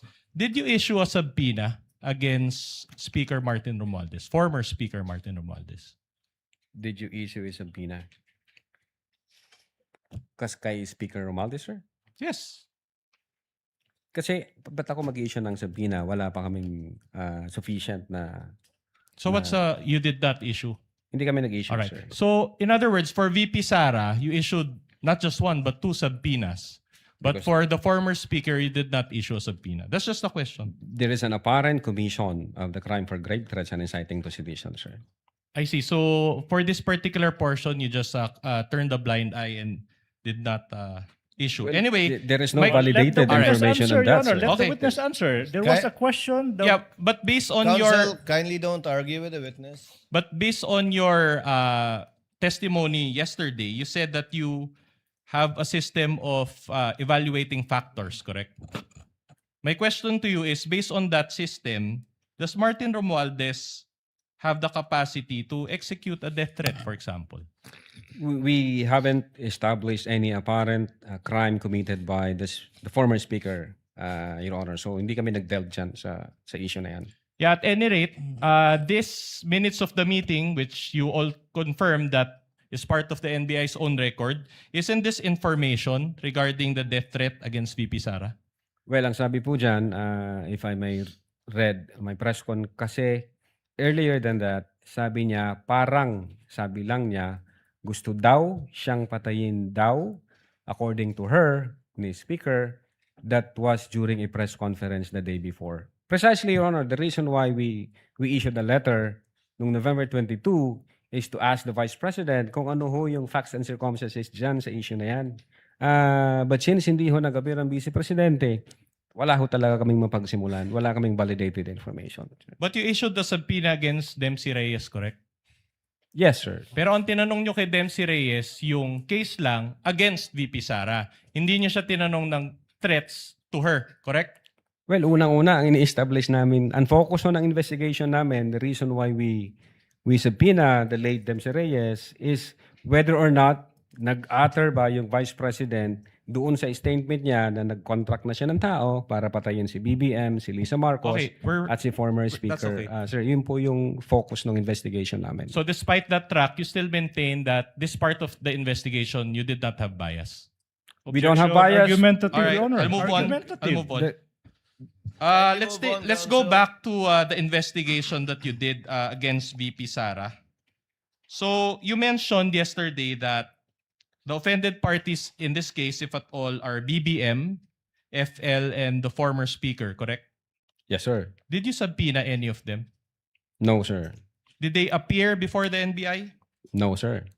Nakausap nyo ba sila ng personal? No, sir. And yet, you concluded that they were victims of grave threats, correct? Based on the evidence we've gathered, yes, sir. So without any personal correspondences with them, you came to that conclusion, The evidence is clear, sir. according to you. Oh, objection, Your Honor. I move that. Oh, wait. Counsel- We cannot let this No, pass. that's part I of- move, Your Honor, that the defense counsel, with all due respect, be admonished from stating those unprofessional remarks. We are in front of national TV. No, That is his answer. If you are not satisfied with his answer, please don't lay any value to what the witness answered. Your Honor, may I move that the This is a counsel... reminder. This is a reminder for counsel for both parties. Kindly avoid side remarks. Henceforth, the presiding officer will have it stricken off the record. And whatever question you pose and afterwards withdraw will likewise be stricken off from the record, so as to avoid any attempts at showmanship usually seen on TV, yes, but will not be tolerated by this impeachment court. Counsels are so reminded. We will comply, Your Honor. Please proceed. To counsel for clarify, the respondent. to clarify, Mr. Witness, yung NBI subpoena against VP Sara that you issued was her being a respondent, correct?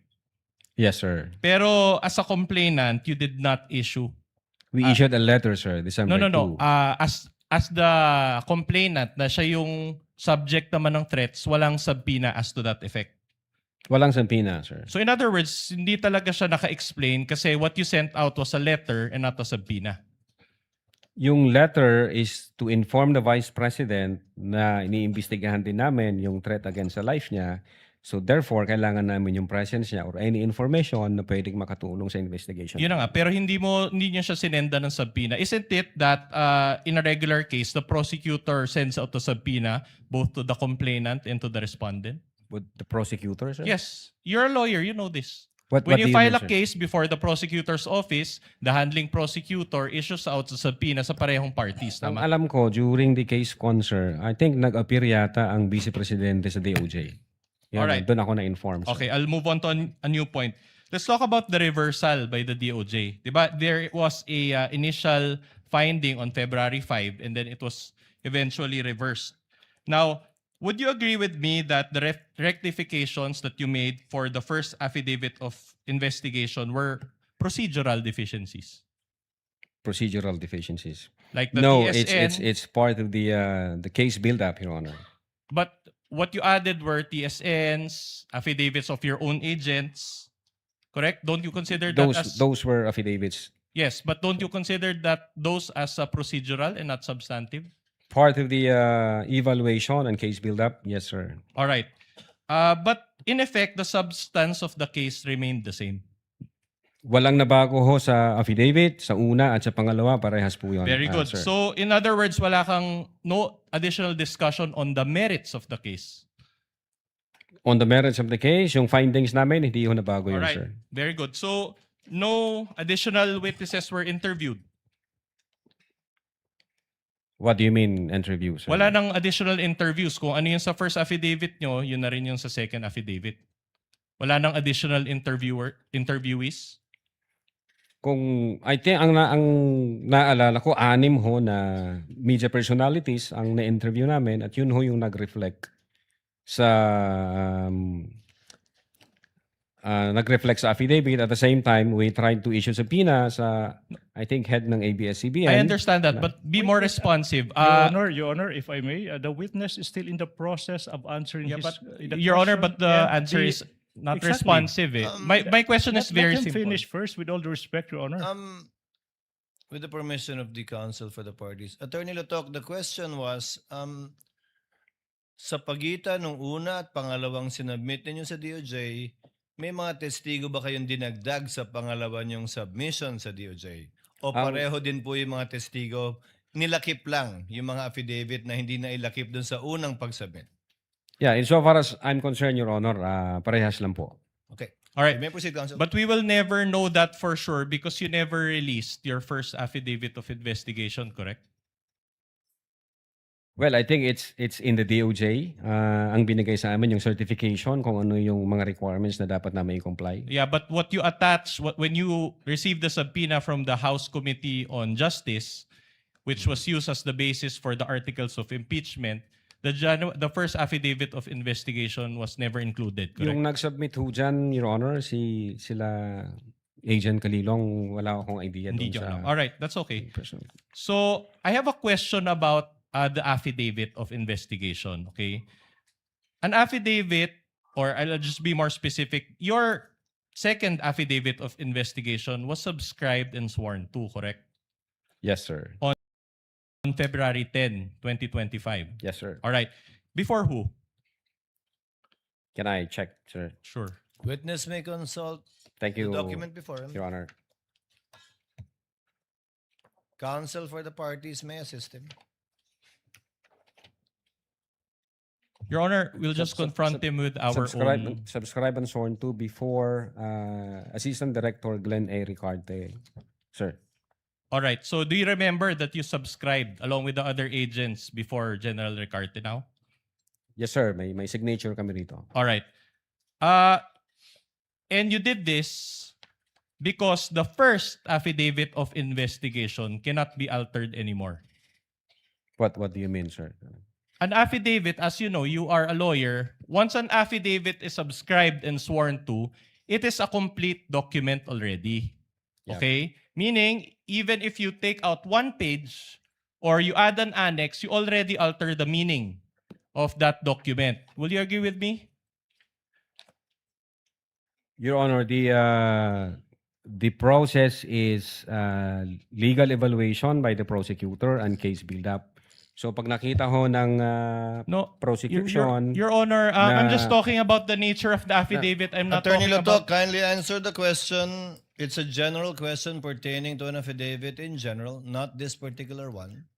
Ano yung question, Okay, sir? an affidavit, once you subscribe and swear to it, that already becomes a, if I may use the term, untouchable affidavit in such that you cannot take out one page, you cannot alter one paragraph, you cannot add annex. Well, I think kung sinubmit niya na ho yan officially, halimbawa sa korte, hindi na ho pwede yan. Pero yung process ho namin, yung evaluation, tsaka case build-up, nag-uusap ho ang prosecutor tsaka yung investigator. So sinasabi ng pros, pag may kulang ka, ito.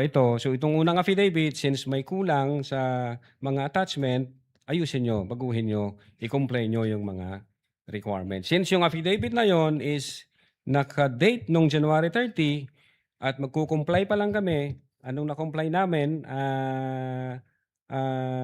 nag-submit kami sa DOJ and that is already February 10, 2025. So magkaiba ho yung date. So definitely babaguhin namin yung date. Kasi nga, dumaan kami sa process ng compliance based on... Wait. In other words, when you evaluation. subscribed and sworn to your January 30, 2025 affidavit, you added documents or pages to it? Ang sabi ko po, sir, ang sabi ng DOJ, may kulang kayong affidavit of authentication, may kulang kayong TSN. Yun ho yung inattach namin doon sa Precisely. affidavit. So in other words, you added documents to your January 30, 2025 affidavit? Attachment, sir. Attachment. So you admit that you added attachments to it? Part of compliance, doon sa case build-up, at doon sa evaluation na requirement All right, ng but Department Mr. of Witness, Justice. isn't it Your that... Honor, again, can I respectfully request Your through Honor, the presiding may officer? I just be allowed to proceed, Your let Honor? me be allowed. Can I be Counsel for the allowed? respondent, let the counsel for the prosecutors Your Honor, finish with this observation or objection. Can I make a respectful request to the defense to let the witness finish the answer before they propound the next question, Your Honor, please? For orderly proceeding, Your Honor, please. Point well taken. Counsel, please proceed accordingly. And may I also remind the witness, Attorney Latok, kindly answer yes or no instead of yeah and nah. Yes, sir. Sorry po. So that it's Your clearer Honor. for our records. Yes, You Your may Honor. proceed, counsel for the respondent.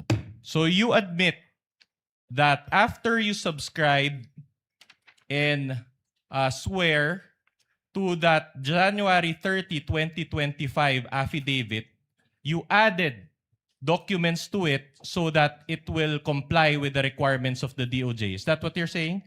Attachment based on the requirement of the DOJ, sir. All right, thank Yun you ang for that nilagay namin. admission. Just one last point on this. Can we flash affidavit of investigation? Can we flash page 1? This is page 13, Your Honor, of the AOI's Annex G9 for the benefit or for the guidance of this honorable court. The one that was flashed earlier. Tech is instructed to do so. All right, so this is the first page of the affidavit of investigation. Will you agree with me that this was not received by this particular document as is was not received by the DOJ? I don't have personal knowledge. Ang inutusan ko po dyan, yung executive officers and agent on case na makipag-communicate sa Department of Justice. But you are a co-signer of this, correct? Yeah, insofar as the content of the affidavit. All right. And so you mean to say that you didn't cause the filing of this case with the DOJ? Inutusan ko po ang executive officers at si Agent All right, Kililong but na you- sila mag-process po na dalhin yung referral na yan sa Department of Justice, sir. At any rate, you're smart enough Okay na to ka, ma'am. peruse the first page and you can see that there's no received stamp appearing there too, correct? Received from DOJ o by DOJ, sir? By DOJ. Again, ang makakasagot po niyan, yung nag-process niyan, si executive officer nga namin. Yeah, but at si based Agent on Kililong. only- Again, the witness still in the process of answering the question. Counsel, take it easy. Let the witness complete his answer. Okay, Your Honor. But based as it appears only, as it appears on this document, this is part of the records and also uploaded in the Senate website already last July 12 so that the public can peruse. Annex GGG, this is page 13. Based on this document and observation, can you notice any received stamp on this document? Based on that document, wala hong All right. naka-stamped or received. Precisely my Based on- point that was attached. If this was really received by the DOJ, there should have been an IDF, right, or a transmittal letter attached to this. Again, yung makakasagot po dyan, yung executive officers, Agent Kalilong, and the prosecution, sir, kasi sila ang nag-uusap dyan. Sila ang nagdala ng dokumento na yan. All right, I'll move on to a new point. Now, Article 4 of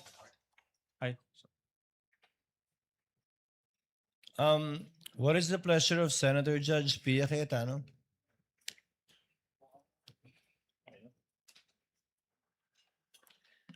Mr. President, I wanted to take the floor before the defense went to another point, so I wouldn't interrupt his train of thought. The lady has also. 2 minutes and may proceed when she's ready. Thank you, Mr. President. My question is actually addressed to both counsels and to the witness. Yes, ma'am. So the witness also happens to be a lawyer. Apat na abogado po tayo mag-uusap dito. Pero ang pakiusap ko, speak in layman's term because we want the public to understand. Very simple question. I want to understand your appreciation of the crime of great threats. Okay? It sounds like a simple question, but when I look at the elements, so explain ko din sa mga nakikinig. Pag tinignan natin ang definition ng crime, nandiyan yung elements. So the prosecution must always prove yung elements of the crime. Ang question ko ay, in your appreciation, dapat ba na ang supposed victim nakaramdam talaga siya ng threats? Or is it enough that the general public considers the statement threatening? Okay, so is it personal or is it a general sentiment? Now, before I proceed, gusto ko magbigay ng example para maintindihan ng mga kababayan natin. Kung magkapit-bahay, nagkapikunan dun sa bakod, tapos sabi nung isa, bubulohin ko to. Is that a grave threat? Second example, dalawang boksingero, nagkainitan, susuntukin kita. This is among two professional boxers. Is that a grave threat? Third example, police. Sabi, bubunutan ko to ng baril. Is that a grave threat? Maybe it's just offensive. Dahil sa professional, you shouldn't say that to a fellow. Well, I'll just tell you my personal opinion and then I'll tell you now. I felt that was a grave threat. So, may I ask the counsel and the witness to now answer the question? Thank you. If you may, Your Honor, please, yung prosecution po. Senator Judge Pia, who do you want to answer first? Good In the question. order that you Pag-iisipan ko prefer. ng matagal yan, Mr. President. I give you the decision on that one, Mr. President. Siguro prosecution kasi Yes po. sila naman ang kailangan mag-prove ng case nila. And then the witness and then the defense counsel. Again, an admonition from the chair without stating conclusions of fact and law that again is reserved for the impeachment court. You may state your opinions with respect to the elements of Definitely. the crime of grave threat specifically identified Yes. by the senator judge. And if I may, presiding officer, feel free to interrupt them if you feel that they have crossed the line, as I will. That's why I just Opo, want, I repeat my question, I want to understand your appreciation of the crime. You may, Mr. President, will we allow them to cite jurisprudence? I leave it up to you. I just Opo. want to understand the appreciation kasi. Opo. What do you think? Doon sa particular pong katanungang yon ni Senator Judge Pia Cayetano na dapat ba may takot na naramdaman, correct me if I'm wrong, Senator Judge Pia, Yes. yung taong tinatakot o subject matter ng grave threats o pampublikong pagtanggap pa na nakakatakot yung mga sinabi niya laban dun sa taong tinatakot niya. Siguro a simple yes or no with a very short explanation would Opo. suffice, Mr. Presiding Officer. Attorney Ligutan, you have 2 Maraming minutes, salamat, please. Senator Pia Cayetano. Maraming salamat sa pagkakataon. Yung sagot sa tanong na iyan, yung sagot po ng prosecution, hindi po galing sa opinion ng aking mga kasama. Ito po ay isang decision. No less than the Supreme Court of the Philippines. It just so happened, Your Honors, as an answer, in answer po sa tanong ni Senator Pia Cayetano, may dalawang kaso na po yung Supreme Court. Yung isa is Paera versus People. Yung GR number, siguro yung mga law students, no? Mga law students. GR number 181626, May 30, 2011. The title is Paera versus People. Sinabi ng Supreme Court doon, wala pong batas na nagre-require na may private complainant. Ibig sabihin, hindi po required na yung biktima mag-execute ng affidavit upang yung akusado po pwedeng ma-found guilty ng grave threat. Paera versus People. But more than that, Your Honor, please, may isang kaso pa. No less than the Supreme Court in the Philippines. Sinabi doon, hindi po kailangan na yung recipient mismo nakaramdam ng takot or that sineryoso yung pagbabanta. Your Honor, to repeat, etong sinabi ng Supreme Court, all that needs to be proven is that they were intended by the accused to have that effects. Yung sagot sa tanong, hindi po galing sa prosecution, hindi po opinion, galing mismo sa Supreme Court of the Philippines, Your Honor. Okay, thank you for that. So, Mr. President, can we now ask If I may add, Senator Judge Pia, if I remember my memory aid correctly, there are only certain private crimes that need a private complainant, and most of these are personal crimes such as concubinage, adultery, seduction, abduction, rape, and acts of lasciviousness. Although these crimes are all entitled People of the Philippines versus the accused, without a private complainant, these crimes cannot be filed by the prosecutor in court without the cooperation or affidavit of the private complainant. Counsel for respondent will please reply to the query of Senator Judge Pia Cayetano. You also have 2 minutes, sir. All right. I will try to avoid making conclusions of fact and law, Your Honor, but I will answer in light of the facts of this case and leave it up to the discretion of this honorable court. Please, sir, you may proceed. It is our position that the statements made by the Vice President were not threats in the first place. That's why we were categorizing it as response, a mere response to a Q&A. Number one. Number two, it was never aimed directly at BBM, FL, and the former speaker.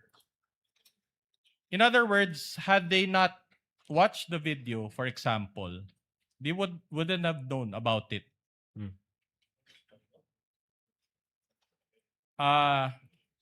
So in other words, Your Honor,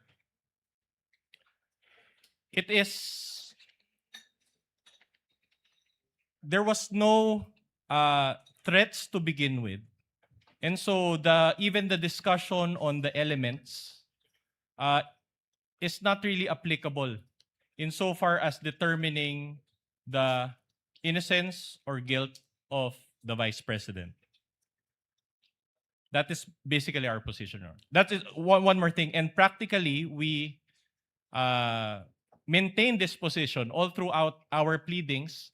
We never referred to that statement as threats. We always say that if at all, they were alleged threats.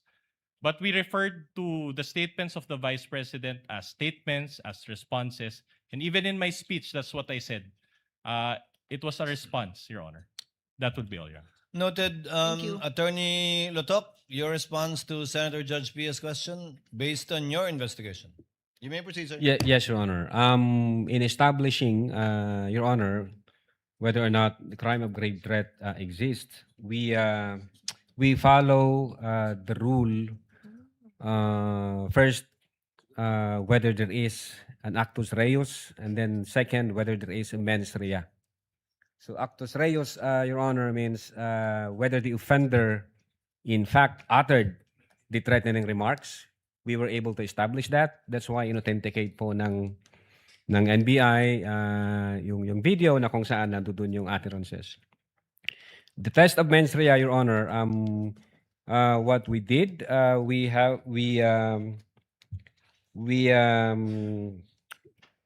interpret the utterances objectively and in the light of the circumstances in which they were uttered, in the manner in which those utterances were spoken, the person to whom they were addressed, the utterances were addressed, the relationship between the parties, meaning the offender and the recipients, and then the reactions of the recipients, whether they treat the utterances serious or real. But again, I would agree with what Attorney Ligutan said. In fact, ang basis po namin dyan, yung Garma versus People. Ang isa ho doon sa sinabi ng Garma versus People, hindi ho kailangan na ma-intimidate o itrato ng recipient na seryoso yung threat na yan. Ang sufficient na maipakita lang na yun yung intensyon ng offender, na ma-intimidate at i-treat na seryoso yung utterances or threatening remarks na ginawa niya. Yun po yung naging basihan po namin, Your Honor. I hope that satisfies Senator Judge Pia Cayetano. It actually does, but if I still have time, I have a follow-up question for all. Do I? Well, anyway, everyone went over time, so since my bell hasn't No, you rung, don't, but you can ask your final question, Madam. yeah, just a quick follow-up. Siguro sa witness na lang. You mentioned the word threat, no? So can you just elaborate on that? What to you would be the difference between a threat and a threat and a sorry, I don't know if you uttered the word that I want to ask you now, no, but you referred to threat, of course. What would be the difference between a mere warning and a threat? I mean, warning on a threat, sir, ma'am. At what point does a warning become a threat? Well, Your Honor, if I'm going to based on our investigation, kung i-apply ko ho yung Hindi na. yung You don't have to. Just asking you your legal opinion. You're a lawyer. He may answer. Is it not correct, Mr. President? I think If he knows. just in my own opinion, although warning is maybe there is a what we call an event-based condition. Pwedeng ganon na pag inulit mo itong gagawin ko sa'yo. Pwede hong warning yon. Di ba ganun din yung threat? Yung threat, Your Honor, pag ang threat is with a condition, pwede ho siyang mag-fall ng ganon. Pag sinabi ng threat is, pag ginawa mo to, ito ang gagawin ko sa'yo. Papatayin kita. Papatayin ko yung pamilya mo. Papatayin ko yung ganyan. So para siyang nag-overlap, depende sa appreciation for us ng investigator, Your Honor. But insofar as the NBI Cybercrime Division is concerned, what we did is we established the elements of the grave threats based on the surrounding facts and circumstances, and then we conclude that indeed nag-violate ho ang ating Vice Presidente. Attorney Lutok, warning in Filipino is babala. Yes, opo. Threat in Filipino is banta. Yes, Di ba? opo. Kaya di ba, babala, bawal magtapon ng basura dito. Warning. Pwede po yun, sir. Di ba? Ang tanong ni Senator Pia, kailan nagiging banta yon? Well, depende sa konteksto siguro, Your Honor. May warning din po kasi na I warn you. Sasabi ko, pag inulit mo to, ito nang mangyayari sa'yo. May konteksto ho na ganun, Your Honor. Na somehow nag-overlap siya doon sa elements ng grave threats na conditional, na sinabi na pag ito ang nangyari, ito ang gagawin ko sa'yo. So, depende ho sa konteksto, Your Honor.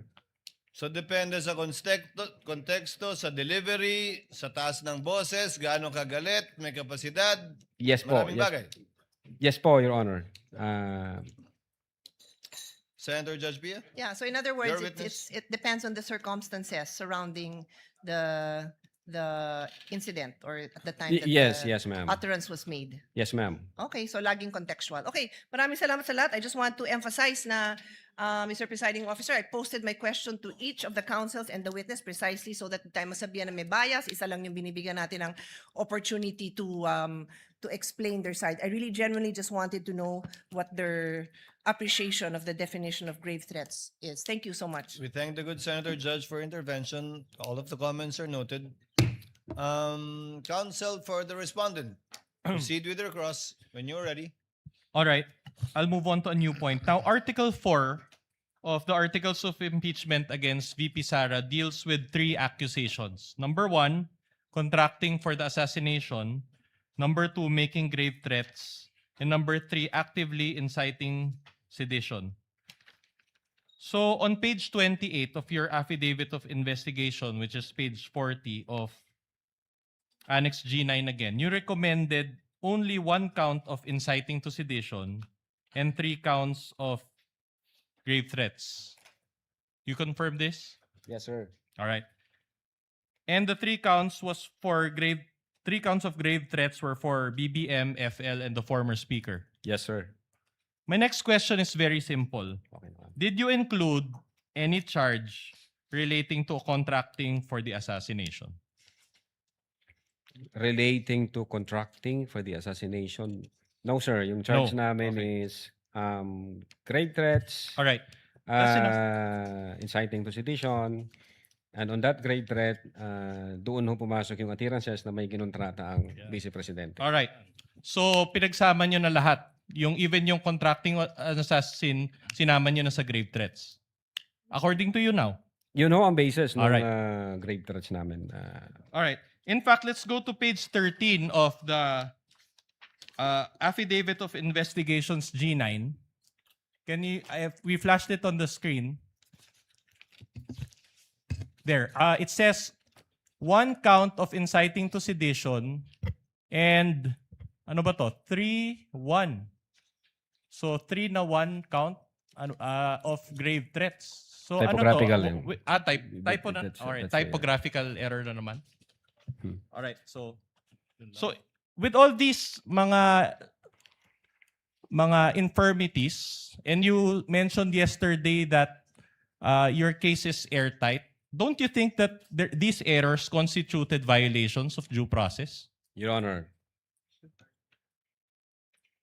the existence of these typographical errors does not alter the fact that the video exists, does not alter the fact that the Vice President uttered those statements, does not alter the fact na ang NBI mayroong findings at ang findings nila, the Vice President committed the crime of grave threats and inciting to sedition. Okay. Now, inciting to sedition punishes someone who incites others to overthrow the government. Is that accurate? Who incites others, who steers, Now, it has been over 1.5 years since VP Sara's speech. My question is, has the government been overthrown following her speech? Again, as I've said, as I've explained that, Your Honor, it is not necessary to be a Your Honor, can we seditious ask that the witness answers in a more Witness, responsive kindly, manner? Attorney Letok, kindly answer the question directly so that the court's time is not wasted. Again, question, sir? Has the government been overthrown following VP Sara's speech? Not Yes or no? necessary, sir. Huh? No. Okay. It's not necessary, sir. Has any agency or department of the government been overthrown following her speech? Not necessary, sir. No. All right. Now, I am showing you a news article entitled Palace Dismisses Destab Rumors versus Marcos Admin. This was marked as our D-4-66. If I may ask my co-counsel to confront the witness You with may this. do so with the participation we so desires by assisting counsel for the prosecutors. For the benefit of this honorable court as well as the people watching, we also flashed that news article. Okay. So based on this article, you confirm that Claire Castro speaks on behalf of BBM. I don't have personal knowledge Don't on have personal that event, sir. All right, that's okay. But based on her statement in this news article or title, do you confirm that there has been no destabilization efforts against BBM?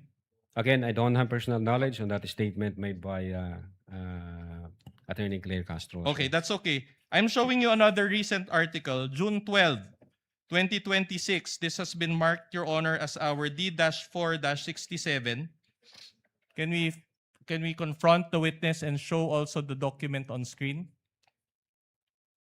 Your Honor, before the good counsel proceed, can I make a manifestation? Again, these documents have yet to be authenticated.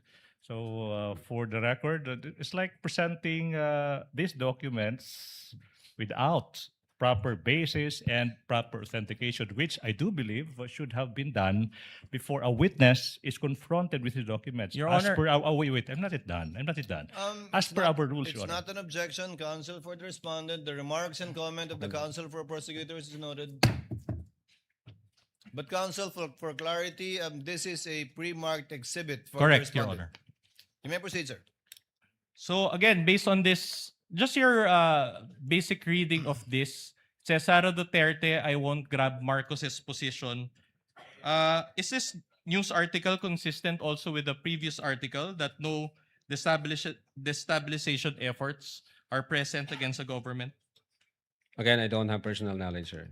Can I make a counter manifestation, Your Honor? This is dated June 12, 2026, 2 years after the event. Manifestation, Your Honor, please. 2 years after the Vice President uttered the threats. Noted. Counsel may proceed. Okay, I want to talk about the discussion in your affidavit of investigation. Just, I want to go through it very quickly, but the affidavit of investigation is also marked as our D-1-145-A. You mentioned in your affidavit of investigation the case of Garma versus People, correct? Yes, sir. All right, and you cited the doctrine of this case, correct? Yes, sir. Were you the one who typed that portion in your revised affidavit of investigation?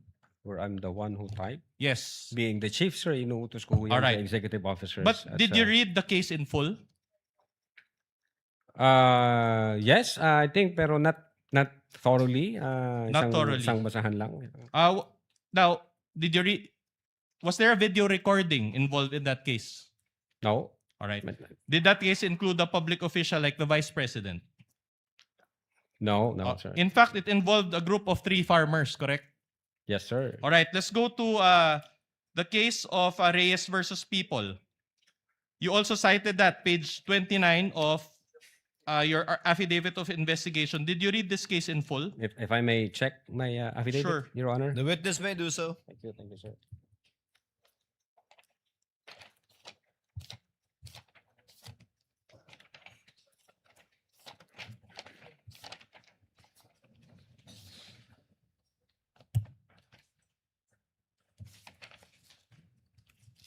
Okay, sir. Did you Reyes read versus this People. case in full?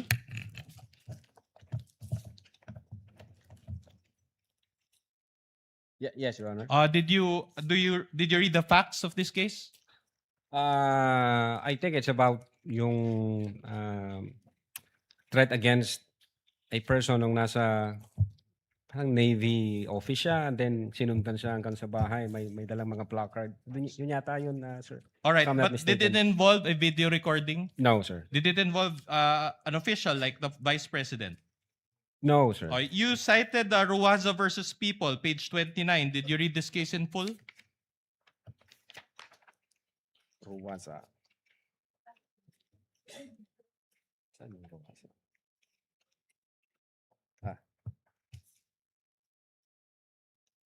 Yes, sir. You read the case.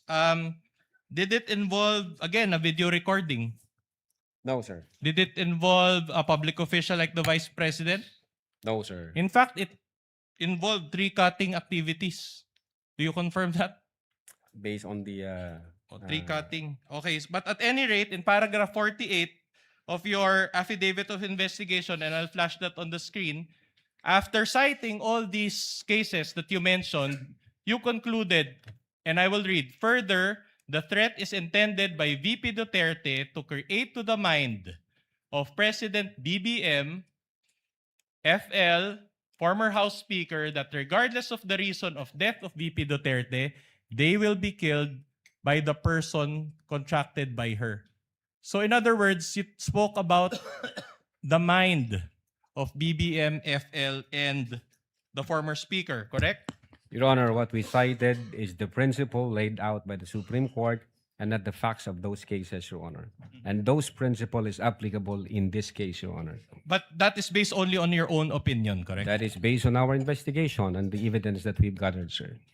In fact, I have a different opinion than yours that I will show you. Argumentative, Your Honor. No. I'm Argumentative. Your Honor, I will introduce a new article. Objection, argumentative. You don't argue with a witness. You ask question. If you're not satisfied with the answer, move on. Then I will confront. Attorney kindly allow the counsel for the respondent to finish his question. Thank you, Your Honor. The opinion is not mine. This is the opinion of the late Juan Ponce Enrile, who served under BBM as Chief Presidential Legal Counsel. This has been marked as our Exhibit D-4-64. Can you flash that article? Just the title, since we don't have time. This is Juan Ponce Enrile. I'll just read the title. No criminal charge could be made versus Sara Duterte over kill remark. So isn't this opinion inconsistent with your own? I don't have personal knowledge on that, sir. All right, no personal knowledge again. That's okay. I'll be winding up. But do you know the difference between a felony and a crime? There's a felony and difference crime. between the two, correct? Yeah, tell me, sir.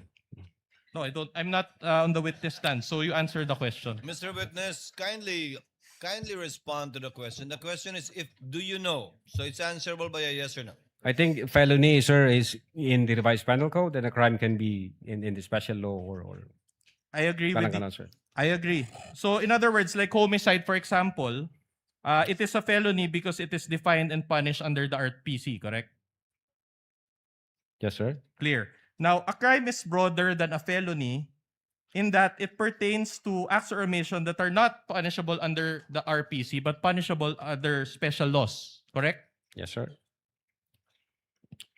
Like BP 22, for example, it's not within the RPC, but it's covered by special laws, correct? Your Honor, respectfully, can I now object as to the relevance to an impeachment case, the distinction between felony and a crime? Just laying the basis, Counsel, Your Honor, I'll go counsel, to that.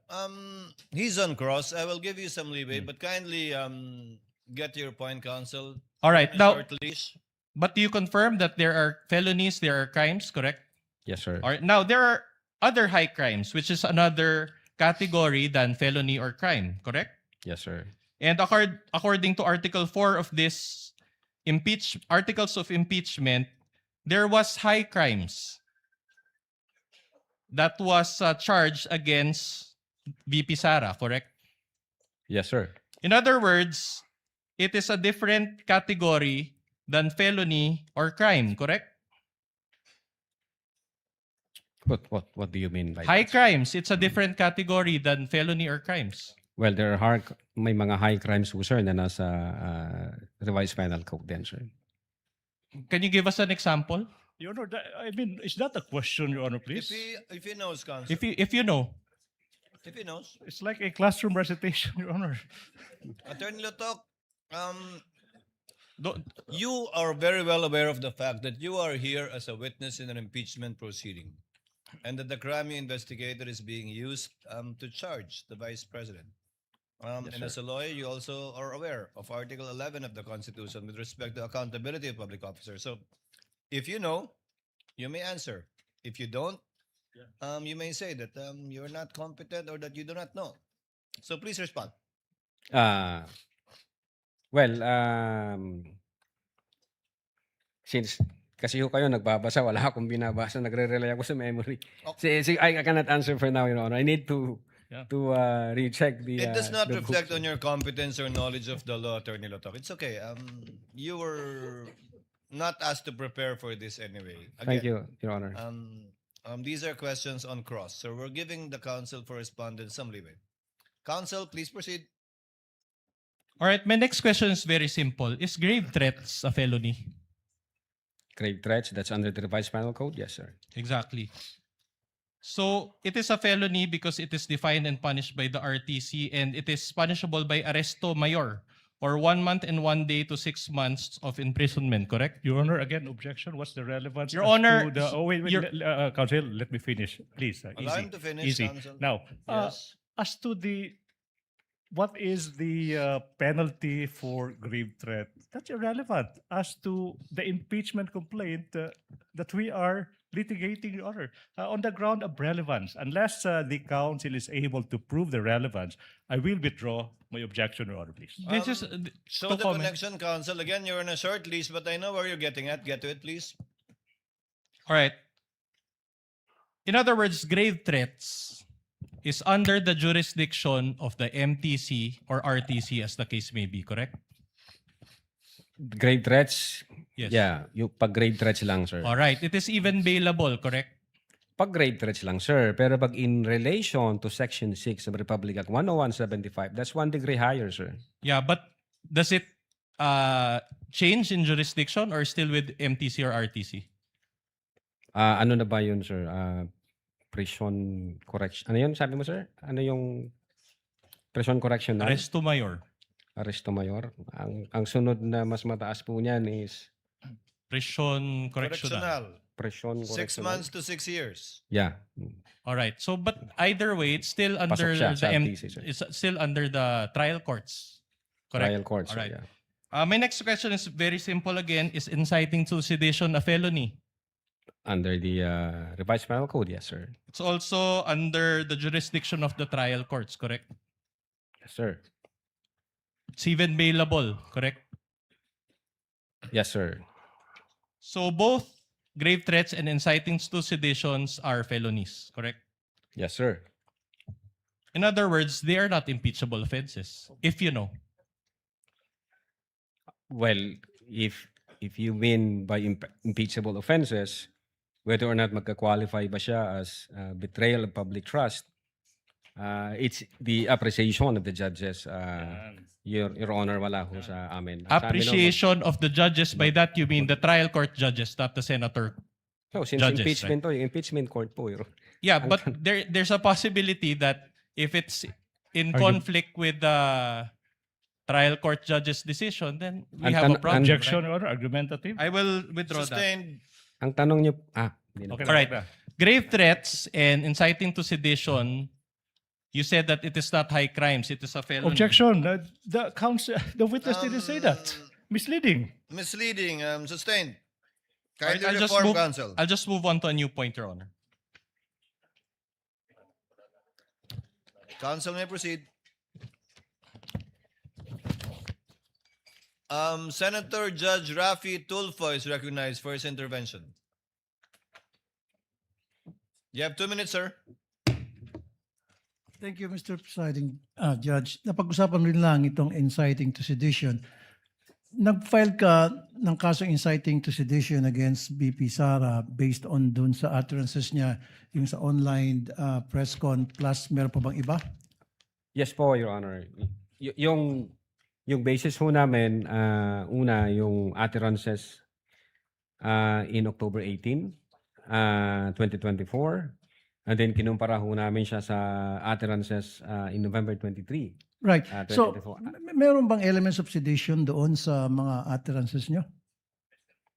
Ang elements na ini-establish po namin, which is under the law, is whether or not the speeches would tend to steer the people against the government. So how would you know kung mag-steer yun ng uprising o magkukumbinsi sa mga tao na mag-alsamasa base doon sa utterances ng BP Sara? Yes, Your How Honor. did you know? Pangalawa, if I may explain, sir. Pangalawa po, yung if the speeches would tend to disturb the peace of the community and if the speeches would tend to undermine public safety and public So how would you know if it will tend to disturb or undermine the peace Yes, and Your order Honor. of the community? Paano mo malalaman? The fact ho Based na doon sa utterances niya. The fact ho na nag-issue ng statement yung mga government agencies tasked to protect national security at ang sabi ho nila that's an active threat, that's an issue of national security. So definitely na-disturb ho yung ating How? well, nag-alala ho ang nasa gobyerno. Kami ho per se, yung sabi ko kanina, Nag-alala kayo o nag-alala yung mga taong bayan? Kasi iba yung nag-aalala kayo nasa gobyerno, kayo nag-imbestiga, versus nag-aalala yung nakarinig at yung mga at that time ay nagsusubaybay doon sa mga Yes po. sinasabi ng BP. So, Nag-alala po ang taong bayan, definitely. Kasi How? marami ho. Well, marami ho kaming nakita sa news, sa comments ng social media. comments. So that means you factored in yung comments and reactions sa social media doon sa ginawa niyang press conference, doon sa mga utterances niya, kung ano yung reaksyon ng mga netizens na nakapanood. Yes po, Your Honor. At ano naman yung mga sinabi doon? Well, yun nga, yung iba nagwo-worry, ano na ba yung mangyayari sa bansa natin? Bakit magulo yung mga nasa taas? Yung iba nagsasabi, ano ba ito? Saan ba ito patungo? So hindi pa rin seditious yun. Nag-worry lang sila saan patungo. Ang seditious is, tama ka dyan, BP Sara. Go tayo. Gawin natin yan. Nasa likod nyo kami. Yun yung sedition. Meron nung ganon na comment din po, Your Honor. Meron. Meron po. In fact, doon Ano yung sa, comment na yun? Kung meron. yung supporter po ng Ano ang sinabi? na yun nga, yung sa people power, yung sa nasa likod mo kami, kung ano yung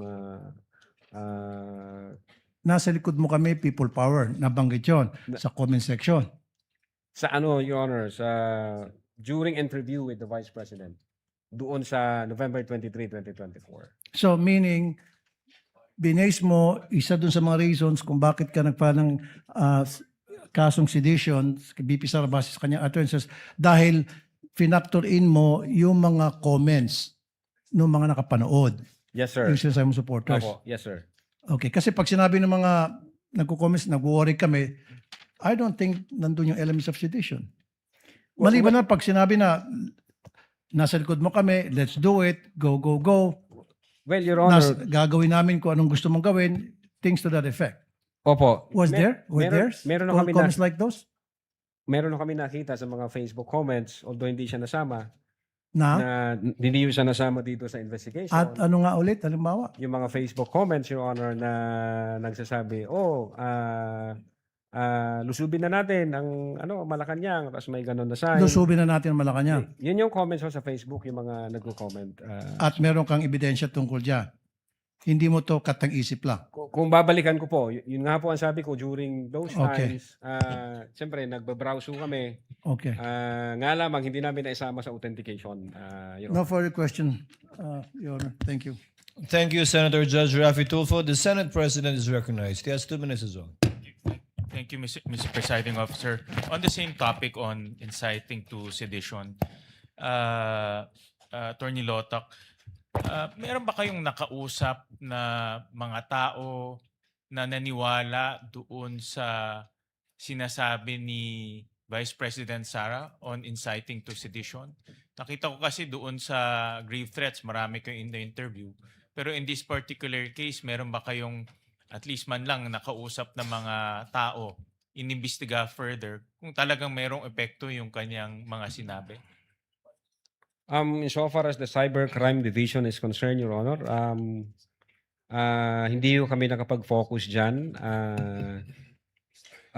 Siguro ang pwede makasagot niyan, Your Honor, yung intelligence service po namin dyan sa issue po na yan. Hindi ko kami nakapag-focus dyan to conduct investigation on Isa people's para sa akin comments. kasi sa kabilang banda, pwede ka magsalita, pero sa kabilang banda may naniniwala ba sa'yo? So ang gusto kong malaman, kung meron kayong nakausap na mga grupo o mga anyone o naimbestigahan nyo, naniniwala talaga doon sa kanyang pinagsasabi. I think ang makakasagot po niyan yung the intelligence service, yung director po namin, sir. Okay. Sa kanya po yung pool ng information ng. And then I believe na doon sa mga sinabi niya, nangyari rin ito doon sa 2-hour video. Tama po ba? Yes, sir. Opo. Pinatawag nyo rin itong may mga pinatawag kayong media personalities. Tinanong nyo ba sa kanila kung meron sa kanilang naniwala na itong mga sinabi ni Vice President ay inciting to sedition? Dapat naniwala ba sila na yung mga sinabi ni Vice President during the 2-hour video ay pinag-aalsa yung mga nandoon o naniniwala sila na yun ang tema ng kanyang sinabi? Not specifically na inciting to sedition. Ang mga comment nila doon is na-shock sila. May comment sila doon na nasa real battle mode na siya. May comment siya doon na totoo na to, seryoso na yung galit niya. Yun ho yung mga. Galit naman comment. talaga siya, pero inciting to sedition ni mag-alsa. Meron bang Wala ganun silang- pong ganung comment during the Q&A portion, Your Honor. And just to on a related question, Mr. Presiding Officer, inciting to sedition is serious rin, no? At kailangan din ito ng attention ng mga intelligence agencies natin. Meron ba kayong coordination with our iba't ibang intelligence agencies tulad ng National Security Council, ng PNP, ng NBI, not NBI, no, but ng ibang mga security intelligence agencies natin? Nag-coordinate ba ang NBI sa kanila? Kayo mismo nag-coordinate ba? Ang nag-uusap po dyan, Your Honor, is kasi intelligence matter yan. Ang nag-uusap po yan between intelligence service ng NBI, intelligence units ng AFP, intelligence department ng PNP. So nasa level po nila yon, sir. Katulad ng grave threats pagkukontrata, inciting to sedition, seryoso rito eh. Gusto ko malaman kung merong effort ang ginawa ang NBI para makipag-coordinate sa AFP, no? Sa PNP, dahil ito pinag-uusapan natin pag-aalsa o hinihimok mo mag-umalsa. No? Meron bang gano'n na mga coordination na ginawa ang inyong opisina o ang NBI? Ang alam ko meron yan, pero nasa level na po yan, sir, ng intelligence service namin, Your Honor. Right. Thank you, Mr. Presiding Officer. Noted, entered into the records. We thank the distinguished Senate President. What is the pleasure of Senator Judge Ligarda?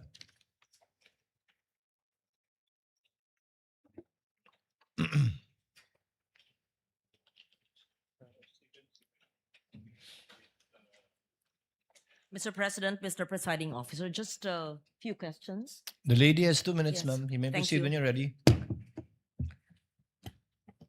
This just to provide clarity for this representation and just a few questions to Attorney Lotok. Yes, Your Honor. Yes. Attorney Lotok, sa paragraph 53 ng Affidavit of Investigation na iyong pinirmahan, sabi niyo po na the Vice President's statements were brought about or motivated by unpleasant circumstances occurring before November 23, 2024 press conference.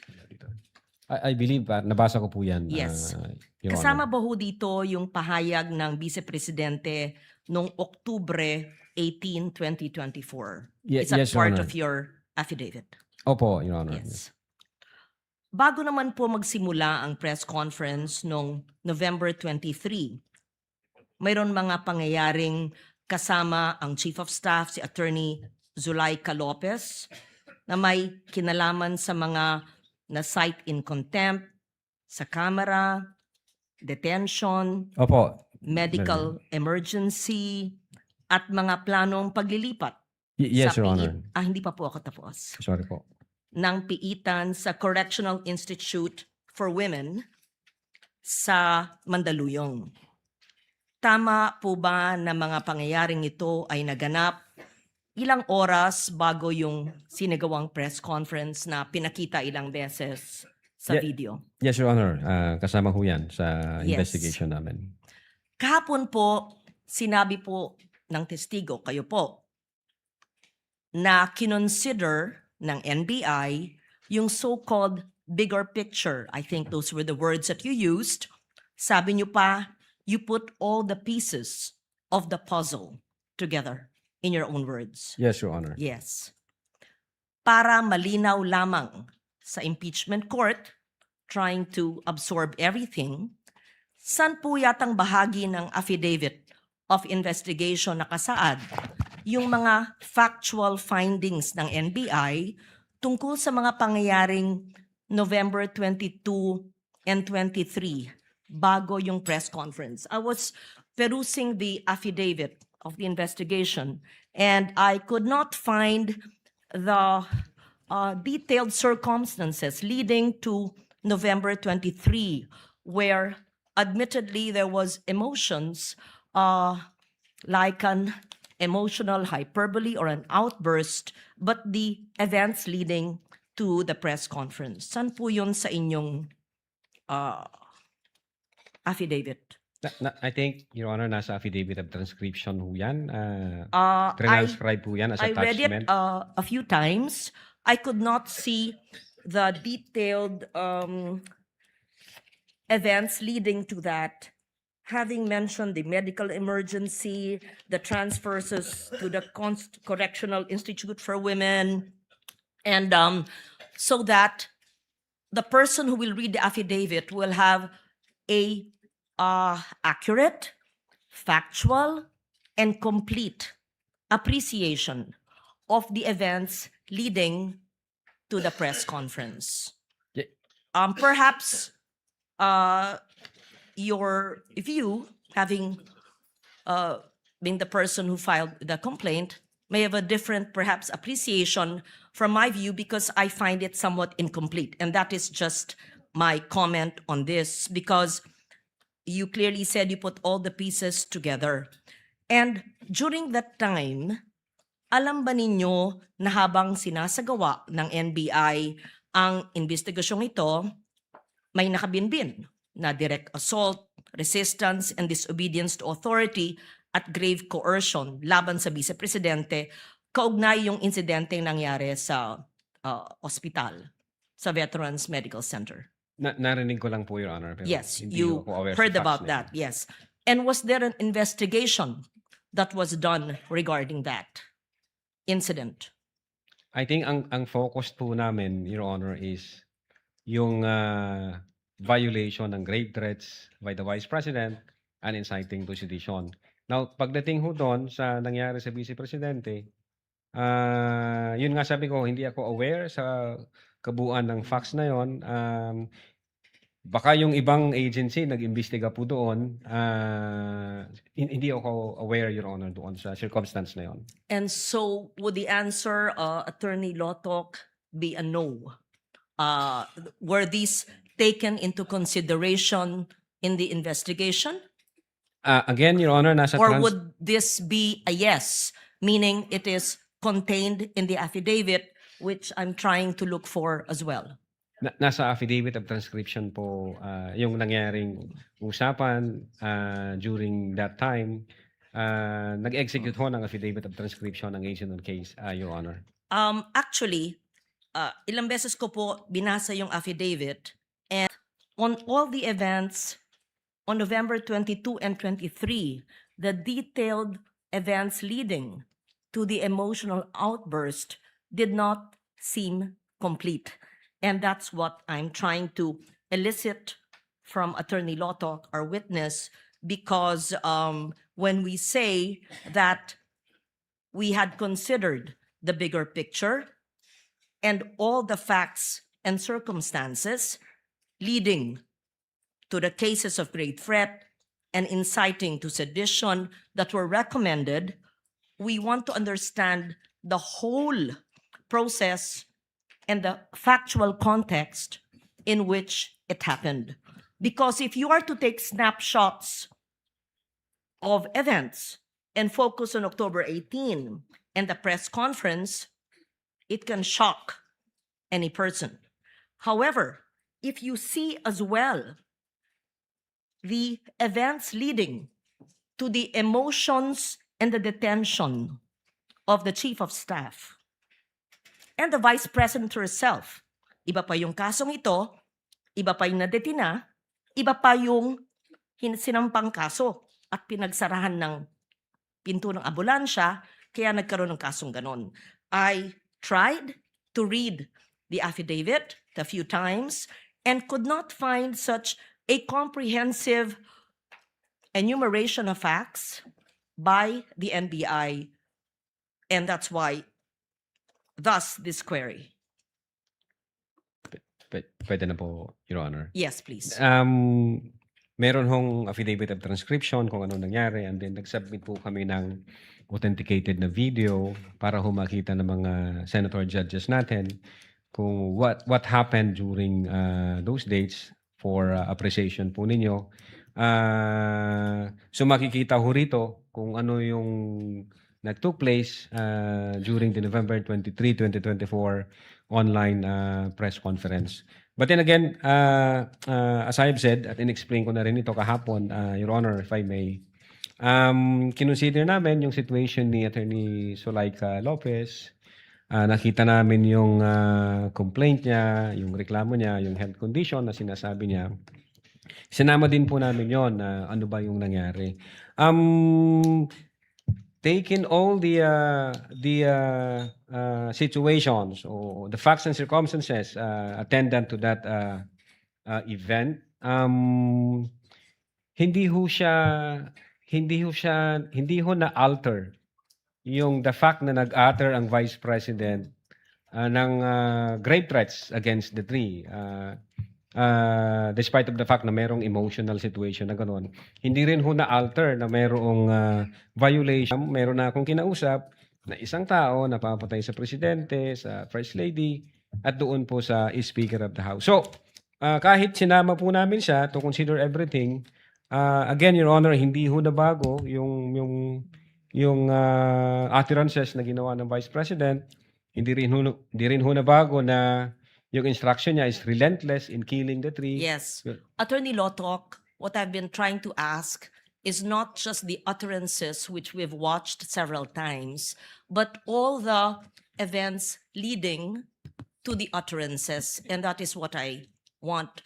I understand what you're saying, that there were attachments or transcription, but the transcription would not be considered an assessment or an investigation. These were perhaps attached as transcription. And you earlier said that the threats are circumstantial. So the and that is the reason why I was looking for that in the affidavit of the investigation. In short, para pong nakulangan ako, pero kung sinabi nyong inattach nyo yung transcript, so be it. But then, if you will read the 50 plus pages again of your investigation, it seemed to me, at least at this point, that snapshots were taken focusing on the October 18 and the utterances, but there seemed to be events leading to it that may have not been included. With But I will indulgence of Senator leave it Judge at that. Legarda, Yes. kindly wind up, ma'am. Yes. So the last question, thank you, Mr. Presiding Officer.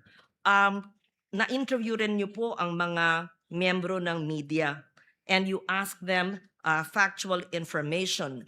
Did you also ask them about the emotional state ng mga kalahok sa media, yung mga pangyayaring naganap bago ginawa yung mga naturang pahayag? In short, not just the factual statement, but the atmosphere, the events leading to that Zoom press conference that led to the perceived or alleged utterances. Wala po yan sa minutes of meeting, sa Q&A. Wala po yan, Your Honor. Should you not have asked the members of media and the others who were part of that so that you would have, in your own words, sir, the complete picture, so that everything is taken into consideration on why such a highly placed person would give such utterances, because such conditions existed that just might have elicited it. But you did not do that investigation or at least conversations with the members of media. I leave it at that. Thank you for answering my questions. Thank you, Senator Judge Legarda. Senator Judge Pangilinan, you are recognized, sir. Yes, thank you, Mr. President. And you may Just, proceed when you're ready. a few questions on inciting to sedition. Yes, Your Honor. For the witness, kasi pinapaliwanag mo yung sinasagot mo yung tanong ni Senate President Win kanina, no? Nasa NBI ka na Cybercrime Division since 2018. Yes, Your Honor. 2018. So, naalala mo ba yung kaso ni Ronel Mas? Yung taga Zambales na nagkaroon ng Facebook post. Yes, sir. Naalala ko po pero hindi ko kami may hawak ng case na yan. Pero kung maalala mo, dahil division ninyo ang nagsampa ng kasong inciting to sedition, no? Tama ba? I-check ko yung record. Hindi po yata ako may hawak Dahil, ng case. well, to refresh your memory, nag-post siya sa social media offering 50 million to anyone who would kill former President Duterte. At that time, he was Yes, sir. the president. Yes, sir. So, That's the news, you sir. remember that? Yes, sir. That's the news, sir. Oh. Tapos, inaresto siya. Sabi niya, I will give 50 million reward kung sino makapatay sa dating presidente. So, nakita ng inyong division na ito ay inciting to sedition. Tama? Yes, sir. And therefore, sinampahan siya ng anti-cybercrime law. Opo, sir. Meron ding isang kaso, 14 May 2020. Dito naman sa Osamis. Pero palagay ko police investigation ito, no? Pero same, Cybercrime Prevention Act, inciting to sedition, ginamit ang Facebook account, Joe Mark Medina, and posted that he would give 150 million to anyone who would kill then President Duterte. So ito rin, naging kaso ng anti-cybercrime law. Nabalitaan din po namin. Okay. So, dito sa dalawang ito, in other words, to explain inciting to sedition, ang ganitong mga remarks have the tendency precisely to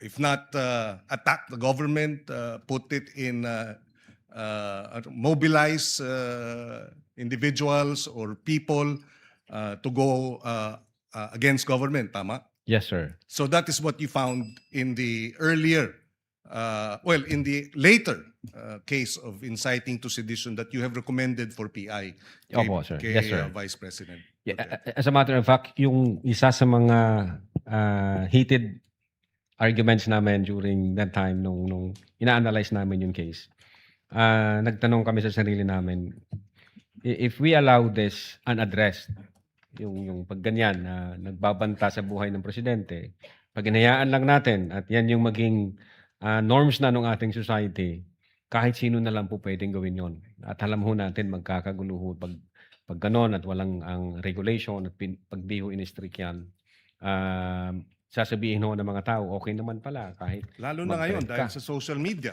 no? Malaki ang Opo. impluwensya. Pag nakikitang nangyayari ito at hindi natutugunan, Opo, sir. sabi niyo may problema. Thank you, thank you. No more. Thank you po, Your Honor.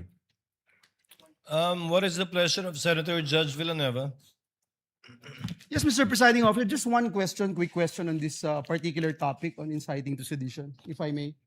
The gentleman may proceed. Yes, again, let me ask the witness just to clarify the factual basis for the National Bureau of Investigation's possible inciting to sedition. No? We recognize, Mr. Witness, yung strong criticism of the President may fall within the realm of what we call protected political speech. And it's really a balance. And somehow, yun yung nagpapa-confuse paminsan. Kailan nagpo-fall into grave threats, kailan nagpo-fall into inciting to sedition. Yes, Your Honor. Well, una, kinonsider namin sino yung utterer. So, una, yung utterer, the Vice President, the second highest official of the land. Then, pangalawa, kinonsider namin, ano ba yung mga in-utter ng Vice President? And then, pangatlo, ano ba yung surrounding circumstances na like naging reaksyon nung recipient nung utterances o threats? Nakita ho namin na kung pwede palang gawin ito ng isa sa pinakamataas na posisyon ng Pilipinas at hindi natin ito i-address, hindi natin i-regulate, pwede na rin po pala itong gawin ng kahit na sino. Remember, Your Honor, Vice President is kinukonsider ho natin na model bilang public official. So tinitingnan po natin siya kung ano yung actuation siya sa public, kung ano yung pakikipagrelasyon niya sa ibang public official. So again, Your Honor, nung makita ho namin yan, may effect po sa mga tao. Kung ang Vice President kayang gawin yan at wala namang nangyari, gawin na rin natin yung iba. Yung ini-explain ko nga kahapon, may pattern, may consistent siya, and the fact na bold yung mga statement, pupugutan ng ulo,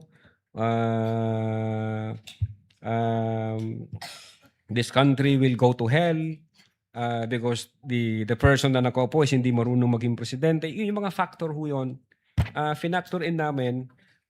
Pag nakita ito ng taong bayan at walang kilos na ginawa yung gobyerno, parang domino effect po yan. Pwede na. So, sunod-sunod na. Alam naman po natin ang nangyayari sa social media. So, nakita namin na dangerous to. Alarming siya. So, definitely, nung nag-imbestiga ng NBI at nakalap niya lahat ng kinakailangang ebidensya, yung findings po namin, kasama po doon yung inciting to sedition. Is it safe to say na yung pinaka-core nito is that when it falls under that category na it somehow steers public uprising? Definitely, based on our investigation. Yun yes, po yung sir. core, would Yes, you say? sir. And do you use the same methodology as you use doon sa grave test? For example, yung 4 stages na binanggit po ninyo, identification, collection, analysis, legal evaluation, yung elements na binanggit nyo yesterday, yung factors considered, delivery, literal meaning, nature, relationship to the parties, blah, blah, blah. Ito ho ba? Yes, sir. Same? Opo, Same? kasama po yan sa analysis namin na ano yung epekto nito sa publiko pag ito yung naging norms na natin. So at this is hindi natin the same na ginamit po ninyo. Yes, sir. And last but not the least, Your Honor, Mr. Witness, for purposes of investigating itong inciting to sedition, may we clarify, because it was, I don't know if Senator Bongo made mention about this. To clarify lang, is it necessary that someone was actually incited? Yun po ba, just for purposes of investigating itong inciting to sedition, is it necessary that someone was actually incited para mag-fall dito? Well, ang basis po namin yung people versus Nabong, if I'm not mistaken. In order to be seditious yung speeches, it is not necessary na mayroong actual sedition. The law also penalizes or punishes those statements na mag-i-encourage to overthrow the government or to steer the people against the government or to disturb the peace of the community or to undermine public safety and public order. Thank you ang for naging the clarification. consideration. Thank you. Thank you, sir. Mr. Senator Judge Ejercito, thereafter Senator Judge Villar. Mark, what is your pleasure, sir? Yes, thank you, Mr. Presiding. For just one question. You may Dr. proceed, Yuto. sir. Nabanggit mo kanina yung yung admission against interest. Maaari po ba niyong ipaliwanag para mas maintindihan po ng nakarami? At why did you rely on this if ever ito pong admission against interest? Yes, Your Honor. Maalala po natin yung November 2023, yung utterances niya na that she had already contracted a person to kill the President, the First Lady, and the former Speaker, and that she instructed to be relentless.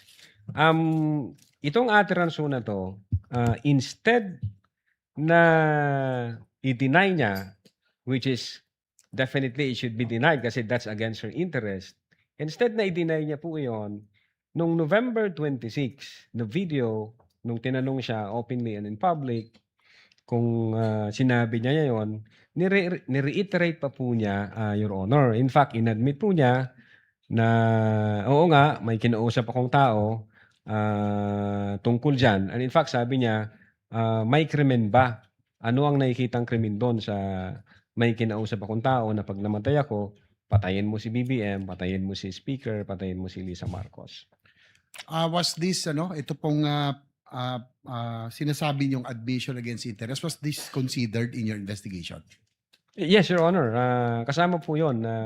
Yun nga yung naging basis namin na aside doon sa sa utterances niya na no joke, kasi mukhang hindi, yung no joke, sufficient na ba na talagang seryoso siya? Nung makita ko namin yung video, na ni-reiterate pa niya at nag-admit siya, we concluded na seryoso ang Vice Presidente nung in-utter niya yun. Thank you. No further questions, Mr. Presiding Officer. Thank you, Thank you Senator po, Your Judge Honor. Ejercito. Senator Judge Mark Villar, you have 2 minutes, sir. Thank you. Just a brief question for the witness. You mentioned, Opo, Your Honor. thank you. You mentioned earlier that there are many factors that come into play when you decide whether or not to file charges regarding grave threats. Opo, Now, yes, there Your are many Honor. factors in how you decide what constitutes a grave threat. Yes, Your And I Honor. wanted to know, what weight do you give those factors? Are there certain aspects of a grave threat that you put more importance on, whether it's the type of threat or who the threat is made to? What does does the NBI give more weight to a certain element of Yes, Your Honor. It's a convolution of these factors na kinonsider namin. Una, yung delivery or manner in which the utterances were spoken, which is sabi ko nga, nasa atmosphere na kung saan furious and fumingly mad yung Vice President nung sinabi niya yon. And then, aside from delivery and manner, kinonsider namin yung literal meaning ng statement, which is, on its face, makikita natin na even before the press conference was held on November 23, 2024. In fact, even before the questions was thrown by Princess Maui to the Vice President, the Vice President had already contracted. But is there what do you give the most weight to? I'm aware that you have different factors that come into play. Kinonsider ho namin- Is there a specific? Because binanggit nyo po yung, halimbawa, meron kayong 2 tests for grave threat. Binanggit nyo po kahapon. I just wanted to know what is the basis for, or if there is a hierarchy in the level that in all these elements, if there is a hierarchy. What the elements are, There's a but is there a hierarchy. hierarchy in those whether or not when you decide on whether or not to file charges of grave threats? Your Honor, it's a combination ng lahat po na factor po So nothing is given more weight than not one in your past experiences. There's no everything is equal. All these factors that you've mentioned. Well, in this case, yung literal meaning, at the same time, yung nature ng instruction. Is it more of the type of the actual threat? If it's a death threat or if it's a, halimbawa, kung sasabihin niya, whether it's a threat is the gravity of the threat a factor, or is it who the threat is made to? Yes, Your Honor. Is there something that triggers your investigation more? I mean, what is there a factor that you place more weight to, or that you place more weight to when deciding whether or not to file these charges? Yung status ho ng nagsasabi nun. Yeah, when you made the decision, I was curious as to what factors did you put the most weight to?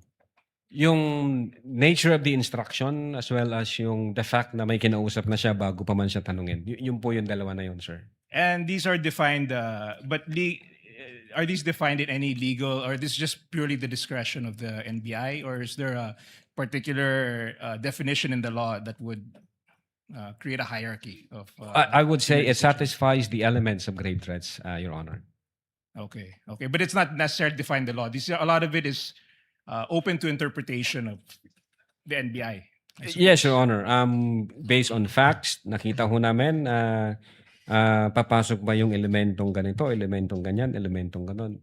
Nung nagkaroon ho kami ng findings, nirefero namin si DOJ. DOJ, sir, ito ang findings namin. Ano po ang masasabi nyo? Then nag-issue ho ng certification ng DOJ at ang sabi ng DOJ, certified, all of the elements required for the crime charged is complete. So pwede na tayo mag-proceed sa preliminary investigation. Yeah, thank you. Importante po kasi na ma-define po natin kung ano po yung grave threat, kung ano po yung... And I just want to know what latitude does the NBI have in deciding whether or not to file a charge of grave threat. Yes, Your Honor. So, thank you very much, sir. Opo, thank you, Your Honor. Thank you, Senator Judge Mark Villar. Counsel for the respondent. Just have last few Sorry, questions, Your Honor. Apologies. Senator Judge Erwin Tulfo. You may proceed when you're ready, sir. You have no more than 2 minutes. Thank you. Just one quick question to our witness. Inciting to sedition po yung kinaso ninyo. Opo, Your Tama. Honor. Pero hindi ba nagbo-border ito yung inciting to sedition to propaganda? Kasi po ayon po sa diksyonaryo, propaganda is a form of communication that aims to shape the people's belief, action, or behavior. Na you say something para udyukan yung tao, para magalit. So, nagbo-border ito between propaganda and inciting to sedition. What made you say that this is inciting to sedition yung pinagsasabi ni Vice President Sara Duterte?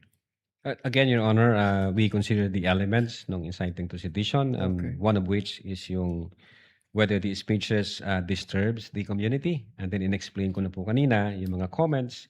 At the same time, yung responses ng recipients, gaya ng several government agencies and the President himself, as well as the Speaker of the House.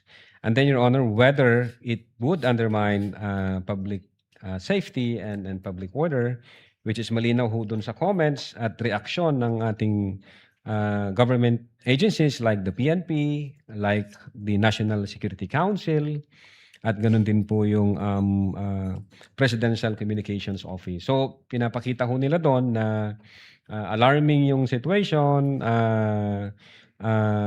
it's an active threat, at the same time, it's a matter of national security, at hindi ho ito dapat palampasin. In fact, may classification pa nga yung ibang agency natin na yung kinausap is assassin. Both the PNP and the PCO, sir. So, sila nakalampag sila itong mga government agency na to doon sa utterances na ginawa ng Vice Presidente. So, aside from that fact, nakita rin namin yung comments from social media platforms na meron talagang nabubuong magiging kaguluhan. Although, sabi ko nga po kanina, yung comments sa mga Facebook at social media platforms, hindi lang namin nakasama sa affidavit of investigation po namin, Your Honor. All right, thank you, Mr. Witness. Thank you, Senator Judge Erwin Tulfo. Counsel for the respondent, for the continuation of your cross. I heard you say Last few questions, Your Honor. after the cross, before redirect, we shall pause for a 15-minute break. Counsel for the respondent may proceed. Attorney Lotok, does a Filipino citizen have the right to express dissatisfaction with our government? Definitely, sir. This is part of freedom of speech, correct? Yes, sir. And as long as we do not commit an act to overthrow the government, this is allowed, correct? It depends, sir, kung magpo-fall siya sa inciting to sedition, Okay. sir. But in that press con, did VP Sara directly urge the public to overthrow the government? There was no such kind of a statement, but there was a sort of tendency because of those utterances. All right. She merely voiced out her personal opinion during the press con, correct? Opinions during the press con. I cannot answer to that, Your Honor. Based doon sa nakalap namin kung ano hong nandito. That's okay. So, and just like any other ordinary Filipino who has the freedom of speech, she should be allowed to do that, correct? Yes, sir. Unless we are under martial law again, she should be able to speak, correct? I cannot speak kung yung situation na yan. That's hypothetical, sir. Nothing further, Your Honors. Okay. Thank you, Counsel for Respondent. Again, as stated by the presiding officer, wala pa kayong balak mag-break talaga? Senator Judge Soto, let's give way to seniority. Thereafter, Senator Judge Pangilinan. You may proceed, sir. Thank you, Mr. Presiding Officer. This will be very quick. Naliligaw ako eh. Because I think that even some members of the public that are watching naliligaw doon sa discussion of grave threat and inciting to sedition. Di ba sa regular courts naka-charge yun, Mr. Witness? Sir, wala pa hong, as far as I know, as far as the NBI Cybercrime Division is concerned, wala pa ho sa court, Your Honor. Nasa preliminary investigation pa lang ho yung case natin. So pero sa regular courts pinafile, di ba? Yes po. Opo. Ang nakafile dito sa impeachment court, betrayal of public trust, di ba? Opo, Your Honor. At saka other high crimes. Yes po, Your Honor. Hindi grave threat at saka inciting to sedition, di ba? I think yung Article 4 yata may nakalagay doon, Your Honor, na... Pero hindi yun ang main charge, di ba? Yes, Your Honor. Betrayal of public trust. Opo. Sige. Kasi naliligaw ako eh. Thank you po, Your Honor. Thank you, Senator Judge Soto. Senator Judge Pangilinan. Yes, very quickly lang dahil napag-usapan ito since nag-umpisa tayo ng hearing. Yung authenticated video ba AI? No, sir. Ito ba Yes, fabricated? No, sir. It's Ito not ba fabricated. spliced? Hindi po, sir. So in other words, yung video ay accurate Yes, sir. and representation of what happened. Authenticated. Kasi sir. Yes, po. dalawang linggo na nating dinedebate kung i-admit ba o hindi, o et cetera. Hindi naman din sinasabi ng prosecution na altered or spliced or yung defense, altered or spliced. Tama? Yes, sir. Obviously, Okay. Yes, go ahead. well, obvious one of the ways to identify whether AI siya o hindi, isa ho doon yung tinatawag naming visual analysis.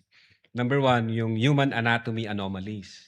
So pag yung merong asymmetrical facial feature, pag merong unnatural positioning of hands, Pag mayroong tinatawag Nagiging na- 6 o 7 yung daliri, Opo, ganun. opo, Your Oo. Honor. And then, kinukonsider din ho namin yung tinatawag naming temporal artifacts doon sa visual analysis.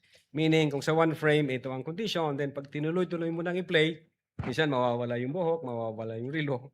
So wala hong ganon na mga circumstances na So for the nakita record, namin. lahat ng mga video na pinakita natin dito sa impeachment court, na pinakita ng defense at ng prosecution, lahat yun authentic. Yes, for Your the Honor. record, no? Yes, Your Whether Honor. the witness or at least both.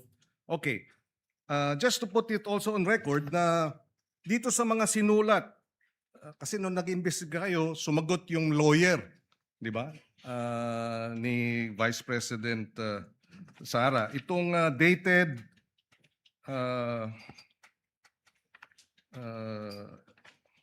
saan ba yun? Annex I, sorry. No, Annex J.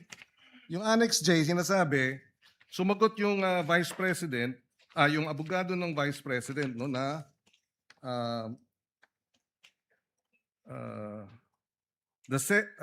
our client vehemently denies Annex K, having made any threat constituting grave threats under Article 282 of the revised penal code in relation to so forth and so on.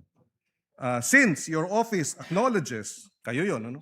Opo. That it has access to publicly available materials on the internet, diba? We are confident that the content will and context of the entire press conference subject matter of your investigation will bear this out. Yes po. So my question is, ito ba yung ginamit ninyong video? Yung sinasabi nilang it has access, since your office has access to publicly available material. I believe so, Your Honor. In fact, yung video na yan is existing up to May Yes. 2025. Okay, so in other words, kahit ang Vice President's office referred to the video in your possession as part of yung kanyang clarification and defense na hindi grave threats ang nangyari. Yes, Your Honor. Okay, thank you. No other question for this matter. Thank you. Chair declares. You want to do that now, Senator Judge Padilla? Yes, Senator Judge Padilla would like to interject before we go on a break. You may proceed, sir. Maraming salamat po, Ginoong Tagapamahala ng Hukom at sa ating Ginoong Pangulo. Maari po ba makapagtanong sa ating mahal na saksi? Opo, sir. Promotion po ba yon? Yung napunta kayo sa BARM? Balita ko po kasi ilang beses na kayo na-promote sa NBI. 12 years na po kayo, no, sa NBI? Yes, sir. Opo. Ilang beses na po kayo na-promote? Since na pumasok ko ako sa NBI, Opo. sir. From investigation 1, 2, 3 noong 2015, 2016. Well, nung mula ako na pumasok ako sa academy, from investigation 1 hanggang ngayon sa regional director, sir. Ilang beses po yan? Sa isang taon po, Sa isang taon? Anong taon po, sir, ang tinutukoy nyo? Bago po kayo napunta sa BARM. Bago ho ako napunta sa BARM, regional director po ako ng Mimaropa. Mimaropa. Region 4B, sir. Opo. Kayo po ba ang pumili sa BARM? Na Hindi kayo po, sir. mapunta to?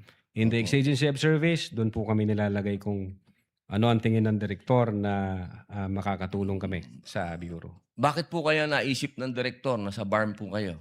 Kayo po ba ay may kaalaman sa Islam? Hindi ko po alam kung ano ang naging basis ng direktor, pero... Kayo po mismo. Kayo po mismo. Ang BARM po kasi is Muslim Mindanao. Yes, Your Honor. Opo. Meron po kayong kaalaman sa Islam? In terms of what do you mean kaalaman, sir? Yung... Sa religion po ng Islam kasi Muslim Mindanao. So, ibig sabihin, kahit basic po siguro ng Islam, no? Yes, sir. Kahit naman ho sino pwedeng i-assign kahit saang regional office dito sa Pilipinas. Di ba po parang Regional autonomy ang autonomous region ng Muslim Mindanao. So, kailangan man siguro kahit paano meron kayong kaalaman sa Islam. Konti siguro, sir. Ano po yung konti na yun? Well, isa po akong Kristiyano at hindi ko ho malalaman yung kabuuan nung Siguro po dapat meron kayong basic din na knowledge. ng Islam. Ano? Sa Ah, pangalawang tanong po, okay na po yun. Pangalawang tanong po, meron po ba kayong, sa tagal nyo po, sa NBI, 12 years, meron po ba kayong na-encounter na kaso ninyo sa NBI? Kayo po mismo na filean ng kaso? Your Honor, normal ho sa mga NBI agents na makakasuhan. Normal ho yan yon sa amin. So sir. yes po. Attorney Loto, kindly answer the question. Yes, sir. Oh yes. Ano pong, pwede po bang malaman kung ano pong mga naikaso sa inyo? Well, wala ho pa akong natanggap na official case galing sa ombudsman, pero may nakita na ho akong complaint na binigay sa akin from NBI. Hindi ko na ho maalala yung sa case na yan. Pero nung chinek po namin yung case na yan, Your Honor, sabi ko doon sa mga kasama ko, tingnan nyo nga yung validity at authenticity ng case na to. Pinuntahan ho namin yung nagnotaryo, I think So meron Makati po, ano? Court yun. Oo. Yung Makati Court, nag-issue ho ng certification na fake yung notary. Diyan sa reklamo na yan. So sabi ko, huwag nyo nang pansinin, marami tayong trabaho. Kung fake yung notaryo na yan, mere scrap of paper yan. Huwag na nating pansinin. Although, nag-aantay po ako, Your Honor, na mag-notify sa akin ng OMB kasi sasagutin po namin na eto ho ang nakalap namin. May 2 Chinese na nagreklamo. Chinek ho namin doon sa BI, yung 2 Chinese na yan, I think, 9 months nang overstay at pinaghahanap din ng Ano pong kaso po Bureau of yung Immigration. ipinatong sa inyo? Anong kaso? Hindi ko maalala, Your Honor. Meron ho, may mga kaso ho doon na nakalagay. Pero again, sabi Wala ko po nga, kayong isa kahit maalala na ipinatong sa inyo? if I'm not mistaken, arbitrary detention, may ganun ba? May unlawful arrest? Wala ho sa akin ng record kasi nga, sabi ko nga, nung makita namin na fake yung notary, hindi na ho namin binigyan ng pansin, Your Honor. Kasi napakakapal po nitong hawak ko. Wala akong problema, Your Honor. Sasagutin po kakapal. namin yan. Apo. Sasagutin ko Hindi po niyo yan. pa po nasagot magmula noong February 29 Kasi wala pa hong official notice galing sa kung anong ahensya. na nakarating po sa inyo. Wala pa. Wala pa ho. Ang nakuha ko lang, yung kopya niyan, siguro may nagpadala sa akin. Sabi ko, teka muna, wala akong official na nare-receive from OMB. So, nung chinek ho namin, kung nag-i-exist ba yung kaso, fake yung notary, hindi na namin So, ibig binigyan niyo ng pong pansin. sabihin hanggang ngayon, hindi kayo sigurado kung nag-i-exist to. Dapat may notice na ako from ombudsman. Di ba po dapat ang reaction ng isang tao kapag may kaso, harapin? Precisely, Your Honor. Hinihintay ko nga po yung notice from ombudsman. Na pag meron na hong notice Wala ang po kayong ombudsman- notice hanggang ngayon sa Wala pa ombudsman? po, Your Honor. Yun nga ang inaantay ko kasi sasagutin namin kasi meron po kaming certification na fake yung notary. Inaantay ko po, Your Honor. Mas maganda po, maharap nyo kagad. Definitely, hindi ko namin tatakbuhan yan, sir. Kasi napakahalaga po ngayon nito. Yes, sir. Oo, ito po ay ang pinag-uusapan natin dito ay napakahalaga.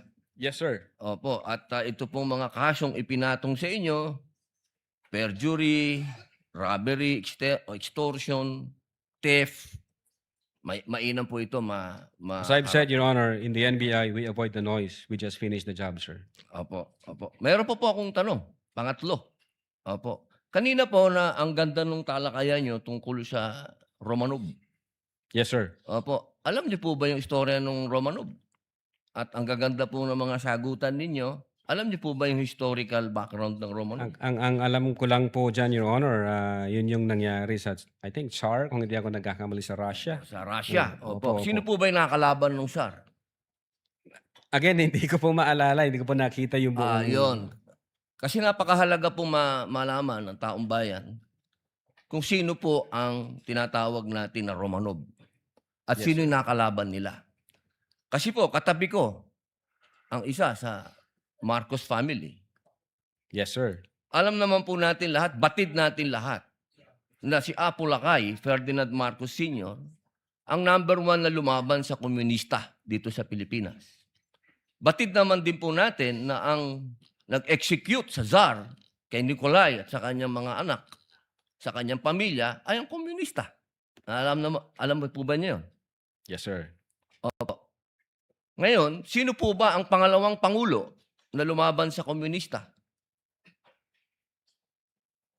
Sino po, sir? Ay di si Pangulong Rodrigo Roa Duterte. Hindi ba po dapat isipin natin yung Romanov ay tungkol sa threat na pumapasok sa mga pamilya na mga namumuno dito sa ating bayan na lumalaban sa komunista. Komunista po ako Gusto ko lamang pong alamin ninyo. Yes, sir. Well, insofar as the investigation on the issue of whether or not may Romanov or operation of Romanov, ang sabi ko po kanina, nasa intelligence service po namin yan.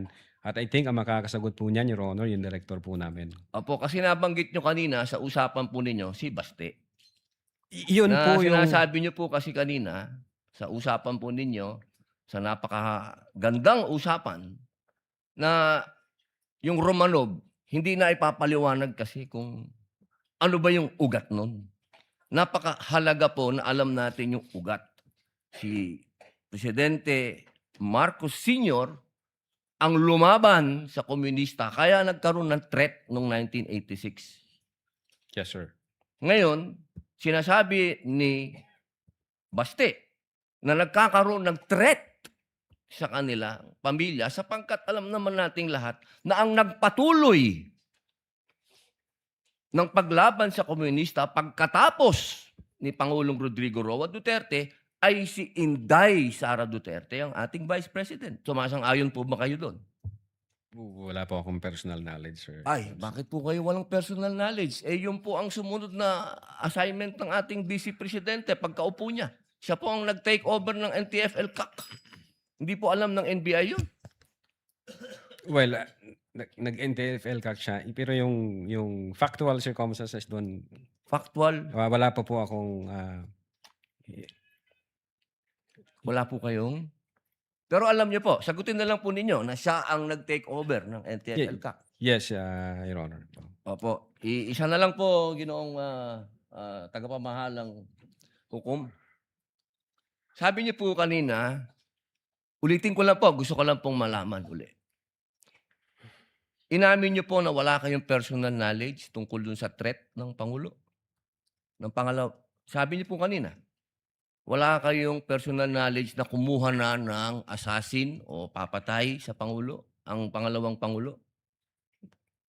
Narinig ko po kanina. During that time? Yes or no lang po. During that time, ongoing ho ang validation namin, So, sir. ibig niyo pong sabihin ngayon, meron na kayong personal knowledge na meron na kayong... Hindi po, ongoing po ang validation. At sabi ko nga po, ang makakasagot po niyan, yung intelligence service namin at ang director po namin, sir. So hanggang ngayon po, wala pa kayong personal knowledge? In so far as the Cybercrime Division is concerned back then, Hindi po, ongoing ngayon ho po. yung Yes or no po? validation. Ngayon po, sir. Mahal naming saksi. Ngayon po.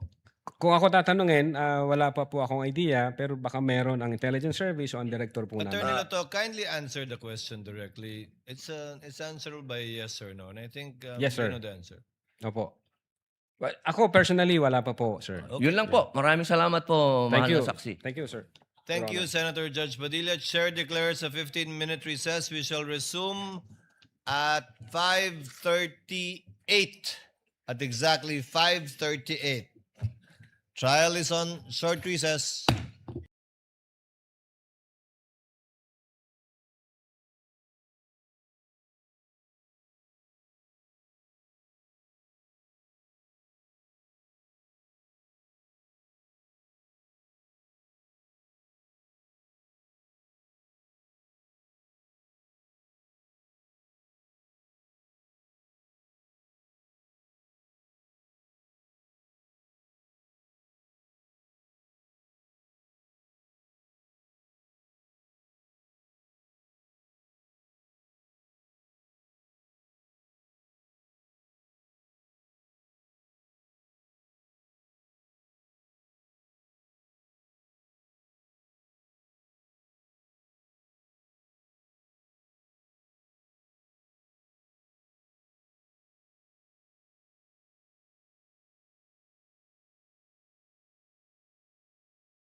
Attorney Lotok, you are still testifying and you will be on redirect by counsel for the prosecutors. You are going to testify still under the same oath Yes, Your Honor. that you took yesterday.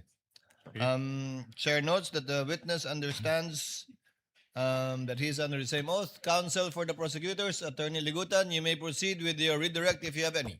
Thank you so much, Your Honor. Please, again, good afternoon, Attorney Loto. Good afternoon, sir. Earlier, the defense showed you a video where the presidents, Ferdinand Marcos Jr., mentioned that he is open to reconciliation with the Dutertes, correct? Yes, sir.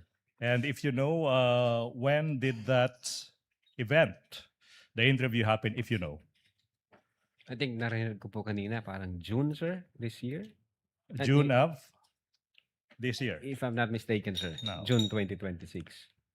In your investigation, Attorney Lotok, okay, you mentioned during the Rex that you considered the statements of the president.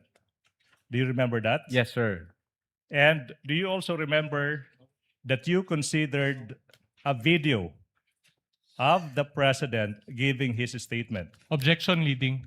Your Honor, these are preliminary questions. This is just based on his direct This examination. is allowed. already redirect, Your Honor. I know, preliminary question is allowed. Reform counsel. Okay, now.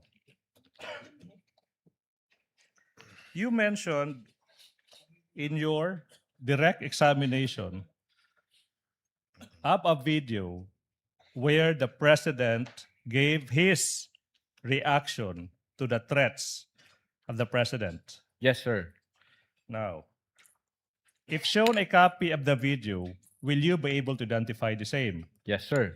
Now, Your Honor, I move that the same video marked as Exhibit P dash Roman numeral 4 dash 13 be played for consideration of the witness and the court. So directed. Is it in a USB? Is that in the USB? Yes, Your Honor. So you will again have to break the seal? Yes, Your Honor. Yung seal, madali na i-break, ha? Mr. Witness, kindly break the seal Yes, Your Honor. in front of the assisting counsels for both the prosecutor and the respondent.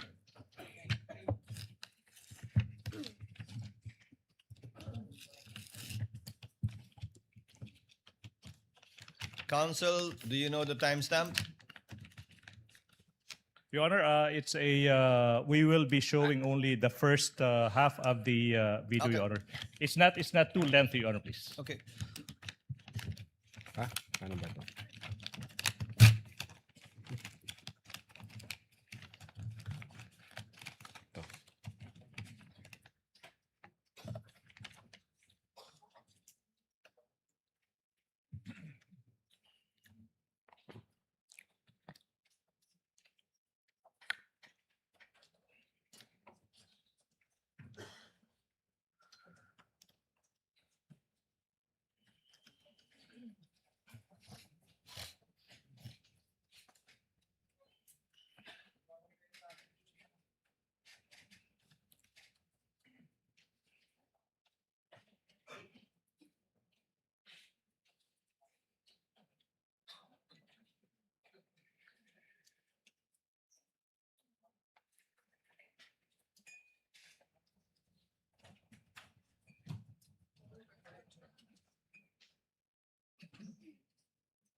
Nakakabahala ang mga pahayag na narinig natin itong mga nakarang araw. Nandyan ang walang pakundangang pagmumura at ang pagbabanta ng planong ipapatay ang ilan sa kadali ang pagplano sa pagpatay ng isang presidente, paano pa kaya ang mga pangkaraniwan na mamamayan? Yung ganyang kriminal na pagtatangka ay hindi dapat pinapalampas. Yan ay aking papalagan. As a democratic country, we need to uphold the rule of law. Ako, bilang pinuno ng Executive Department at lahat ng mga nanunungkulan sa pamahalaan ay may sinumpaang tungkulin na tutupdin at pangangalagaan ang konstitusyon at ang ating mga batas. Kaya hindi tama ang pagpigil sa mga halal ng bayan sa paghahanap ng katotohanan. Hindi na sana hahantong sa ganitong drama. Your Honor, in fact, in the booth, we are satisfied. We may add Ang at this point. katotohanan The tech is instructed to kindly pause and cease the playing of the video. May I proceed, Your Honor? You may proceed, sir. Attorney Lotok, again, when did the press conference, the online press conference of the Vice President happen where she uttered that she already contracted a person to kill the President, for example? Objection, Your Honor. It's misleading, Your Honor. Why? She never mentioned that there was a contract to begin with. May kinausap na akong tao. Reform Council. Oh. Reform the Where, word contract. if I may, Your Honor, where the Vice President stated that she already contracted a person to kill the President. Objection, Your Honor. The Vice President never said the word contracted. Kinausap, Council. Kinausap. November 23, 2024, sir. Now, November 23, 2024. Now, if you know, when did the President, Ferdinand Marcos Jr., issue that statement through the video that was shown a while ago? If I'm not mistaken, I think November 24 or 25. Of what year? 2024, sir. So 1 or 2 days after the Yes. threats were made, Yes, correct? Okay, now. You also mentioned earlier, in fact, I remember that instead of denying the threat. Objection, Your Honor. Wait, I'm not yet Objection done. on the use of the word threat, Your Honor. Kindly let him finish his question, Counsel. Counsel for the prosecutor, finish your Yes, question. Your Honor. Yes, Your Honor. The question now is, you said that instead of denying her statement that she already spoke to a person to kill the President and the 2 others, you said that the Vice President did not deny that. Do you remember that? Objection, Your Honor, leading. Your Honor, just the basis, Your Honor. I mean, in fact, Witness may answer. Yes, Your Honor, based on the video dated November 26, 2024. a video dated what? November 26, 2024, Your Honor. Your Honor, at this juncture, we move that video be presented again, but this time with a limited timestamp, Your Honor, please. And for the record, the same is marked as Exhibit P-4-26, Your Honor, please. It is sealed. I move that the defense may also observe the unsealing of such document, Your Honor, please. Let the witness be the one to unseal it in full view of counsels for both parties. Thereafter, tech is instructed to kindly play the timestamp to be identified by the counsel for the prosecutors. And the timestamp is 10 minutes to 40 seconds to 11 minutes 50 seconds.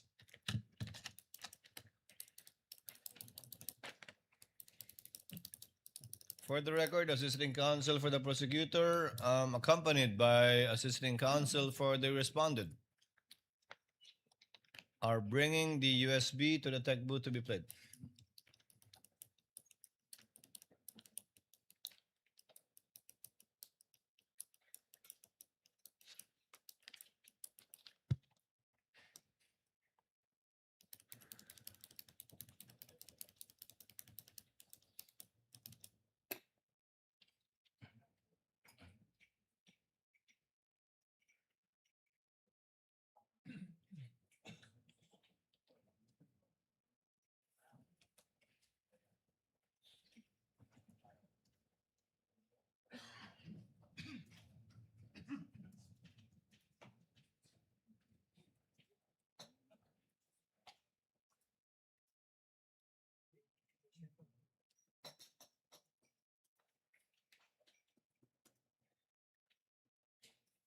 pardon me, and then I was asked during a press briefing by a media person if I know of these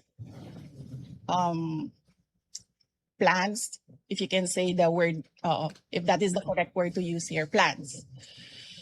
So I answered, I was asked Romanov, and then I answered, I was told by two people, this is the first time I've heard of Romanov, so that is the third already. And I said, don't worry about my security. If they kill me, if I die, kapag pinatay ako, or kapag namatay ako, in the context of don't worry about my security. So this means pinatay ka. Diba? Kasi hindi ka naman mamamatay by heart attack in relation to your security. Diba? So, pag namatay ako, I already asked a person to take revenge against 3 individuals. So, Okay, pause now. Mr. Witness, when did this event where the Vice President uttered those statements, when did that happen? If you know. Again, Your Honor, November 26, 2024. That is 3 days after she uttered in that November 23 press conference that she already spoke to a person and the person said yes, Yes, to Your kill the Honor. president to others now. Yes, Your Honor. Okay, now. Mr. Witness, what is your impression, if any, as to the emotional state of the Vice President when she confirmed that in fact she uttered those threats? Objection, Your Honor. The witness is incompetent All to right, answer. good. Your Honor, I invoke Rule 130, Section 53 of the Rules of Courts. If I may read, opinion of ordinary witnesses, general rule, not allowed. But I think if we read the exceptions, Your Honor, it says the witness may testify, however, on his impressions of the emotion, behavior, condition, or appearance of a person. Section 53, Rule 130 specifically allows the question I just posed as to his impression as to the emotional state of the Vice President when she uttered those confirmation of threats. It's in the rules, Your Honor. Comment, please. Your Honor. Comment? Your Honor, the rules provide that the person should be sufficiently acquainted, Your Honor. Oh, no. And that is not the case here, so such rule does not apply, Your Honor. Your Honor, Overruled. Witness may answer if he knows. okay, Attorney so Lato, kindly answer if you know. Yes, Your Honor. what is the emotional state of the Vice President 3 days after November 23 when she confirmed that she uttered those statements? Yeah, again, Your Honor, when we tried to connect that in the November 23, 2024 event and the November 26, 2024 utterances, it shows na hindi ho nagbibiro yung Vice Presidente nung inatter niya yung mga utterances nung November 23. At the same time, yung pagiging furious niya, at yun nga, yung sabi ko, yung fumingly mad ng November 2023, dala pa niya hanggang doon sa November 26 kasi nireiterate po niya, Your Honor, at inadmit po niya na meron siyang kinausap na tao to take revenge.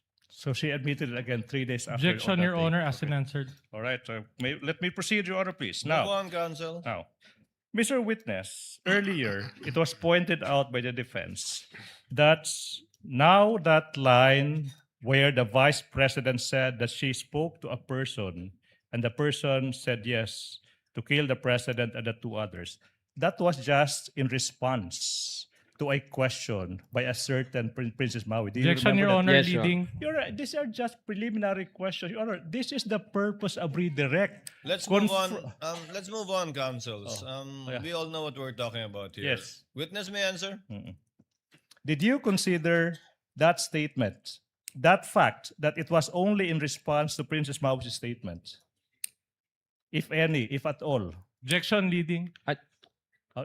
Witness may answer.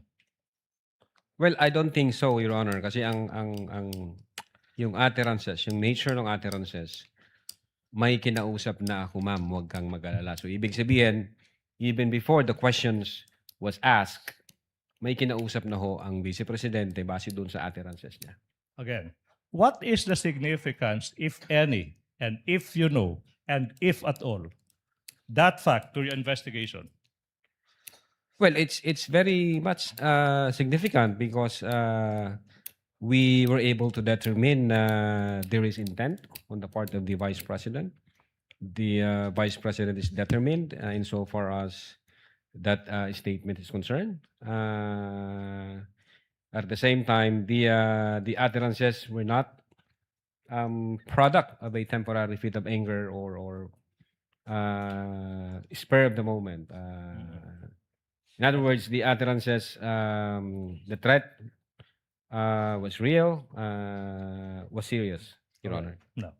You remember during cross-examination yesterday, the good counsel for the defense presented you with a diagram using their props that the NBI is under the DOJ. Remember that? Yes, sir. And that the DOJ is under the NBI is under the DOJ and the DOJ is under the President, correct? Yes, sir. In fact, you were asked point blank whether the President, if they refer to the President as BBM, I would like to refer to our President as President Ferdinand Marcos Jr. You were asked if he intervened. Do you remember that? Yes, sir. Did he, in fact, intervene, the President, to your investigation? Objection, if you Your know, Honor, if you leading. know, if you know, Leading. Objection leading, Your Honor. if you know, Witness may answer. None at all, sir. what will you say that not at all? Well, wala hong dumating sa akin na any information o any direction o any directive, even from the director, na nakipag-communicate ang presidente sa NBI during that time na nag-iimbestiga kami. If you know, what is the basis of your findings in filing the cases for grave threats and inciting to sedition against the Vice President? If you know. Ano, sir, what is the... Basis of your findings. Objection, vague. That the witness Objection, there's an objection. Understands, he may answer. Basis of the findings, well, as I have explained that, Your Honor, there were several factors that we considered before we come up into a conclusion. Yung una nga, yung manner, delivery, or the manner in which the utterances were spoken. And then the literal meaning of the statement, inexplain ko na rin ho yan. And then the nature of the instruction, relentless, huwag kang tumigil hanggat hindi mo mapapatay sila. Alright. As well as the relationship between the parties involved, meaning the Vice President and the President, Your Honor. No, thank you so much. Now, earlier, the counsel for the defense, in their argument that it was merely an exercise of the freedom of expression of the Vice President when she uttered that, and they said that the Vice President is an ordinary citizen. Do you remember that?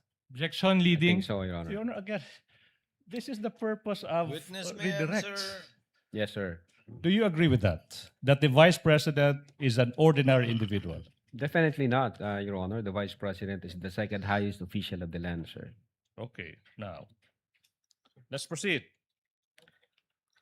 Mr. Witness, yesterday, the defense devoted more than 2 hours in pointing, for example, number one, an alleged discrepancy in the subpoena, okay, dated November 6, 2024, and according to the defense, the NBI supposedly started its investigation on November 23, but there was already a subpoena dated November 6. Do you remember that?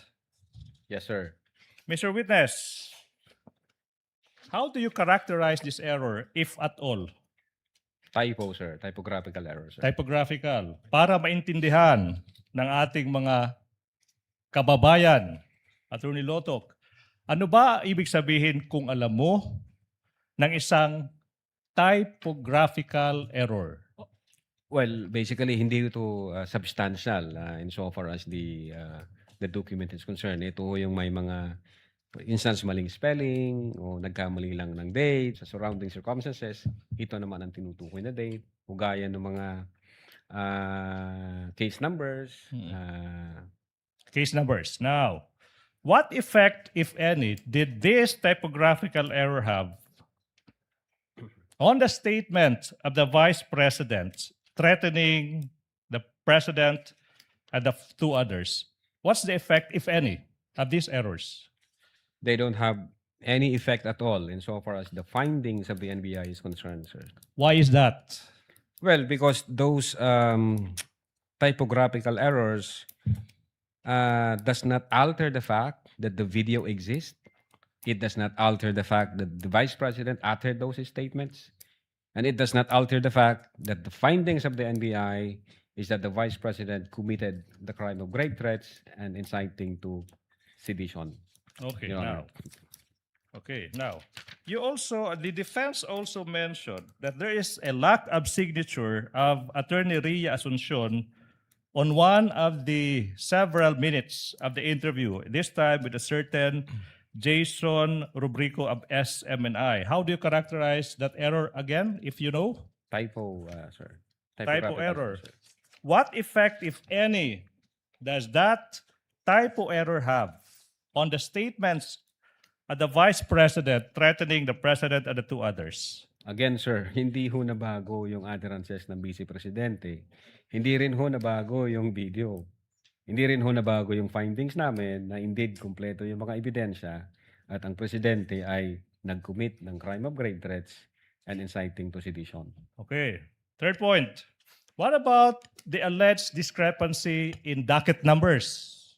How do you characterize that error? Objection, Your Honor. The witness already testified during cross-examination that he was not privy to the assignment of docket numbers as that is the function of the DOJ. So he won't be competent to answer. Your Honor, I do remember, despite that, the counsel asked several questions after that, and the witness was able to answer those questions. Your Honor, It's for the witness Your to answer Honor, that. he mentioned, Your Honor, that he does not have personal knowledge. In Your fact, Honor. Counsel, if he gives a different answer, then you can address that in your Yes, okay. recross. Okay, sorry. Witness may answer. This discrepancy in the docket numbers, how do you characterize this error? Again, Your Honor. Objection, Your Honor, he won't be in- competent to answer that because Oh. docket numbers are assigned by the DOJ, not by the NBI. Exactly, that's the Again, point. counsel, let him answer. What if he answers that he's not competent, then that's his answer. Witness may answer. Well, kung docket number lang ho ang pag-uusapan, hindi ho nawala yung existence ng video. Hindi rin ho nabago na ang Vice Presidente ay nagsalita na meron na siyang kinausap na tao. Attorney Lotok, your answer is not responsive though. Kindly answer the question of the counsel. Okay, how do you characterize that error? Typographical error. Okay, next sir. question. What effect, if any, does that typographical error have on the statements of the Vice President threatening the President, Ferdinand Marcos Jr., His Excellency, and the two others? No effect at all, Your Honor. Hindi ho na-alter yung utterances ng Vice Presidente. Okay, now, let's go to the affidavits of investigation, which the good counsel mentioned in yesterday's cross-examination. During your cross-examination, you were asked questions concerning the January 30, 2025 affidavit of investigation. After that affidavit was submitted, now the question is, what action, if any, did the Department of Justice take, and if you know? The Department of Justice evaluated the referral by the NBI. And then after evaluation, nag-issue po sila ng certification na kulang pa, insufficient yung inyong sinubmit. So dapat i-comply niyo muna itong mga requirements na to. So nagbigay ho sila ng, I think 7 ho ang nandoon. Yun po ang ginawa ng Department of Justice. All right. Now, what did the NBI do, if any, in response to that recommendation from the DOJ? The NBI complied the requirements of the Department of Justice, and as a matter of fact, nung na-comply na ho namin, the DOJ issued a certification stating to the effect na you have complied all the elements of the crime charge and you are now good for preliminary investigation, sir. In fact, you also remember yesterday that you mentioned that the NBI also submitted a letter to DOJ. Do you remember that? Yes, sir. Why did the NBI submit a letter to the DOJ, if you know? No, well, I think that letter was signed by the then director Jaime B. Santiago, and the then director was notifying the Department of Justice that the NBI has already complied with all the requirements, and that the NBI is now submitting its affidavit with all the requirements attached therein, and with explanation, specifically yung requirement na kailangan may complaint ang recipient, gaya ng presidente. Ang explanation ho doon sa letter na yon, na for purposes of preliminary investigation under the new NPS rules, hindi ho kailangan yung complainant himself, kundi pwede ang law enforcement agency gaya ng NBI na mag-file na complaint. Again, for purposes of preliminary investigation. Attorney Lotok, if shown a copy of that letter of former Director Santiago, will you be able to identify the same? Yes, sir. Now, we are now in the process through Attorney Stephen Magallon of Sa Legal Law, showing you a copy of a letter dated February 11, 2025. We invite the defense to also peruse the same. Yes, sir. Also assisted by a lawyer also from Cebu. What relation, if any, does this document have with the one you mentioned? The same docs that I mentioned, sir. Your Honors, at this juncture, we move that the letter dated February 11, 2025, by Director Santiago, identified by the witness, where the NBI informed the DOJ that it already complied with all the requirements, be marked as Exhibit P-Roman numeral 4-34 for the prosecution. This is not yet pre-marked, Counsel. Not yet pre-marked, introduced in response to the to the cross-examination by the defense. Comment from the counsel for respondent? We do not object. No comment. We do Okay. not object, Your Honor. Counsel Just a may proceed. photocopy, Your Honor. Just a the comment is that the document is a photocopy. That's what I was waiting for. And Counsel may proceed. right on cue, we have a certified true copy of the same. We move. We invite the defense. Assisting counsel for the respondent, kindly confirm.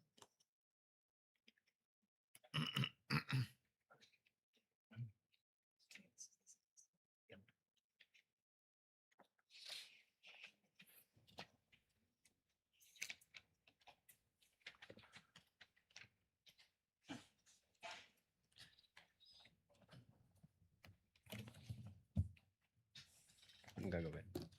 May we have a stipulation from the defense? Is the certified true copy or is the photocopy rather a faithful reproduction of the original or certified true copy presented by the assisting counsel for the prosecutor? For the record, Your Honor, it's a photocopy. Is I it don't a know. certified true copy, counsel? It is a certified true copy compared with a photocopy. So we are moving for stipulation that the photocopy is a faithful reproduction of the certified true copy of the same document. Same manifestation, Your Honor. Noted. All right, now, Mr. Witness, which part of the attached letter did the NBI explain that no law requires the offended party to execute a complaint to conduct preliminary investigation for grave threats? I think the first page, the last paragraph, which says, it is to be emphasized that on 2024 new rules on preliminary investigation and inquest proceedings, a law enforcement agency like the NBI can file a complaint for the purpose of preliminary investigation unless the crime to be filed falls under Section 5, Rule 110 of the Rules of Criminal Procedure. Okay, thank you so much. May I proceed, Your Honor? You may proceed, counsel. Mr. Witness, you were asked whether the NBI already identified the particular individual contracted by the president, by the respondent, the vice president, to kill the president and the two others. Okay, you remember that? Yes, sir. Now, to clarify for the record, what investigation, if any, did your own NBI Cybercrime Division conduct on this matter, if any, if you know? Again, sir. Okay. Let me clarify. You were asked whether the NBI already identified the particular individual contracted by the respondent to kill the president and the two others. And you said you remember Objection, that. Your Honor, Yes, on the use of the word contracted. We never said contracted. Reform Council. That the vice president already spoke to a person to kill the president, and that person said yes. So that's a contract. Now, do you remember that? Yes, sir. Objection, Now, Your Honor.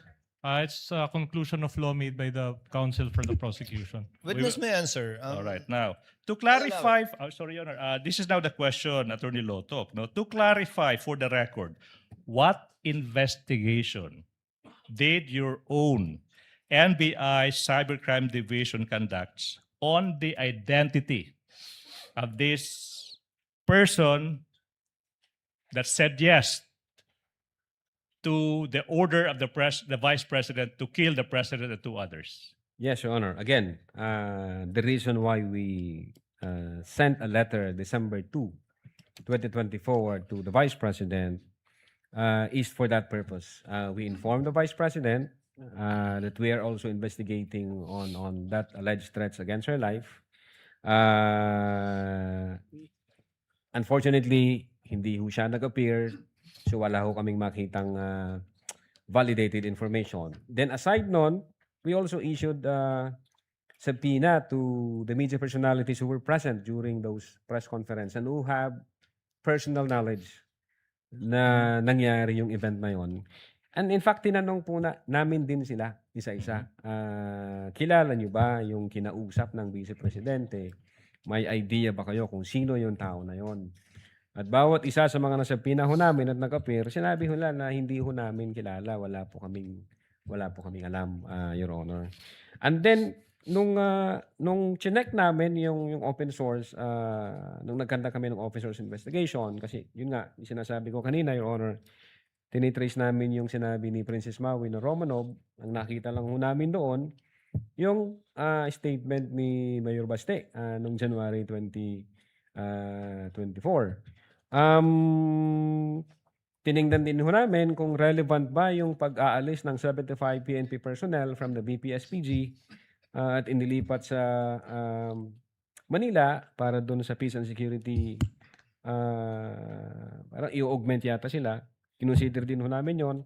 Pero wala ho kaming na-validate na information relative to the threat against the life of the Vice President.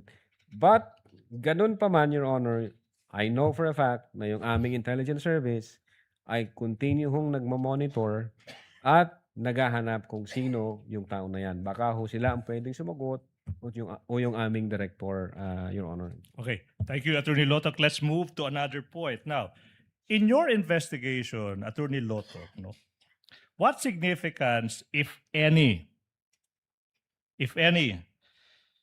did the NBI give to respondent's own admission that she already spoke to a person to kill the president and the two others? What significance, if any?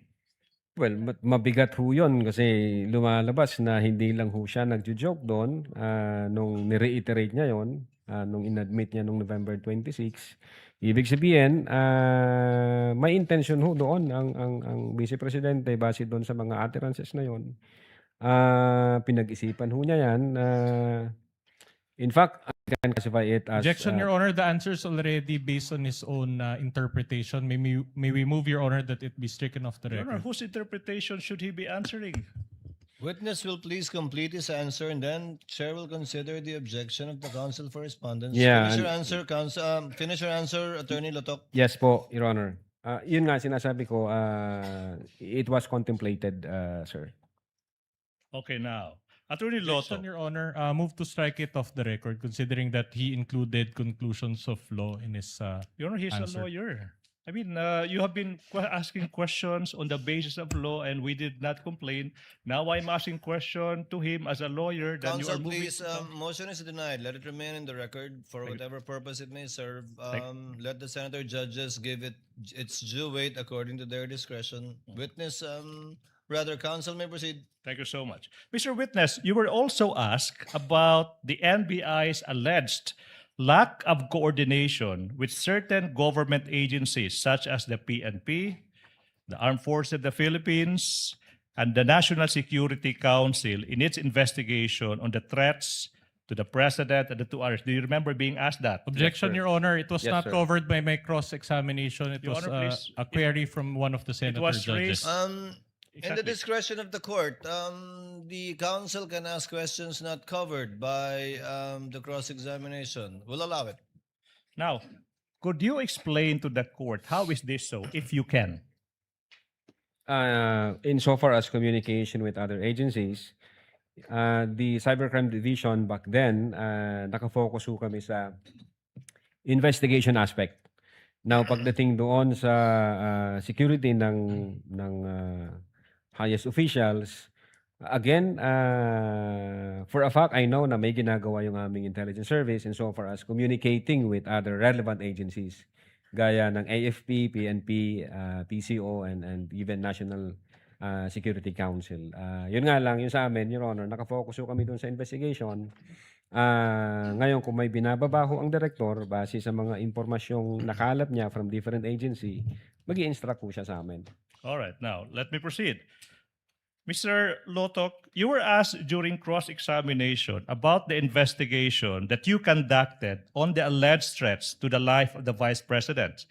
You were asked whether there was an affidavit of investigation or report on such investigation that you conducted, and you answered there was none, correct? You remember having said that there is no affidavit of investigation? For the Vice President? For the Vice President, Yes, okay? sir. Yes, sir. And you said, but there was an investigation, but there is no affidavit of Yes, investigation. sir. Then the question now is, so whatever happened, what happened to that investigation? Again, Your Honor, since wala ho kaming ma-establish na validated information, hindi ho gaya dito nung sa presidente na may apparent commission of crime. Dito ho kasi wala kami mapagsimulan. Hindi ho na kami pwedeng mag-produce ng affidavit of investigation kung that's the case. Ang ginawa ho namin, although nag-aantay kami ng validated information at nangangalap kami, continue ho na nagmo-monitor yung aming intelligence service. I know that for a fact kasi yun yung trabaho nila. Siguro ho pag sila ang tinanong natin, baka meron silang masabi kung ano yung nangyari dyan, ano yung update niyan. Maging ho ang aming director. All right, now. But, Mr. Witness, you were also confronted with the facts that a certain Princess Maui mentioned in that press conference a certain Operation Romanov that allegedly is a security threat to the Vice President. Do you remember that? Yes, sir. Now, what did you do, if any, on this information? Yeah, security threat. Ang nakita naming relevant dyan, yun nga po, yung pag-aalis ng 75 personnel sa BPSPG, then nilipat dun sa Manila. Then aside from that, base ho kasi sa record ng COA, meron pa ring 335 more or less na naiwan na security personnel ng Vice President. At ang narinig ko yata kay Honorable yung sa comment ng Ombudsman na ba siya noon o Secretary of Justice siya na yung number na yan mas malaki pa sa bilang ng security personnel ng Presidente. Okay, now, I'm referring to, Mr. Witness, to Operation Romanov. Okay, what did you do, if any, on that information offered by Princess Maui, information on Operation Romanov? Objection asked and answered. No. That was his answer in the previous Asked question. and answered, Counsel. All right. Now,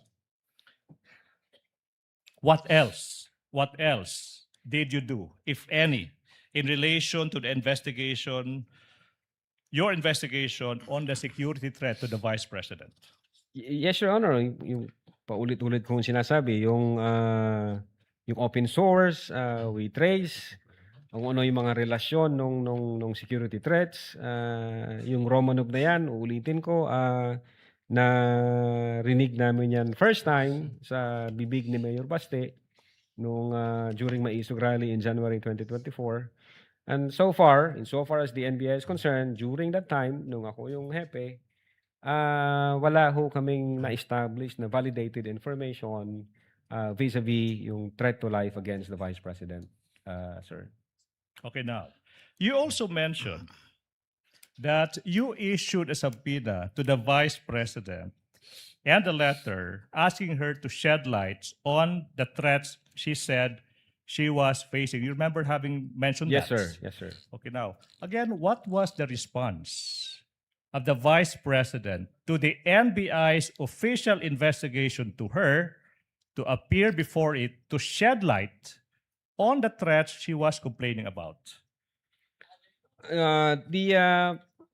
on Your the Honor, second letter, sir. What is it, Counsel? Your Honor, that is misleading, Your Honor, because the subpoena was for her to answer. I think he mentioned letter, Counsel. Yeah. I heard letter, if I'm not Letter. mistaken. Let's focus on that letter, if you may. Yes, I think that was the December 2, 2024 letter, if I'm not mistaken.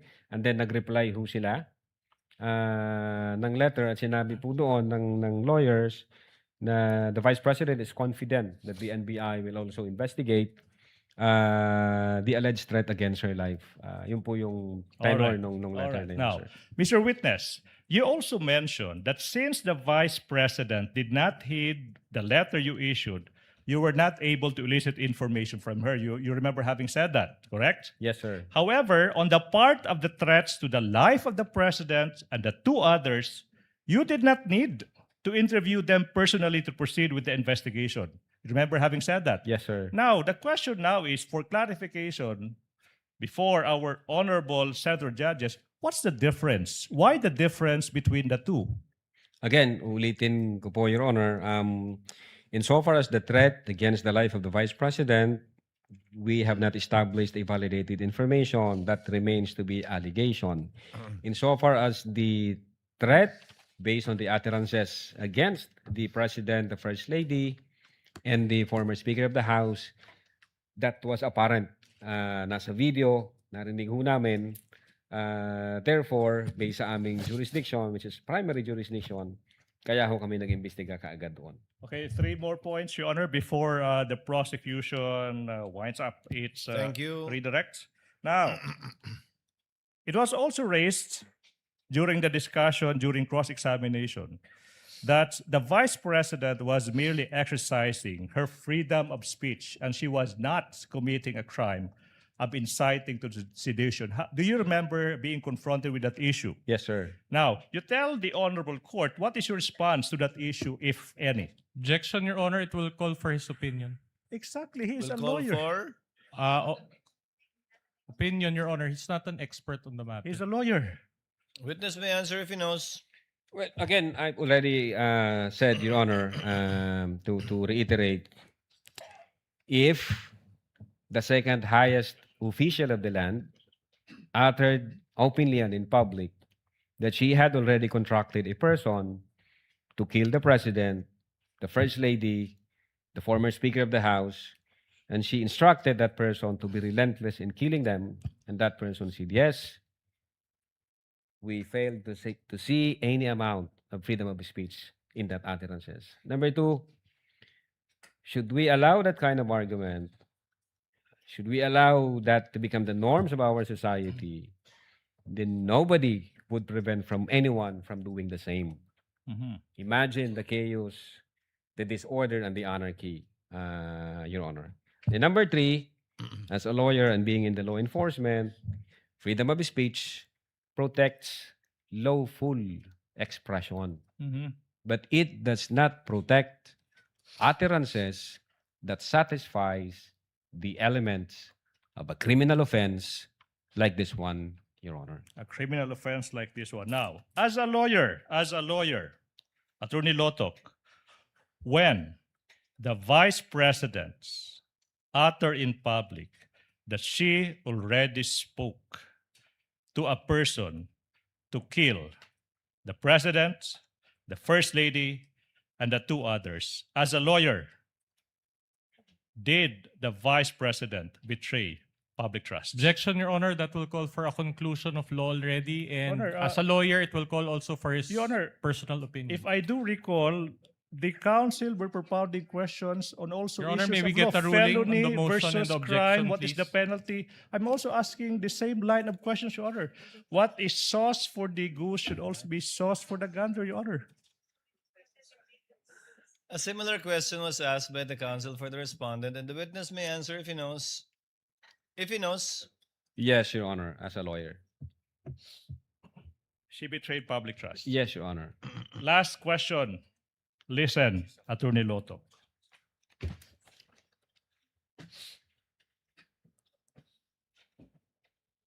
As a matter of law, if the President Ferdinand Marcos Jr. is killed, God forbid, who assumes the presidency? Objection, Your Honor. The That's Vice a matter of President, law. sir. Speculative. Asked and answered. The Vice President. No more redirect, Your Honor. before recognizing counsel for respondent for his recross, Chair would like to recognize Senate President Gatchalian for his interjections. Thank You may you. proceed, sir, and you have 2 minutes. Thank you, Mr. Presiding Officer. Attorney Lotok, napakinggan ko kanina yung isang sagot ninyo at sinabi niyo dito, just this afternoon, yes, we do believe that the Vice President had contracted. Naputo lang siya, but obviously contracted someone to commit a crime or to kill the President and the others. Kahapon, narinig ko na ipinapasa nyo sa investigative division ng inyong or intelligence service ng inyong ahensya itong tanong na ito. So, ano ba? Meron bang nakontratang papatay o walang nakontratang papatay? Yes, Your Dahil Honor. this morning lang sinabi nyo, you believe na merong nakontrata. Yes, Your Honor. Base ho doon sa utterances, we believe the Vice President na hindi ho siya nagbibiro nung sinabi niya yon.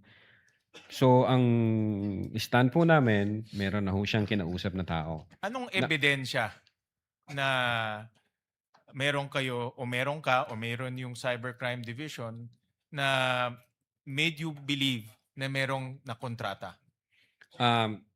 Una, Your Honor, kung yung pagbabasihan po namin is yung November 23 na may kinausap siya, pwede hong sabihin na nagjo-joke lang siya doon kahit galit na galit siya or etc. But then nung na-incorporate po natin yung November 26 na ni-reiterate pa niya at sinabi niya doon openly and in public na totoo may kinausap na siya to take revenge kung sakaling mamatay siya. So ang belief po namin may kinausap ang Vice Presidente. Now, insofar as kung sino yung kinausap na yon, insofar as yung existence ng tao na yon, ang makakasagot po, Your Honor, since trabaho nila yun, yung aming intelligence service po o kaya yung aming So director. yung belief mo ay nanggaling doon sa mga statements Yes, ni Your Vice Honor. President Sara. No more. Statements and admission, sir. Yun doon lang nanggaling. Wala nang iba. Insofar as the Cybercrime Division, Your Honor, yes. Okay.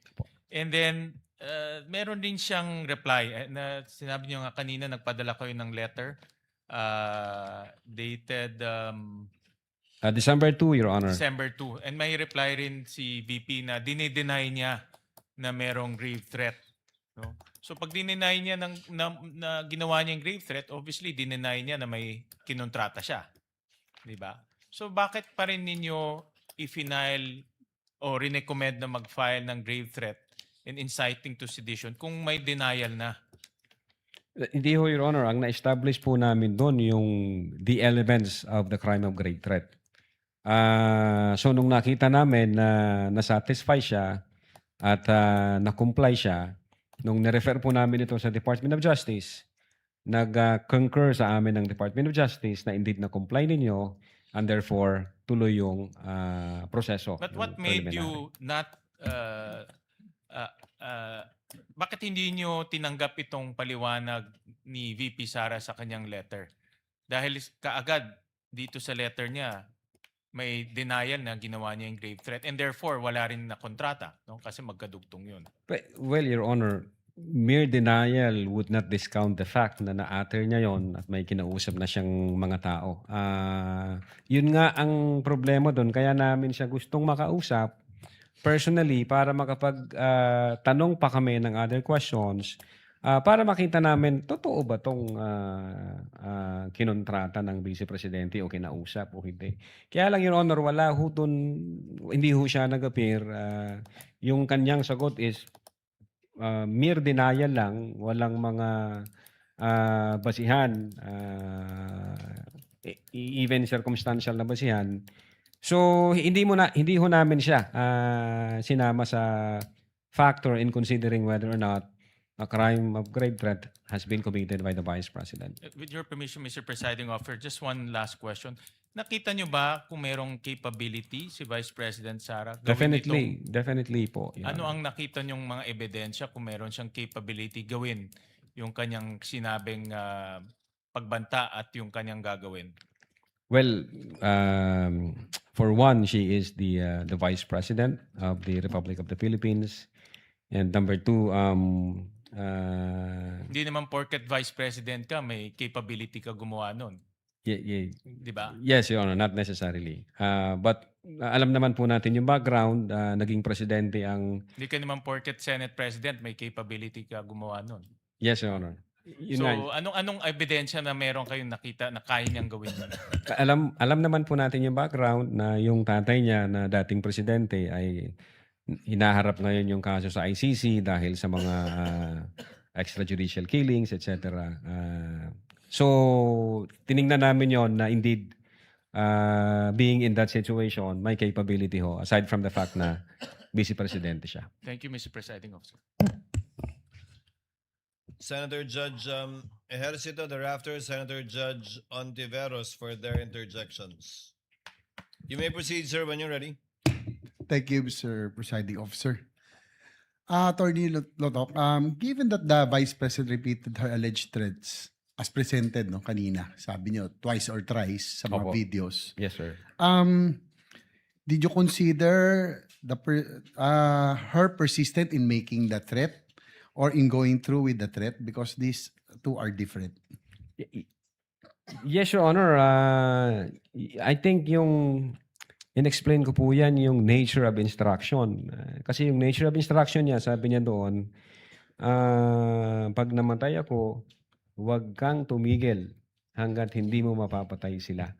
So there, that's indicative of persistence na determined din po ang Vice Presidente na gawin yon at porsigido siya na doon sa kanya mga utterances kasi maliwanag po na sa instruction na hanggat hindi mo sila mapapatay, huwag kang titigil.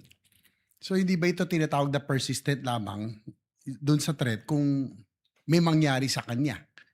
If something happens to her, di ba? Parang yun yung nasa... Yes, Your Honor. Does the heat of the moment still matter here? Kasi maaring dahil lang sa bugso ng galit o sa takot ng gabing yun, nang nangyari dahil sa sitwasyon na nandun po sila sa batasan.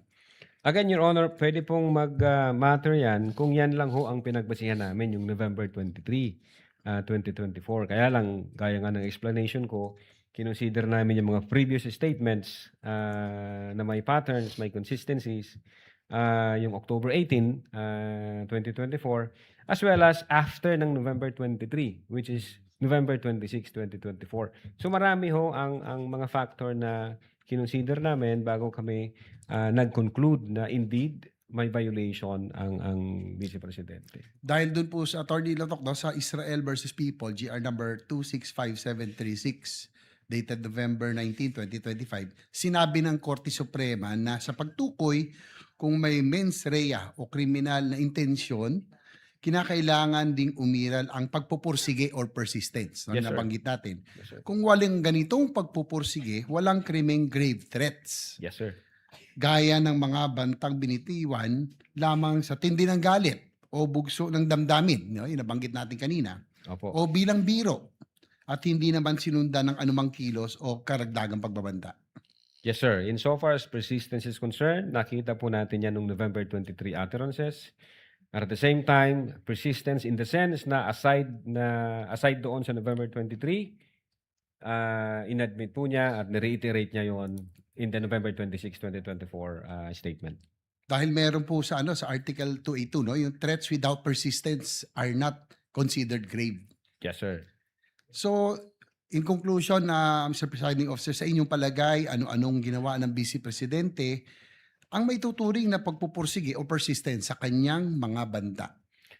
Well, Your Honor, October 18, sinabi na niya doon na I imagine myself cutting his head, na gusto kong tanggalin yung ulo niya ba. In fact, may instance doon na sinabi niya na pag di kayo tumigil, huhukayin ko yung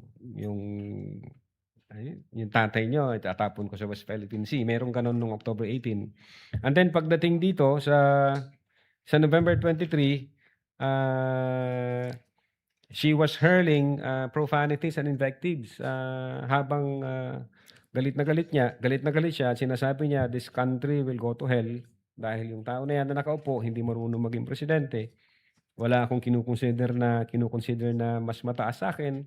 At the same time, he was lying through his teeth para lang makuha yung boto ng mga tao. And then yung nung kinausap niya na papatay sa 3. At the same time, dinugtong ho namin yung November 26. Inulit pa ho niya yon. Aside na persistence na yung nature ng kanyang utterances, inulit pa ho niya nung November 26 openly and in public na indeed may kinausap siya to take revenge, na kung mamatay siya, patayin niyo yung 3. That's much persistence kung i-establish po natin yung persistence, Your Honor. Maraming salamat, Attorney Latok. That's all. No more further questions, Mr. Presiding Officer. Thank you, Senator Thank you Judge po. Senator Judge Ontiveros, you may proceed, ma'am. When you're ready, you have 2 minutes. Salamat, Mr. Presiding Officer. Mr. Witness, Yes po, Your Honor. nabanggit niyo kay Senator Judge Ejercito, hindi ngayon lang, kanina, yung admission against interest. Sabi niyo po ang mga pahayag ng Vice Presidente ay maituturing na admissions against interest. Tama po? Yes, ma'am. May diferensya po ba sa pagtrato sa pahayag ng isang tao kung pabor sa kanya o against sa interest niya ang admission? I think so, ma'am. Ano po? Kasi base dito sa issue natin, ang Vice Presidente is abogada, alam na po niya yon na the moment she uttered those kind of statements, pwede ho siyang mag-fall in any criminal violation. So pagdating ho nung November 26, instead of avoiding mentioning those utterances, instead of denying mentioning, or instead of denying that she made those utterances, ang sinabi po niya, ni-reiterate niya, yes, sinabi ko yan, na someone has to take revenge kung sakaling mangyari ito, mamatay ako. Yun po, Your Honor, ang nakita namin. Kaya ko nasabi na admission against interest ho yun. So kung sa halip na i-reiterate niya, i-deny niya yung naunang sinabi, kung sinabi niya na hindi ko talaga minimin yan or may sinabi siyang maituturing na pabor sa kanya, iba po yung pagtrato nyo sa ganyang klaseng pahayag sana. Baka maging iba, Your Honor. Okay. So, ano po yung diferensya at saka halaga dun sa bigat na binibigay ng batas dun sa admission against interest?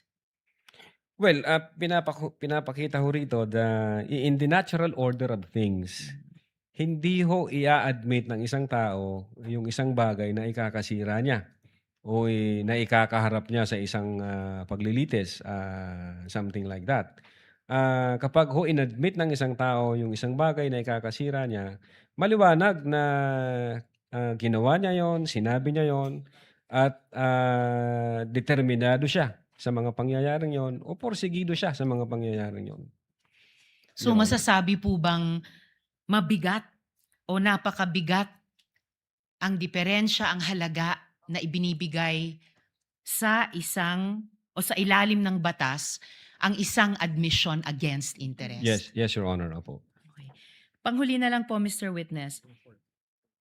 Bakit nga po pinaparusahan ng batas ang grave threats kahit pa hindi natuloy sa physical act? Well, Your Honor, for purposes of peace and order among the populace, pag hindi ho in-address yung speeches o yung utterances na magka-qualify as grave threat, magkakagulo ho yung mga tao. Pwede na lang ho sabihin kahit na sino na papatayin kita pag ito nangyari, gagawin ko to sa iyo pag ito nangyari. So I think the wisdom of the law is to avoid the disorder, the anarchy, and the chaos that it would create, Your Honor. So yung sinasabi niyong wisdom of the law ay hindi lamang sitahin o parusahan yung isang bagay na tumuloy sa physical act, kundi mag-serve ng deterrent para gawin Yes, Your Honor. ng taong iyon or ng ibang tao, Yes, Your yung Honor. grave threats. Pwede po yun, Your Honor. To serve as a deterrence, Your Honor. So may preventive na value din nakikita kayo Yes po, Your Honor. bukod sa curative. Opo, Your Honor. Alright. Salamat po, Mr. Witness. Salamat po, Presiding Officer. Thank you, Senator Judge Antiveros. Senator Judge Rafi Tulfo, thereafter Senator Judge Alan Cayetano before the recross of counsel for respondent, if any.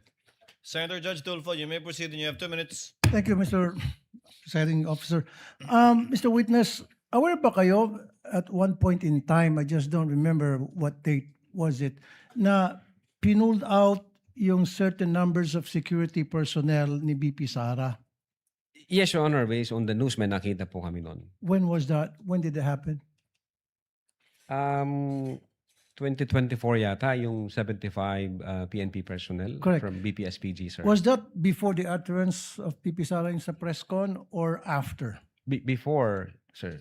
Before. I think that's before, sir. So would it be possible na because of that, nakapag-isip siya na meron threat against her life because yung security niya being pulled out and walang binigay na reason kung bakit, kaya maaaring iniisip niya na, well, medyo sabi nga sakali na praning at Very much possible, sir. Po, yun po.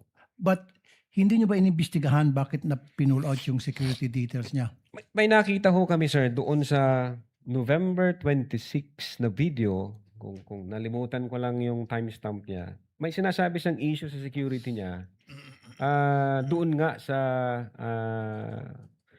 BPSPG, parang from military attached unit, ginawang under na ng Presidential Security Command. I'm not familiar with that. So, doon ho yung... Okay. Sino pong nag-cause ng pull out? Sino pong nag-utos? Saan galing yung utos? Hindi ko ho siya masyado. Pero I think part ng reorganization, Your Honor, ng PSG, if I'm not mistaken. Part ng reorganization. So, ilan po yung na-pull out? 75. Na Hindi PNP ko po alam personnel. kung yan yun. Ang sinasabi ko po, Your Honor, yung dating BPSPG is under ng attached unit ng Armed Forces of the Philippines, kung di ako nagkakamali. And then, inilagay na siya sa ilalim ng Presidential Security Command. Yun po yung sinabi ng Vice Presidente during November 26 na security threat dahil dun sa event na yun. Yun po yung tiningnan din namin yan. Pati nga yung 75 personnel.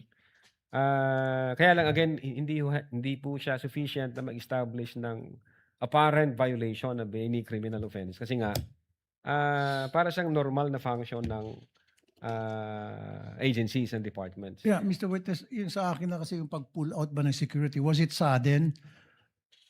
Did it, I mean, ano yung naging dahilan? At kanino galing yung order para i-pull out yung ilang numbers of security details niya, particularly PNP, and then sabi nyo nga, yung sa PSG, nabawasan din ba base sa inyong investigasyon? Bakit nga po nangyari yon? Yung sa Anong nag-trigger noon? Opo, yung sa 75, ang naalala ko po sa news, parang inilipat ho sila, Your Honor, sa Manila kasi mayroong issue ng kailangan nilang i-augment dahil may peace and order issue sa Manila. So yun ang nakita kong na nasa news na ginawa ng PNP o reason ng PNP bakit mayroong ganong pull out.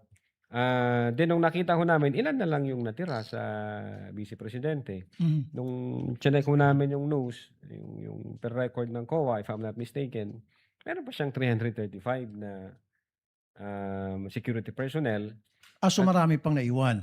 Yes po, Your Honor. And Okay. in fact, kung di ako nagkakamali, narinig ko po yung sinabi ni Honorable Boying Rimulya na yang bilang na yan, mas marami pa doon sa bilang ng mga security personnel ng presidente.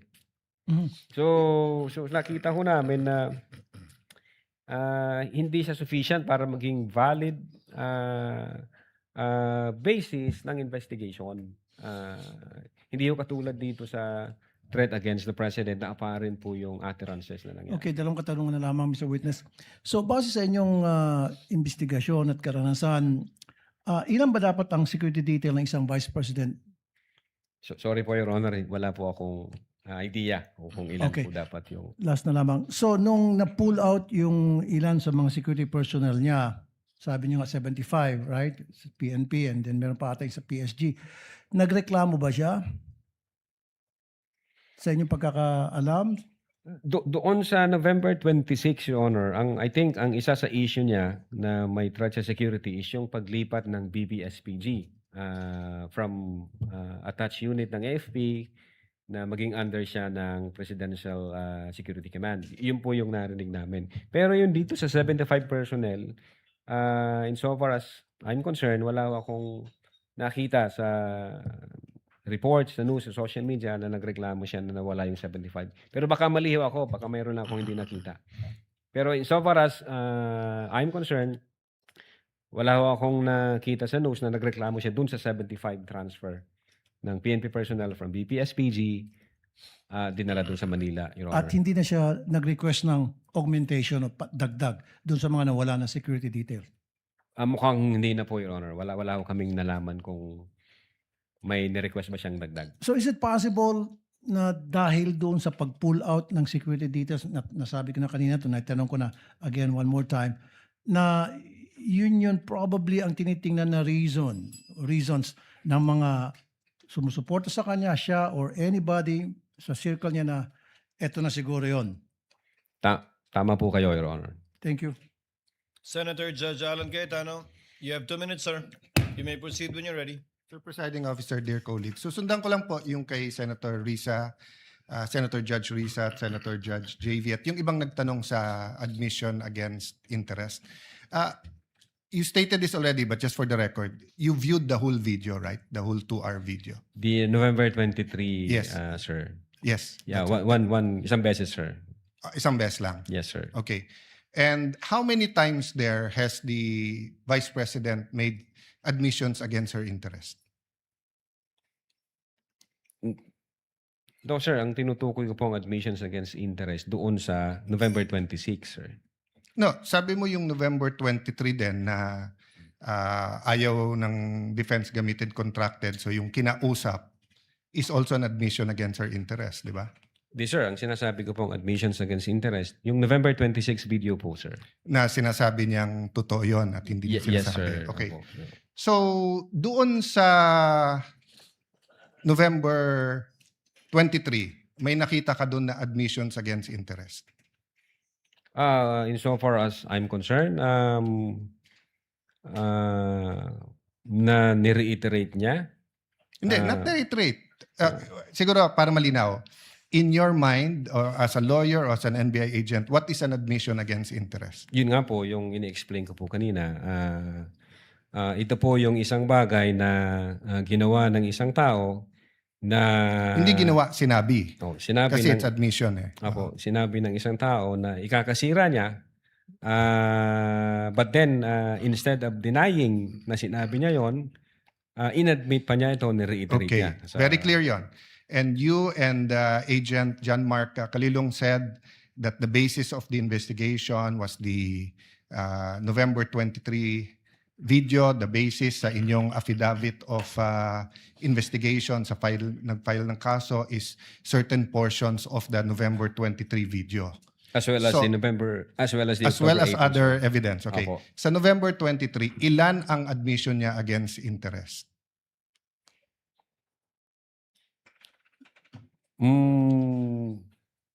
Ang sinasabi ko pong admission against interest This yung is a new November question. 26. This is a new question. If you evaluated well the November 23 video, is there any circumstance in that video that you believe that the Vice President made admissions against her interest? Plain ho yung utterances doon, Your Honor. Yung nakita lang ho namin, yung utterances niya. Insofar as I'm concerned, yung admission against interest nangyari nung November 26. Mr. Witness, sagutin niyo na lang ako. Lahat ng admissions are utterances. Yes, sir. Okay? Admissions is verbal. Diba? Hindi to yung parang admission sa court. Pwede mo i-admit yung documentary evidence, pwede yung object evidence, pwede yung statements. When we talk about admissions against interest, especially in context of what we're talking about, may statement na laban sa interest niya. Yes, sir. So tinatanong ko dun sa buong video, meron ka bang nakita? Wala. Yes or no lang yun, meron or wala. O meron at wala, hindi yes or no. Kayo nag-evaluate nun eh. Meron o wala? Admissions against her interest. Yes, sir. The fact na in-utter niya yun. Which one nga? So meron ilan at ano yun? A little leeway, Mr. Presiding Officer, kasi hindi natukoy masyado yung tanong. Senator Judge Sara, may proceed. Yeah. So which statement that? That one you're mentioning now. So yung sagot mo meron. Ang understanding ko, sir, nung sinabi ko yan, I'm referring to the November 26, 2024. Mr. Witness, paulit-ulit tayo. Yes, sir. Burahin mo na yung pinag-uusapan natin you're referring to. I'm asking you a direct question. Yes, Sa sir. November 23, meron o wala bang statements na you will consider in your professional as a lawyer and as an NBI agent in charge of investigating this? Meron ba siyang admissions against interest? Ang tinutukoy ko lang po again, Your Honor, yung 26. No, I don't care. Wala po yung 23. I'm sorry. I don't care, Mr. Presiding Officer, kung anong tinutukoy mo. I'm asking you a direct question. November 23 video. Meron o wala siyang admissions against her interest doon? Attorney Lotok, yes, no, I do not know, I do not remember. We're referring to November 23, not 26. I do not know, sir. Ang you do not know. ang nire-refer ko na... Don't tell me na. So you do not know. Okay. When she said, kung papatayin ako, may kausap na ako, patayin niyo yung tatlo. Is that an admission against interest? Yes or no? Based on that utterance, sir, yes, I think so. Yes. O kakasabi mo lang kanina, I don't know. Ngayon, yes. O ano pa? Ano pa sa video na yon na admission against interest? Meron o wala? Or I don't know? Yung utterances na yun, sir. Sir, bukod nga doon. To me, sir, yung utterances na yun, that's admission against Sir, interest. klaro na yon. Tinanong ka na ng presiding officer, sagot mo, I don't know. Tinanong kita ng diretso na sa video, biglang you know, biglang sasabihin mo na yun utterance na yon. So ang tanong ko na ngayon, bukod doon, aside from that. Sir, ulitin ko po yung sagot ko. No, you don't need to answer. Yung sinabi ko po na No, I'm admission asking against you, interest. aside from the utterance, the statement, na kung papatayin nila ako, patayin sila, is there any other utterance during in that video that you would consider admission against In so far interest? as I remember, wala na po yun. Wala na, okay. When the Vice President said, yung pinamigay sa DepEd, isn't that an admission against her interest kung may pinamigay? Siya po yung namigay, sir? O, ikaw ang nanood ng video, ikaw nag-evaluate. Ako pa magsasabi sa iyo kung ano laman ng video. Akala ko ba tinignan niyo ng mabuti yung video? Bakit hindi mo alam yung laman ng video? DSW, sir, pwede ko pong tingnan yung sinasabi No, niyo. so you do not know what the alaman ng video? Again, tiningnan ko po ang video one time and ang nag-review po ng video yung agent on case. Yes, but you're the agent in charge and you're the one who filed the affidavit. Okay, Yes, sir. next question. Nung sinabing mag-people power, tapos ang sinabi niya, hindi yun yung solusyon. O kung nag-people power, sino magiging presidente? Kung nag-people power at mawawala ang Pangulong Marcos, sino magiging presidente? Siya, sir. O, so hindi ba admission against her interest din? Siguro sa interest niya, maging presidente. Pero ang sinabi niya, wag. I think so, sir. Okay. So I mentioned 3. So my next question. When you have an admission against interest, do you take the whole admission or you can cut it up into parts? Again, Your Honor, yung If my admission against interest is 1 sentence or 1 paragraph or 3 sentences, can you take 1 sentence and say yun lang yung admission and the 2 other sentences are not? Can you divide I it think up? it should be the whole, sir. The whole sentence. So the whole sentence niya, nung sinabi niyang kung papatayin ako, is pinagbibintangan niya yung 3 na papatayin siya. So if you say it's an admission against interest and you believe it, you also have to believe na papatayin siya nung 3. The same thing, if you're going to say na namudmud siya sa DepEd, ang sinabi niya galing sa First Lady yung pera. So you're also going to have to believe that. So if you're going to believe her, na yung ibang sinabi is seditious, ngayon sinabi nga niya, hindi solusyon ng people power. So as the evaluator, bakit hindi consistent yung evaluation niyo nung video? No, I think yung insofar as people power is concerned, I think sinabi niya yata na, yes ma'am, natutuwa ako dun sa ginagawa niyo. Hindi. Pwede ko pong ulitin. Let the record speak for itself. It's on Yes, Your page 26. Same paragraph nung sinabi niyang papatayin, no? But having said that, last question, no? Bakit sa cybercrime ni-refer? Ba't hindi sa anti-terrorism or sinabi mo meron intel group? Bakit sa cybercrime? Your Honor, my cyber aspect po kasi yung violation. Okay. What are the aspects of the alleged threat? One is the cybercrime grave threat. The other one is a possible assassination threat, right? No, Your Honor. Yung sinasabi kong my cyber aspect, the utterances was made through cyber. And the utterance, in accordance with you, constitute grave threat.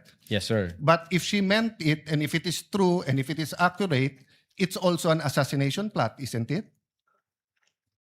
Kung totoo yung utterance niya, napapapatay kita, may kausap na ako, hindi ba assassination plot yun? Maybe, sir, yes. No, hindi maybe. NBI kayo nag-aano eh. May nagsabi sa presidente, papatayin kita. How much plain can that be as an assassination plot? That's why, sir, may validation process. That's why may validation. Kaya yung tanong ko, ano ba mas mabigat, yung assassination plot o yung cyber aspect? No, Your Honor. No, diretso yung tanong. Hindi no. Anong mas mabigat? It's a direct question.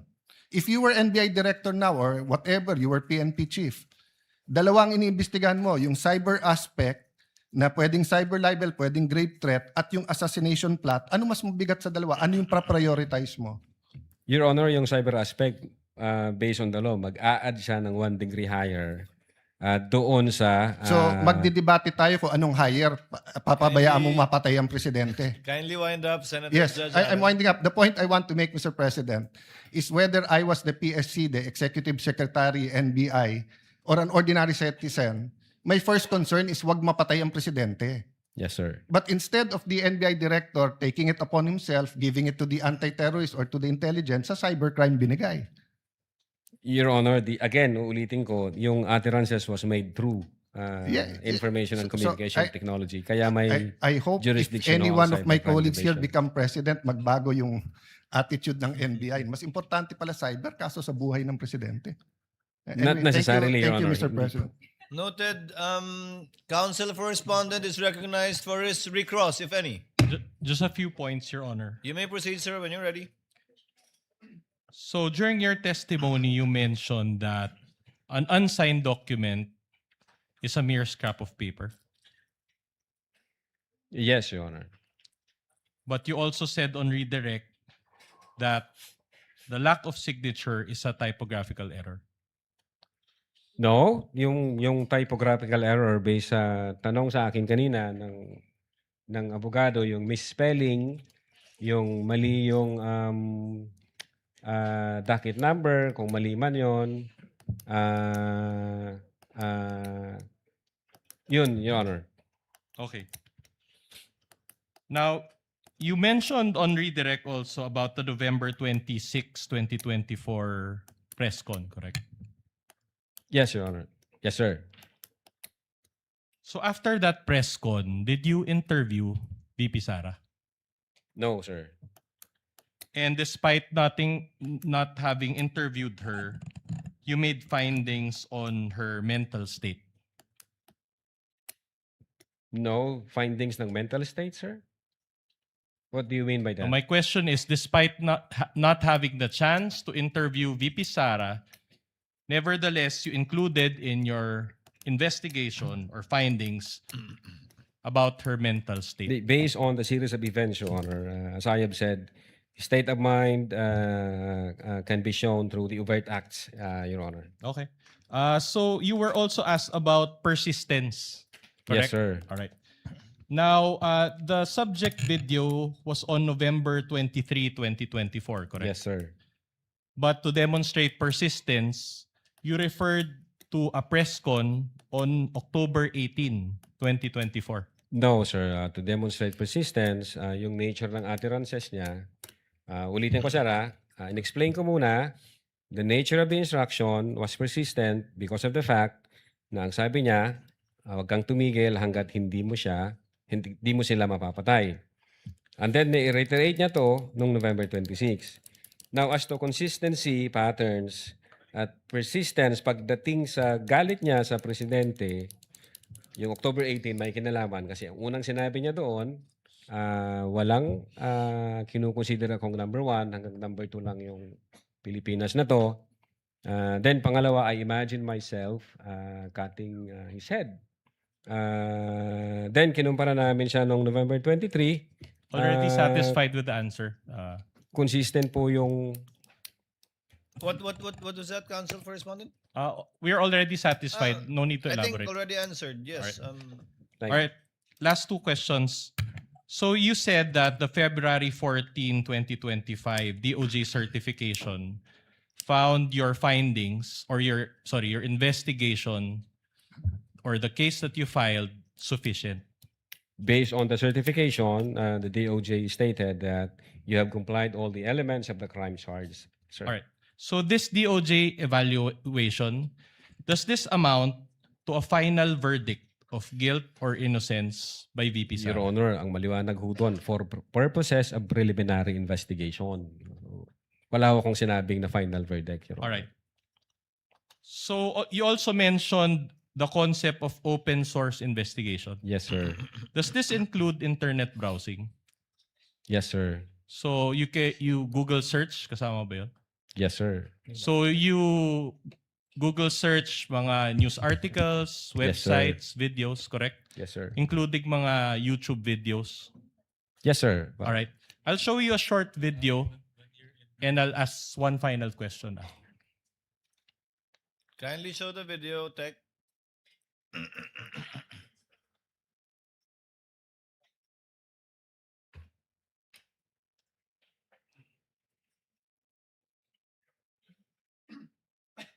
Worry ko lang is yung mga anak ko dahil hindi talaga yan sila sanay na wala ako. Nasanay kasi sila, lumaki kasi sila na katabi ko yan sila sa tulog. Yan yung worry ko, yung aking mga anak. Dahil nawalan sila ng nanay. Yan yung hindi ko kasi magawa remotely, yung pagiging nanay. Pero yung trabaho dito at trabaho dyan sa Pilipinas, kung saan man ako, ay magawa ko siya remotely. So in the course of your open source investigation, did you encounter this video? Hindi ko po na-encounter yan, sir. Nothing further, Your Honors. Before we let go of the witness, the presiding officer just has a few points. Number one, to clarify, Attorney Lotok, Yes sa po, Your Honor. pagtatanong po ni Senate President Wen Gatchalian kanina, sabi niyo po, maliban sa mga salitang binanggit o sinambit ng ikalawang Pangulo na may nakausap na siya nagagawa ng kanyang kautosang patayin, di umano, ang tatlong opisyal ng bansa, wala po kayong hawak na ibang ebidensyang may kinausap na nga siya. Insofar as the Cybercrime Division is concerned, sir, opo. Pangalawa po, sabi niyo po, sa ilang katanungan pinukul sa inyo, na hindi niyo alam kung totoo o hindi ang ilang mga sinabi ng ikalawang Pangulo. Sa video na napanood po ninyo ng isang beses, yung mahigit 2 oras, sa kabuuan po, totoo po yun. Ang kaya nyo lang pong sabihin na sinabi niya yon, pero kung totoo man yun o hindi, wala po kayo sa lugar sabihin na totoo nga ba lahat ng mga sinabi niya. Well, una, since Vice Presidente siya at base doon sa circumstansya na galit siya at nagbabato siya ng mga pagmumura, we believe na totoo yung mga sinasabi niya, Your Honor. And as an advisement perhaps to the senator judges and the public as well, an admission against interest, as mentioned in the rules, is nothing really special. An admission against interest under the rules is simply an exception to the hearsay rule, where a person who is about to die or is unavailable to testify, his statements against his or her interest may be admitted, testified to by another person, not the weight we seem to be giving admission against interest na parang umami na dahil labag sa interest niya yon. The rules are specific and the purpose also is specific. It is an exception rather, to the hearsay rule. If there are no other points or questions to be raised by any of the senator judges, Attorney, talagang photo finish. Senator Judge Padilla is recognized for his intervention. Pwede po bang magtanong You have 2 ulit? minutes, sir. Yes, of course, sir. Opo. Kanina po nabanggit kanina ng isang senador na meron pong 2 kaso sa panahon ni Pangulong Rodrigo Roa Duterte na inimbestigahan niyo po, isang 150 million, tsaka ano po yung isa? Ang naalala ko, Your Honor, yung kay Mas yata, yung sa... Hindi ho ako may hawak noon, Your Honor, hindi ho ang Cybercrime Division. I think ibang unit ang nanghuli, although ang Cybercrime Division yata yung nag-file. Pero hindi ho ako may hawak. Hindi po panahon niyo. Pero ano po nangyari doon? Na-dismiss po ba yun? Ang alam ko na-dismiss yata, sir. Nagsagawa din po ba sila ng masusing investigasyon? Hindi ko po masasagot. Hindi ho ako nag-imbestiga, Your Honor. Wala po kayong nabalitaan kung gumawa din sila ng masusing investigasyon? Again, Your Honor, kung ibang unit ho ang nagsagawa noon, wala po akong personal knowledge. Opo. Kasi po doon malinaw na mayroong involved na pera. Kasi alam niyo, matagal din po ako nakulong. 3 taon din po ako sa kulungan. Marami po ako nakasama dyan na mga hired killers. Katunayan, pati po hindi hired killers, nakasama ko din po dyan. Sila Tihanki. Katunayan, excuse po sa aking seatmate. Madami po talaga. Pag usapin po kasi ng pera, talagang may threat. Pero sa tingin po ba nyo yung mga nangyari nung November 23, birthday ko pa po yun. Sa tingin nyo po ba, walang involved na kahit anong pera dito? Walang kahit anong threat pa rin po ba yun sa palagay ninyo? Kasi ang hired killer, pera-pera po yan. Based on our findings, grave threats, Your Honor, and inciting to sedition. Meron po ba inciting? Okay. Maganda pong pag-usapan yan. Doon po ba, pagkatapos po ba nung November 23 na mga sinabi ng ating Vice Presidente, meron po bang ginawa ang ating mga taong bayan para maging inciting for sedition? Nagbunga po ba ito? Your Honor, ulitin ko po yung sagot ko. In the case of People versus Nabong, hindi ho necessary... Pakisagot na lang po kung yes or no. Kung meron po bang naganap na pagkilos ang mga tao. Insofar as yung Seditious Act, wala kaming nakita, sir. Wala po, opo. Meron pa pong isang tanong. Doon po ba sa mga naganap na maraming protesta, merong trillion march, merong kung ano-anong march. Nakita niyo po ba doon ang Vice Presidente? Yes or no lang po. Saan pong protesta, Your Sa Honor? lahat po ng protesta na ganap, Dilawan, Pinklawan, Duterte, ano man po. But wala akong personal knowledge, sir. Yes or no lang po, nakita niyo po ba doon si Vice Presidente, nagsalita po ba siya? Nagbigay po ba siya ng panahon dyan sa mga yan? Insofar as I'm concerned, wala akong nakita, sir. Wala pong nakita. Okay lang po, maraming salamat po. Thank you, Senator Judge Padilla. Attorney Lutok, you are excused, and the court thanks you for your time and cooperation with this impeachment court. Thank you very sir. much, Your Honor. May I ask, good that the Honorable Defensor is standing up. Tomorrow, the subpoena for Attorney Lopez is only for today and tomorrow. The subpoena thus far, yesterday rather, and today. The subpoena for Captain Bello is for, no subpoena, but she is scheduled to testify tomorrow. So what is your pleasure, Honorable Defensor? Your Honors, before we proceed any further, the prosecution respectfully requests for a 5-minute recess. Just 5 minutes, Your Honor. You can do your thing, Honorable Defensor, while I recognize Senator Judge, with the permission of Senator Judge Cayetano, of course. Maybe they can. Can they do their thing? Yes, I was going to suggest that. I have a question about tomorrow. Maybe the defense can do their huddle while I ask Yes, this exactly the question. point. Exactly the The point. question naman is, Senator Cayetano, Alan is recognized. thank you, Mr. Presiding Officer, Mr. Senate President. This is addressed actually to the presiding officer, Senate Press, and our colleagues. So, are we going to have the oral arguments tomorrow about Yes. the? So, I think we all received the. Copies have been copies distributed. The last night. memoranda of the parties have been distributed. More or to the less, Senator it's Judges. 33 and 32 pages, so that's 60 pages.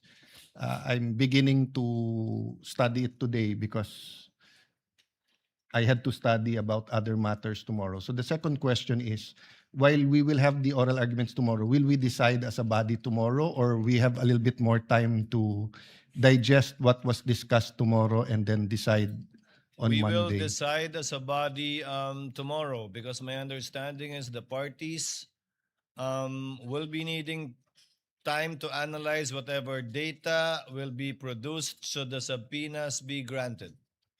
But that is for article. The subpoenas, for That is correct, Your Honor. That is for Article 2. 2, which we will start hearing in August, right? As of now, it is the last one, but as we had talked Yeah. about earlier, the prosecutors can decide to bump it up depending Yes. on their strategy So- to present evidence. No, so I'm not moving that we postpone the oral arguments tomorrow because I think we're ready to listen.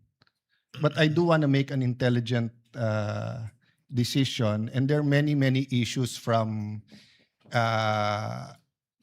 the test nga of if it's definite, is it a fishing expedition, 20 years, or so there's so many issues. Would it be possible that we also have our own huddle tomorrow before we decide, just in case we're not? I mean, if everyone's ready to decide tomorrow, who am I to stop the decision? But I just don't want to make a mistake in deciding at medyo makapal tong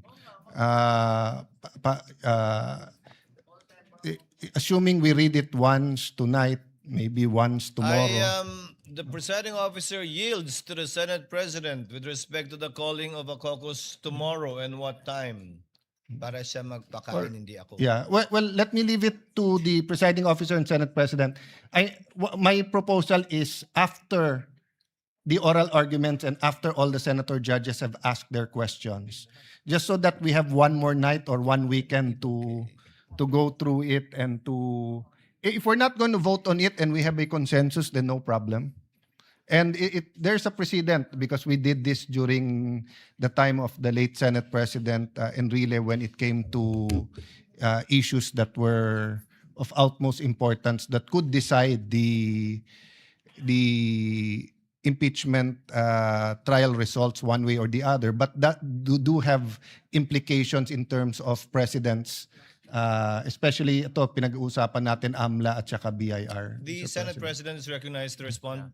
I share the same feeling with Senator Judge Alan Cayetano. I started reading both memos, and indeed it's quite lengthy and complicated, and we need to also consult our legal teams. So may I propose, Mr. Presiding Officer, to have a caucus tomorrow at 10 a.m. So that we can thoroughly One na discuss lang. this. One na lang. May- After. See, You want it after? Mr. Senate President, I mean, I really thank you that twice already during impeachment, without talking, we have the same wavelength. May I propose that if we have a caucus after, just so that we can, So for all we during the know, break. maganda yung discussion and we're enlightened by the prosecution. And, So during the break. And to be honest, I'll probably still be reading this at 10 a.m. no? If that is the pleasure of the body, we can have a caucus maybe after, no? During the break. when we After call a the break. after the oral arguments, we'll pause for a break and have a caucus. We can at call that a time. longer break, Senator Judge. Thank you, All right. Senate President and Thank you. Senator. Is the Honorable Defensor ready after his 5-minute huddle? Yes, Your Honor. Your Honor, may I request the court to recognize the counsel for the panel of prosecutors, Attorney Lorna Pataho Kapunan, Your Honor. Attorney Kapunan, counsel for the prosecutors, is recognized. What do you have for us, ma'am?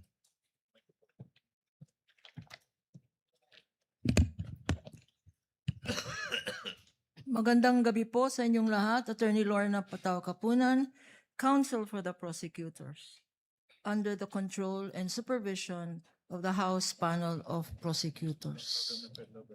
If I may, Your Honors, Please proceed.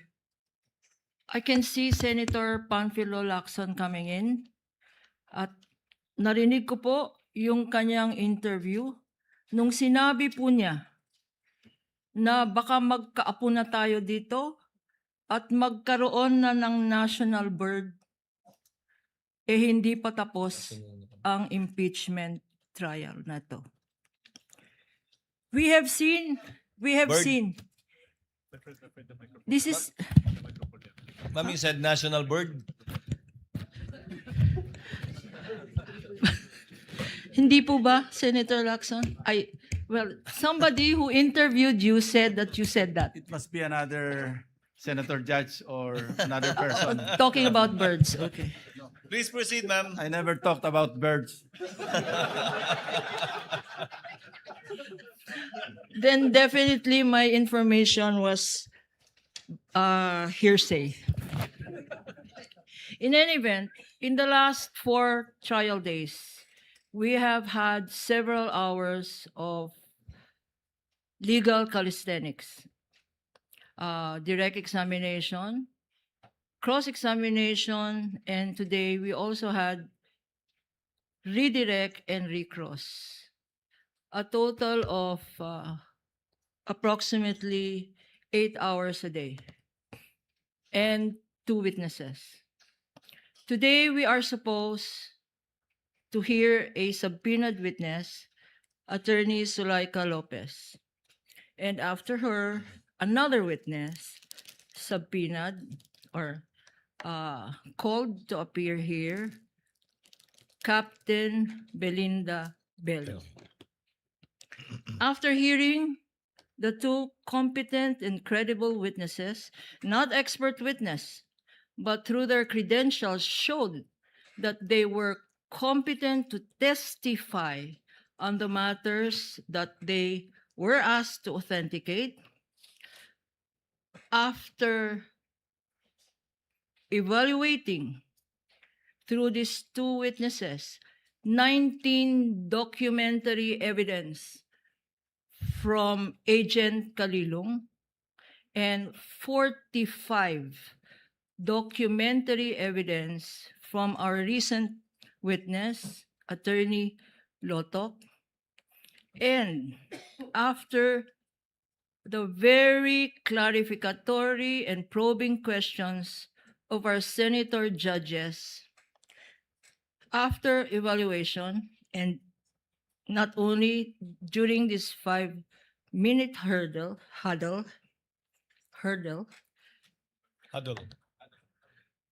pero hurdle na rin po yun. It is the wisdom of the public prosecutors as expressed through this representation that we find it totally unnecessary, redundant, and a surplusage to still present Attorney Sulaika Lopez and as well Captain Belinda Bello. Let me just state for the record the reasons why. Had we been able to present Attorney Sulueca Lopez, she would have proven 3 things, or we would want to have proven 3 things. First, that she was personally present inside that detention center when the Vice President uttered the video, Exhibit P-4-10, when she uttered the statements that she had contracted, that she had already contracted a killer, and you have heard this already before, and so on, to kill the President, the First Lady, and the Speaker of the House. That would have been the first offer of testimony, that she was personally present inside that detention center when the Vice President uttered those statements. Admitted already, admitted by no less than Attorney Vinluan here, who in his closing remarks or opening remarks mentioned more than 10 times that that press conference occurred, Attorney Sulueta and the Vice President was there, and that in that press conference or a live broadcast, the Vice President did utter the statements we have heard time and again, Exhibit P-4-10. Although Attorney Vinluan says, yes, 10 times, I counted just now. I counted that the admission there as to the utterance was made 10 times. Although Attorney Vinluan did say that it is a matter of interpretation. He says that the Vice President did not act as Vice President when she made those utterances. He attempted to give a humane picture to the Vice President that she had reacted as mother, sister, brother? No. And that she was not reacting in her capacity as Vice President. But in that statement that Attorney Vinluan mentioned, there was admission as to the utterances being made more than 10 times. He said, our interpretation is wrong, but again, that is left to the discretion of this court. So that was the first offer. The fact that there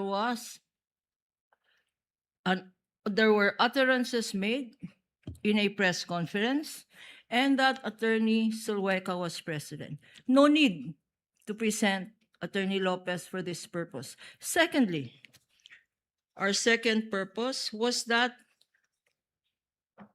Attorney Sulueca Lopez was not only present, but so were other media personnel present there who heard the utterances of the Vice President. And lastly, we would have offered Attorney Sulueca Lopez Sulaika Lopez to confirm the authenticity and the provenance of that video, Exhibit P-4-10. Totally unnecessary because why? Because the defense themselves used the very same video, said exhibit, in their defense when they showed Attorney Sulweca crying and allegedly complaining about the violation of our human rights. So by their own admission, there is no question about this video. And so it is our contention, and we hereby manifest that with these admissions on file, and thank you to the senator judges for the clarificatory questions propounded.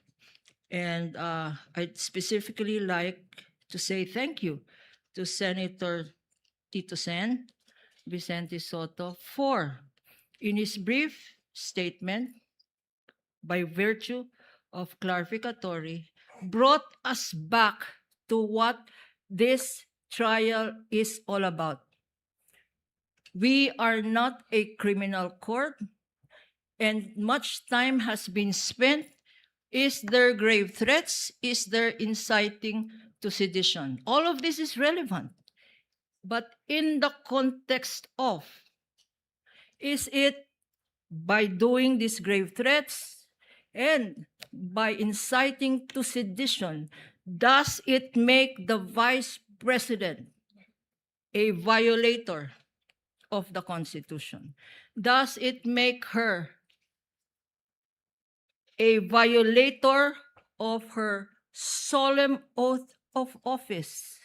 Is this a high crime? Is this betrayal of public trust? That is what this impeachment is all about. It is not what Attorney Binluan says. If it is grave threats, by all means, we admit. Prison correctional, 6 months to 6 years. And that's a fine of 2,000 pesos. If it is sedition, the same. MTC should be trying these crimes, or the RTC. But that's not what this is all Attorney about. Gapunan, Okay. with your indulgence, kindly Last sentence. take up the matter of the presentation of witnesses. Correct. Because that is the subject at hand. So going back to that going back to why we are making this manifestation, we have said, and I have said on behalf of the public prosecutors, Your Honors, that we will no longer be presenting Attorney Sulweca and Sulaika Lopez.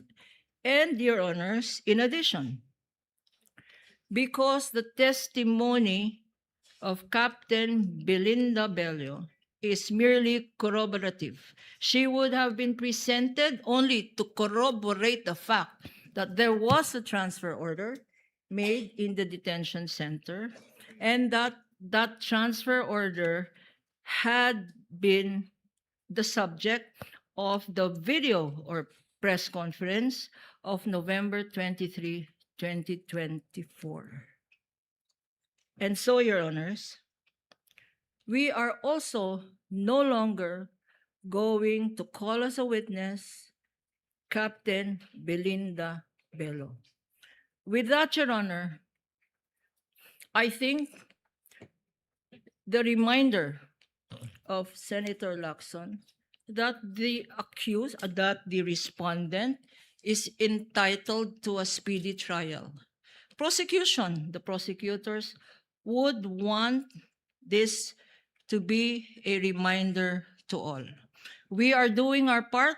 We have reduced trial dates by lessening our presentation on this article by 2 witnesses, Your Honor.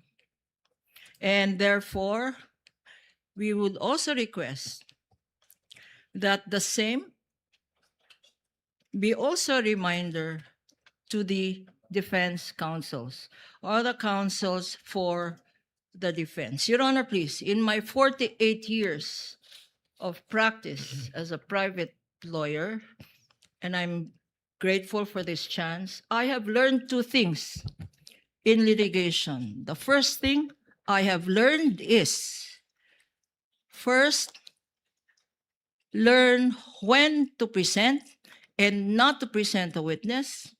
And second, learn when to stop. And I think that should be our takeaway from this manifestation. We have decided from the evidence presented and from everything in consideration that we will not present these two witnesses. And on that note, I will also say we know when to stop. And this is where I stop. Thank you. Thank you, Senator. Thank you, Counsel, President. for the. Mr. Presiding Madaling Officer. malito kasi sa sinabi ni Ma'am Lorna. Just a quick reply, Mr. Presiding Officer. Yes, Senate President Gatchalian is recognized. First of all, let me thank the prosecution for foregoing the two other witnesses that is supposed to be presented this week.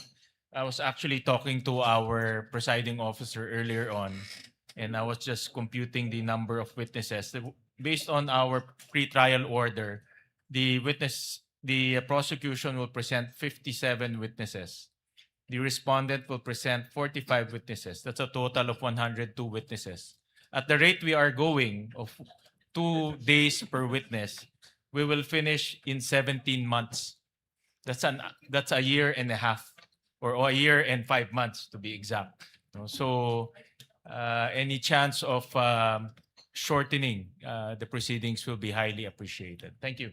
Presiding officer also thanks the Counsel for Private Prosecutors. So therefore, tomorrow, what is calendared for our agenda is the disposition of the two requests for subpoena by the counsel, by the panel of prosecutors, namely motion for the issuance of a subpoena for bank records and AMLC records, and a motion for the issuance of subpoena ducis tecum, as well for the BIR records that we returned via a sealed box. Given that there are no other witnesses to be presented tomorrow, because Director Matibag was scheduled based on an earlier decision of the court on Monday, July 20.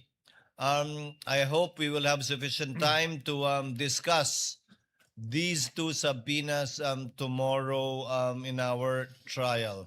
To remind, both parties shall be given 10 minutes to discuss the two motions, given that, and this will be discussed jointly already, given that you filed your respective memoranda jointly as well, discussing the two issues. You will be given 3 minutes by way of rebuttal and 3 minutes by way of surrebuttal, should it be necessary. Thereafter, the senator judges will proceed to discuss the matter in caucus and thereafter in plenary. Yes, Senator Judge Alan Cayetano. May I just ask, through the presiding officer, is 10 minutes enough? Your Honor, we will be Because- raising our request to make it at least 15 minutes per party. Because, sorry, I'll just use myself as an example now. I want to draw the line between a fishing expedition and this is definite, di ba? And of course, if you can answer it in your presentation, better. I don't have to ask questions anymore. And I can tell you very honestly, I'm really interested in this issue. So may I ask my dear colleagues, can we, since we don't have any other witness tomorrow, I think it will go faster if we give them more time and ourselves less time. Maybe 15 or 20 minutes each, and then 15?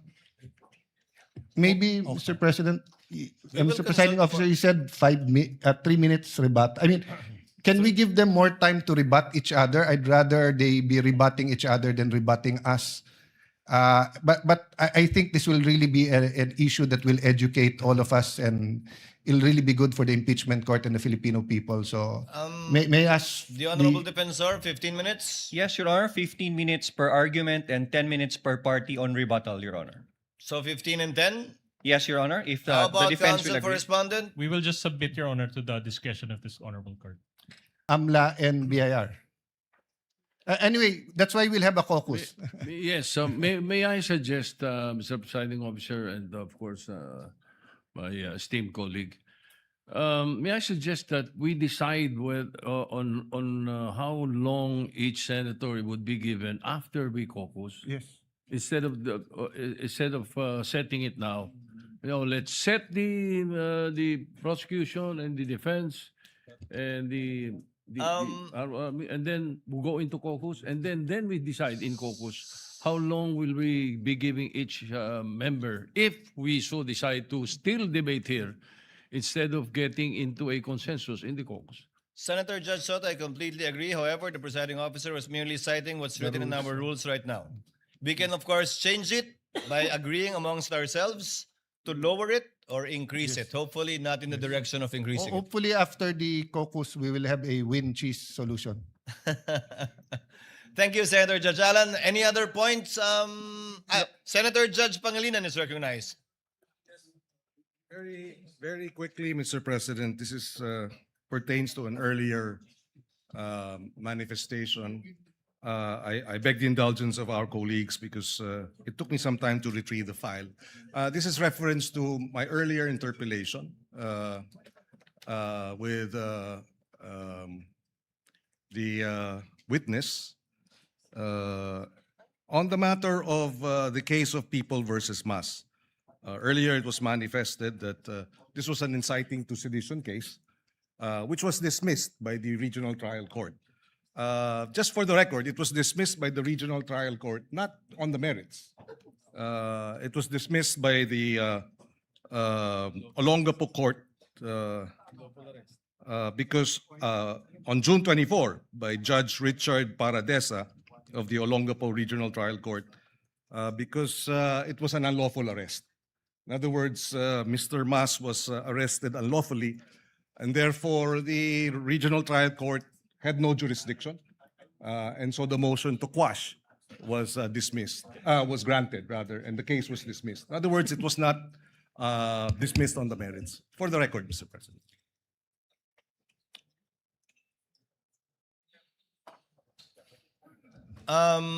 Yes, Honorable Defensor, just to remind you that tomorrow, kindly give us a list of your witnesses for the following week for the information of the court as well as for the other party.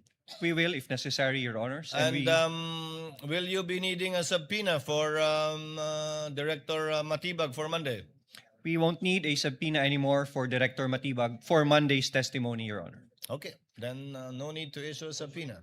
Any other points the counsel for respondent would like to raise? Your Honor, just to, before we end, can we Yes, request Honorable the Defensor? clerk of court to reseal the evidence, especially? Yes, after we adjourn, may I request the counsel, assisting counsels for the parties to kindly meet and reseal the USBs that were opened by the witness earlier amongst yourselves. Your Honors, we have no other matters for consideration this evening, Your Honor. There being no other business to be taken up by the court, trial is hereby adjourned until 2 p.m. of Wednesday, July 15, 2026. Thank you very much to everyone.